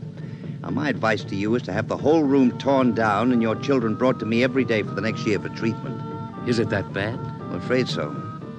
You know, that's why the nursery was developed originally, to let us examine the patterns left on the wall by a child's mind. But what is it? What's wrong with Peter and Wendy? Well, it's hard to say. I haven't punished them more than average. Oh, I took away a few gadgets. Last week, I locked the nursery to show I meant business. You've let this room replace you and your wife in your children's affections. This room is their real father and mother. And now you come along and want to shut it. Well, you can feel the hatred coming out of that sky. George, turn everything off. The nursery, the automatic kitchen, the whole automatic house. Start now. But won't the shock be too much for the children? I don't want them going any deeper. Let's get out of here. I never like these rooms. They get me nervous. Those lions look real, don't they? I don't suppose there's any way... What? That they could become real. Not that I know. Some flaw in the machinery, tampering? No. I don't imagine the room will like being turned off. Nothing ever likes to die, even a room. I wonder if it hates me for turning it off. Paranoia is thick today. Well, hello. Is this your scarf? It's stained. Brown. Blood. That's Lydia's. Come on, the main fuse box is out here. All right, go ahead. Pull the switch.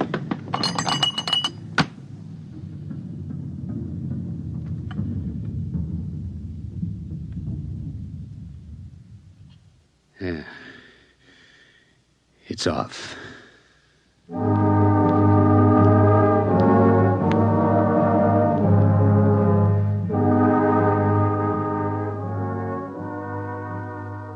The two children were in hysterics. They screamed and kicked and threw things. They yelled and sobbed and swore and jumped on the furniture, weeping. It's off and it stays off. The whole house dies as of now. He marched around the house, cutting switches and pulling fuses. Don't let them do it. Don't let Pop kill everything. I hate you. I hate you. Insults won't get you anywhere. I wish you were dead. We were for a long while. Now we're going to start really living. Instead of being handled and massaged, we're going to live. Once more, Daddy. Just once more. One more minute of the nursery, that's all. Just one more minute. Oh, George, it can't hurt, really. Oh, all right. Only shut up. 1 minute, and that's the end. Forever. Gee, thanks, Pop. Thanks. And then we're going on a vacation. Dr. McLean is coming in half an hour to help us out. Lydia, turn on the nursery for just a minute. Oh, boy. Come on, Wendy. Come on. Thanks, Daddy. Thanks a lot. Just 1 minute, remember? Now, where'd I put those suitcases? Lydia! Don't shout, George. I'm right here. Did you leave them alone in the nursery? Well, I've got to get ready, George. Well, I guess we'd better get them out of there before they get involved with those beasts again. Pop! Pop, come here! Daddy! Mommy! Come on, quick. Wendy! Peter! What's the matter? Hurry up. Open the nursery. Wendy! Peter! They aren't anywhere. Wendy? Peter? Peter! The door. Open the door. They've locked it from the outside. Peter! Peter! Wendy! Peter! Open the door, dear! Let us out, Peter! Open the door. It's time to go. Open the door! George! The lions! Peter, do you hear me? Open this door! They're all around us, George! Son! Son, do you hear me? Let us out! Son! George! Look out! The lions! They're coming!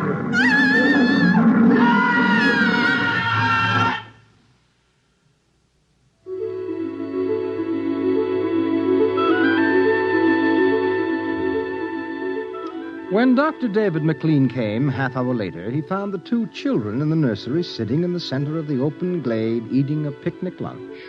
Beyond them was the waterhole and the yellow veldland. Above was the hot sun. At a distance, Dr. McLean saw the lions fighting and clawing and then settling down to feed in silence under the shady trees. Hi, kids. Where are your mom and dad? Oh, they'll be here directly. Good. We've got to get along. He squinted at the lions with his hands up to his eyes. Now they were done feeding, and they moved to the waterhole to drink.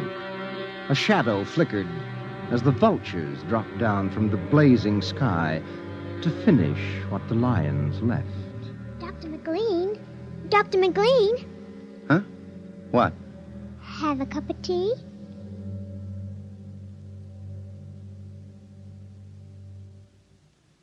Which concludes my report to date. There were no lions, of course. Not in a physical sense.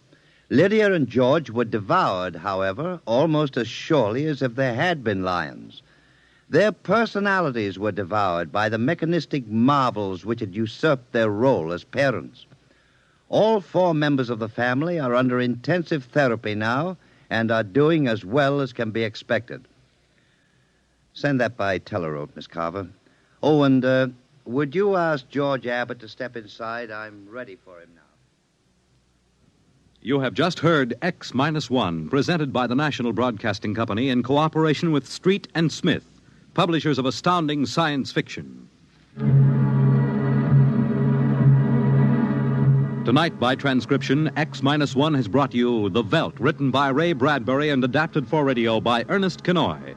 Featured in the cast were Mary Patton, Bill Quinn, David Pfeffer, Beverly Lunsford, Charles Penman, and John Larkin. Your announcer, Fred Collins. X-1 was directed by Dan Sutter and is an NBC Radio Network production.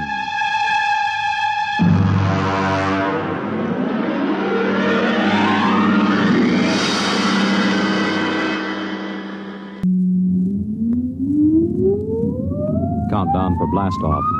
X-5, 4, 3, 2, X-1, fire.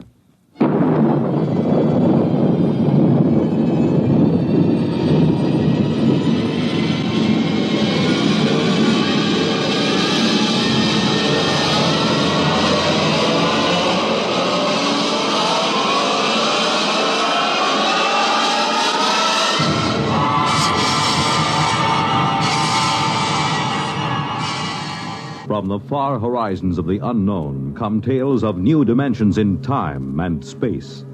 These are stories of the future, Adventures in which you'll live in a million, could be years on 1,000 maybe worlds. The National Broadcasting Company, in cooperation with Galaxy Science Fiction Magazine, presents X minus 1.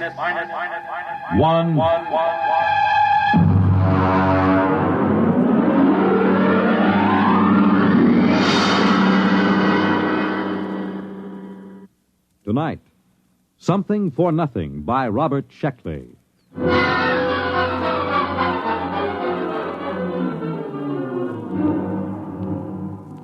I woke up when I thought I heard a voice. But I must have been mistaken because there was no one in my room. There was the same network of cracks in the muddy yellow ceiling and the same water dripping slowly and mournfully through from the roof. I'd seen it 100 times before, the worst room in a cheap hotel. But then, when I swung my feet onto the floor, I saw it. It was a machine on the floor. It hadn't been there when I went to sleep the night before. It was about 3 feet square, and it was humming softly. The crackled gray surface was featureless, except for a red button in one corner and a brass plate in the center. I leaned in closer and read the marking. Class A Utilizer, Series AA1256432. Warning, this machine should be used only by Class A ratings. Hey, where did you come from? A utilizer, huh? What do you utilize? No switches, no knobs, just one red button. Okay, we'll give it a try. Here goes the button. All right, what happens now? Little green men drop from the ceiling? Okay, we'll push it again. Oh, come on, do something. Guess I'll have to pawn it. Unless Charlie will give me $1 for the metal for junk. Oh, boy, it's heavy. Can't even get the corner off the floor. They should have sent me somebody to help. Where do you want it, Mac? Hey! Where did you come from? Come on. We haven't got all day. Where do you want it? Lucky it's one of the small ones. The big models up roots to get a grip on. Who are you? Moving man. What do I look like? Queen of the May? But where did you come from? You just appeared in the room. What are you doing here? I'm from the Power Vinyl Movers Incorporated, and I came because you wanted movers. That's why. Now, where do you want it? Well, I don't know. I'm not sure. Look, you go away. I'll call for you later. Okay, Mac. It's your problem. Utilizer, huh? Utilizer. Well, I don't know where you came from, but I know what you are. You're a wishing machine.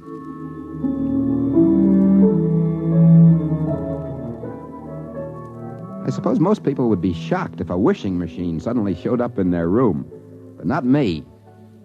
Most of my life has been spent wishing, hoping, praying that something marvelous would happen to me.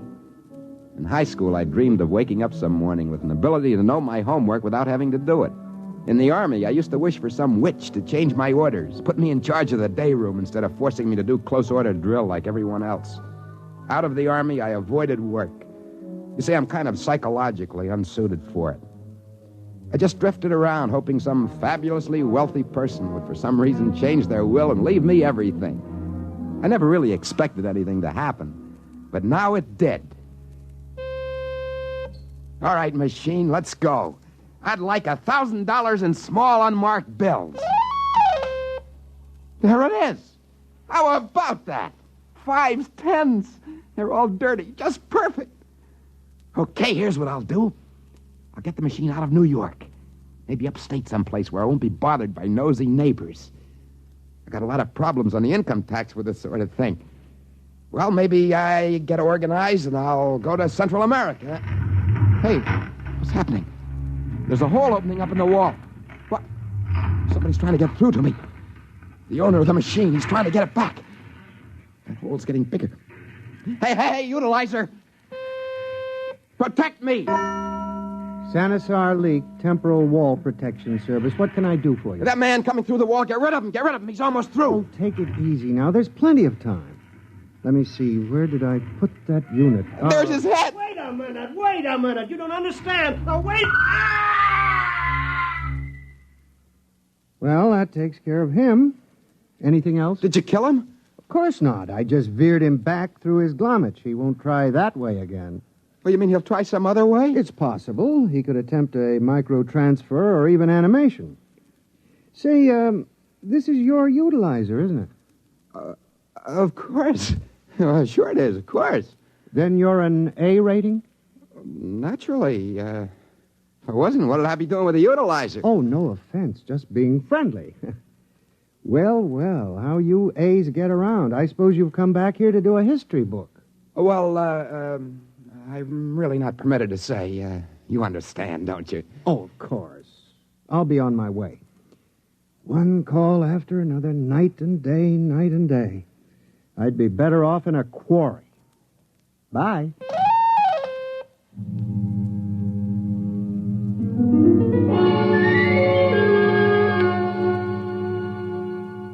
There I was alone with the machine, with $1,000 in small bills scattered around the floor. Those A ratings, whoever they were, had it pretty good. Want something, just ask for it. Press the button. Well, the next few days marked a great change in my fortunes.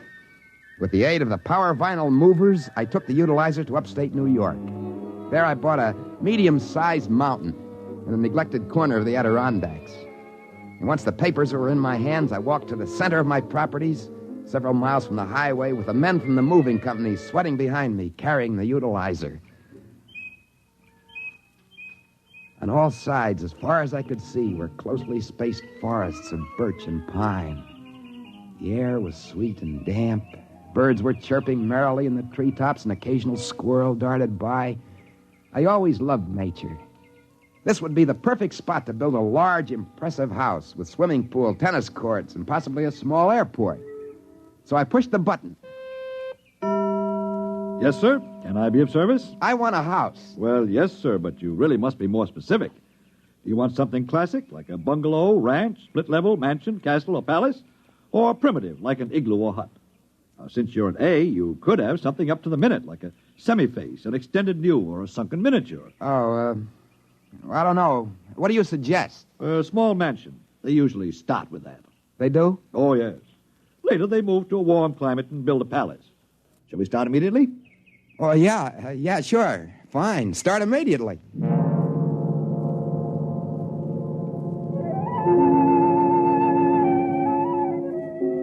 I wanted to ask a couple more questions, but I decided against it. Everything was going too smoothly. These people thought I was an A and the true owner of the utilizer. There wasn't any sense in disenchanting them. Well, the rest of the day, I reclined on a couch and drank iced beverages while the Maxim Ulf Construction Company materialized equipment and put up my house. Well, now, there you are, sir.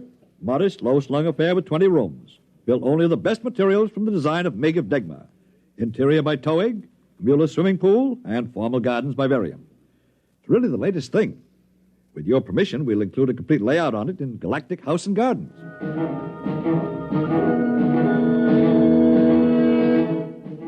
By evening, it was completed, and the small army of workmen packed up their equipment and then vanished. I allowed my chef to prepare a light supper for me, and afterwards I sat in my cool living room to think the whole thing over. In front of me, humming gently, sat the utilizer. I ordered cigars. Havana. I wonder what's behind it all. Of course, it can't be supernatural. There are no demons or devils in this. My house was built by regular, ordinary human beings. They swore and laughed and cursed like human beings. The utilizer was simply a scientific gadget, which worked on principles that I didn't understand or care to understand. Could it have come from another planet? Not likely.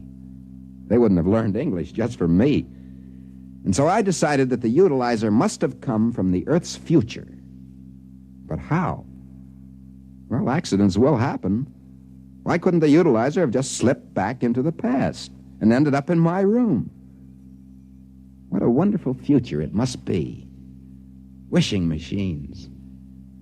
How marvelously civilized. All a person has to do is think of something, presto, and there it is. Of course, I had to watch my step. There was still the owner and the rest of the A's. They'd probably try to take the machine away from me. A sudden movement caught my eye. I looked up. The utilizer was quivering. As I walked towards it, a faint mist of steam came out of it. Must be overheating, maybe a bucket of water. Then I noticed it was becoming smaller. It was no more than 2 feet square and shrinking before my eyes. The owner, perhaps the A's, are causing a micro-transfer that Leak had talked about. I had to do something quickly. I pushed the button. Leak Protection Service! Well, now look here. I was on my way to the golf course. Must I be disturbed every time? Do something. Look at it. It's shrinking. It's getting smaller. It's getting hot. Do something. Well, there's nothing I can do. Temporal wall is all I'm licensed for. You want the micro-control people. Bye. Wait a minute. Come back. It's getting hot. It's getting smaller. I'll press the button again. Micro-control! With whom do you wish to make an appointment? Get me help, fast. Look, the utilizer is growing smaller. They're micro-transferring it. Well, Mr. Vergnan is out to lunch. He's disowned himself. I can't reach him. Well, who can you reach? Well, Mr. Vierce is in the D continuum, and Mr. Elgis is doing field work in Paleontic Europe. If you're really in a rush, maybe transfer point control. They're a smaller unit. All right. Transfer point control. Ow! That button's hot. I gotta push it. Gotta push that button. Transfer point control! Well, what can I do for you? Just a minute. I'll take care of that. There you are. Got just in time, didn't I? Ain't fancy, but we're all reliable. My hand, my finger, it's burned. Can you do something? Who, me? Nope, not my department. Do one thing, do it well, I always say. Bye. My finger, it's burned. Push the button again. Now fix me up. Fix my finger. That's better. Much better.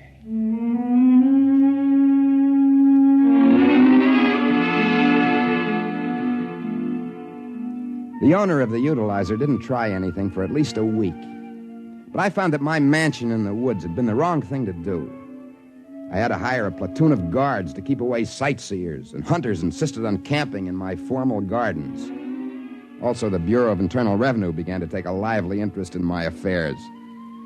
And so, with the aid of the Power Vinyl Movers and the Maxima Ulf Construction Company and the Jankston Instantaneous Travel Bureau, and a good deal of money placed in the proper hands, I moved to a small Central American republic.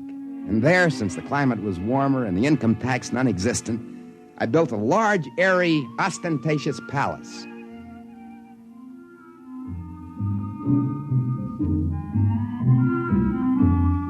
It came equipped with the usual accessories: horses, dogs, peacocks, servants, musicians, bevies of dancing girls, and everything a palace should have. I spent 2 weeks just exploring the place.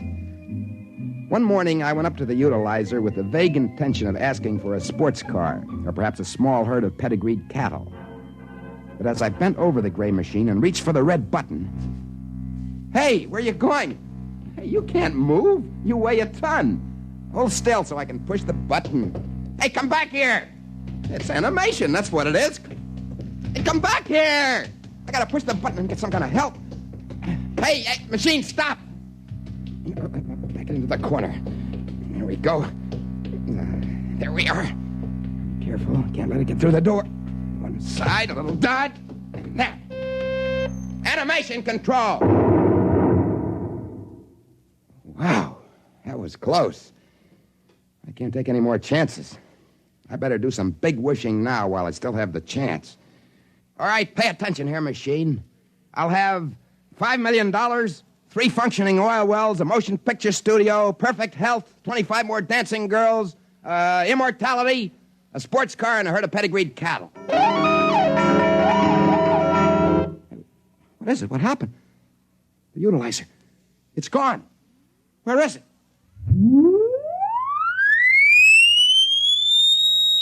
Wait a minute. What happened to me? I'm gone, too. Where am I? Oh, it's perfectly all right, sir. You can open your eyes now. Where am I? What happened? I was in my room. Where am I now? Where's the utilizer? Oh, it's been returned to stock. Wait a minute. You're the one that tried to come through the wall. You're the owner. Won't you have a chair? Well, I guess it's all over, isn't it? The A's finally caught me. Well, It was glorious while it lasted. Cigarette? No.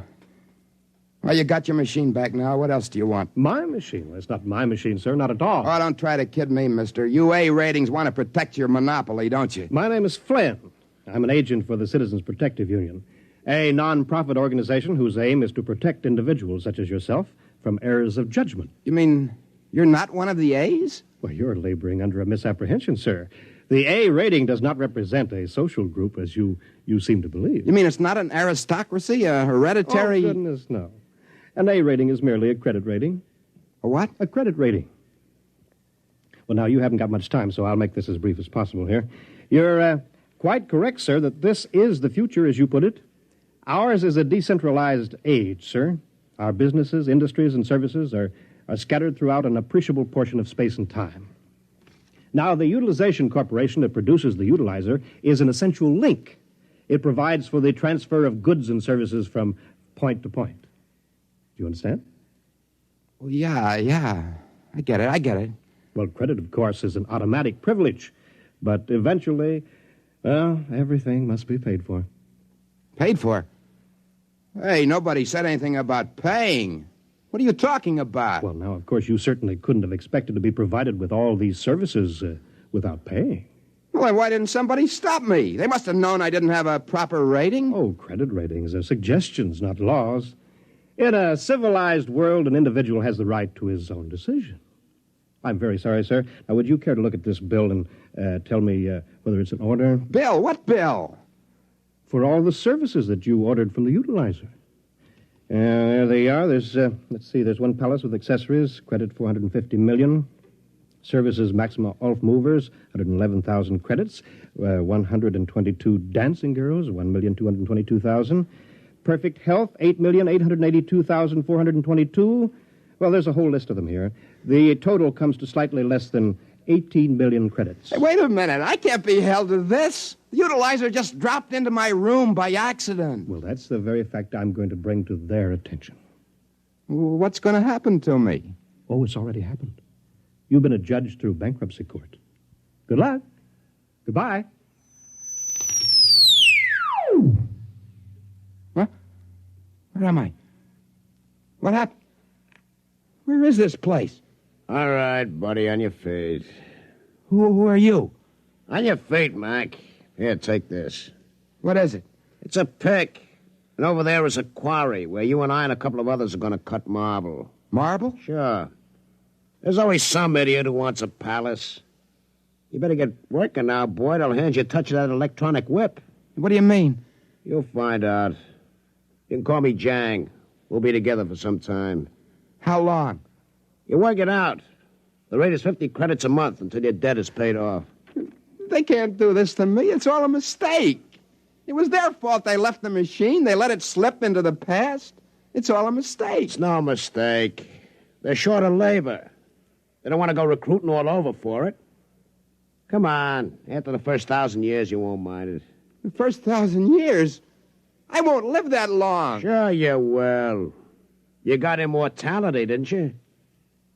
Oh, that's right. That's right. I wished for it just before they took back the machine. Sure you did. Hey, wait a minute. That bill that Flynn showed me. I didn't see immortality on that bill. How much did they charge me for immortality? Oh, don't be naive, pal. You should have figured it out by now. Naturally, they give that away for nothing. Now, grab your pick. Let's go.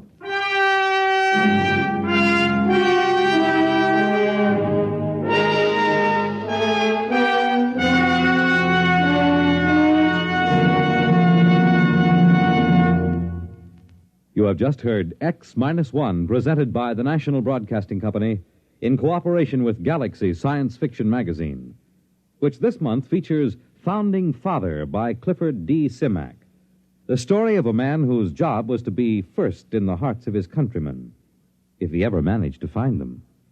Galaxy Magazine, on your newsstand today. Tonight, X-1 has brought you Something for Nothing, a story from the pages of Galaxy written by Robert Sheckley and adapted for radio by Ernest Kenoy. Featured in our cast were Joseph Julian as Joe, with Danny Acco, Jock McGregor, John Gibson, Wendell Holmes, Ralph Bell, and Karen Ford. Fred Collins speaking. X-1 was directed by Daniel Sutter and is an NBC Radio Network production.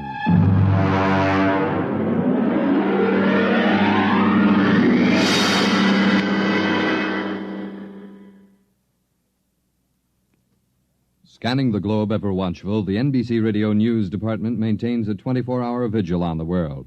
From the UN, from Washington, from the Middle East, NBC Radio newsmen are on the beam, reporting the news from where it happens, as it happens. Every minute of the day, news streams into the NBC newsroom, is sifted and evaluated. Every 60 minutes, the most important stories are broadcast to you by top commentators like Chet Huntley, David Brinkley, and Alex Dreyer on News on the Hour. And when the hot stories break, you get them in a flash on Hotline. It's like having a seat in the NBC Radio newsroom.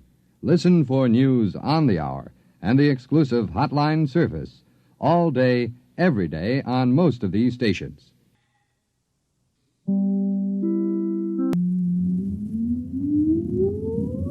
Countdown for blast off. X-5, 4, 3, 2, X-1, fire.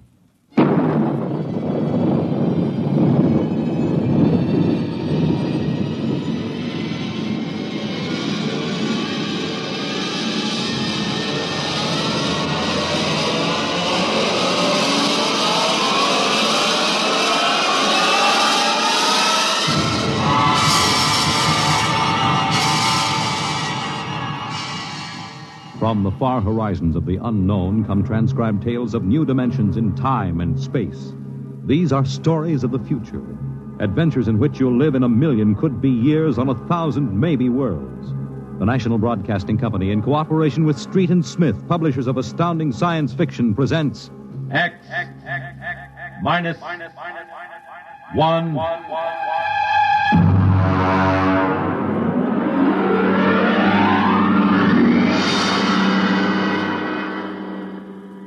Tonight, the Ray Bradbury story entitled, And the Moon Be Still as Bright.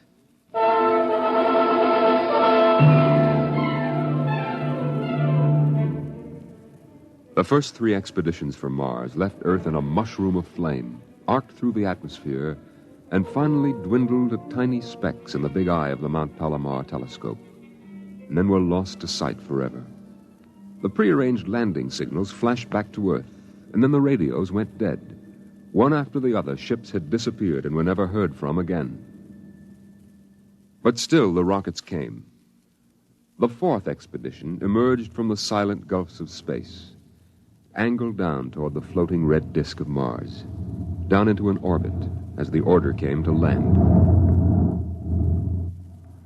The last blast of the bow jets broke red against the blue desert sands, and the ship slid to a halt at the edge of a vast city that reflected the icy glare of the moonlight. For a while, all was still. All right, Parkhill. Open the airlock. Aye, sir.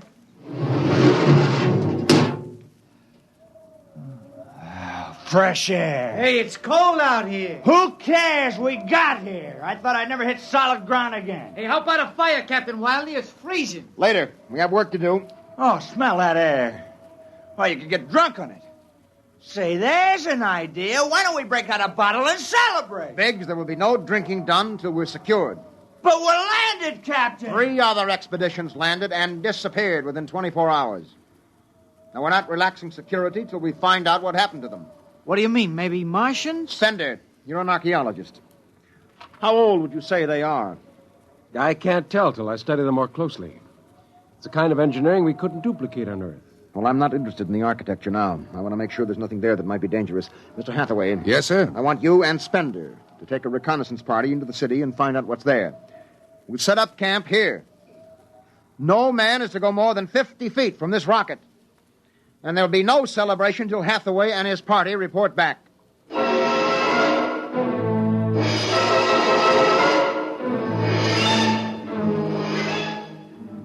In the sea bottoms, the wind stirred along faint vapors, and from the mountains, great stone visages looked upon the silvery rocket and the small fire. The sky was black overhead, as the two racing moons threw knife-edge double shadows on the desert. All right, come and get it. Ciao. Hey, what do you got there, Jackie? Sawdust smothered in cold chicken fat. Good. I thought it was something I couldn't eat.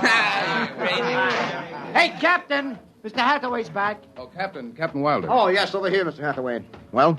Most of the city's dead. Spender says it's been dead a good many thousand years, but we found one part about a mile over What toward about the... it?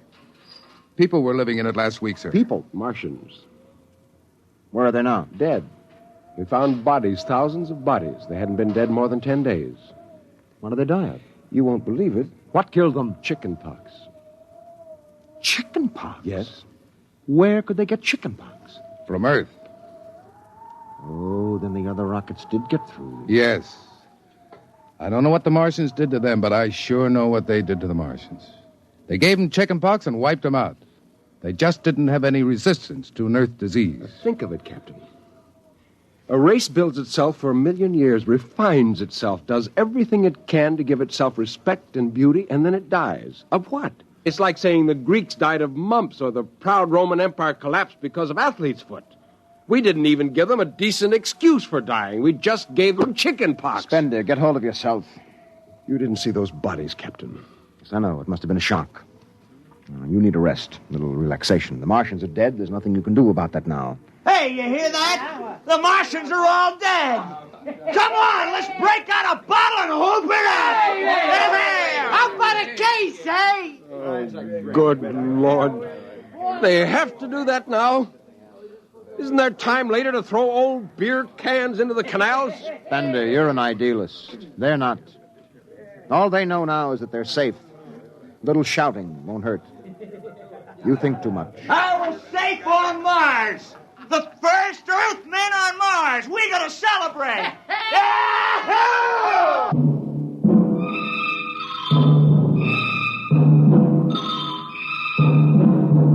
20 bottles were opened and drunk. The voices got louder. The earth laughs and shouts echoing across the empty Martian sands. Spender listened to the wind over his ears, cool and whispering. He felt the land getting cooler. The stars drew closer, very near. The air smelled clean and new. He looked at the cool ice of the white Martian buildings over there on the empty sea lands. Oh, what a woman! Oh. Hey, what do we do with these empty bottles? Save them, stupid. There's a 2-cent deposit. Throw them away! Hey, wait. How about that building? 2 to 1 on a buck. I can heave one right through that window. You're on. All right, here goes. Bullseye! Hey, double or nothing on the next shot. Put that bottle down, Biggs. Who's there, Mr. Spender? Stop smashing those windows. What's the difference? The planet's ours now. I guess I can do anything with it I want. Drop that bottle or I'll knock your teeth out. Yeah? Hey, just watch me. I warned you, Big. Hey, come on. What's going on here? Spender! I hit him. He's crazy, Captain. He just walked up and slugged me. All right, Biggs. Spender, you come with me. Now, suppose you explain. What was the idea? The noise, the drunken brawl. Spender, the men are tired. This has been a long trip.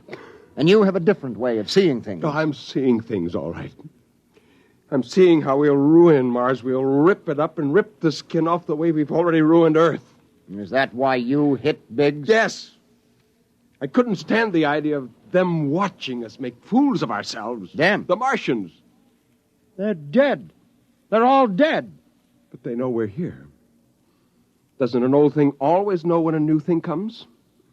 We've come a long way to smash their windows and spit in their wine. Well, maybe you're right.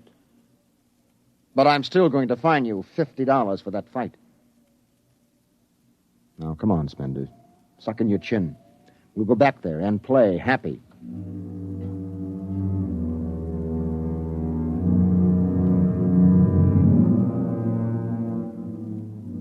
Now they moved out into the moonlight across the desert. They made their way into the dreaming, dead city. The light of the racing twin moons glinted on the barrel of a pistol. the long blade of a machete, the round, gurgling shape of a raised bottle.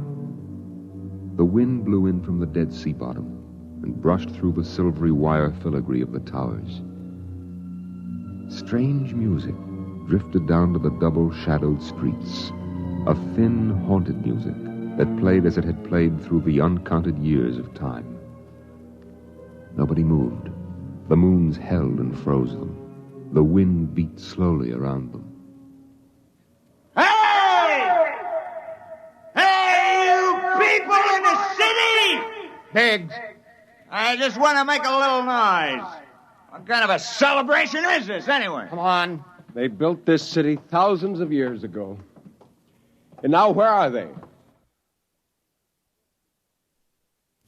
How did they die? Who cares? They're dead. That's good enough for me.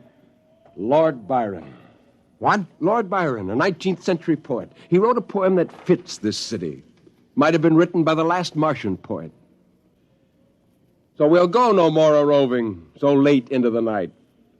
Though the heart be still as loving, though the moon be still as bright. For the sword outwears its sheath, and the soul outwears its breast. And the heart must pause to breathe, and love itself must rest. Though the night was made for loving, and the day returns too soon, yet we'll go no more a-roving by the light of the moon.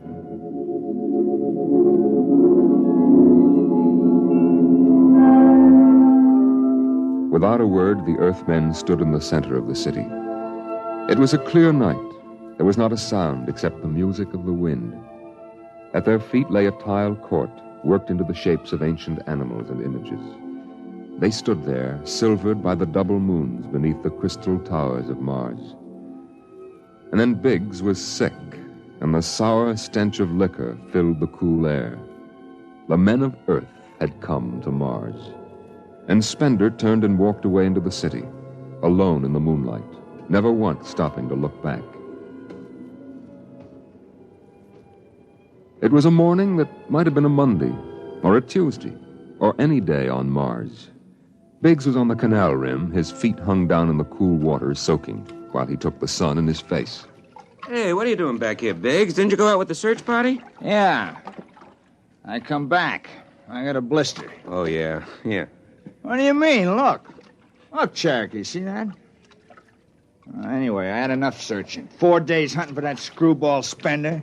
Didn't find him yet, huh? Oh, good riddance.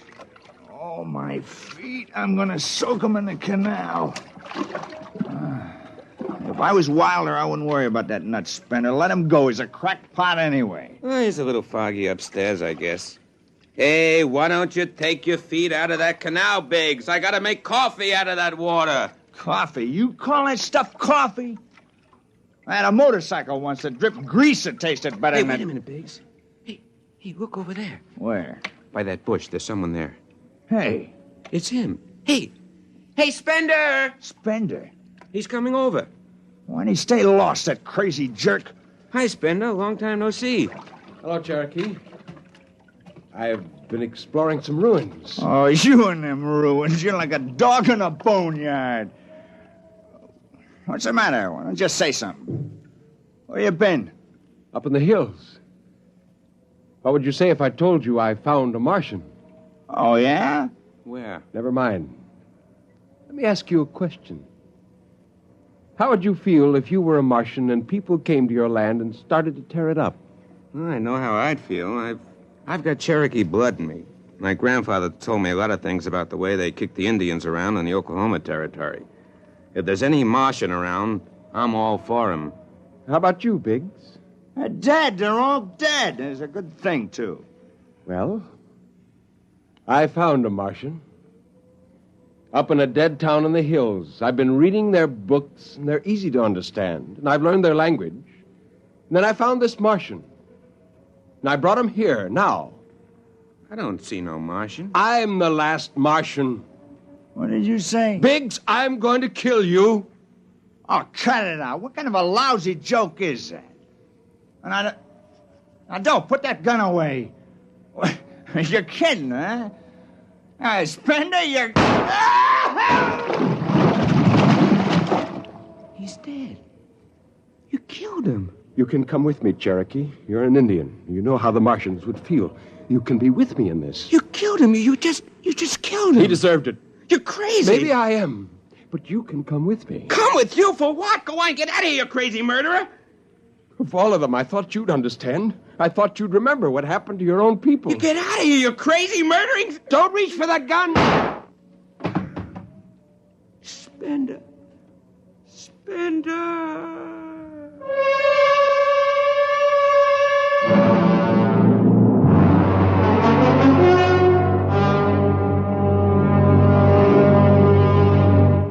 Hathaway, break out the arms locker. Issue pistols, rifles, and grenades. Yes, sir? And you'd better get the Bible out of the navigation chest. We have to bury these two. Parkhill, you start digging a grave, How about Spender? We'll have to go up in the hills and find him. Just let me at him with my bare hands, a crazy murdering louse. That's enough, Parkhill. The man is sick. He must be... Sick, my eye. He's That's enough. Now grab a shovel and start digging.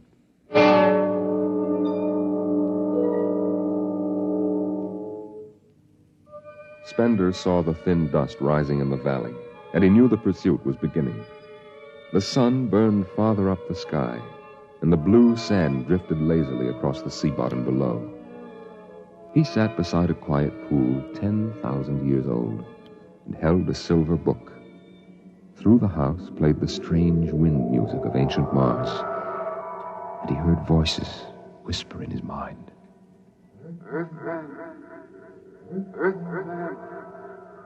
I hear you. I've always heard you, even down there on Earth. Run. No, I won't run. What's the use? Live, Earthman. Live. Live? What for? To see them tear down your temples and put up hot dog stands? Run. They've seen me now. They know I'm up here. Live. There's Wilder now. I've got him right in my sights. Kill, Earthman. Kill.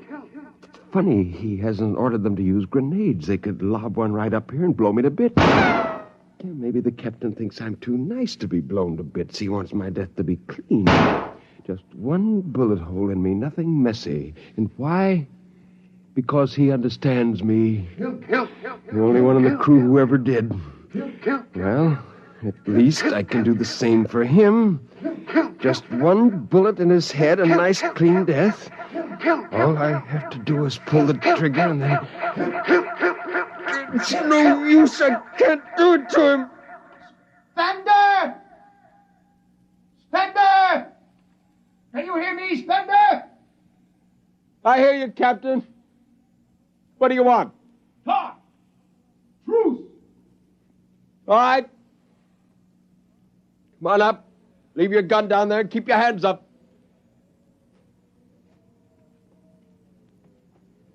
Oh. That's quite a climb. You mind if I sit down? How long do you think you can hold out? Until you're all dead. Now, why didn't you kill all of us this morning when you had the chance? You could have. I know. I got sick. After I started killing people, I realized they were just fools and I shouldn't be killing them, but it was too late. So I came up here where I could get angry again. Why did you do it? When I was a kid, my folks took me to visit Mexico City.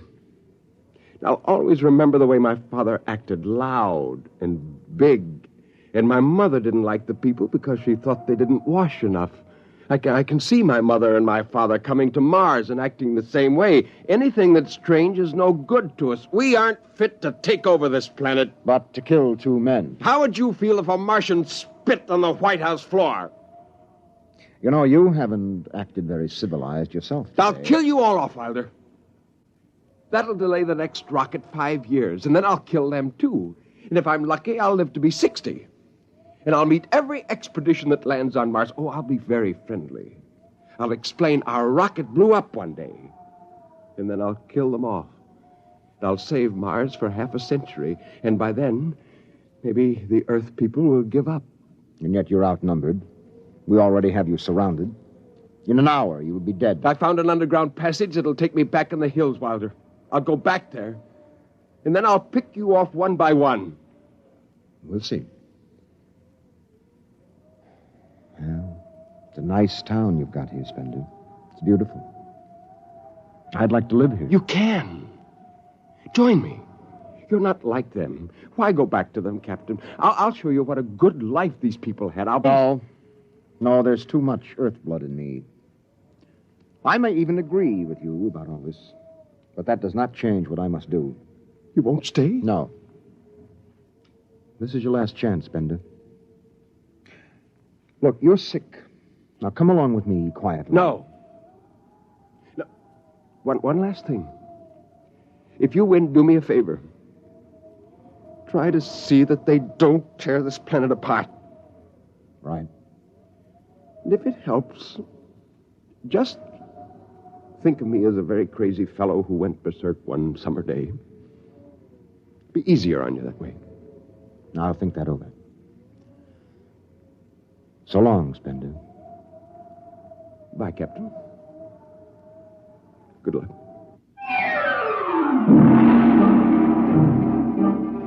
The men spread out again, walking and then running on the hot hillside places where there would be sudden cool grottos that smelled of moss, and sudden open blasting places that smelled of sun or stone. The men ran and ducked and ran and squatted in the shadows. I'll blow his brains!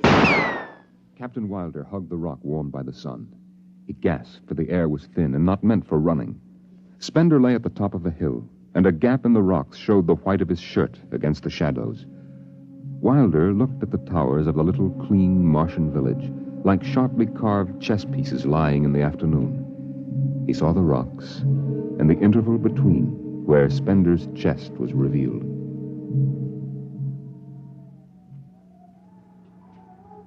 Go on, Spender. Get out. You've only got a few seconds to escape. Go on, get out of the caves. Come back later. You go now. I've got to win this. I've got to think that I'm right and pull this trigger. Go now. Get out. I'll get him! A slug in the head, I'll blow his bloody brains! No, Parkhill! Put down that gun. I'll do this myself. Spender. Why didn't you get out? Why? Why? Why?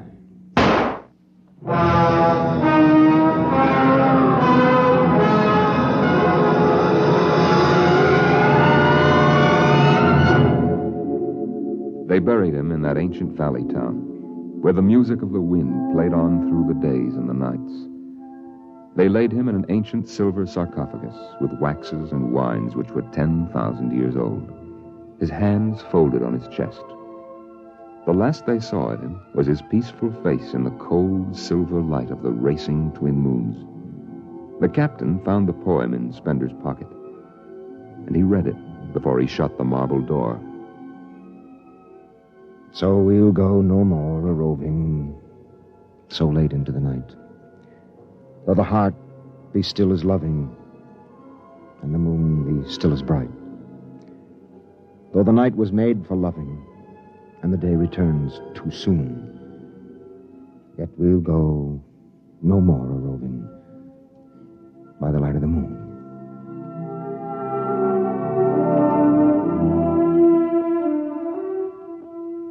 The next afternoon, Parkhill did some target practice in one of the dead cities, shooting out the crystal windows and blowing the tops off the fragile towers. Captain Wilder caught Parkhill and nearly knocked his teeth out.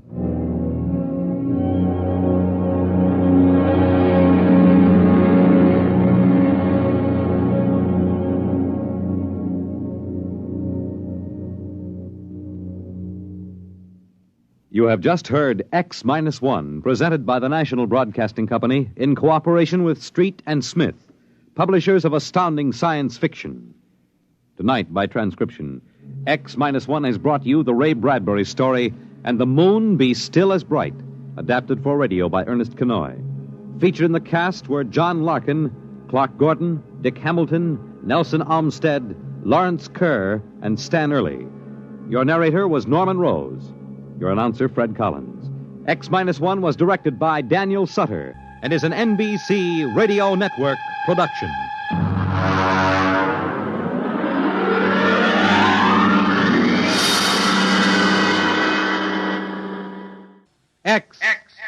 minus 1.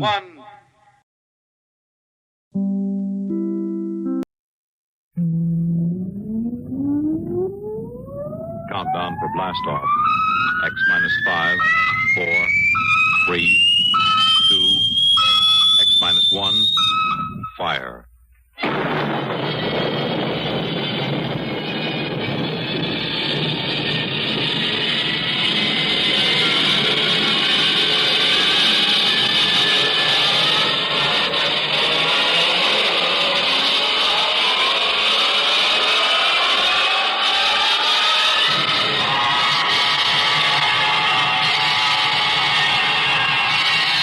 From the far horizons of the unknown come tales of new dimensions in time and space.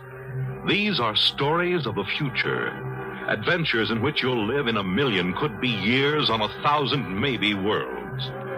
The National Broadcasting Company presents X minus 1.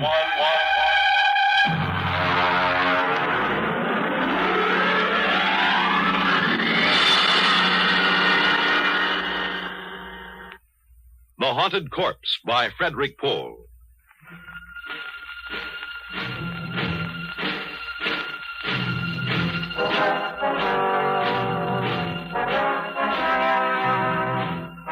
It was 2200 hours when my task force of 135 picked men and a wax stenographer, all fully equipped for any emergency, surrounded the big house.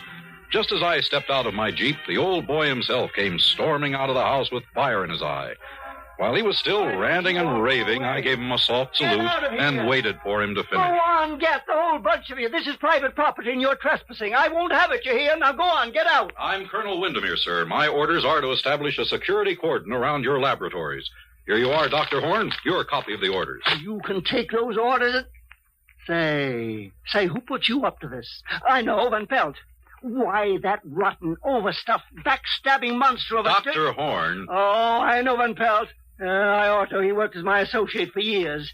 But that doesn't give him the right to turn traitor and go running off to the Pentagon with a story about the Horn effect. Excuse me, Dr. Horn. The General asked me to give you his personal assurance that my men will not in any way interfere with your work here. It's just a matter of security. Security. Now, listen here, Lieutenant. I won't tolerate Excuse me, anybody... sir. It's Colonel. Lieutenant Colonel Windermere. Colonel, General, Lieutenant, what do I care what fool title you stick on your name? The Horn effect is my personal property. Not yours, not Van Pelt's, not the Pentagon's. Not anybody's but mine. You and your whole army can go plumb to the devil. Good day.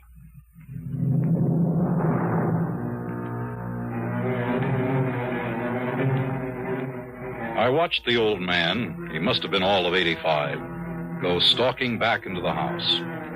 During the night, a wire stringing detail surrounded the whole place with 3-strand electrified barbed wire with guard towers every 50 yards. I inspected the whole establishment before breakfast the next morning. And then, satisfied that everything was in order, I ate breakfast in my tent. I was interrupted by the appearance of Van Pelt, the fat and chubby scientist who had sent the original report to Washington. What did he say? How did he take it, Colonel? I mean, is he sore? Sore as a boil, Doctor. Oh. Well, you're here, so I guess he won't try anything. By the way, I didn't get a chance to have breakfast in town, and I wonder... Oh, of course. Have some bacon and eggs. Thank you very much. It looks delicious.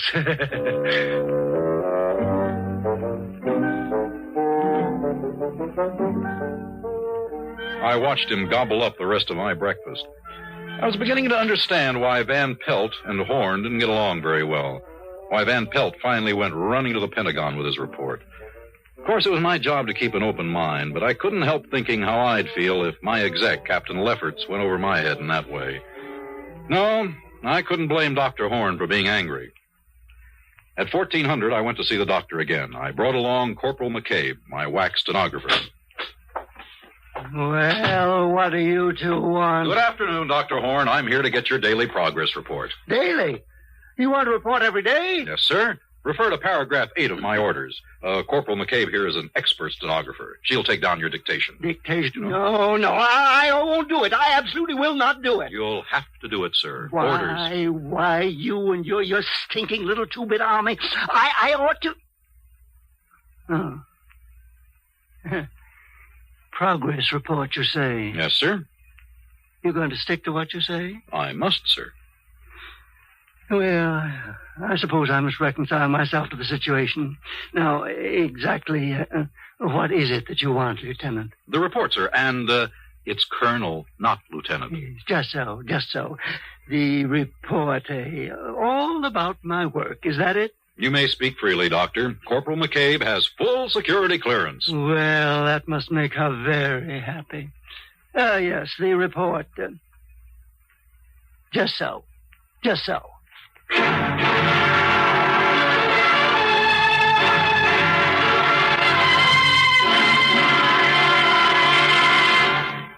You're listening to The Haunted Corpse on X-1. Have you ever read the want ads? Well, say one morning you pick up your hometown paper and spot an ad which reads, Wanted, for important position with fast-growing concern. Native-born American citizen, male or female, at least 35 years of age. Must be able to give proof of 14-year residence in the United States. Position of 4-year duration with possible renewal. Room and board furnished. Yearly salary, $100,000, with an additional $40,000 for travel and official entertainment, plus $50,000 for operating expenses. Summer residence furnished with paid vacation. Qualifications of applicant carefully checked before position assigned.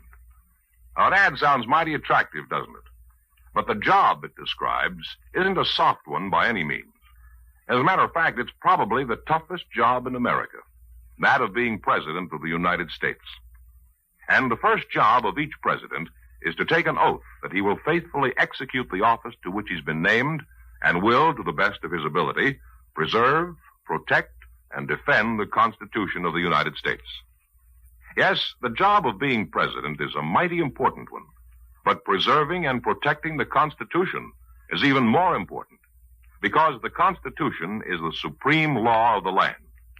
The president may veto a bill, but if Congress, by a 2/3 majority, passes the bill over his veto, it becomes a law under the Constitution, unless set aside by judicial judgment. Thus, the best interests of the people are protected. That's how your American Constitution works.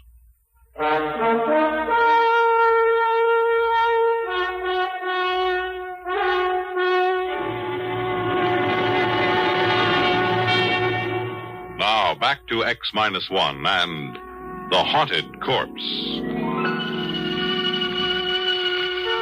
I wasn't deceived by Dr. Horn's sudden willingness to cooperate.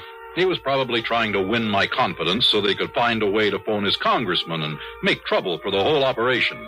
But I merely nodded to Corporal McCabe, who opened her notebook and got ready to take the dictation. Very well. This machine you see here is my polycloid quasitron. Now, to understand its operation, let me explain. Oh, sir, excuse me, that term... Oh, yes. Dr. Horn, would you kindly spell those two words for the corporal? Just so. Polycloid quasitron. Thank you, sir. Just so. Well, now, the various... It was rough going for about an hour. The doctor had to pause every 50 seconds to spell a word for McCabe, who was looking more and more ill at ease. But there was one virtue to this slow pace. I was able to follow it all fairly well. And when the doctor finally stopped, I was ready to sum it up for him. I hope, Lieutenant, that I've made myself clear? Yes, sir. In other words, you've perfected a method of electronically killing a man without touching him. What? Electronically killing a man without touching him? Yes, sir. Just so, Lieutenant, just so. Will you tell me one thing? What in the sweet name of heaven did I say that gave you that particularly stupid notion? Well, sir, that's what you said. It is also what my briefing from General Follansby at the Pentagon gave me to understand. Oh, rubbish. Oh, I see what you mean. Just so. I confess I wondered why you're here in the first place. The government feels that this is a weapon. Of course, sir. Oh, well, now we understand each other. My machine renders humans into corpses.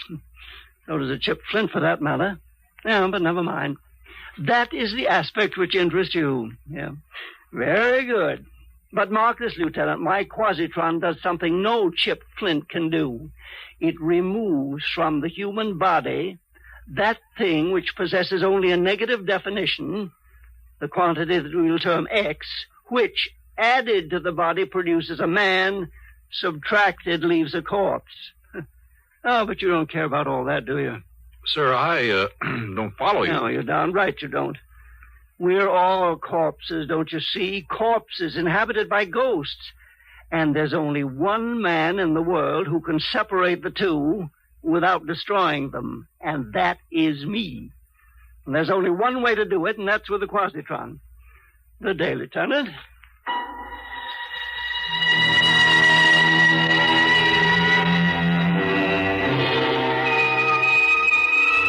Corporal McCabe and I left hurriedly. I was ready now to make my situation analysis according to orders, but I decided to check one fact. I summoned Van Pelt to my tent that night. No, Colonel Windermere. He's perfectly sane. Perfectly. But he is also dangerous. Particularly dangerous to me. I mean, of course, if I haven't the Army's promise of complete protection. Colonel, that bowl of fruit looks tempting. I wonder if I... help yourself, Dr. Pelt. Thank you. Tasty. Very tasty. Dr. Van Pelt, I must have the straight dope on Horn. What's this ghost business? My goodness, Colonel, that's just the old man's way of putting it. Forget the term ghost if it really distresses you. Now, whatever you want to call this thing in the body, life, intelligence, or whatnot, this is what his machine works on. If he wishes, he can replace this quantity or remove it from body to body. You might call the operation a transference. A transference of personality. Yes, that would describe it.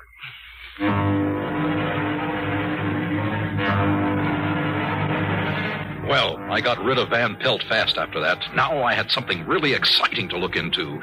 This old man had a machine that could take a person out of his body and put him into another one if he liked. Next morning, I demanded a demonstration, and Dr. Horn showed me how he could change a hen and a cocker spaniel with the quasitron.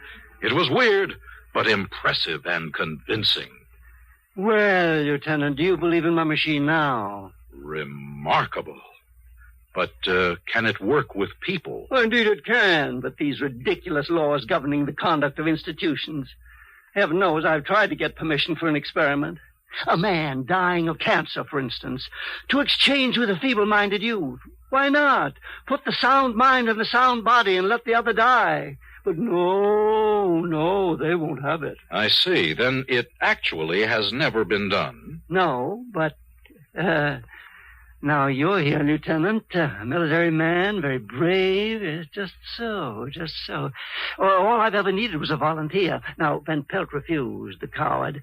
So is everyone else, but now you... Negative, sir, negative. I am not a lieutenant, doctor. I am a field-grade officer. But if there is a need for volunteers, I can find them for you, sir. You can? You really can? Yes, sir. I can think of several likely prospects. Give me until tomorrow. Just so, Lieutenant. Major, Captain, then. Tomorrow will do splendidly.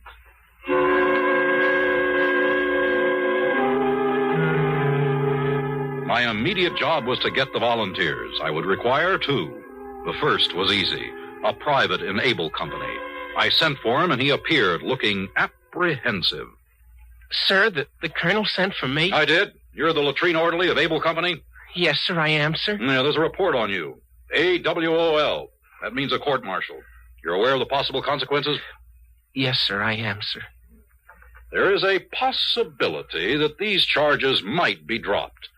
It depends upon our finding a volunteer for a special job. Is that all, sir? Oh, I volunteer, Colonel. When do I start, sir?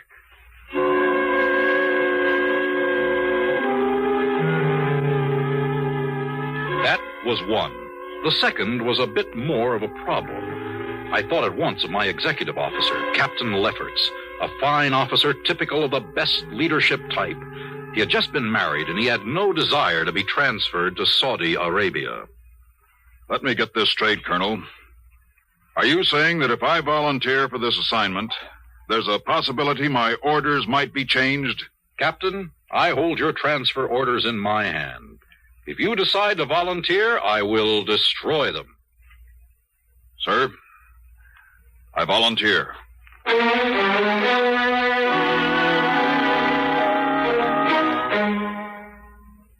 So it was done. The next morning, both men were strapped into Horn's infernal machine.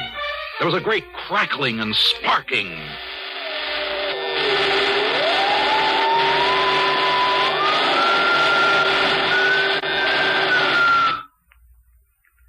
There. It's done. May I speak to my men? Go right ahead, Lieutenant. The orderly first. You, name, rank, and serial number. Sir? Lefferts, Robert T., Captain AUS. Serial number 033-39615. Oh, sir, about that transfer to Saudi Arabia. No, that'll do. Good heavens. And now you. Colonel, sir, I changed my mind. If I can't go back to latrine orderly, I'll take the guardhouse, sir. It worked. Addie's men. You really did it, Dr. Horn. Just so, Lieutenant, just so. I really did.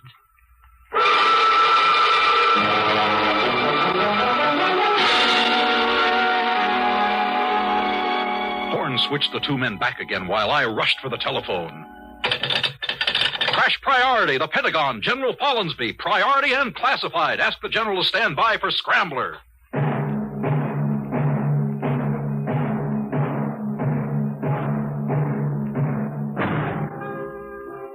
A weapon?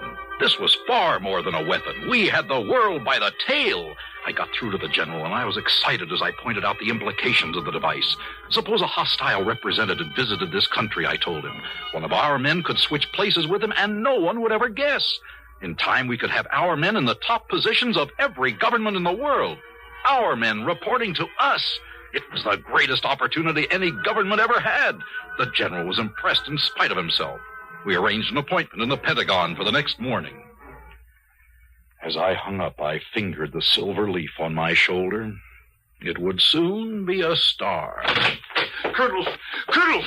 What is it, O'Hare? Sir, I don't know how to put this. I'm afraid Dr. Van Pelt has gone psycho, sir. Why, Sergeant? What's he done? He's raving, sir. He says Dr. Horn wants to live forever. He says all Horn was waiting for was to make a test on a human being. He says now you've given Horn his test, Horn is going to grab the first human being he can find and, excuse me, sir, this is what he said, and steal his body. Great Scott! Where's Van Pelt now? In the laboratory, sir, with Dr. Horn. Gee, is everybody around here nuts? I saw it all in a flash. Dr. Horn had a brilliant mind, but a worn-out body. He was going to make a switch before his own aging machinery broke down. I had to stop him. Van Pelt was there, literally asking for it. When I opened the door of the lab, I stumbled over Horn's body, dead. He'd already done it. Next to his body sprawled my whack, Corporal McCabe, stunned by a blow on the head as she tried to prevent the tragedy. And there at the machine was Van Pelt, or what used to be Van Pelt, striking the complicated machinery with one blow after another. Too late, Colonel! Too late! Don't destroy the machine! Stop! It's too late, I tell you! Too late! Not that I know who you are! You're not Van Pelt! You're Horn! Get away from that machine! No! Not till it's destroyed! Destroyed! Destroyed! McCabe, you killed him. You fool, you unutterable ass! Wing him, yes. Stop him from smashing the machine, yes, but why did you have to shoot to kill? It seemed the best way. You've ruined everything now. Horn's dead, and so is Van Pelt. The machine is wrecked beyond repair. Sorry, Corporal, but I'm putting you under arrest. Give me that gun. I'm afraid not. You're fundamentally a nice guy, so I'm just going to lock you in here long enough to get away, Lieutenant. Lieutenant? Huh? Horn! You're Dr. Horn! Just so, Lieutenant. Just so. Goodbye.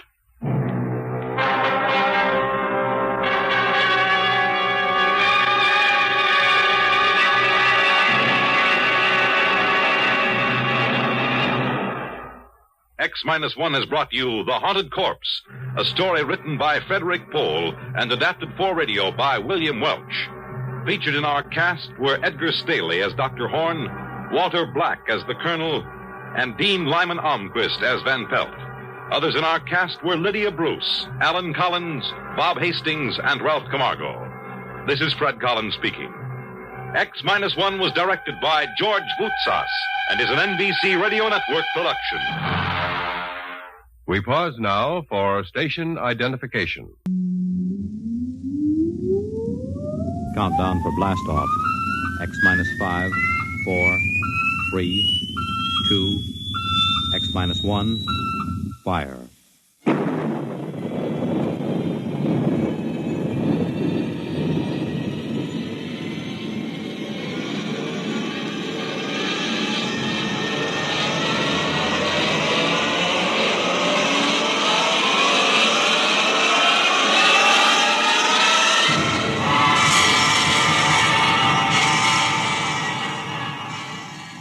From the far horizons of the unknown come transcribed tales of new dimensions in time and space. These are stories of the future, adventures in which you'll live in a million could-be years on 1,000 maybe worlds. The National Broadcasting Company, in cooperation with Street and Smith, publishers of astounding science fiction, presents X minus 1.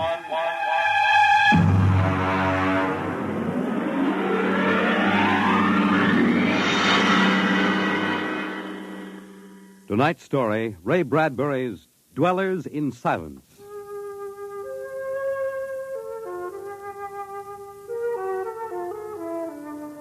"20 years had passed. 20 years since the last of the giant migration ships had crashed to the surface of Mars, bearing its pitiful handful of survivors of the Earth Wars. 20 years of longing, of turning eyes toward the green Earth as it hung on the horizon like a beckoning light. And now it was done. And the first new ship, built of shining Martian chromaton, had lifted bravely toward home with 3 men locked in its metal belly. There it is. You can barely see the top of the Atomic Trades building in the twilight. They never finished building. Captain. What is it? Am I going out of my mind? Look, out that way, to the west. Could that be... Heaven, it is. Those are lights. Turn the ship. Full cruising speed. They are lights. Captain, it's a city, a whole blasted city lit up like a Christmas tree. What do you think of your dead planet now, Williams? Decelerate to -5. We're going to take her down.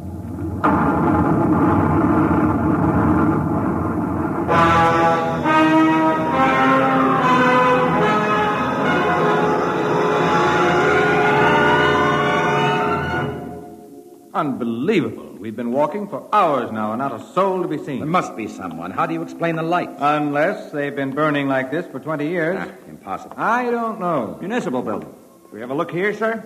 Possibly the records might contain some. That's a good idea. Keep your weapons ready.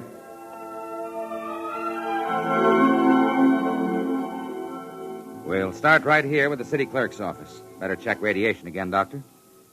Well, not enough to do any damage. Gives you the creeps, doesn't it? Look at this desk. Papers crumpled, inkstand, just as if somebody came in and worked here every day. Dog licenses, hunting permits. That's strange. There's ink in that inkstand. Well, what of it? Well, you'd think standing open for 20 years it would have dried up. Good heavens. If I hadn't heard it with my own ears. Evans, did that phone ring? Yes. Well? Pick it up, Doctor.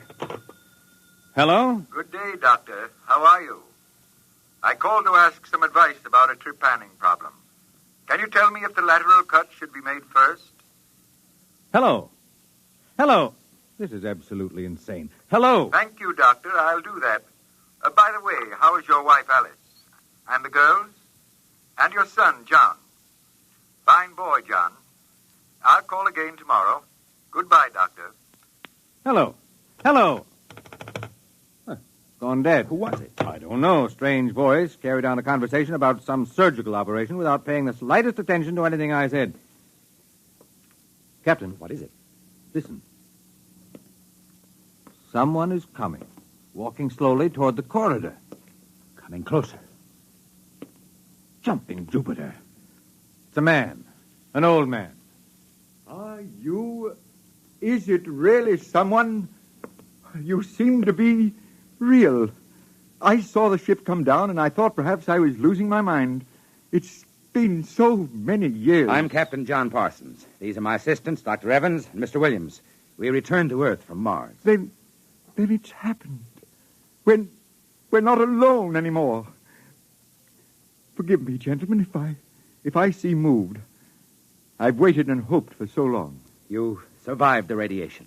We did. There are others. My family. We are the only ones. I answered the phone a moment ago. Who was it? You heard my voice, Doctor. Yours? Yes. To break the loneliness. I've recorded my voice and rigged up an automatic telephone. It's pleasant to hear the phone ring. I come here to work. I take it you are a medical man. My name is Cornelius Hathaway. Hathaway? Hathaway, the brain surgeon? You know my name? Who doesn't? I watched you on television at college. Why, I saw you 23 years ago. You performed a difficult surgery for a cerebral tumor. Thank you. I'd almost forgotten. My mind, you see, I'm almost 80 now. Well, you look fine, sir. We've had the best of everything. An entire city to choose from. Cold storage, the best equipment. But come. There's a fine dinner waiting for you, and you'll want to meet my family. When I saw the ship come down, I told Alice, my wife, you know, to prepare a feast. This is a great day for me, gentlemen. A great, great day.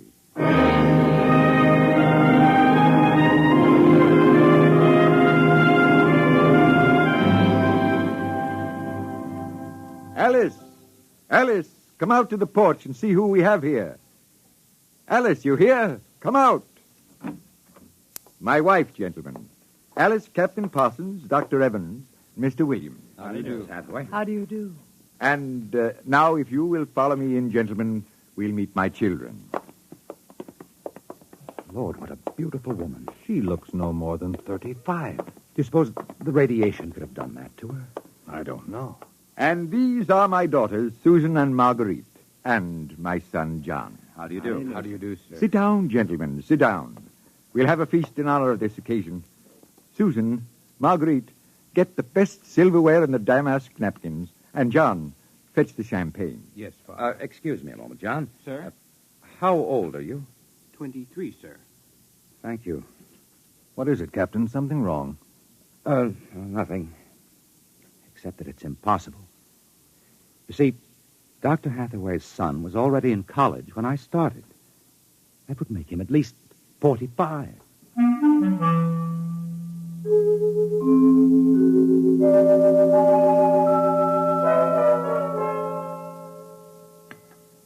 That was a wonderful meal, Mrs. Hathaway. Doctor, your wife is an exceptional woman. Thank you, sir. How would you gentlemen like some fresh gingerbread with your coffee? I've baked it this morning. Oh, wonderful, wonderful. Smell that, Doctor? It's like coming home, Mrs. Hathaway. It's like home having you here. Mrs. Hathaway, may I compliment you on having preserved your youth and beauty so well? Thank you. We have no worries here. No competition. All the things we need for material comfort. Parsons and I were wondering, Dr. Hathaway, if the radioactivity had any effect in preserving tissue. Your children all look so young, too. It is possible, gentlemen, of course. Radiation does strange things to living tissue. Alice, could we have some champagne? Alice. Oh, I'm sorry. What, John? Some champagne, please. Champagne? Oh, yes, of course. An amazing woman. Did you ever see such grace, such complete relaxation? It doesn't seem quite natural. I beg your pardon, gentlemen? Captain Parsons was just about to ask how you and your family managed to escape, Dr. Hathaway. We were very fortunate. You see, my home was in the Sierra Mountains at the time. I had a lead-lined laboratory in the basement where I did X-ray research. My hobby, you know. I chose this house because it was on a hill where I could watch the sky.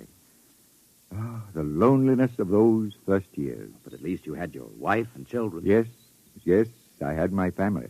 If it were not for them, gentlemen, I assure you I would long ago have put a bullet in my head. Champagne, Captain? Oh, thank you, Mrs. Hathaway. May I propose a toast? Oh, let me. Gentlemen, to Earth. To Earth? Earth. May she never be stranger to man. And... Hathaway, what is it? You all right? It's nothing. It's nothing, really. Just a rather sharp pain in the chest.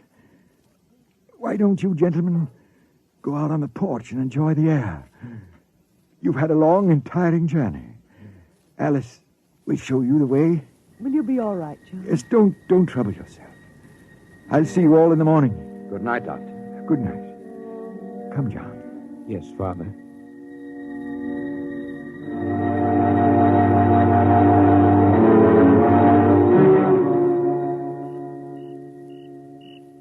Well, what do you think of old Mother Earth now, Williams? Smell that summer breeze. Look at that view of the city, lighted up against the sky. It has a certain quality. Well, score 1 point for the back-to-earth proponents. I didn't say that. You're beginning to feel it, though, Williams, I can tell. If you don't mind, gentlemen, I'm quite tired. I think I'll turn in. Excuse me? Well, Captain? Well, what? What do you make of all this? I don't know what you mean. This Hathaway and his family. There's something strange and unnatural going on here. I can sense it. Oh, I think you're reading things into it, Doctor. Perhaps. Well, I'll turn in, too. Coming? In a moment. I want to smoke a cigarette.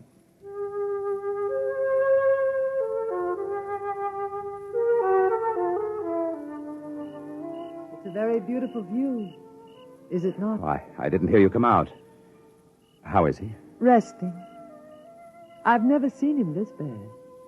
Yes, he's an old man.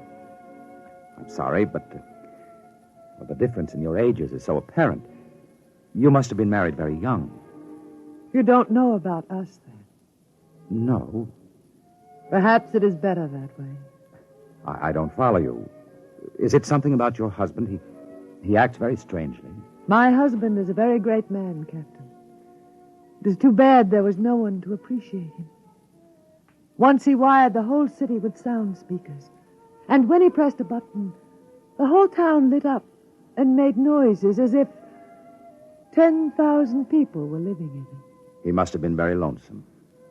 Although, with a woman such as you, I don't understand. Perhaps one day you will understand. I hope you will come to trust me as a friend. I can trust no one but him. Good night, Captain. Good night, Mrs. Hathaway.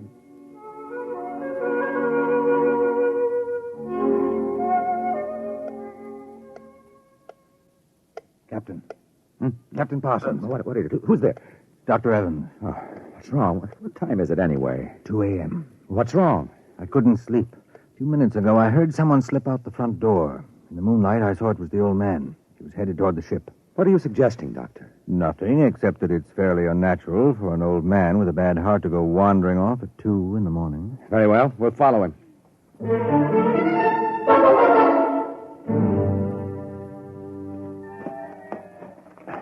This is far enough. What do you suppose he's doing? What are those on the ground? Good Lord, those are grave markers. 4 of them. You're right. He seems to be praying over them. Listen. Do you forgive me for what I have done? I had to do it. I was so lonely, so terribly lonely. You don't mind too much? You do forgive me, don't you? Yes. Yes, I feel you do. Well, I'm glad. I think perhaps I can rest now. I think He's having another attack. Come on. Hathaway. Dr. Hathaway, can you hear me? Raise his head, Evans. Dr. Hathaway. His lips are moving. What is it, Doctor? Closer. Lean closer. I'm sorry I had to spoil all of this. I've expected it for some time. We'll fix you up. No. No, I'm an excellent diagnostician. It really doesn't matter. Except for them. What about them, Hathaway? You suspected, didn't you? Yes, I suspected. But I couldn't believe it until now. Do they know? No. No, they wouldn't understand. I wouldn't want them to know. Ever. Doctor? He's dead, Captain. What was it he meant about your suspecting? Light a match, Dr. Evans. Look on those 4 grave markers and tell me what you see. Good heavens. Well? Alice Hathaway, Marguerite Hathaway, Susan Hathaway, John Hathaway. Died July 1987. But that's 20 years ago. It's impossible.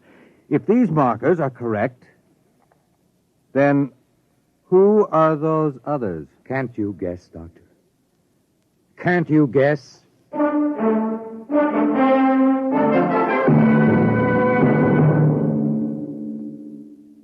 I'm sorry, Mrs. Hathaway. He didn't want us to feel badly. He told us it would happen one day and that he didn't want us to cry.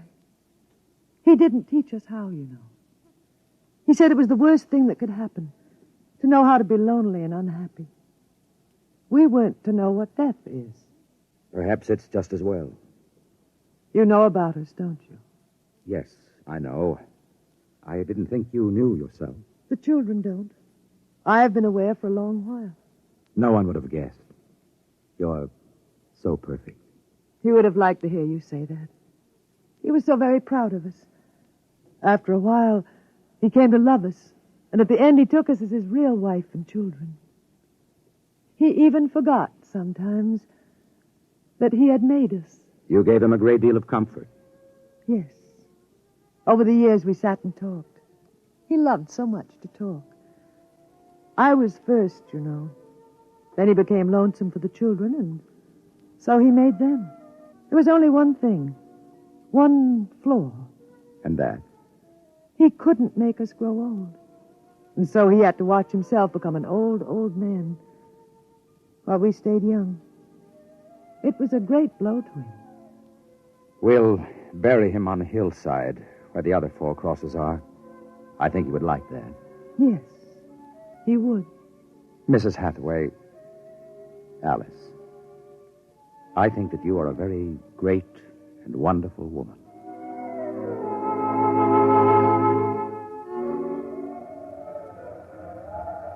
And so we commend the body of this man, John Hathaway, to his Maker.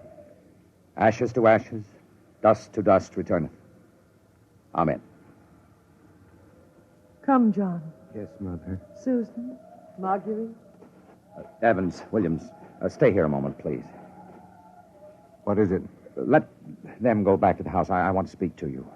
I know what you're going to tell us, Captain. I saw the names on the grave markers. Well? It's a mockery, a blasphemy of everything we believe in. For a man to do something so evil. Can't you imagine what he faced? Can't you imagine what it must have been like to have watched his wife and children die slowly of radiation burns? To know that he was the last man on the face of the earth, alone, eternally and unalterably alone. Good Lord, man, what would you have done if you'd had his medical and technical genius? I'll tell you, you'd have come back to your laboratory just as he did and tried to recapture all the wonderful things that they had been to you. You'd use all the power of your memory, all the accuracy of your fingers, and you'd try to put together, bit by bit, all those things that were wife, son, and daughter. It's incredible. So you suggest that we take them back, Captain? I don't know. We haven't enough space in the ship for that. Every ounce counts. Still, to leave them here like that, alone... I think I have an answer, cold-blooded as it may seem. Go on. I suggest that we turn them off. Do you think I could do that? No, but I think I could. After all, they aren't human. They're worse than robots. They're ghoulish. I suggest you go back to the ship, Captain, and leave me to deal with them. I will not permit it. You've no choice in the matter.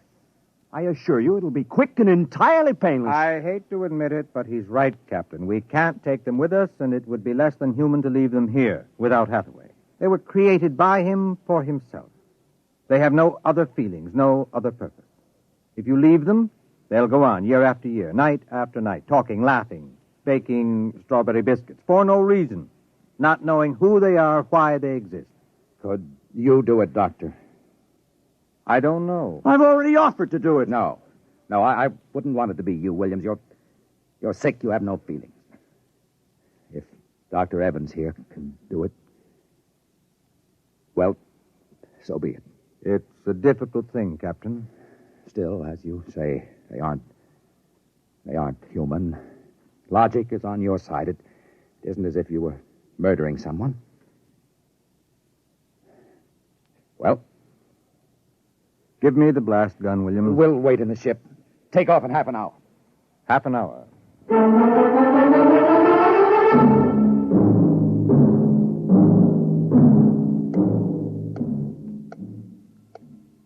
$6:25. He should be back soon. Yes. He's doing the only humane thing, Captain. They're less than human. Are they? Well, it's done now. No one will ever... That's the airlock. He's back. Well, here's your gun. Did you do it? When I entered the house, one of the daughters looked up at me, and she smiled. The others smiled. He taught them that, taught them to make him feel welcome when he came home at night. I knew that, and yet, well, I should have done it then. I might have, but she came in. The wife. She said something about sitting down for a cup of tea. She looked at me with those fine, intelligent eyes. I couldn't do it. It would be murder. Cold-blooded murder. I prayed you wouldn't be able to do it. There will never be anything as fine as they are, you know.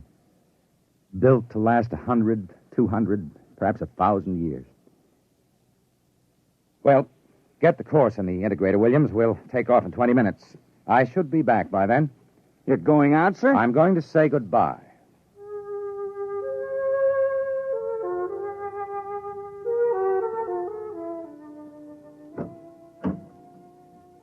You've come back. Only to say goodbye. It was nice of you. I wanted you to know that I'm coming back. Here? To us? Here. To you. I believe you. I never meant anything more. When will you come? I don't know. It'll take many years to prepare fuel for another trip. 6, 7, perhaps 10 years. I will watch the sky at night, just as he watched it. I'm not a young man. Time is nothing to me. I was born out of time. I'm afraid I must go now. I understand. Strange. I have a new feeling. One which he didn't teach us. A feeling of longing, of sadness. That one is not taught. It comes of being alive. Yes, I am alive. Even though he created me, I'm a person now. Goodbye, Alice Hathaway. Goodbye, John Parsons.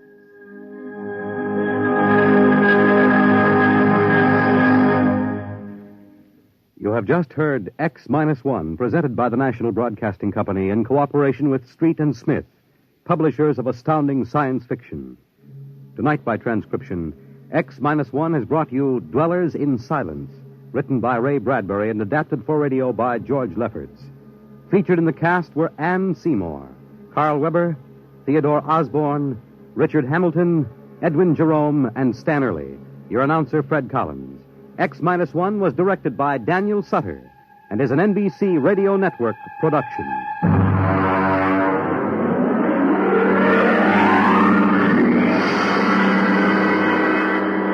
Don't forget, next week, X-1 will be heard on Wednesday at 8 p.m. Eastern Standard Time.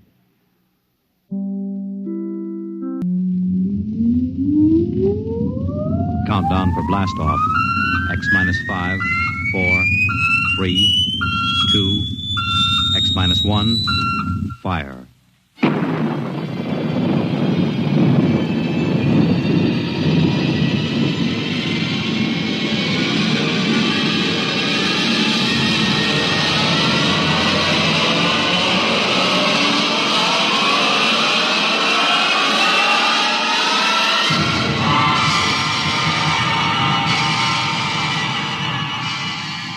From the far horizons of the unknown come transcribed tales of new dimensions in time and space. These are stories of the future, adventures in which you'll live in 1,000,000 could-be years on 1,000 maybe worlds. The National Broadcasting Company, in cooperation with Street and Smith, publishers of astounding science fiction, presents X minus 1.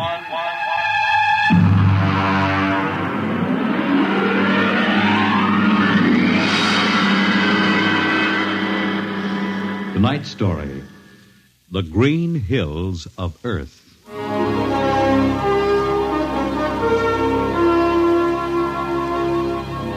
The men who pioneer the trade routes of the world, the sailors of the clipper ships, the whaling men, railroaders, black gangs on the tramp steamers, all have their own stories and song about dangers and struggles of their lives. This is the story of Riesling, the blind singer of the spaceways. When I first met him, he was hustling drinks in the Twin Moons bar at Dry Waters, Mars. He'd won a guitar off a Chinese barkeep at Luna City by cheating at one thumb. And he made his whiskey by singing in the bar and passing the hat. Listen to her, Hertzman. Don't you sing pretty? Like a 16-year-old gal. Hey, Riesling, look over there at the bar. There's an Institute 4-striper giving you the ID, you know? Manner of speaking. Cold-looking scoundrel, ain't he? Gives the ID graduated Harriman Space Institute, 3 men above St. Peter. Who is he? Captain Hicks off the Ghost Show. Yeah, well, he sure gives you the once-over. Maybe he's got a job. That don't make never no mind to me. I've been blacklisted. Hicks logged me for making up a song on watch. Right fight song, too. Oh, the skipper is a father to his crew. Yeah, well, hold on. Here comes old Brass Arm. Oh, Riesling, I've been looking for you. You've kept your nose clean, and we're going to give you another chance to get back to deep space. Been a little changing down aft in the Goshawk, ain't you, Skipper? How'd you know that? You got that new atomic pile drive. If there's been a leak at the shops, now take it easy, Skip. You'll have that gold braid just a-crawling right up your arm. Quit stalling, Riesling. Take it or leave it. It's a loop trip to Jupiter with the standard release. I reckon. Double pay when you get back, if you get back. Last 3 of them atomic tea kettles blew somewhere in the asteroids. If you're scared. Scared? Well, that Goshawk is one stinking old tub. Her engine's got more bugs than a beagle dog in spring. And that new drive's about as safe as a pretty gal in the Ozarks. But I reckon she'll do for one more trip.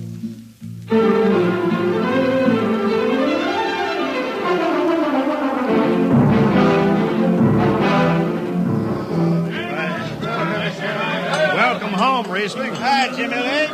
Meet my friend Hertzman. He can't hold his liquor no more than a sieve, poor boy. Riesling, you sober enough to sign the book? Drunk or sober, I make my mark. Stand aside.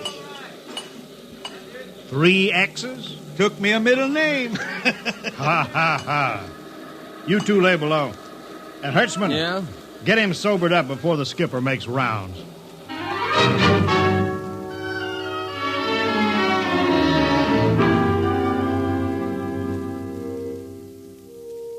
Cargo stowed, Captain. Fuel lines away and ready. Good, Casey. What's that? What it? Oh, that's a guitar, I guess. If it's that shoeless hillbilly, I'm going to tell him. Hi, Skipper. Riesling, what the devil are you doing up here? That number 2 jet ain't fit. Cadmium dampers are warped. Crooked like a turtle's back. Well, why tell me? Tell the chief engineer. I did. He says they'll hold. Well? He's wrong. Oh, he's wrong, eh? He's got a Harriman Institute degree in electronics and power. And some drunk space rat says he's wrong. Skipper, I was damping jets when that shirt-tailed tad wore pins for buttons. I got no time for you, Riesling. Scratch your name off the book and get out. No, don't get excited. Well, are you shipping or not? I reckon. Then get below. That's all. Casey, sound takeoff. Aye, sir. Come on, boy.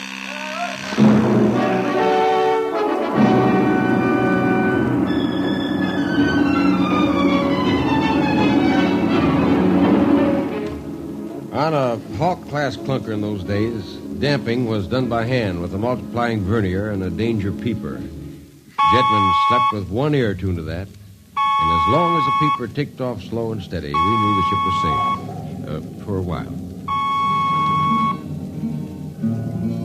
Riesling, you better stow that guitar. If Jimmy Legs catches you, he'll blow a gasket. Don't worry, I could damp this tea kettle in my sleep. Yeah, how's number 2? All right, so far. Say, did you ever hear that song about Hicks? The one that got me blacklisted? Oh, the skipper is the father of his crew. a gentle guide and light to me and you. But on Mars he likes his women if they walk or if they're swimming or if they got 6 arms instead of 2. Second verse is better. Yeah. The skipper likes his liquor by the quart. Yeah, he'd go from Mars to Venus for a snort. He'll drink rocket fuel and... Well, hi, Skipper. Didn't see you come in. You were too busy, eh? Who's watching the gauge? I got an eye on it. Don't you fret none. Riesling, I'm going to fix it so you couldn't get a space berth on a rocket-powered pogo stick. You're logged. Report to Casey under arrest. I don't rightly think I will, Skipper. You what? Well, you kind of forget, Skipper. According to Space Code, you can't remove a jetman till the end of the watch, right? You tell me Riesling, your shift is over at 2300. And I'll see you ride the rest of the way in slop locker. Maybe. In the meantime, you clear out of my power room. I gotta make me up a third verse from a song.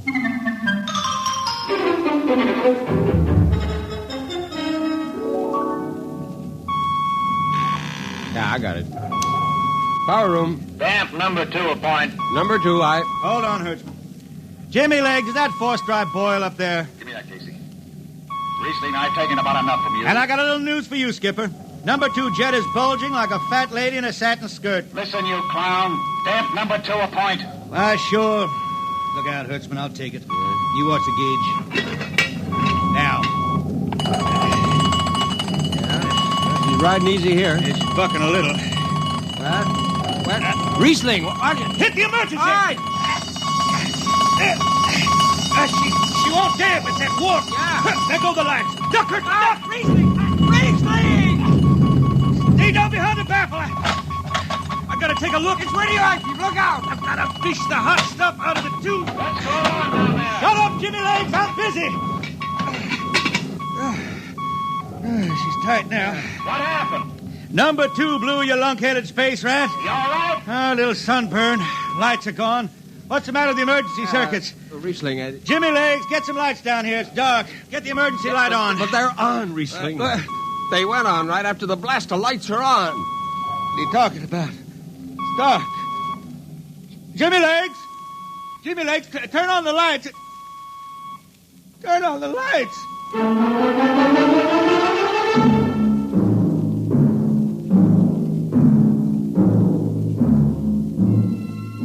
That blue, radioactive glow from the jets was the last thing Riesling ever saw. His optic nerve was burned out in an instant. He was in sick bay on the rest of the trip, and on the swing back, we set Riesling down at Drywater. I ran into Riesling about 2 months later, playing his guitar on a jetty that ran out into the canal. He had a dirty rag tied over his eyes with a jetman's knot, and his hat was on the wharf beside him. And when he finished, we walked out along the canal. Yeah, I'm doing right fine. Working saloons mostly. But I've been thinking some funny songs, Hertzman. The words come out different than they used to. Come on along the canal with me. Sure. Here, take my arm. I know the way. That's another funny thing, Hertzman. I figure I know it better than other folks. Look back there, towards the city. What do you see? New factory buildings? You could smell them from here. I still remember them old Martian towers, old before Bible times on Earth. Thin and graceful like the fairy palaces my old grandma used to tell about down home in the hills. Yeah, they torn them down now, or else blocked them up with cinder blocks. Hertzman, when I stand out here in the canal, I can see it the way it used to be. The water ice blue with the stars shining up out of it. Way off there, the city with the towers sweeping up like a bird flying off a tree. I can see it. Now it's the dirtiest stinkhole in the system. Not to me. Listen, Hertzman. Won't tire the race that raised the towers, forgotten are their lords. Long gone the gods who shed the tears that lap these crystal shores. Slow beats the time-worn heart of Mars beneath this icy sky. The thin air whispers voicelessly that all who live must die. Look that up? I can't figure it myself. I never put words together like that before. I reckon it's just I got time now to study the words and shine them up in my head till they sing true. Why don't you go home, Riesling? Home? Earth. I've been thinking about that, Hertzman. When I was a young'un down in the Ozarks, I used to climb a big old oak tree my daddy had in the dooryard. You could see the hills for miles, green and cool. I've been thinking about that. Well, why don't you go back then? Someday, Hertzman, but I couldn't face those hills now. I couldn't stand to see black when I knew they was lying all around me, cool and green in the sun. I couldn't stand that. Yeah. Well, let's get back to town, Hertzman. I made $3.50 marching today, and I'm all set to drink it down before dawn. Come on.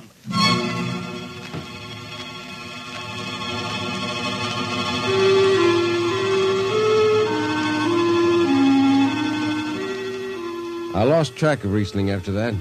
I shipped out in a slow freight with the Condor class for Luna, and he hitched a hike to Venusberg in an ore ship in the Triplanet run. So he beat around the system, Venusberg to Layport to Drywater to New Shanghai and back. Any spaceport was his home, and no skipper'd refuse to lift the extra mass of Riesling and his guitar. He made up his songs sitting out watches down in the power rooms with old shipmates, while the monotonous beat of the jets shook the hull plates. Hear the jets. Hear the jets. Hear them snarl at your back when you're stretched on the rack. Hear the jets. Feel the pain in your ship. Feel a strain in your grip. Hear the jets. Feel her rise. Feel her drive. Straining steel come alive on her jets. On her jets.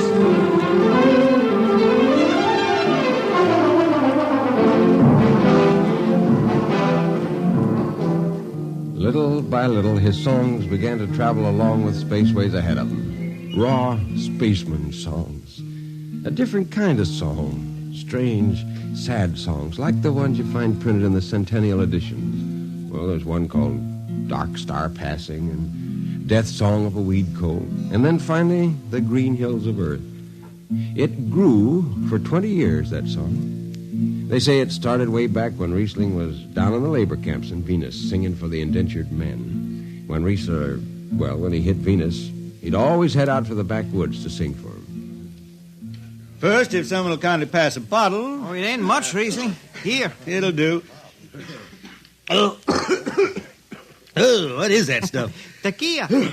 You can't make him good here on Venus. What do you use? Karak bush. It is different. How'd you come to sign on? When a man comes out the village from the city, he says there's work. You sign the paper and you work. Work? It's work, all right. 10 stinking hours in the jungle with machete. How long you signed for? Well, then I only speak Spanish. I don't know. The paper says 10 years. 10 years. How long you got to go? What's the use? We ain't getting home. You know how many men die out there in the swamp today? 10 men. 10. What's the use? My mother, she's dead. My father don't care. Girl? Oh, she says she waits. I don't know. You sing some more, Riesling. We drink and you sing, huh? Maybe a new song, son. We rot in the molds of Venus. We retch out a tainted breath. See? Foul are flooded jungles, crawling with unclean death. We've tried each spinning space mote and reckoned its true worth. Take us back to the homes of men and the cool green hills of earth.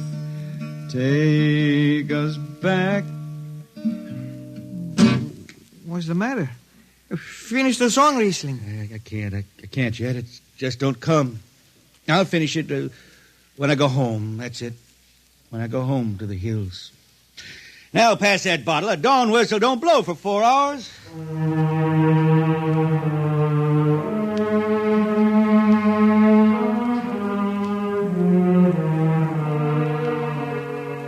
That's where the Green Hills started. And I was there when it was finished. It was 20 years after that. And there wasn't a man flying or on the beach that hadn't heard of Riesling and his songs. He was getting old now for a spaceman. He was a familiar figure through the system. Tall, gaunt, with that dirty bandage tied across his blind eyes. I was a chief jetman then on the old Falcon. We were cradled at Venus, Ellis Isle, scheduled for a direct jump to Great Lakes, Illinois, on Earth. I was checking in Dunwich when Riesling felt his way up the gangway and came through the lock. Hey, Riesling! Who's that? Mike Hertzman. Hertzman? What are you doing in this old hog boat? Well, I figured I'd ride it back to Earth. Earth? You going home, Riesling? I thought you were never going to make that run. What changed your mind? Oh, I've been hankering to set foot in the Ozarks again. Yeah, how about those hills? Yeah, I've been singing about them so long now, Hertzman. I got to finish the song. I got to set foot in the dooryard and hear the wind through that oak tree. It's about the last thing I'll be doing. I got to get home before... Look, Riesling, there's a new company policy in effect now. No more deadhead rides. A new code book's in force. Oh, that don't bother me none. I'm riding her back to Earth. I'm going to finish my song. It's got to be there. Yeah, but the skipper's one of them youngsters fresh out of Harriman Institute cadet training. He'll throw the book at you. At me? I've been around space as long as Haley's Common, Brewster's Ridge. I'm going back to Earth. The green hills of Earth. I'm going home. All secured, Hertzman? Yes, sir. What are you doing here? This is Riesling, Captain. Riesling, huh? I'm dragging it back to Earth, Captain. Not in this ship. Shake a leg and get out of here. Oh, no, Captain, you wouldn't begrudge an old man a trip home. I can't do it. Space Precautionary Code Clause 6. Now, come on, clear out. Oh, now, look, Skipper, you can slide me by onto the distressed spaceman's coals in that code book. Distressed spaceman, my eye. You've been bumming around the system for 30 years. Oh, Skipper, you're making me do something I never done to no one before. I'm an old man, an old blind man. I want to go home. I never crawled in front of a force drop in my life, but you got to let me drag home. The law says a man's got a trip coming to him, and you can stretch for a poor old blind man. Now, can't you? You got to, Skipper.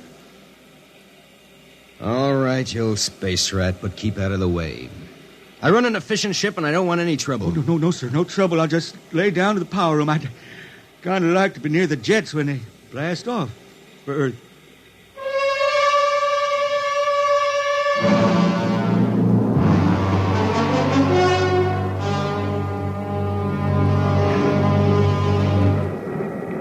Sit down, Riesling. Take a load off your feet. Hey, thanks, Mac. Power room, fire 3. Aye, sir.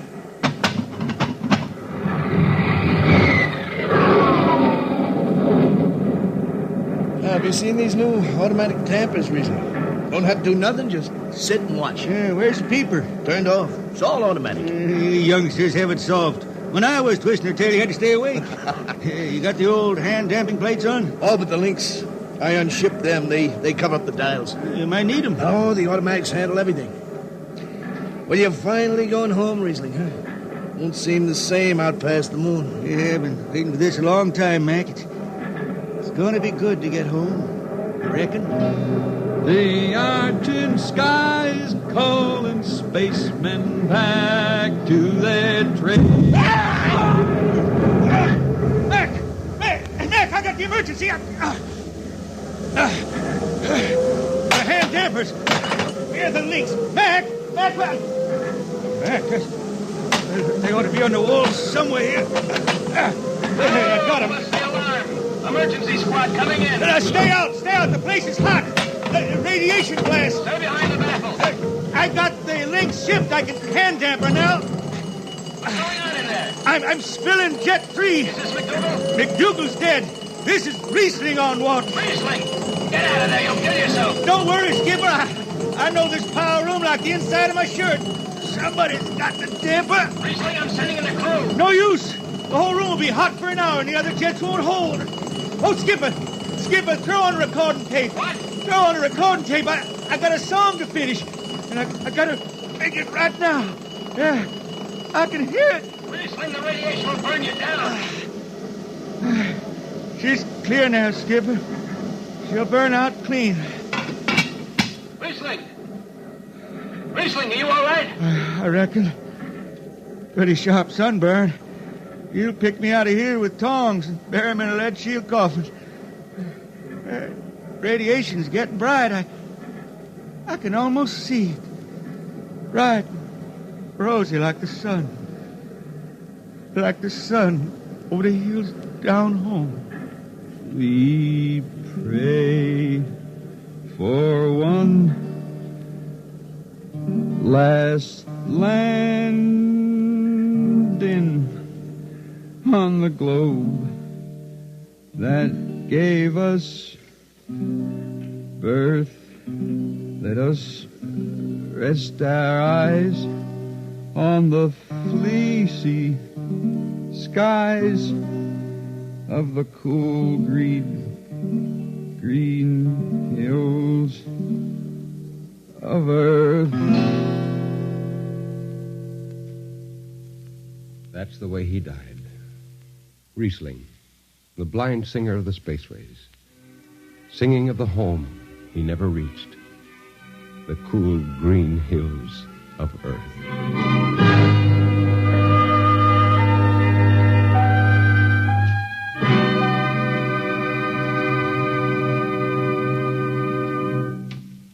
You have just heard X-1, transcribed by the National Broadcasting Company in cooperation with Street and Smith, publishers of astounding science fiction. Tonight's story, The Green Hills of Earth, written by Robert Heinlein and adapted for radio by Ernest Kenoy. Featured in the cast were Ken Williams as Riesling, Nelson Almstead as Hertzman, Matt Crowley as Hicks, Wendell Holmes as Casey, Bill Griffiths as Rodriguez, Bill Lipton as the Skipper, and William Zuckert as McDougal. Original music for Riesling songs was written and sung by Tom Glazer. Your announcer, Fred Collins. X-1 was directed by Fred Way and is an NBC Radio Network production.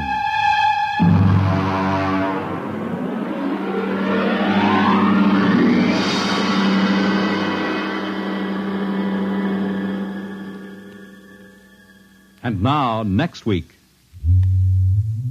the strange story of Dr. Grimshaw's sanitarium and of a patient there who suddenly found himself involved in a game of cat and mouse. But the man had actually been reduced to the size of a mouse, while the cat remained full size. What happened then? You'll learn next week. Convicts tell their true stories on The Loser, tonight over most NBC radio stations.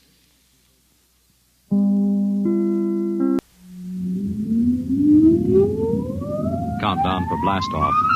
X-5, 4, 3, 2, X-1, fire.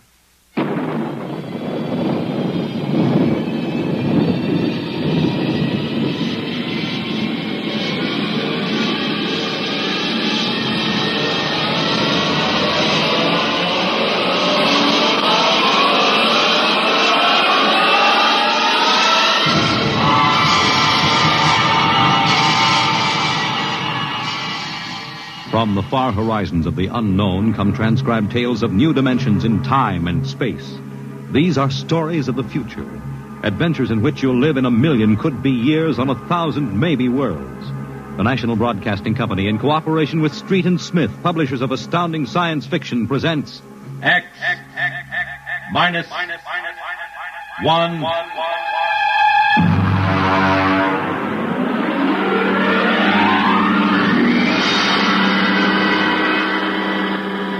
Tonight's story, The Embassy.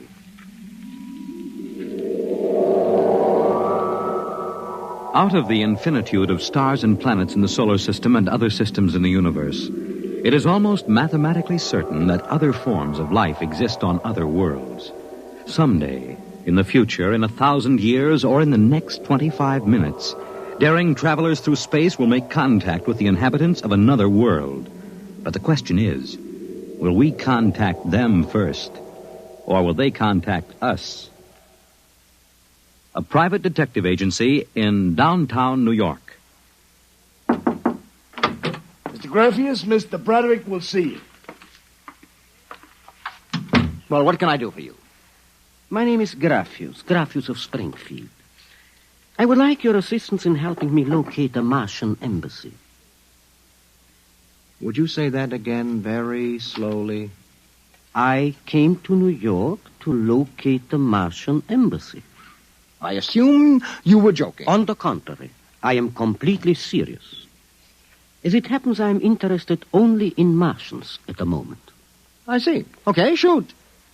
Well, it occurred to me in the course of my studies that we, Earth people, cannot possibly be the only intelligent form of life in the universe.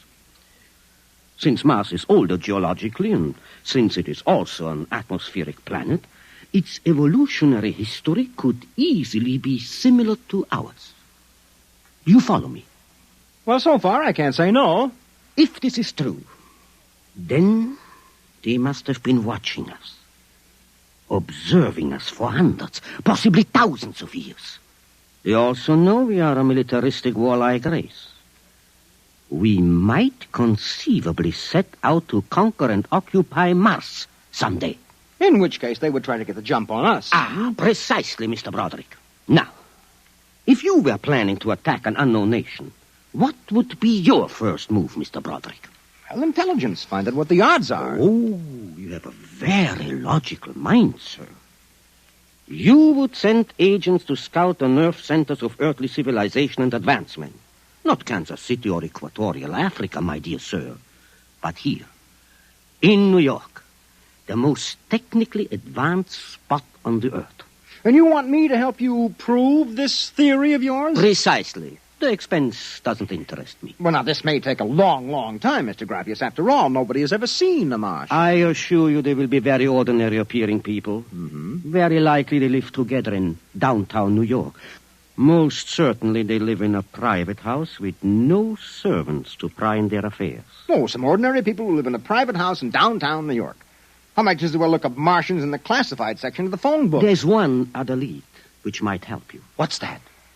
They would be almost certain to subscribe to every conceivable type of newspaper, scientific journal, and foreign language publication. Well, now, that might be something. Okay, Mr. Graffius, it's a deal. Excellent. I shall contact you tomorrow.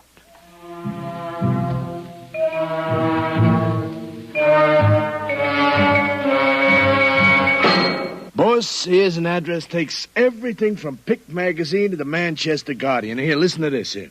Pick, Look, Scientific America, the Daily News, Daily Worker, the Police Gazette, Journal of Engineering, a Scientific Quarterly, American Psychiatric Journal. Let me see that. Yeah.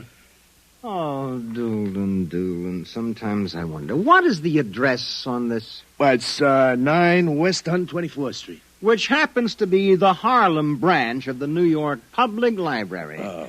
Now listen, Noodlebrain, what we're looking for is a private house. Oh, boss, what is the sense of all this? You know there ain't no Martian embassy in New York. This crackpot is paying us $100 a day, and we got to keep him happy. Do you understand? Yeah. Also, I have a hunch that Mr. Graffius is not looking for any Martian embassies. He is looking for something quite different. So we are going to find it for him.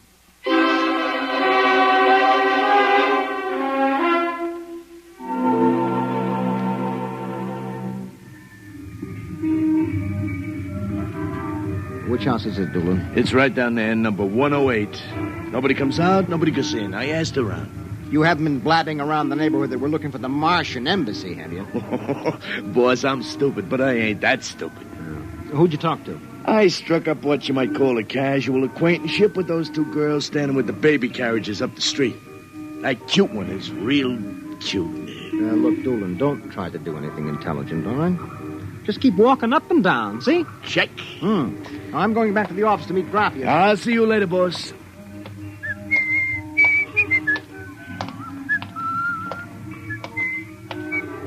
Hiya, beautiful. Hiya.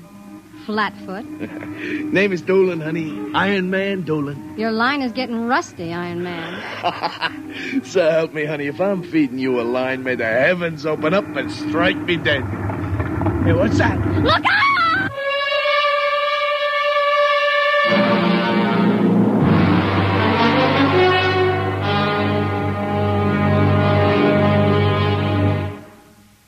I'm sorry to have kept you waiting, Mr. Graffius. Thank you. But I've had Doolin casing our first lead for a week now. It's a house down in Greenwich Village, privately rented, number 108 Conklin Street.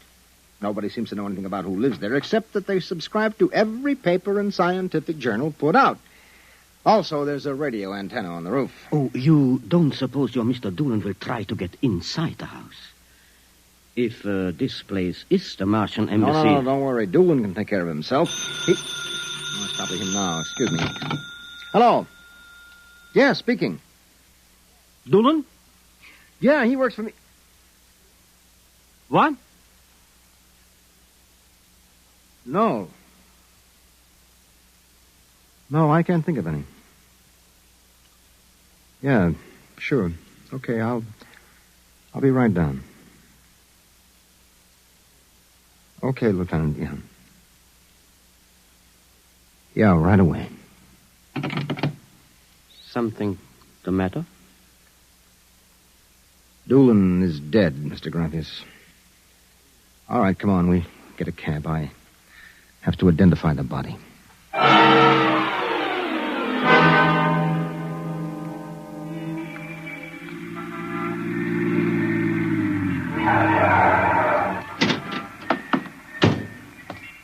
Lieutenant, I'm Broderick. There's your boy, Broderick. Anybody see it? A maid pushing a baby carriage. We can't seem to get any sense out of her. You mind if I talk to her? Hanson, this guy wants to ask the girl a few questions. Please. I told you what I saw.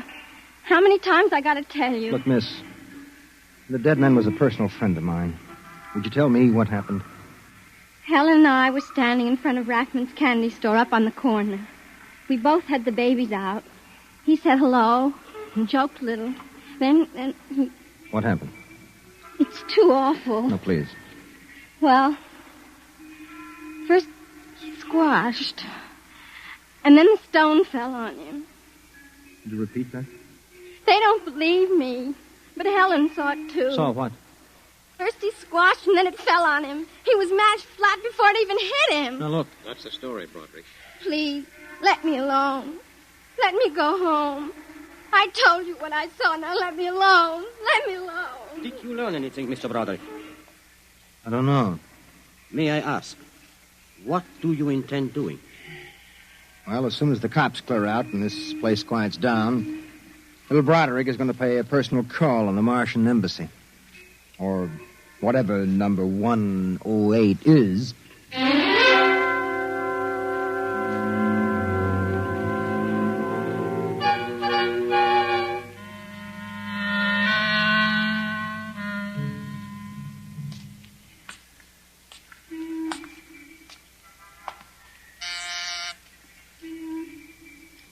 Whatever you are, open that door.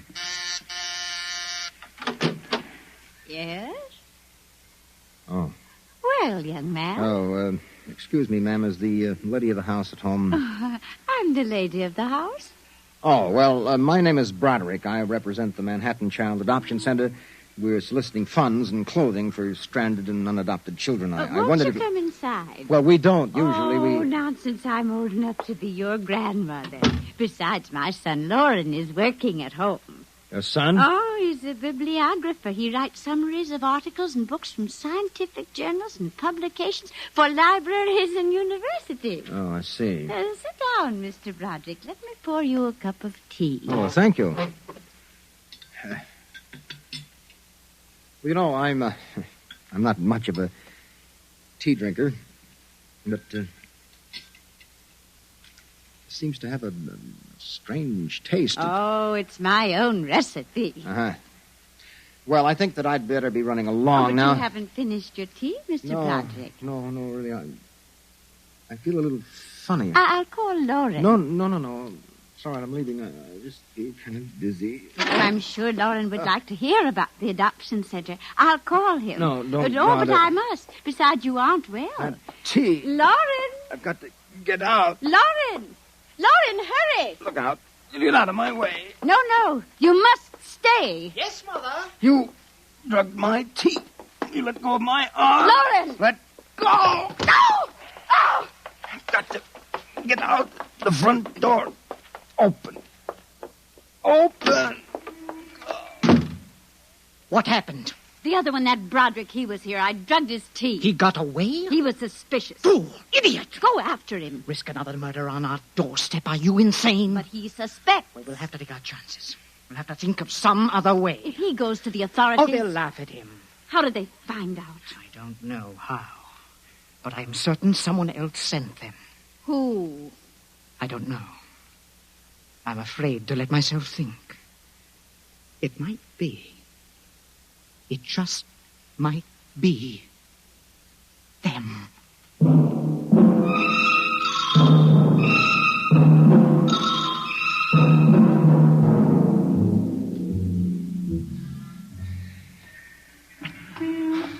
I've got to get help. Oh. Look out! Miss, please. All right, miss, we'll take care of them. Come along, mister. I'm going to give you a break and take you back to the wife and kids. No, you can't. I'm sick. Sick, is it? What's the matter? I'm drugged. They drugged me. Who drugged you? In number 108, the Martian. Who? The Martians in 108 at Martian Embassy. Well, I've seen them with pink elephants, rabbits, and mice, but you're the first one that's got Martians. Oh, it's true, I tell you. Come along. Listen, don't take me back there. They'll kill me. I've got to make you understand. Here, I'll help you up the steps. What? Listen, my name is Broderick. I'm a private dick. We'll find out about this. No. Here, don't try any tricks. Officer, listen, please. I'll give you anything, $1,000, but please, listen. For God's sake, listen. Yes, officer? Oh. Why, Broderick. You know this lush, Granny? Oh, why, that's my son, Broderick. No, she's Martian. He's in pretty bad shape. You better get him to bed. Oh, dear, and he was doing so well at the Alcoholic Society. He must have gotten off again. Looks like he's ready to pass out. Lauren! What is it, Mother? Oh, Brod. Your brother Broderick has been drinking again. No, officer, please. Look out. He's passed out. Oh, I'll take care of him, officer. We've handled this sort of thing before. Can you manage okay? We'll be fine. Thank you. Oh, you've been very kind, officer. Nothing at all, Granny. I know how it is with these alkies. Well, I'll be seeing you.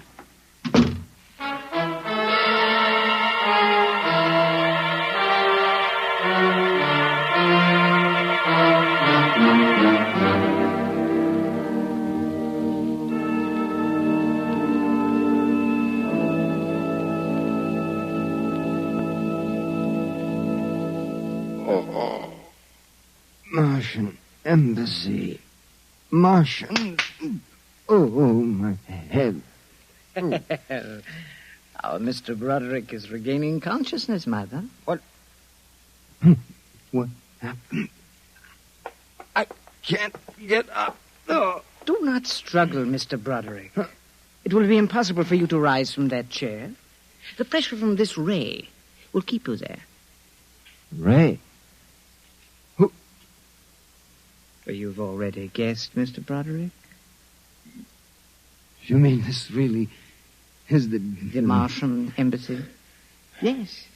Yes, you have the honor to be the first prisoner of the Imperial Government of Mars. First prisoner? Yes. After the invasion, of course, you will all be our prisoners. What sort of nonsense is this? No nonsense, Mr. Broderick. As your people will soon find out. Our preparations for invasion are nearly completed now. As soon as we give the signal, our armed forces will launch a surprise attack. And then the Earth will be ours. Crazy. Or not half as mad as you, Mr. Broderick, to come muddling so foolishly into our affairs. It was a mistake, Mr. Broderick. A fatal mistake. So Doolan's death was no accident, then, huh? Oh, assuredly not. We found it necessary to use a pressure ray on your friend. The block of concrete was an afterthought. We thought it might help to divert suspicion. All right. So what happens now? If you cooperate, you can look forward to a quick, painless death. Like your friend, Mr. Doolan. If not? Well, this pressure ray has many delicate adjustments. It can move a pin, or it can crush a boulder. Let me demonstrate. No! You see, Mr. Broderick, as if an invisible vice were crushing you. What do you want? The name of your client. We are interested in knowing who is so anxious to locate the Martian embassy. The names of my clients are confidential. Oh! Well? All right, all right! Turn it off, Mother. Mr. Broderick has seen the wisdom of speech. Oh.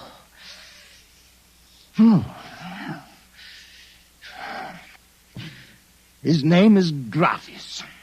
Graphius? Yes. An unusual name for an Earthman. Describe him. Well, I don't think I really can. Describe him. Oh.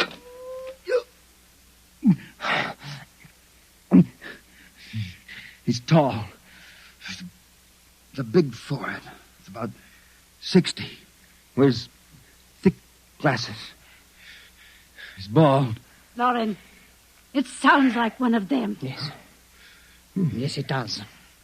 Contact the planet. Tell them we suspect that our plans are known. Ask for an acceleration of the invasion day. At once.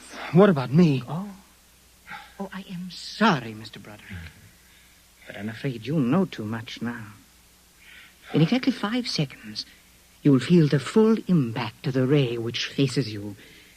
I would suggest that you relax and meet your fate calmly. What now? No, wait a minute. You will feel no pain, just a wall of force crushing you. Yes, but listen. 5. But you can't do this. 4. It isn't human. Yes, I know we're not human. 3. Yes, but do you understand? 2, No. 1. Mother in heaven. Now. No. Lauren!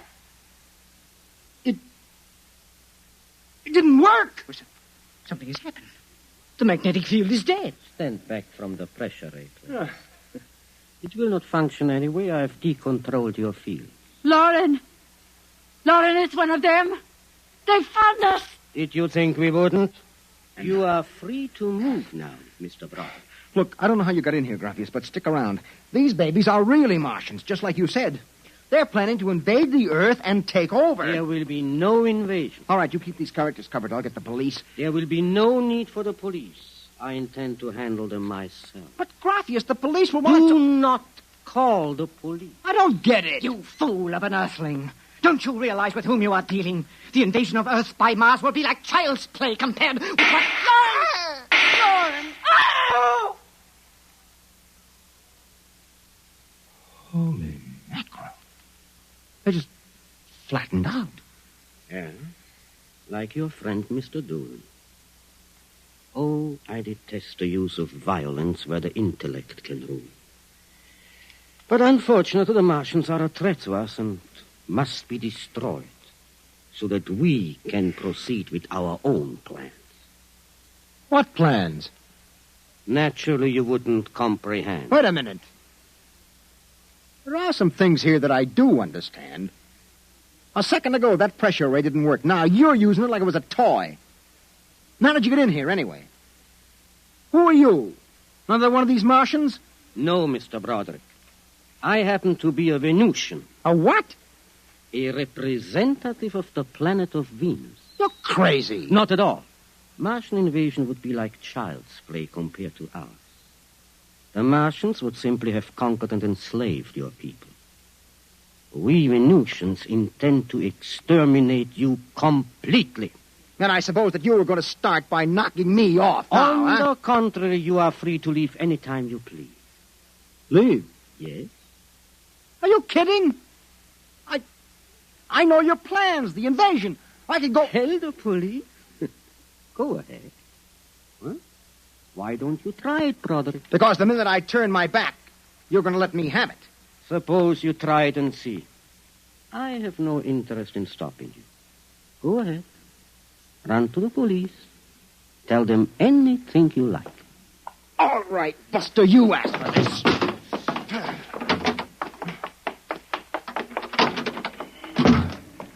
I'm alive. You let me go. Here. Where do you think you're running to? Officer, listen to me. Oh, it's you again. The one with the Martians. Listen, that story is true. You've got to believe me. You've absolutely got to believe me. They're inside that house, inside number 108. He killed them. Who killed him? Graphius, the leader of the Venusian invasion. Venusian invasion. Look, they're going to take over the Earth. Listen to me. Go in that house. Martians, now Venusians. Okay, brother, I've heard enough. Your Betty is a bedbug. Come along. Please, where are you taking me? Bellevue Psychiatric Ward, my friend. Come on. No, but you... Come along. You don't understand. Why are you such a fool? Let go of me. There's going to be an invasion. The Venusians are going to invade us. Why don't you listen to me? Why don't you listen?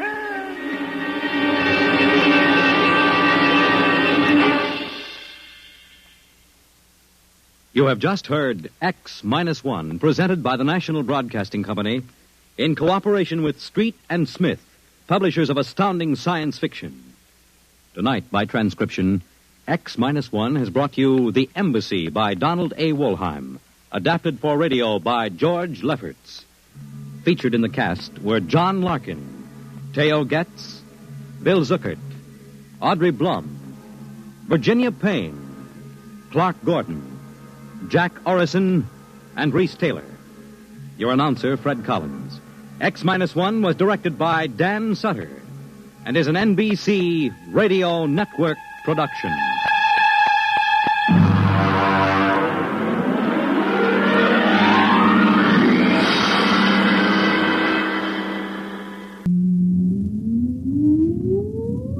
Countdown for blast off. X-5, 4, 3, 2, X-1, fire.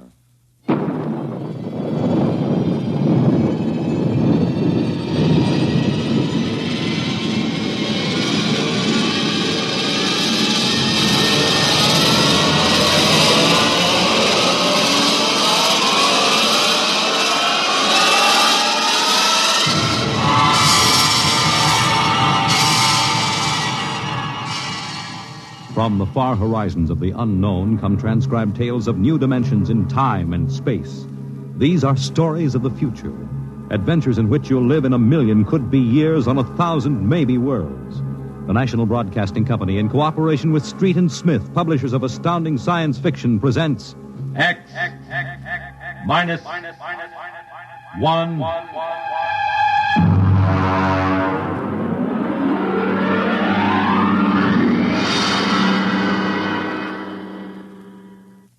Tonight's story, Requiem by Robert Heinlein.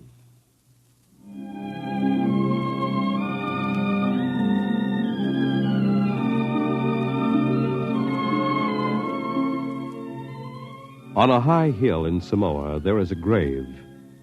Inscribed on the marker are these words: Under the wide and starry sky, dig my grave and let me lie. Gladly did I live and gladly die, and I lay me down with a will. This be the verse you grave for me. Here he lies where he longed to be. Home is the sailor, home from the sea, and the hunter, home from the hill. These lines appear another place, scrawled on a shipping tag from a compressed air container, and pinned to the ground with a knife. It wasn't much of a fair, as fairs go. The trotting races wouldn't be held till 8 o'clock at night. The flags and bunting drooped in the gray afternoon, and the pitchmen seemed discouraged. A large black limousine stood at the side of the road, 32 cylinders purring quietly. And over the dust and the clatter of the fair, a bullhorn blasted the highest pitch. Hurry, hurry, hurry. This way to the moon rocket. The moon rocket. See it fly. The actual type rocket used by the first man to see it fly. Chills, thrills, the romance of space. You can ride in it for only $25. Hurry, hurry, hurry. Hey, Charlie, have you got that feed tube patched? I welded it. Good for maybe an hour. Oh, what a crowd. They wouldn't risk a nickel to see the sun blow up. Oh, Captain, excuse me, Yeah? Captain. Oh, yes, sir. 50 cents to inspect the rocket. One? Could you take a passenger this trip? You mean you want to go up?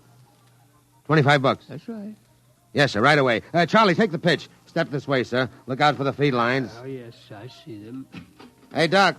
Passenger for a checkup. Okay, Mac. Well, is this necessary? Regulations. Take off your coat, open your shirt, roll up your right sleeve. All right. How are things, Mac? Slow.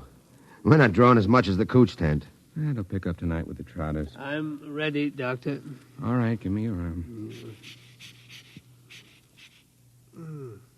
All right, breathe in. Breathe. Breathe. Uh-oh. Sorry, Mac. No go, Doc? Cardiac condition I couldn't certify. I'm sorry. You mean you won't take me up? He's the doctor. Well, I rather expected it. Sorry. Between you and me, we could have used the 25. Excuse me, Captain. Yeah? Could you and your engineer have dinner with me after your flight? Dinner? At my home. My car's over there. That's your car? The limousine? That's right. You serious, Mac? You want Charlie and me for dinner? Of course. Okay. Okay. Don't see why not? Thanks.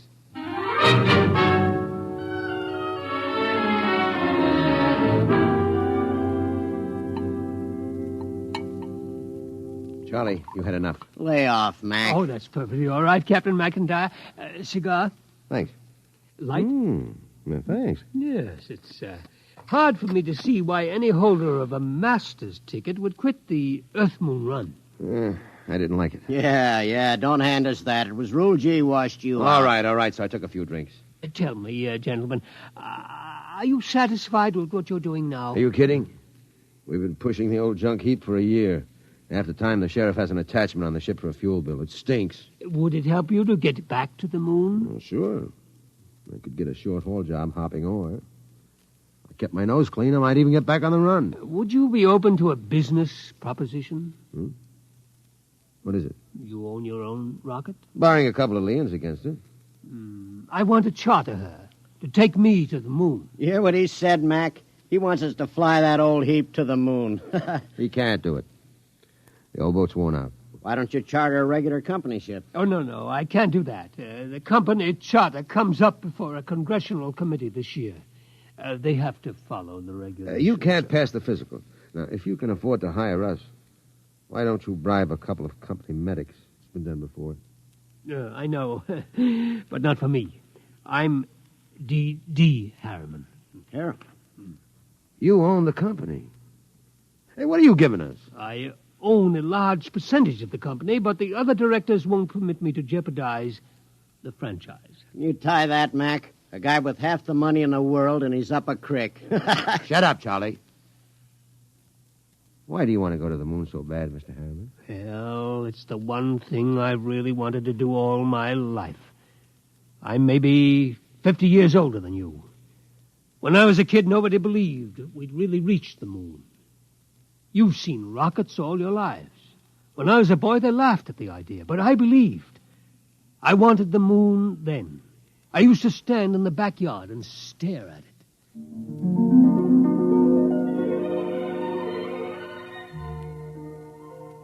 How far away is it, Mom?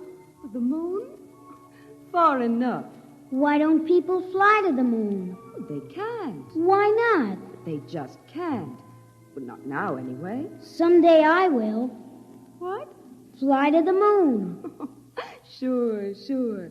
Now, come on, Del. Inside. Way past your bedtime. There wasn't enough money for college, so I worked. Stockboy at the old Ford plant in Detroit. Accountant, credit manager for a mail order house. Then New York and Wall Street. And then transportation. The monorail line between New York and Chicago, the Atlantic Pressure Tunnel, and then Harriman rockets. Dell? Dell, I want to talk to you. I'm working, Charlotte. You talk to me now, Dell, or you may not get another chance. What is it? Fred Lott was in.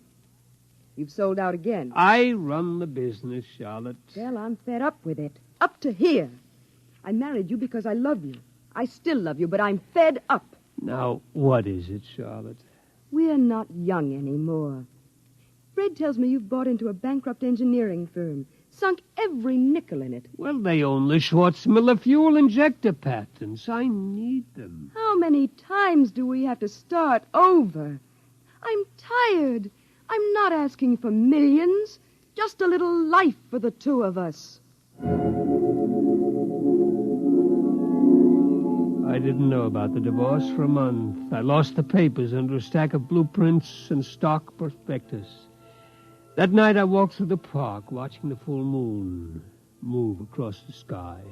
My old friend. I could recognize the wrinkles. Chrysium, Mare fecundatus, Mare twinkulatus, the lunar Apennines.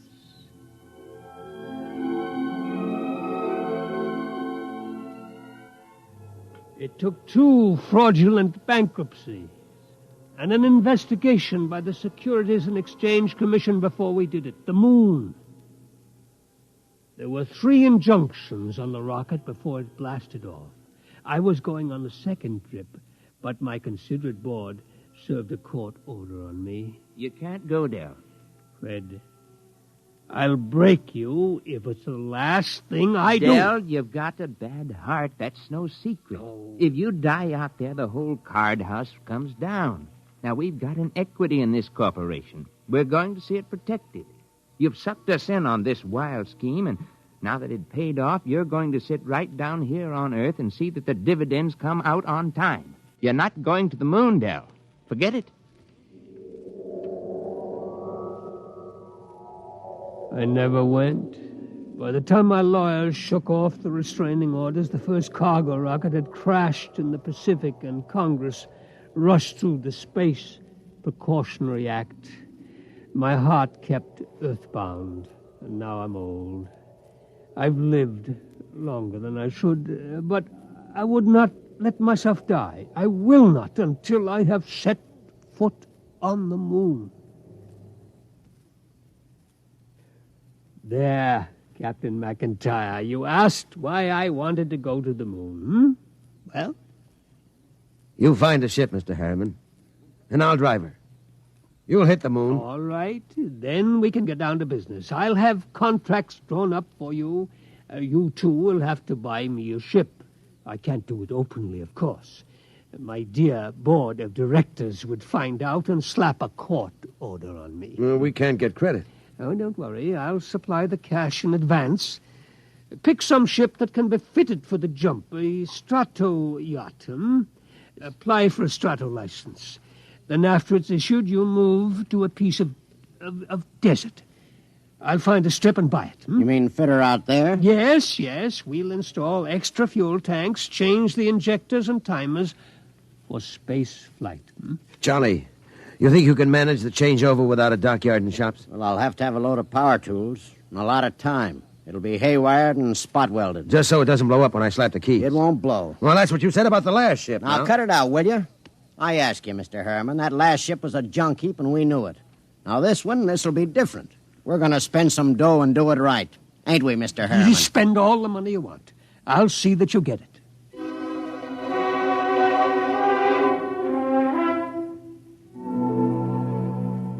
$132 shares of Apex Holding at 60% of par. Check. 52 preferred of Spaceways Fuel, 50% off par. Check. That's the list. Oh, Mr. Harriman, there's a process server outside. Yeah? What is it? I don't know, sir, but I think it's a subpoena. Oh, I was expecting that. Ashley, get Mr. Kamens on the phone. I think it's time for my lawyer.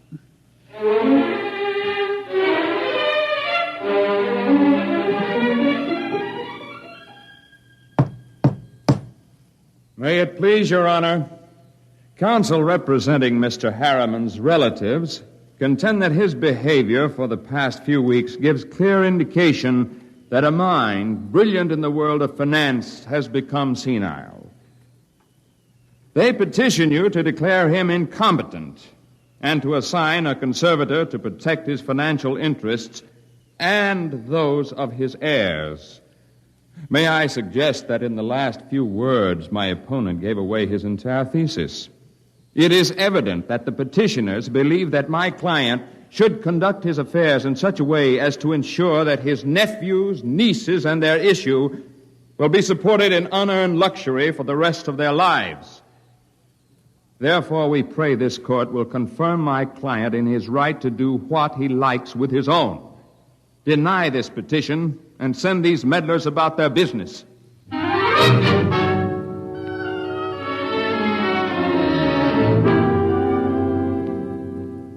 Well, Clemens, It could go either way. He might rule against me? He might. We'll know tomorrow.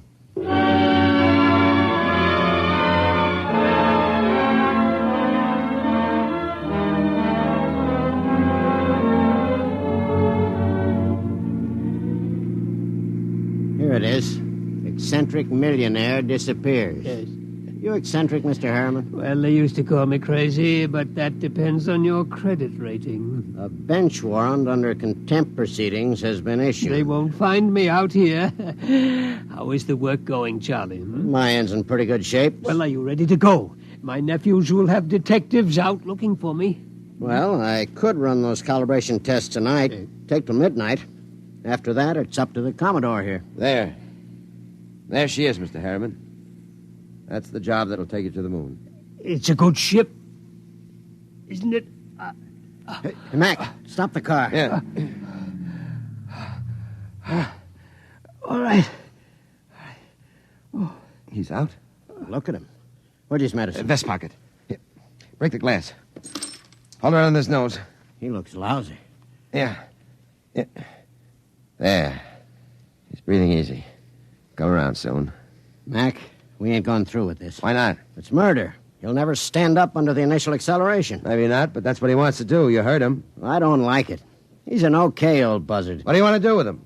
Send him back to Kansas City so his no-good nephews can shut him up in the cellar? No, but... Okay, then. Now get out there and make your setup for those test runs. Get that ship ready to fly.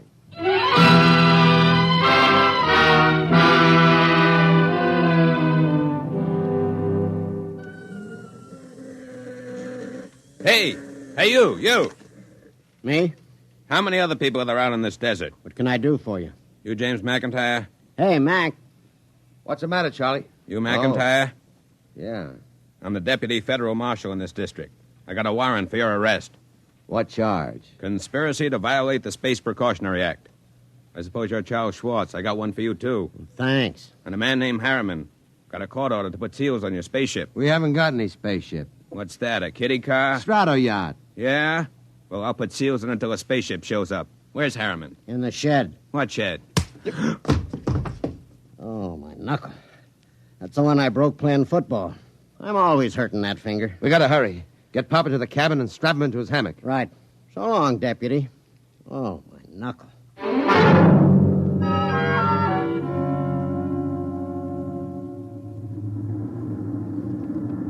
She's warm, Charlie.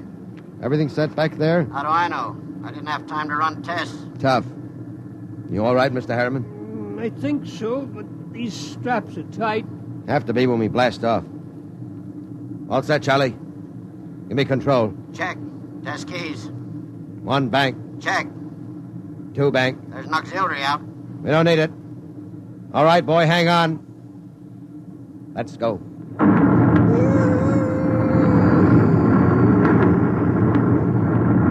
How are you, Pop? I'm doing fine.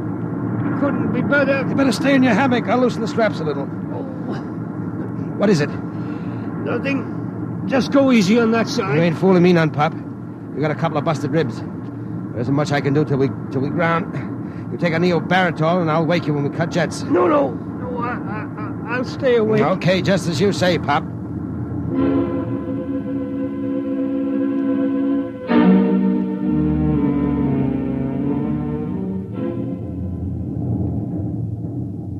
She's on automatic, Charlie. How are the tubes holding up? Fine, tight as a drum. She handles nice. How's Pop? Alive, but he's in bad shape. How bad? Cracked a couple of ribs in the takeoff. I don't know what else. You think he'll last the trip? His heart was pounding like an off-time valve. Well, he'll last. He's tough. Tough. He's delicate as a canary. I don't mean that. He's tough down inside where it counts. Just the same, you better set her down awful easy if you want him alive. I'll make a full swing around the moon and ease her in an involute approach curve. It'll go fine if we got enough fuel.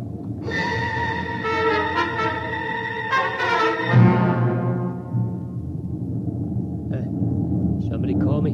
Something wrong, Pop? Thought somebody was calling me.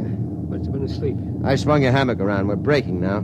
There she is ahead. The moon. I've seen 1,000 photographs. There. That's Copernicus. Tycho. You know it all right, Pop. Where are you landing? Mare Imbrium between Aristillus and Archimedes. Oh, that's about 40 miles from Luna City, isn't it? Yeah.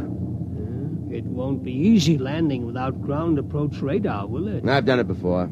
Not without a second pilot to punch the statometer. You ought to have a mate's ticket, Pop. You know the whole routine. You must have really studied up. Yes, that's all I could do, study, until now. Oh, look at the moon. I feel as if I'm coming home. Yeah. Charlie. Yo.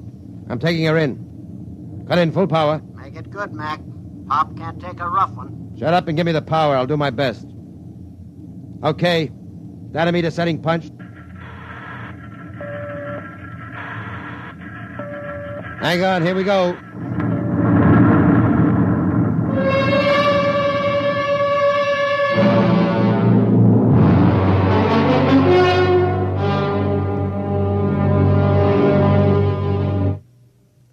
That was a lousy landing, Mac. Dynamite adrift. How's our passenger? Quiet. Now look.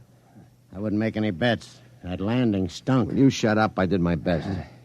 Hey, Pop. He's alive. There's blood in his mouth. He's trying to say something. Take it easy, Pop. We're down. Oh, where? Take it easy. Vacuum suits. Where are they? Steady, Pop. You can't go out there yet. We got to give you some first aid. Give me that suit. What do you think, Mac? Might as well. Get the suit out of the locker. Yeah, we'll use the big one.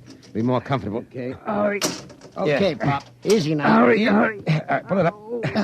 Go. Seal these zippers, Charlie. Take it easy. All right. The helmet. Air diaphragm set. Check. Air valve. Set. Lift it on him. Don't hit him. There. All right. Come on, Charlie. Get into your suit, and we'll carry him out the back.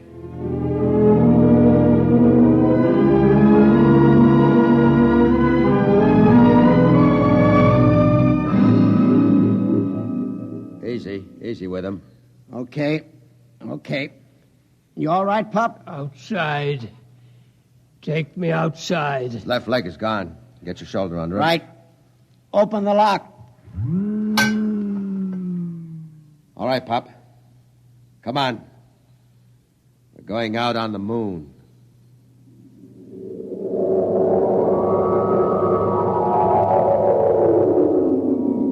The moon. All right. I'm going to leave you out here to look around while we get ready for the hike to town.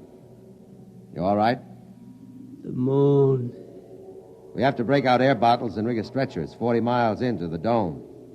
Charlie, prop something behind his head. Okay. You comfortable, Pop? We'll be back soon.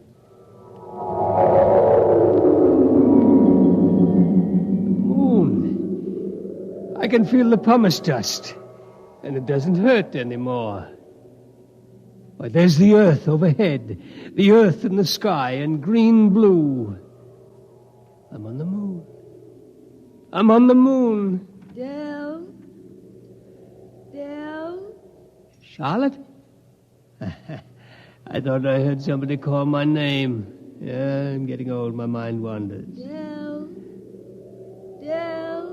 Charlotte. Del? That is you, isn't it? I made it, Charlotte. I'm on the moon.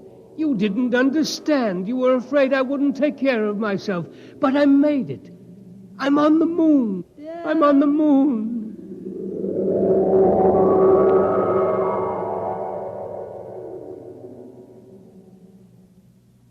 on, Charlie. We better get Pop going.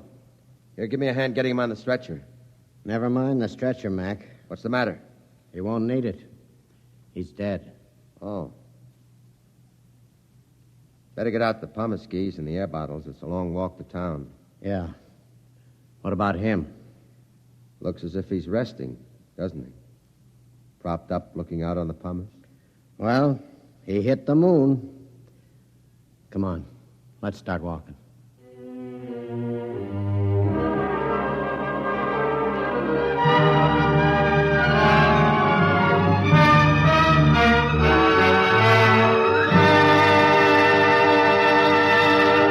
You have just heard X-1, presented by the National Broadcasting Company in cooperation with Street and Smith, publishers of astounding science fiction. Your announcer, Fred Collins. X-1 was an NBC Radio Network production.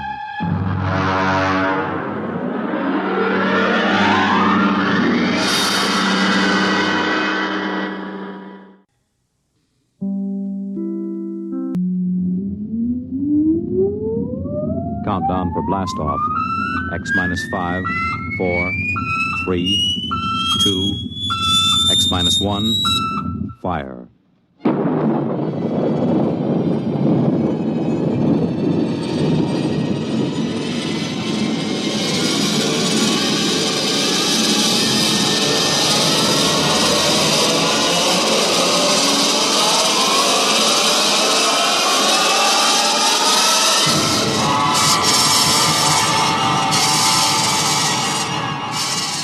From the far horizons of the unknown come tales of new dimensions in time and space.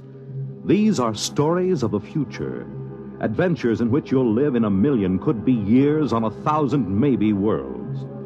The National Broadcasting Company, in cooperation with Galaxy Science Fiction Magazine, presents X-1.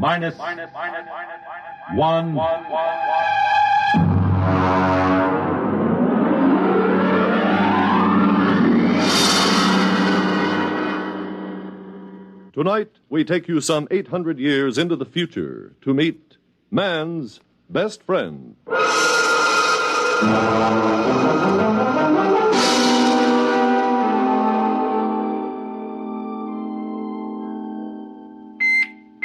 Well, what's the matter? Who's there? What? Oh, turn on the annunciator. All right, I'm coming. I'm coming. Well, stand in front of the screen. I can't see you. I am in front of the screen, Mr. Schnee. You haven't turned up the viewing control. Oh, yeah. Well, there you are. Do I know you? May I be the first to congratulate you, Mr. Schnee? You may indeed. What for? Oh, you haven't heard the news. Good, then I shall be the first. I imagine I got a head start on the others because of my superior facilities for locating you. Your address wasn't given. These pronouncements do tend to be a bit vague. It's a matter of tradition, I suppose. I haven't heard any news for days. I've been listening to my sound tapes and, and meditating. Now, wait a minute. I'll let you in. Oh, the auto bursar must have forgotten to pay the doorbell. Have to open it manually. Just a minute. All right, you, can come in now. Well, I suppose you don't know who I am. Well, you're wearing the uniform of an upper echelon salesman. I just wanted to warn you, nobody can force me to buy anything. I'm a free citizen. Oh, now, come, Mr. Schnee. I suppose the big news is I'm the lucky householder to whom the little gem room expander will first be offered. Oh, nothing of the sort. I'm not a common salesman. Oh, I'm sorry. I didn't notice your merchant prince badge. Come in, have a chair. No, not that one. It's my meditator. It's still running. Oh, thank you. Well? Mr. Schnee, our prognosticator has just given its fortnightly prognostication. You are going to be our new ruler. Congratulations. I'm sure you'll be a splendid one, too. But wait, what's to become of the old ruler? You're scheduled to dispose of him sometime this month. Now, Mr. Schnee, allow me to introduce myself. I am Biedrich Floria, Vice President of the Munitions and Container Corporation. Here I have our latest model in this case right here. There we are. Beautiful, isn't it? Mm-hmm. Now, if you will only agree to shoot Overlord Kip With a Floria Semper Fidelis gun, my corporation will be happy to place a substantial amount of credit at your disposal in any bank you choose. $6 billion, to be exact. Now, if you'll just sign here on the dotted line... Nonsense. Oh, come now, Mr. Schnee. Even a ruler can use money. Bribery for government officials, bread and circuses for the people. Oh, money's a very useful commodity, Mr. Schnee. Shall we say, $7 billion? I don't doubt that money is useful, but when I said nonsense, I meant the prognosticator. Mr. Schnee? The whole thing is a lot of, well, nonsense. A whole planet of supposedly intelligent people listening to what's really more an oracle. A machine can't read the future. It's impossible. Oh, dear, Mr. Schnee, that's sacrilege. You can't talk, confound it, sir. You can't talk that way about the machine. Listen, after all, let's look at this reasonably. Machines can and do answer all the problems of our daily life. So why shouldn't a superior machine be able to tell the future? If you ask me, behind the wires and gimmicks and whatnots of the machine, there's a secret room in which a half-mad, half-intoxicated old priestess sits delivering her Delphic pronouncements. Might as well have an above-board oracle and be done with it. Now, Mr. Schnee, even our ruler shouldn't flout the authority of machinery. Of course, it's all right when you're alone with friends like me, but in public you shouldn't. Mr. Schnee, I'm from the Daily Disseminator. How does it feel to be ruler prognosticate? Perhaps you tell us in your own words. Oh, that's what I get for leaving the Annunciator on. There's your communitive. All right. I'll answer it. Hello. Mr. Schnee? Yeah. I'm Overlord Kip. I understand you are the young man who was destined to dispose of me and take my place. Well, honestly, Your Honorship, I haven't the slightest You'll intention. make it swift and painless, won't you? Suppose you come around to the palace around 1 o'clock or so. We can have a bite of lunch and discuss the matter together.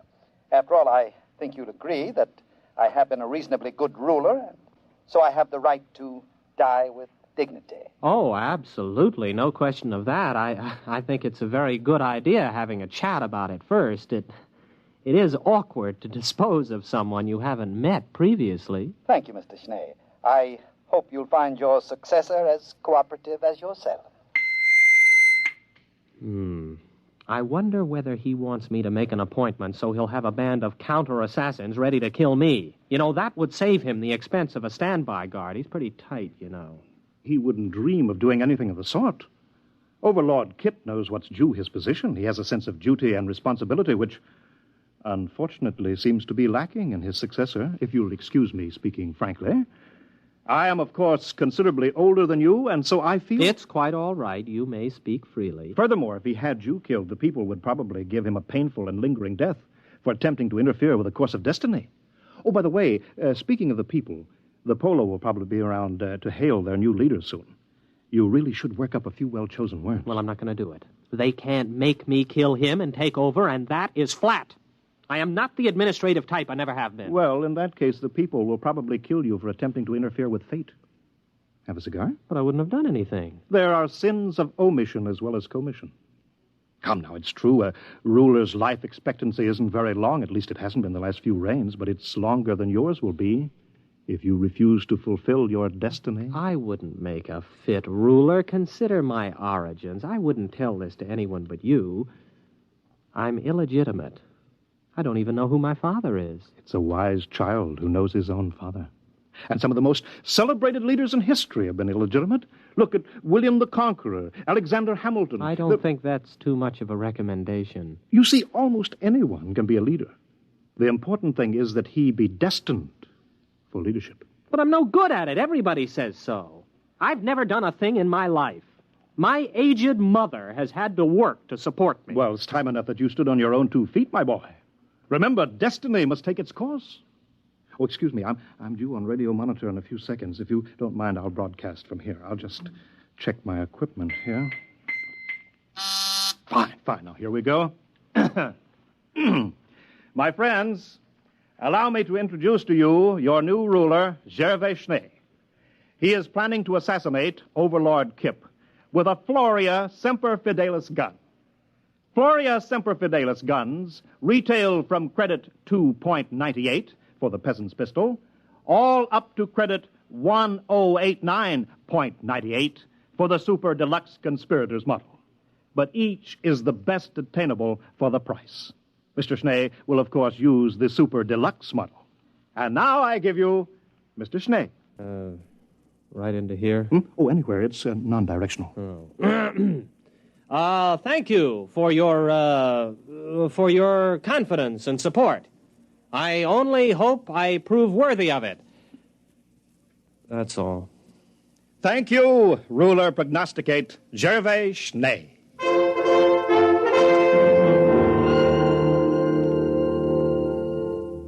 Will you have some more wine, Mr. Schnee? Oh, no, thank you, Overlord Kip. I've had too much already. It's a delightful vintage, isn't it?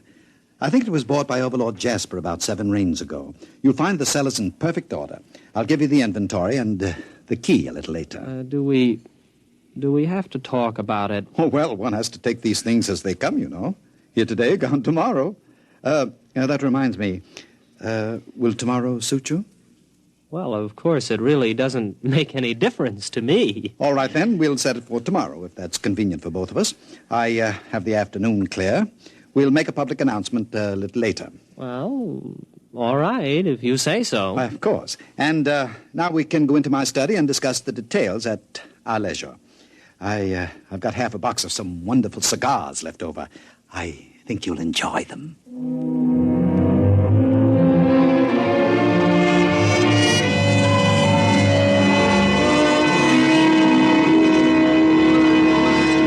Oh, Mr. Schnee. Mr. Schnee, you aren't ready yet. Well, I can't button the top button of this uniform. Oh, isn't it handsome? Black and silver, the traditional assassin's uniform. It was made for me without charge by Hanson and Cruster, the tailors. Yes, of course. It's the curse these days, you know, the over-commercialization of important public functions. Oh, wait a minute, I have your pistol ready here. I bet you're excited. Couldn't sleep last night, eh? No, well, yes, I did toss a bit. Well, I see you're getting telegrams. Isn't that nice? Had your breakfast? Oh, well, I don't think I'm exactly in the mood for eating. Oh, you should, you know. A good breakfast makes good aim. Well, I really couldn't eat a thing. Well, you'll have a fine lunch after it's all over. I saw your black and silver limousine at the door. What? I don't have a black and silver limousine. You do now. Oh, yes. You know, there's going to be a brass band along. There'll be crowds cheering. Oh, it's such a lovely morning. You've hired 2 removers, I trust. Removers. Yes, I think so. Good. Oh, what pageantry. The black and silver limousine, yourself in your lovely uniform, the black cloak and hood of the body removers sitting beside the chauffeurs, silent. The band playing the funeral march as you move down the boulevard. Crowds cheering, little children let out of school presenting you with flowers and television cameras. Oh, what a sight, what a sight. Well, now it's about 10:30. Shall we be off?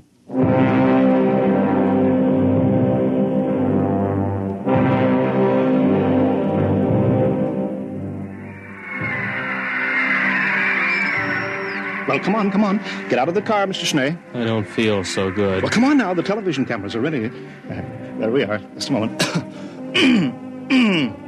Now, ruler prognosticate Schnee, allow me to load your super deluxe conspirators Floria Semper Fidelis gun for you. It's already loaded. I'm supposed to do it now for the cameras. It's already loaded. Permit me to check it, then? It's perfectly all right, I tell you. No, don't touch it.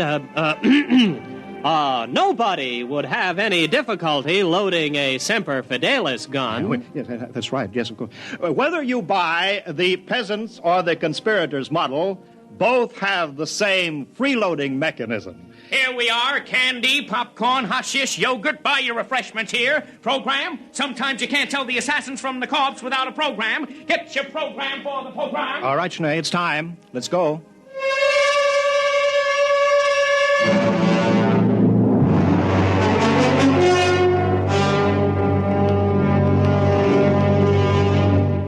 Well, here we are again, eh? Overlord Kip, I am officially here. Well, now, just a minute, old man. I have my speech, you know. Your speech? Oh, I'm sorry, really. Well, that's all right.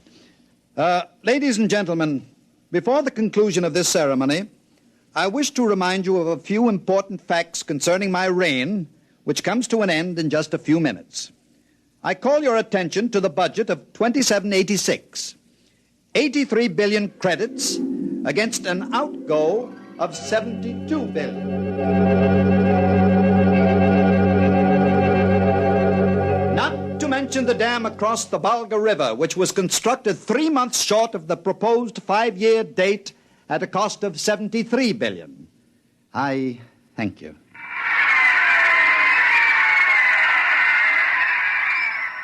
Well, that's it, old man, huh? Are you all done? Why, yes, I think I've covered everything. Well, goodbye and good luck, Overlord Schnee. Anytime you're ready. You mean now? Well, come along, old man. The networks have only cleared an hour. There's a commercial program starting in 3 minutes. Get on with it. Well, all right. Here goes.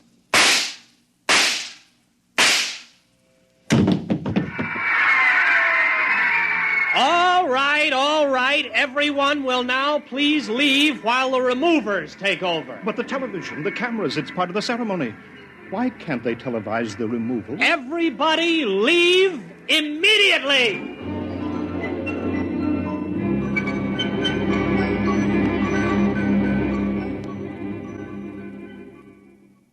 They're all gone now, Overlord Schnee. Perhaps... You too. But after all... Out. I want to meditate. Well, very well. All right. Oh, alone at last. Kip. Overlord Kip. Phew. I don't think I'd have been able to stay still much longer. You all right? Schnee, you're a good shot. That blank really stung. On a very tender spot, I might add. No time for chatting. We've got to get this over in a hurry. Now comes the part where your friends will have to look like real removers. I hope they can give it the professional touch. Don't worry about us. We are real removers. At least both of us have participated in removals. I'll take off my hood. But wait. Why, you're Overlord Morehouse. I've seen you in pictures. And the other one. You're Shinnick. You died before I was born. That is, you were supposed to have died. Both of you were.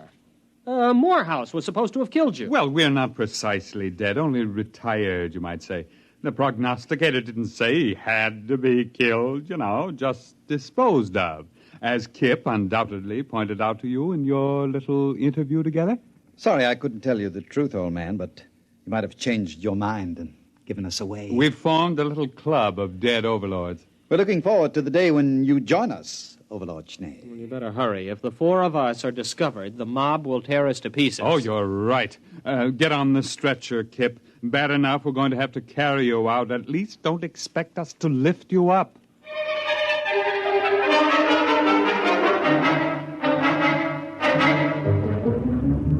Floria? Yes, Your Honorship? The prognosticator is right here in the palace, isn't it? Yes, Your Honorship. Lead me to it immediately. Certainly, Your Honorship. It's this way.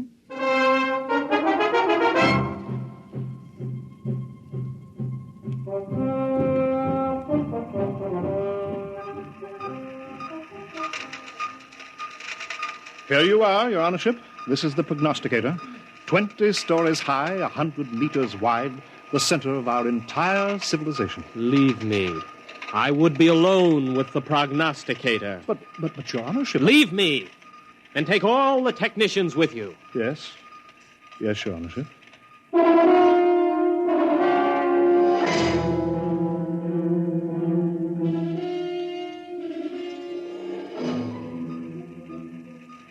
You're all alone now, Your Honorship? You too. Leave me. Well, yes. Yes, Your Honorship. Your wishes are my command. Well...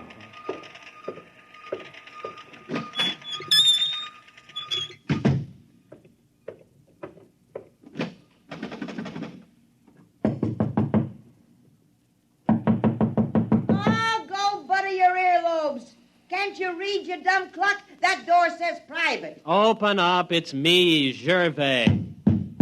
Open up. Oh, all right. Don't rush me. Oh, it's you, is it?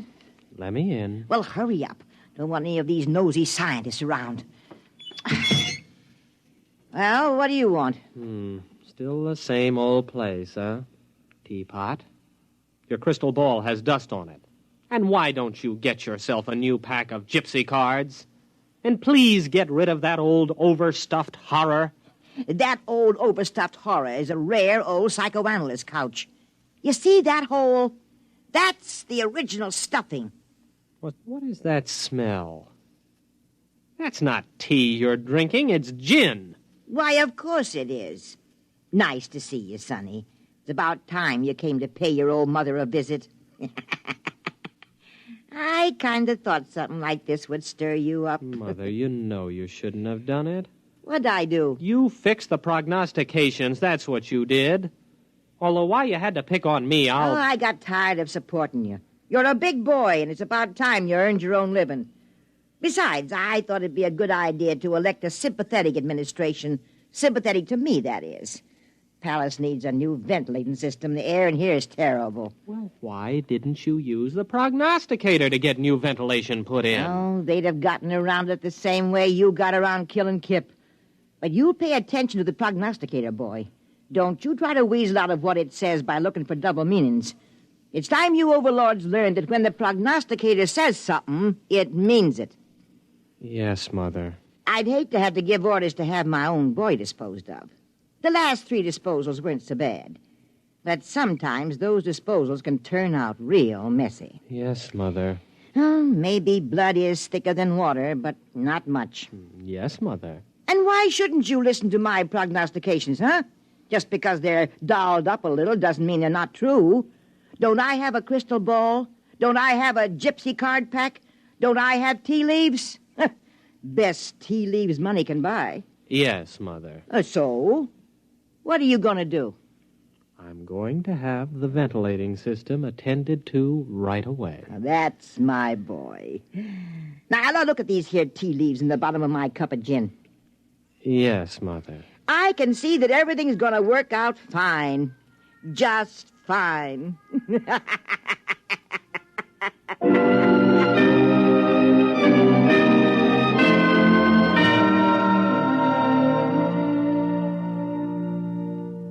You have just heard X-1, presented by the National Broadcasting Company in cooperation with Galaxy Science Fiction Magazine, which this month features The Hardest Bargain by Evelyn Smith.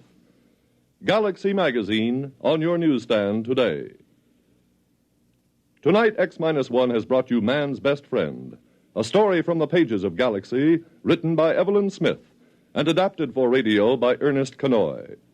Featured in the cast were William Redfield as Schnee, Wendell Holmes as Floria, Santos Ortega as Kip, and Leona Powers as Mother, with Raymond Edward Johnson and Bob Hastings. Your announcer, Radcliffe Hall. With this broadcast, X-1 concludes its present series. The show will return to the air on Thursday, June 20th. Check your local radio listings for the new date and time. That's Thursday, June 20th. X-1 was directed by Daniel Sutter and is an NBC Radio Network production.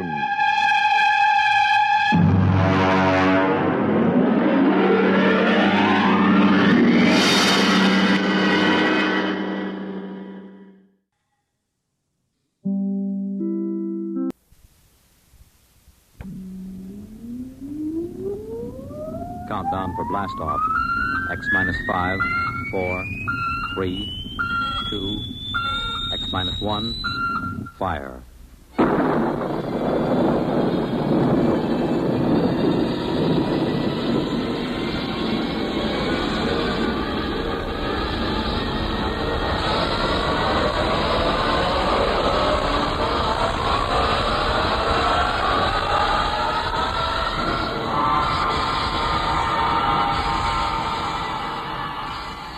From the far horizons of the unknown come tales of new dimensions in time and space. These are stories of the future, adventures in which you'll live in 1,000,000, could be years, on 1,000 maybe worlds. The National Broadcasting Company, in cooperation with Galaxy Science Fiction Magazine, presents X-1.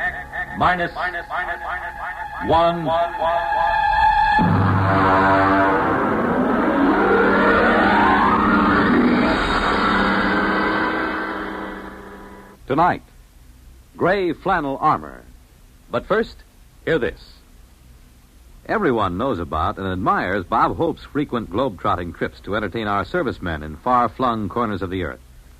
But have you ever wondered what it would be like to actually travel halfway around the world with one of America's greatest comedians, accompanied by an all-star troupe of entertainers?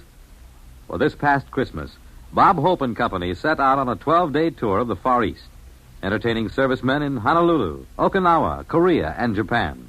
And NBC's Monitor went along, with microphones open all the way. This weekend, you'll find yourself a voyager on this exciting trip, along with Bob, Jane Mansfield, Hedda Hopper, and Jerry Colonna, as Monitor broadcasts highlights from Operation Entertainment. And this is only part of the top variety of information and entertainment Monitor brings you all weekend long, beginning Friday night. So start your weekend right with Monitor on Friday night, and stay with Monitor all weekend long for celebrities, music, news, and sports over most of these same NBC radio stations.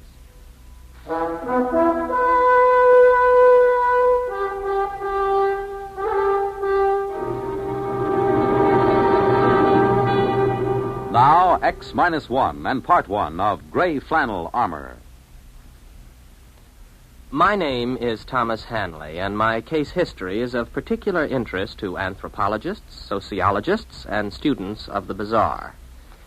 In its humble way, it serves as an example of one of the more obscure mating customs of the late 20th century. To begin with, I owned several gray flannel suits and many slim neckties with regimental stripes. Millions of us roam the streets of our great cities, footsteps firm and hurried, eyes front, voices lowered, dressed to the point of invisibility. But inside, I fairly seethed with romantic ideas, of swinging cutlasses, of beautiful damsels, their hair shimmering in the moonlight. In short, let's face it, I was a romanticist. But romance is a commodity difficult to come by in the great cities. Life is too impersonal, too busy, too standardized. This particular Friday night, I returned from my office to my one-room apartment and prepared to face another long, dull weekend. Then the doorbell rang.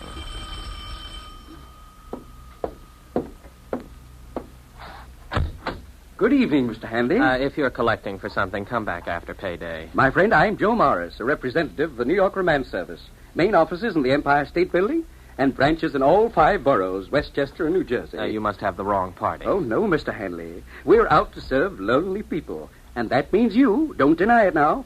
Why else would you be sitting home on a Friday night? Well, the fact is... You're lonely. And it's our business and our pleasure to serve you.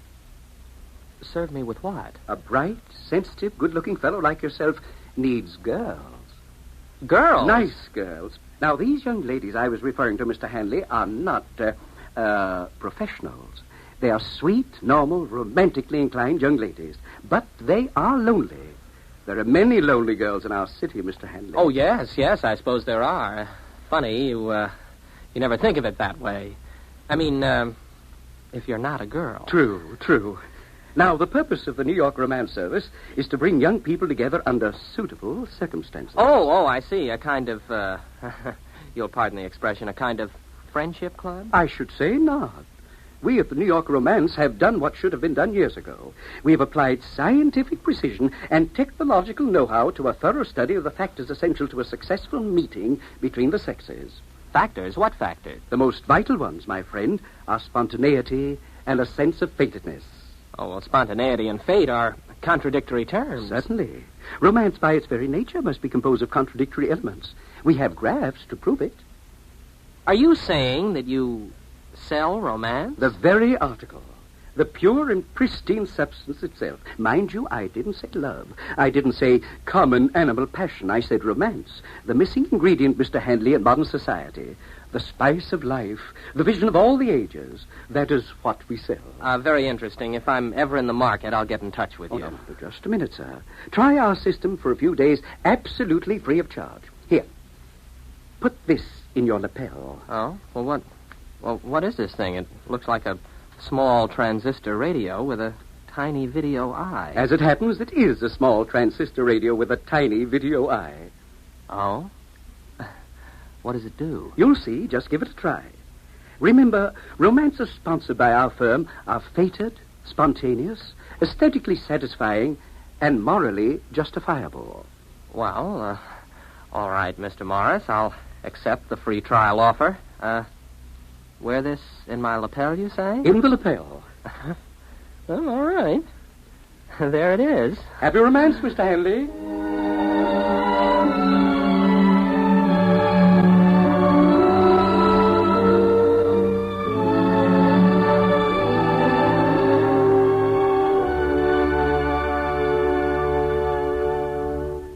You're listening to The Gray Flannel Armor, tonight's attraction on X-1.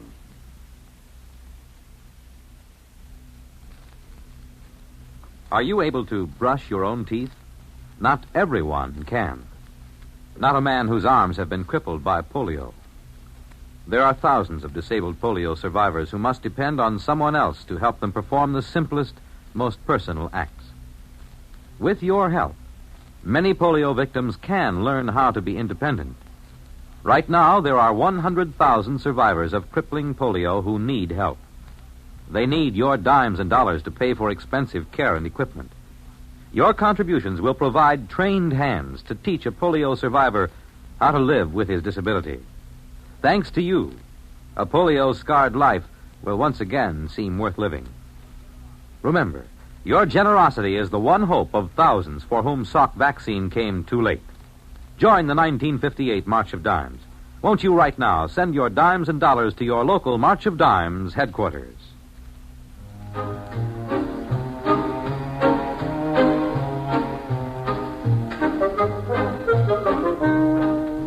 Now X-1 brings you Act 2 of Gray Flannel Armor. After Joe Morris left me, I took off my gray flannel jacket and examined the small device attached to my lapel. It had no knobs or controls. It didn't seem to do anything at all. I shrugged, put my jacket on again, tightened the Windsor knot in my tie, and went for a walk. It was a clear, cool night. Like most nights in my life, it was a perfect time for romance. Around me lay the city, infinite in its possibilities and rich in its promise. But it was devoid of fulfillment. Nothing ever happened. I passed lighted apartment buildings and thought of the women behind the high blank windows, looking down and seeing a lonely walker on the dark streets. Wondering about me, maybe, as I was wondering about them. Nice to be on the roof of a building, to look down on the city. Huh? Who said that? I wonder... Oh, sure. This transistor thing. Hey, what was that you said about a roof? Oh, I guess it isn't two-way. Well, it's not a bad idea, though.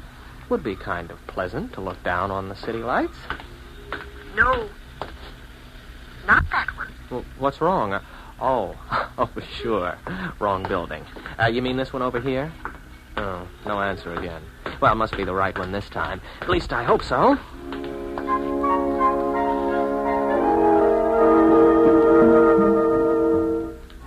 I walked into the lobby, and I remember thinking how you had to hand it to New York romances. They seemed to know what they were doing.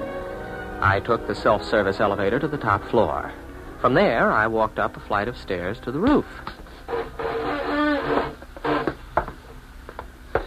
Oh, well, the air smells good up here at least. No, not that side. The west side. Okay. I hope you know what you're doing. I certainly don't. This turns out to be some sort of joke. Oh. Hello. Oh, I'm sorry. I didn't mean to intrude. You're not intruding. Well, I didn't see you at first. There in the shadows. I know. The lights. Mention the lights. Those lights. The lights of the city down there. They're beautiful. Yes, like a great carpet of stars, or spear points in the gloom. Like sentinels keeping eternal vigil in the night. Like sentinels keeping eternal vigil in the night. Take her in your arms. Take her... What? Nothing. Nothing, a mistake. Come here to me. Yes. Yes.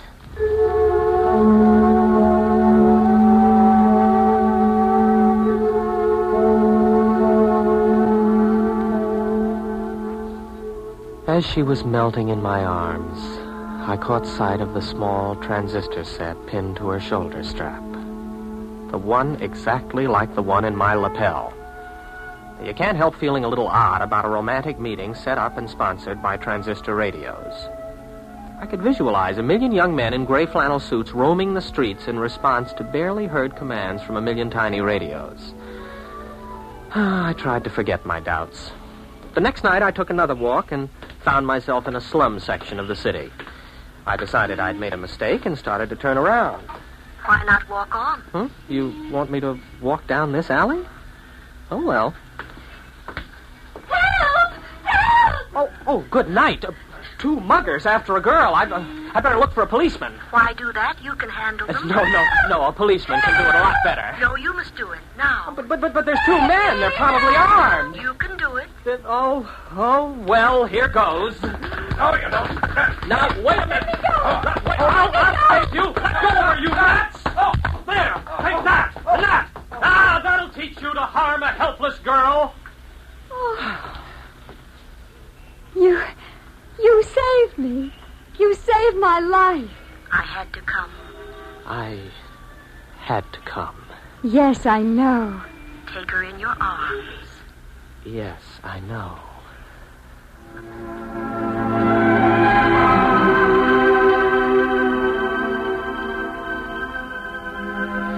I swept her into my arms and we embraced there in the darkened alleyway. As I held her close, my cheek brushed a shining jewel in her raven black hair. I had to look twice to recognize it, but sure enough, it was a tiny transistor receiver just like mine. I was suddenly angry. Oh, the girl was lovely. There was no denying that. And the circumstances were undeniably romantic until you realized that it was all a kind of cheap play. Fated and spontaneous. That was a joke. Angrily, I tore the transistor from my lapel and threw it into the nearest garbage can. I stalked away into the night, hardly realizing where I was going. I didn't really wake up until I reached the waterfront. I stood there looking at the oily black water and let the brackish-scented breeze fan my face. And then, unexpectedly, I was aware of another person nearby. The moon slid from behind a cloud, and her auburn-tinted hair caught its light and held it for a moment. She turned her face toward me with frank curiosity. At this time, there was no transistor radio to throw me a cue. I didn't need one. It's a nice night. Maybe. Maybe not. The beauty is there, if you care to see it. What a strange thing to say. Is it? Is it really so strange? Is it strange that I'm here at this very moment, and that you're here too? Perhaps not. No, perhaps not. Let me look at you. Oh, you're really beautiful, you know. Am I? You know you are.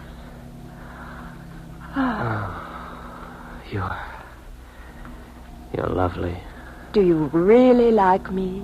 Like you? If I could only tell you. Oh, I'm so glad. You see, I'm your free introductory romance, given you as a sample by Greater Romance Industries. What? With home offices in Newark, New Jersey. You see, only our firm offers romances which are truly spontaneous and fated. Spontaneous and fated? Due to our technological researches, we are able to dispense with such clumsy apparatus as transistor radios and... sir, where are you going?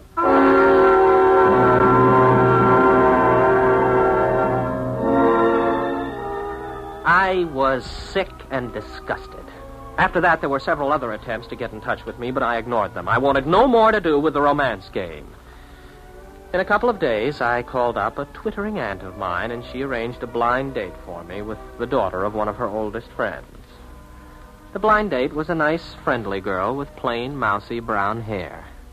We were introduced in my aunt's living room, and we sat out on her sun porch and talked. So you're Tom Hanley. Yeah, I guess I am. Your aunt has told me a lot about you. You work in advertising, don't you? Yes, that's right. Madison Avenue. Oh, I think that's thrilling. Advertising, I mean. It's such an interesting field. Well, We like to think so. Yes, I imagine you do all right.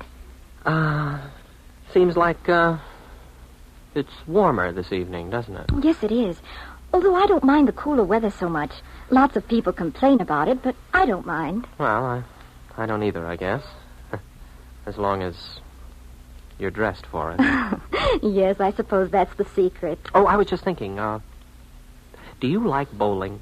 Oh, I don't know. I've never bowled. Oh. Do you like tennis?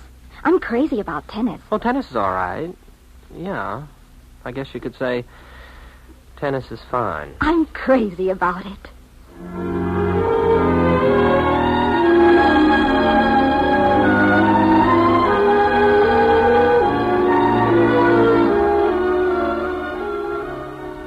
Well, all right. So it wasn't romantic. At least it wasn't at first. But there must have been something about it. We began to hit it off, and we had more dates, and one thing led to another, and the first thing you know, darned if we didn't get married. Yes, that's the story of my courtship. Of course, it isn't the whole story. At least, if you're making a case history, you have to know the important things. And to my mind, one of the most important of all happened after we were married. We bought a nice little house out near my aunt's and settled down in it. Then, one Saturday morning, I was out cutting the lawn. Hi there. Huh? Did you say something? I said hi. Don't you remember me? Joe Morris. Oh, sure. New York romances. Well, I'm sorry, Mr. Morris, but you better take me off the list. I'm married now. Certainly. I know all about it. Congratulations. Oh, thanks. I mean, I know all about the way it happened. Introduced by your aunt, talking on the sun porch. Corny, old-fashioned stuff. And now, don't get me wrong. I'm not knocking it. Quite the contrary. Do you know what we down at New York romances call this? No, what? Hanley's Mode. We studied you. A lot of commercial possibilities there. We've got it down on graphs. Effects of embarrassment on the psyche. The role of the aunt in American courtship. The whole works. What are you talking about? New York romances. What else? We've got a new service. It's called the old-fashioned plan. The what? We provide bonded aunts for young men to call up. We even have the aunt walk into the sun parlor at unexpected intervals with a plate of cookies or something. They say the suspense becomes almost overpowering. Like our motto always said, spontaneity and a sense of fatedness. It never misses, my boy. Never misses.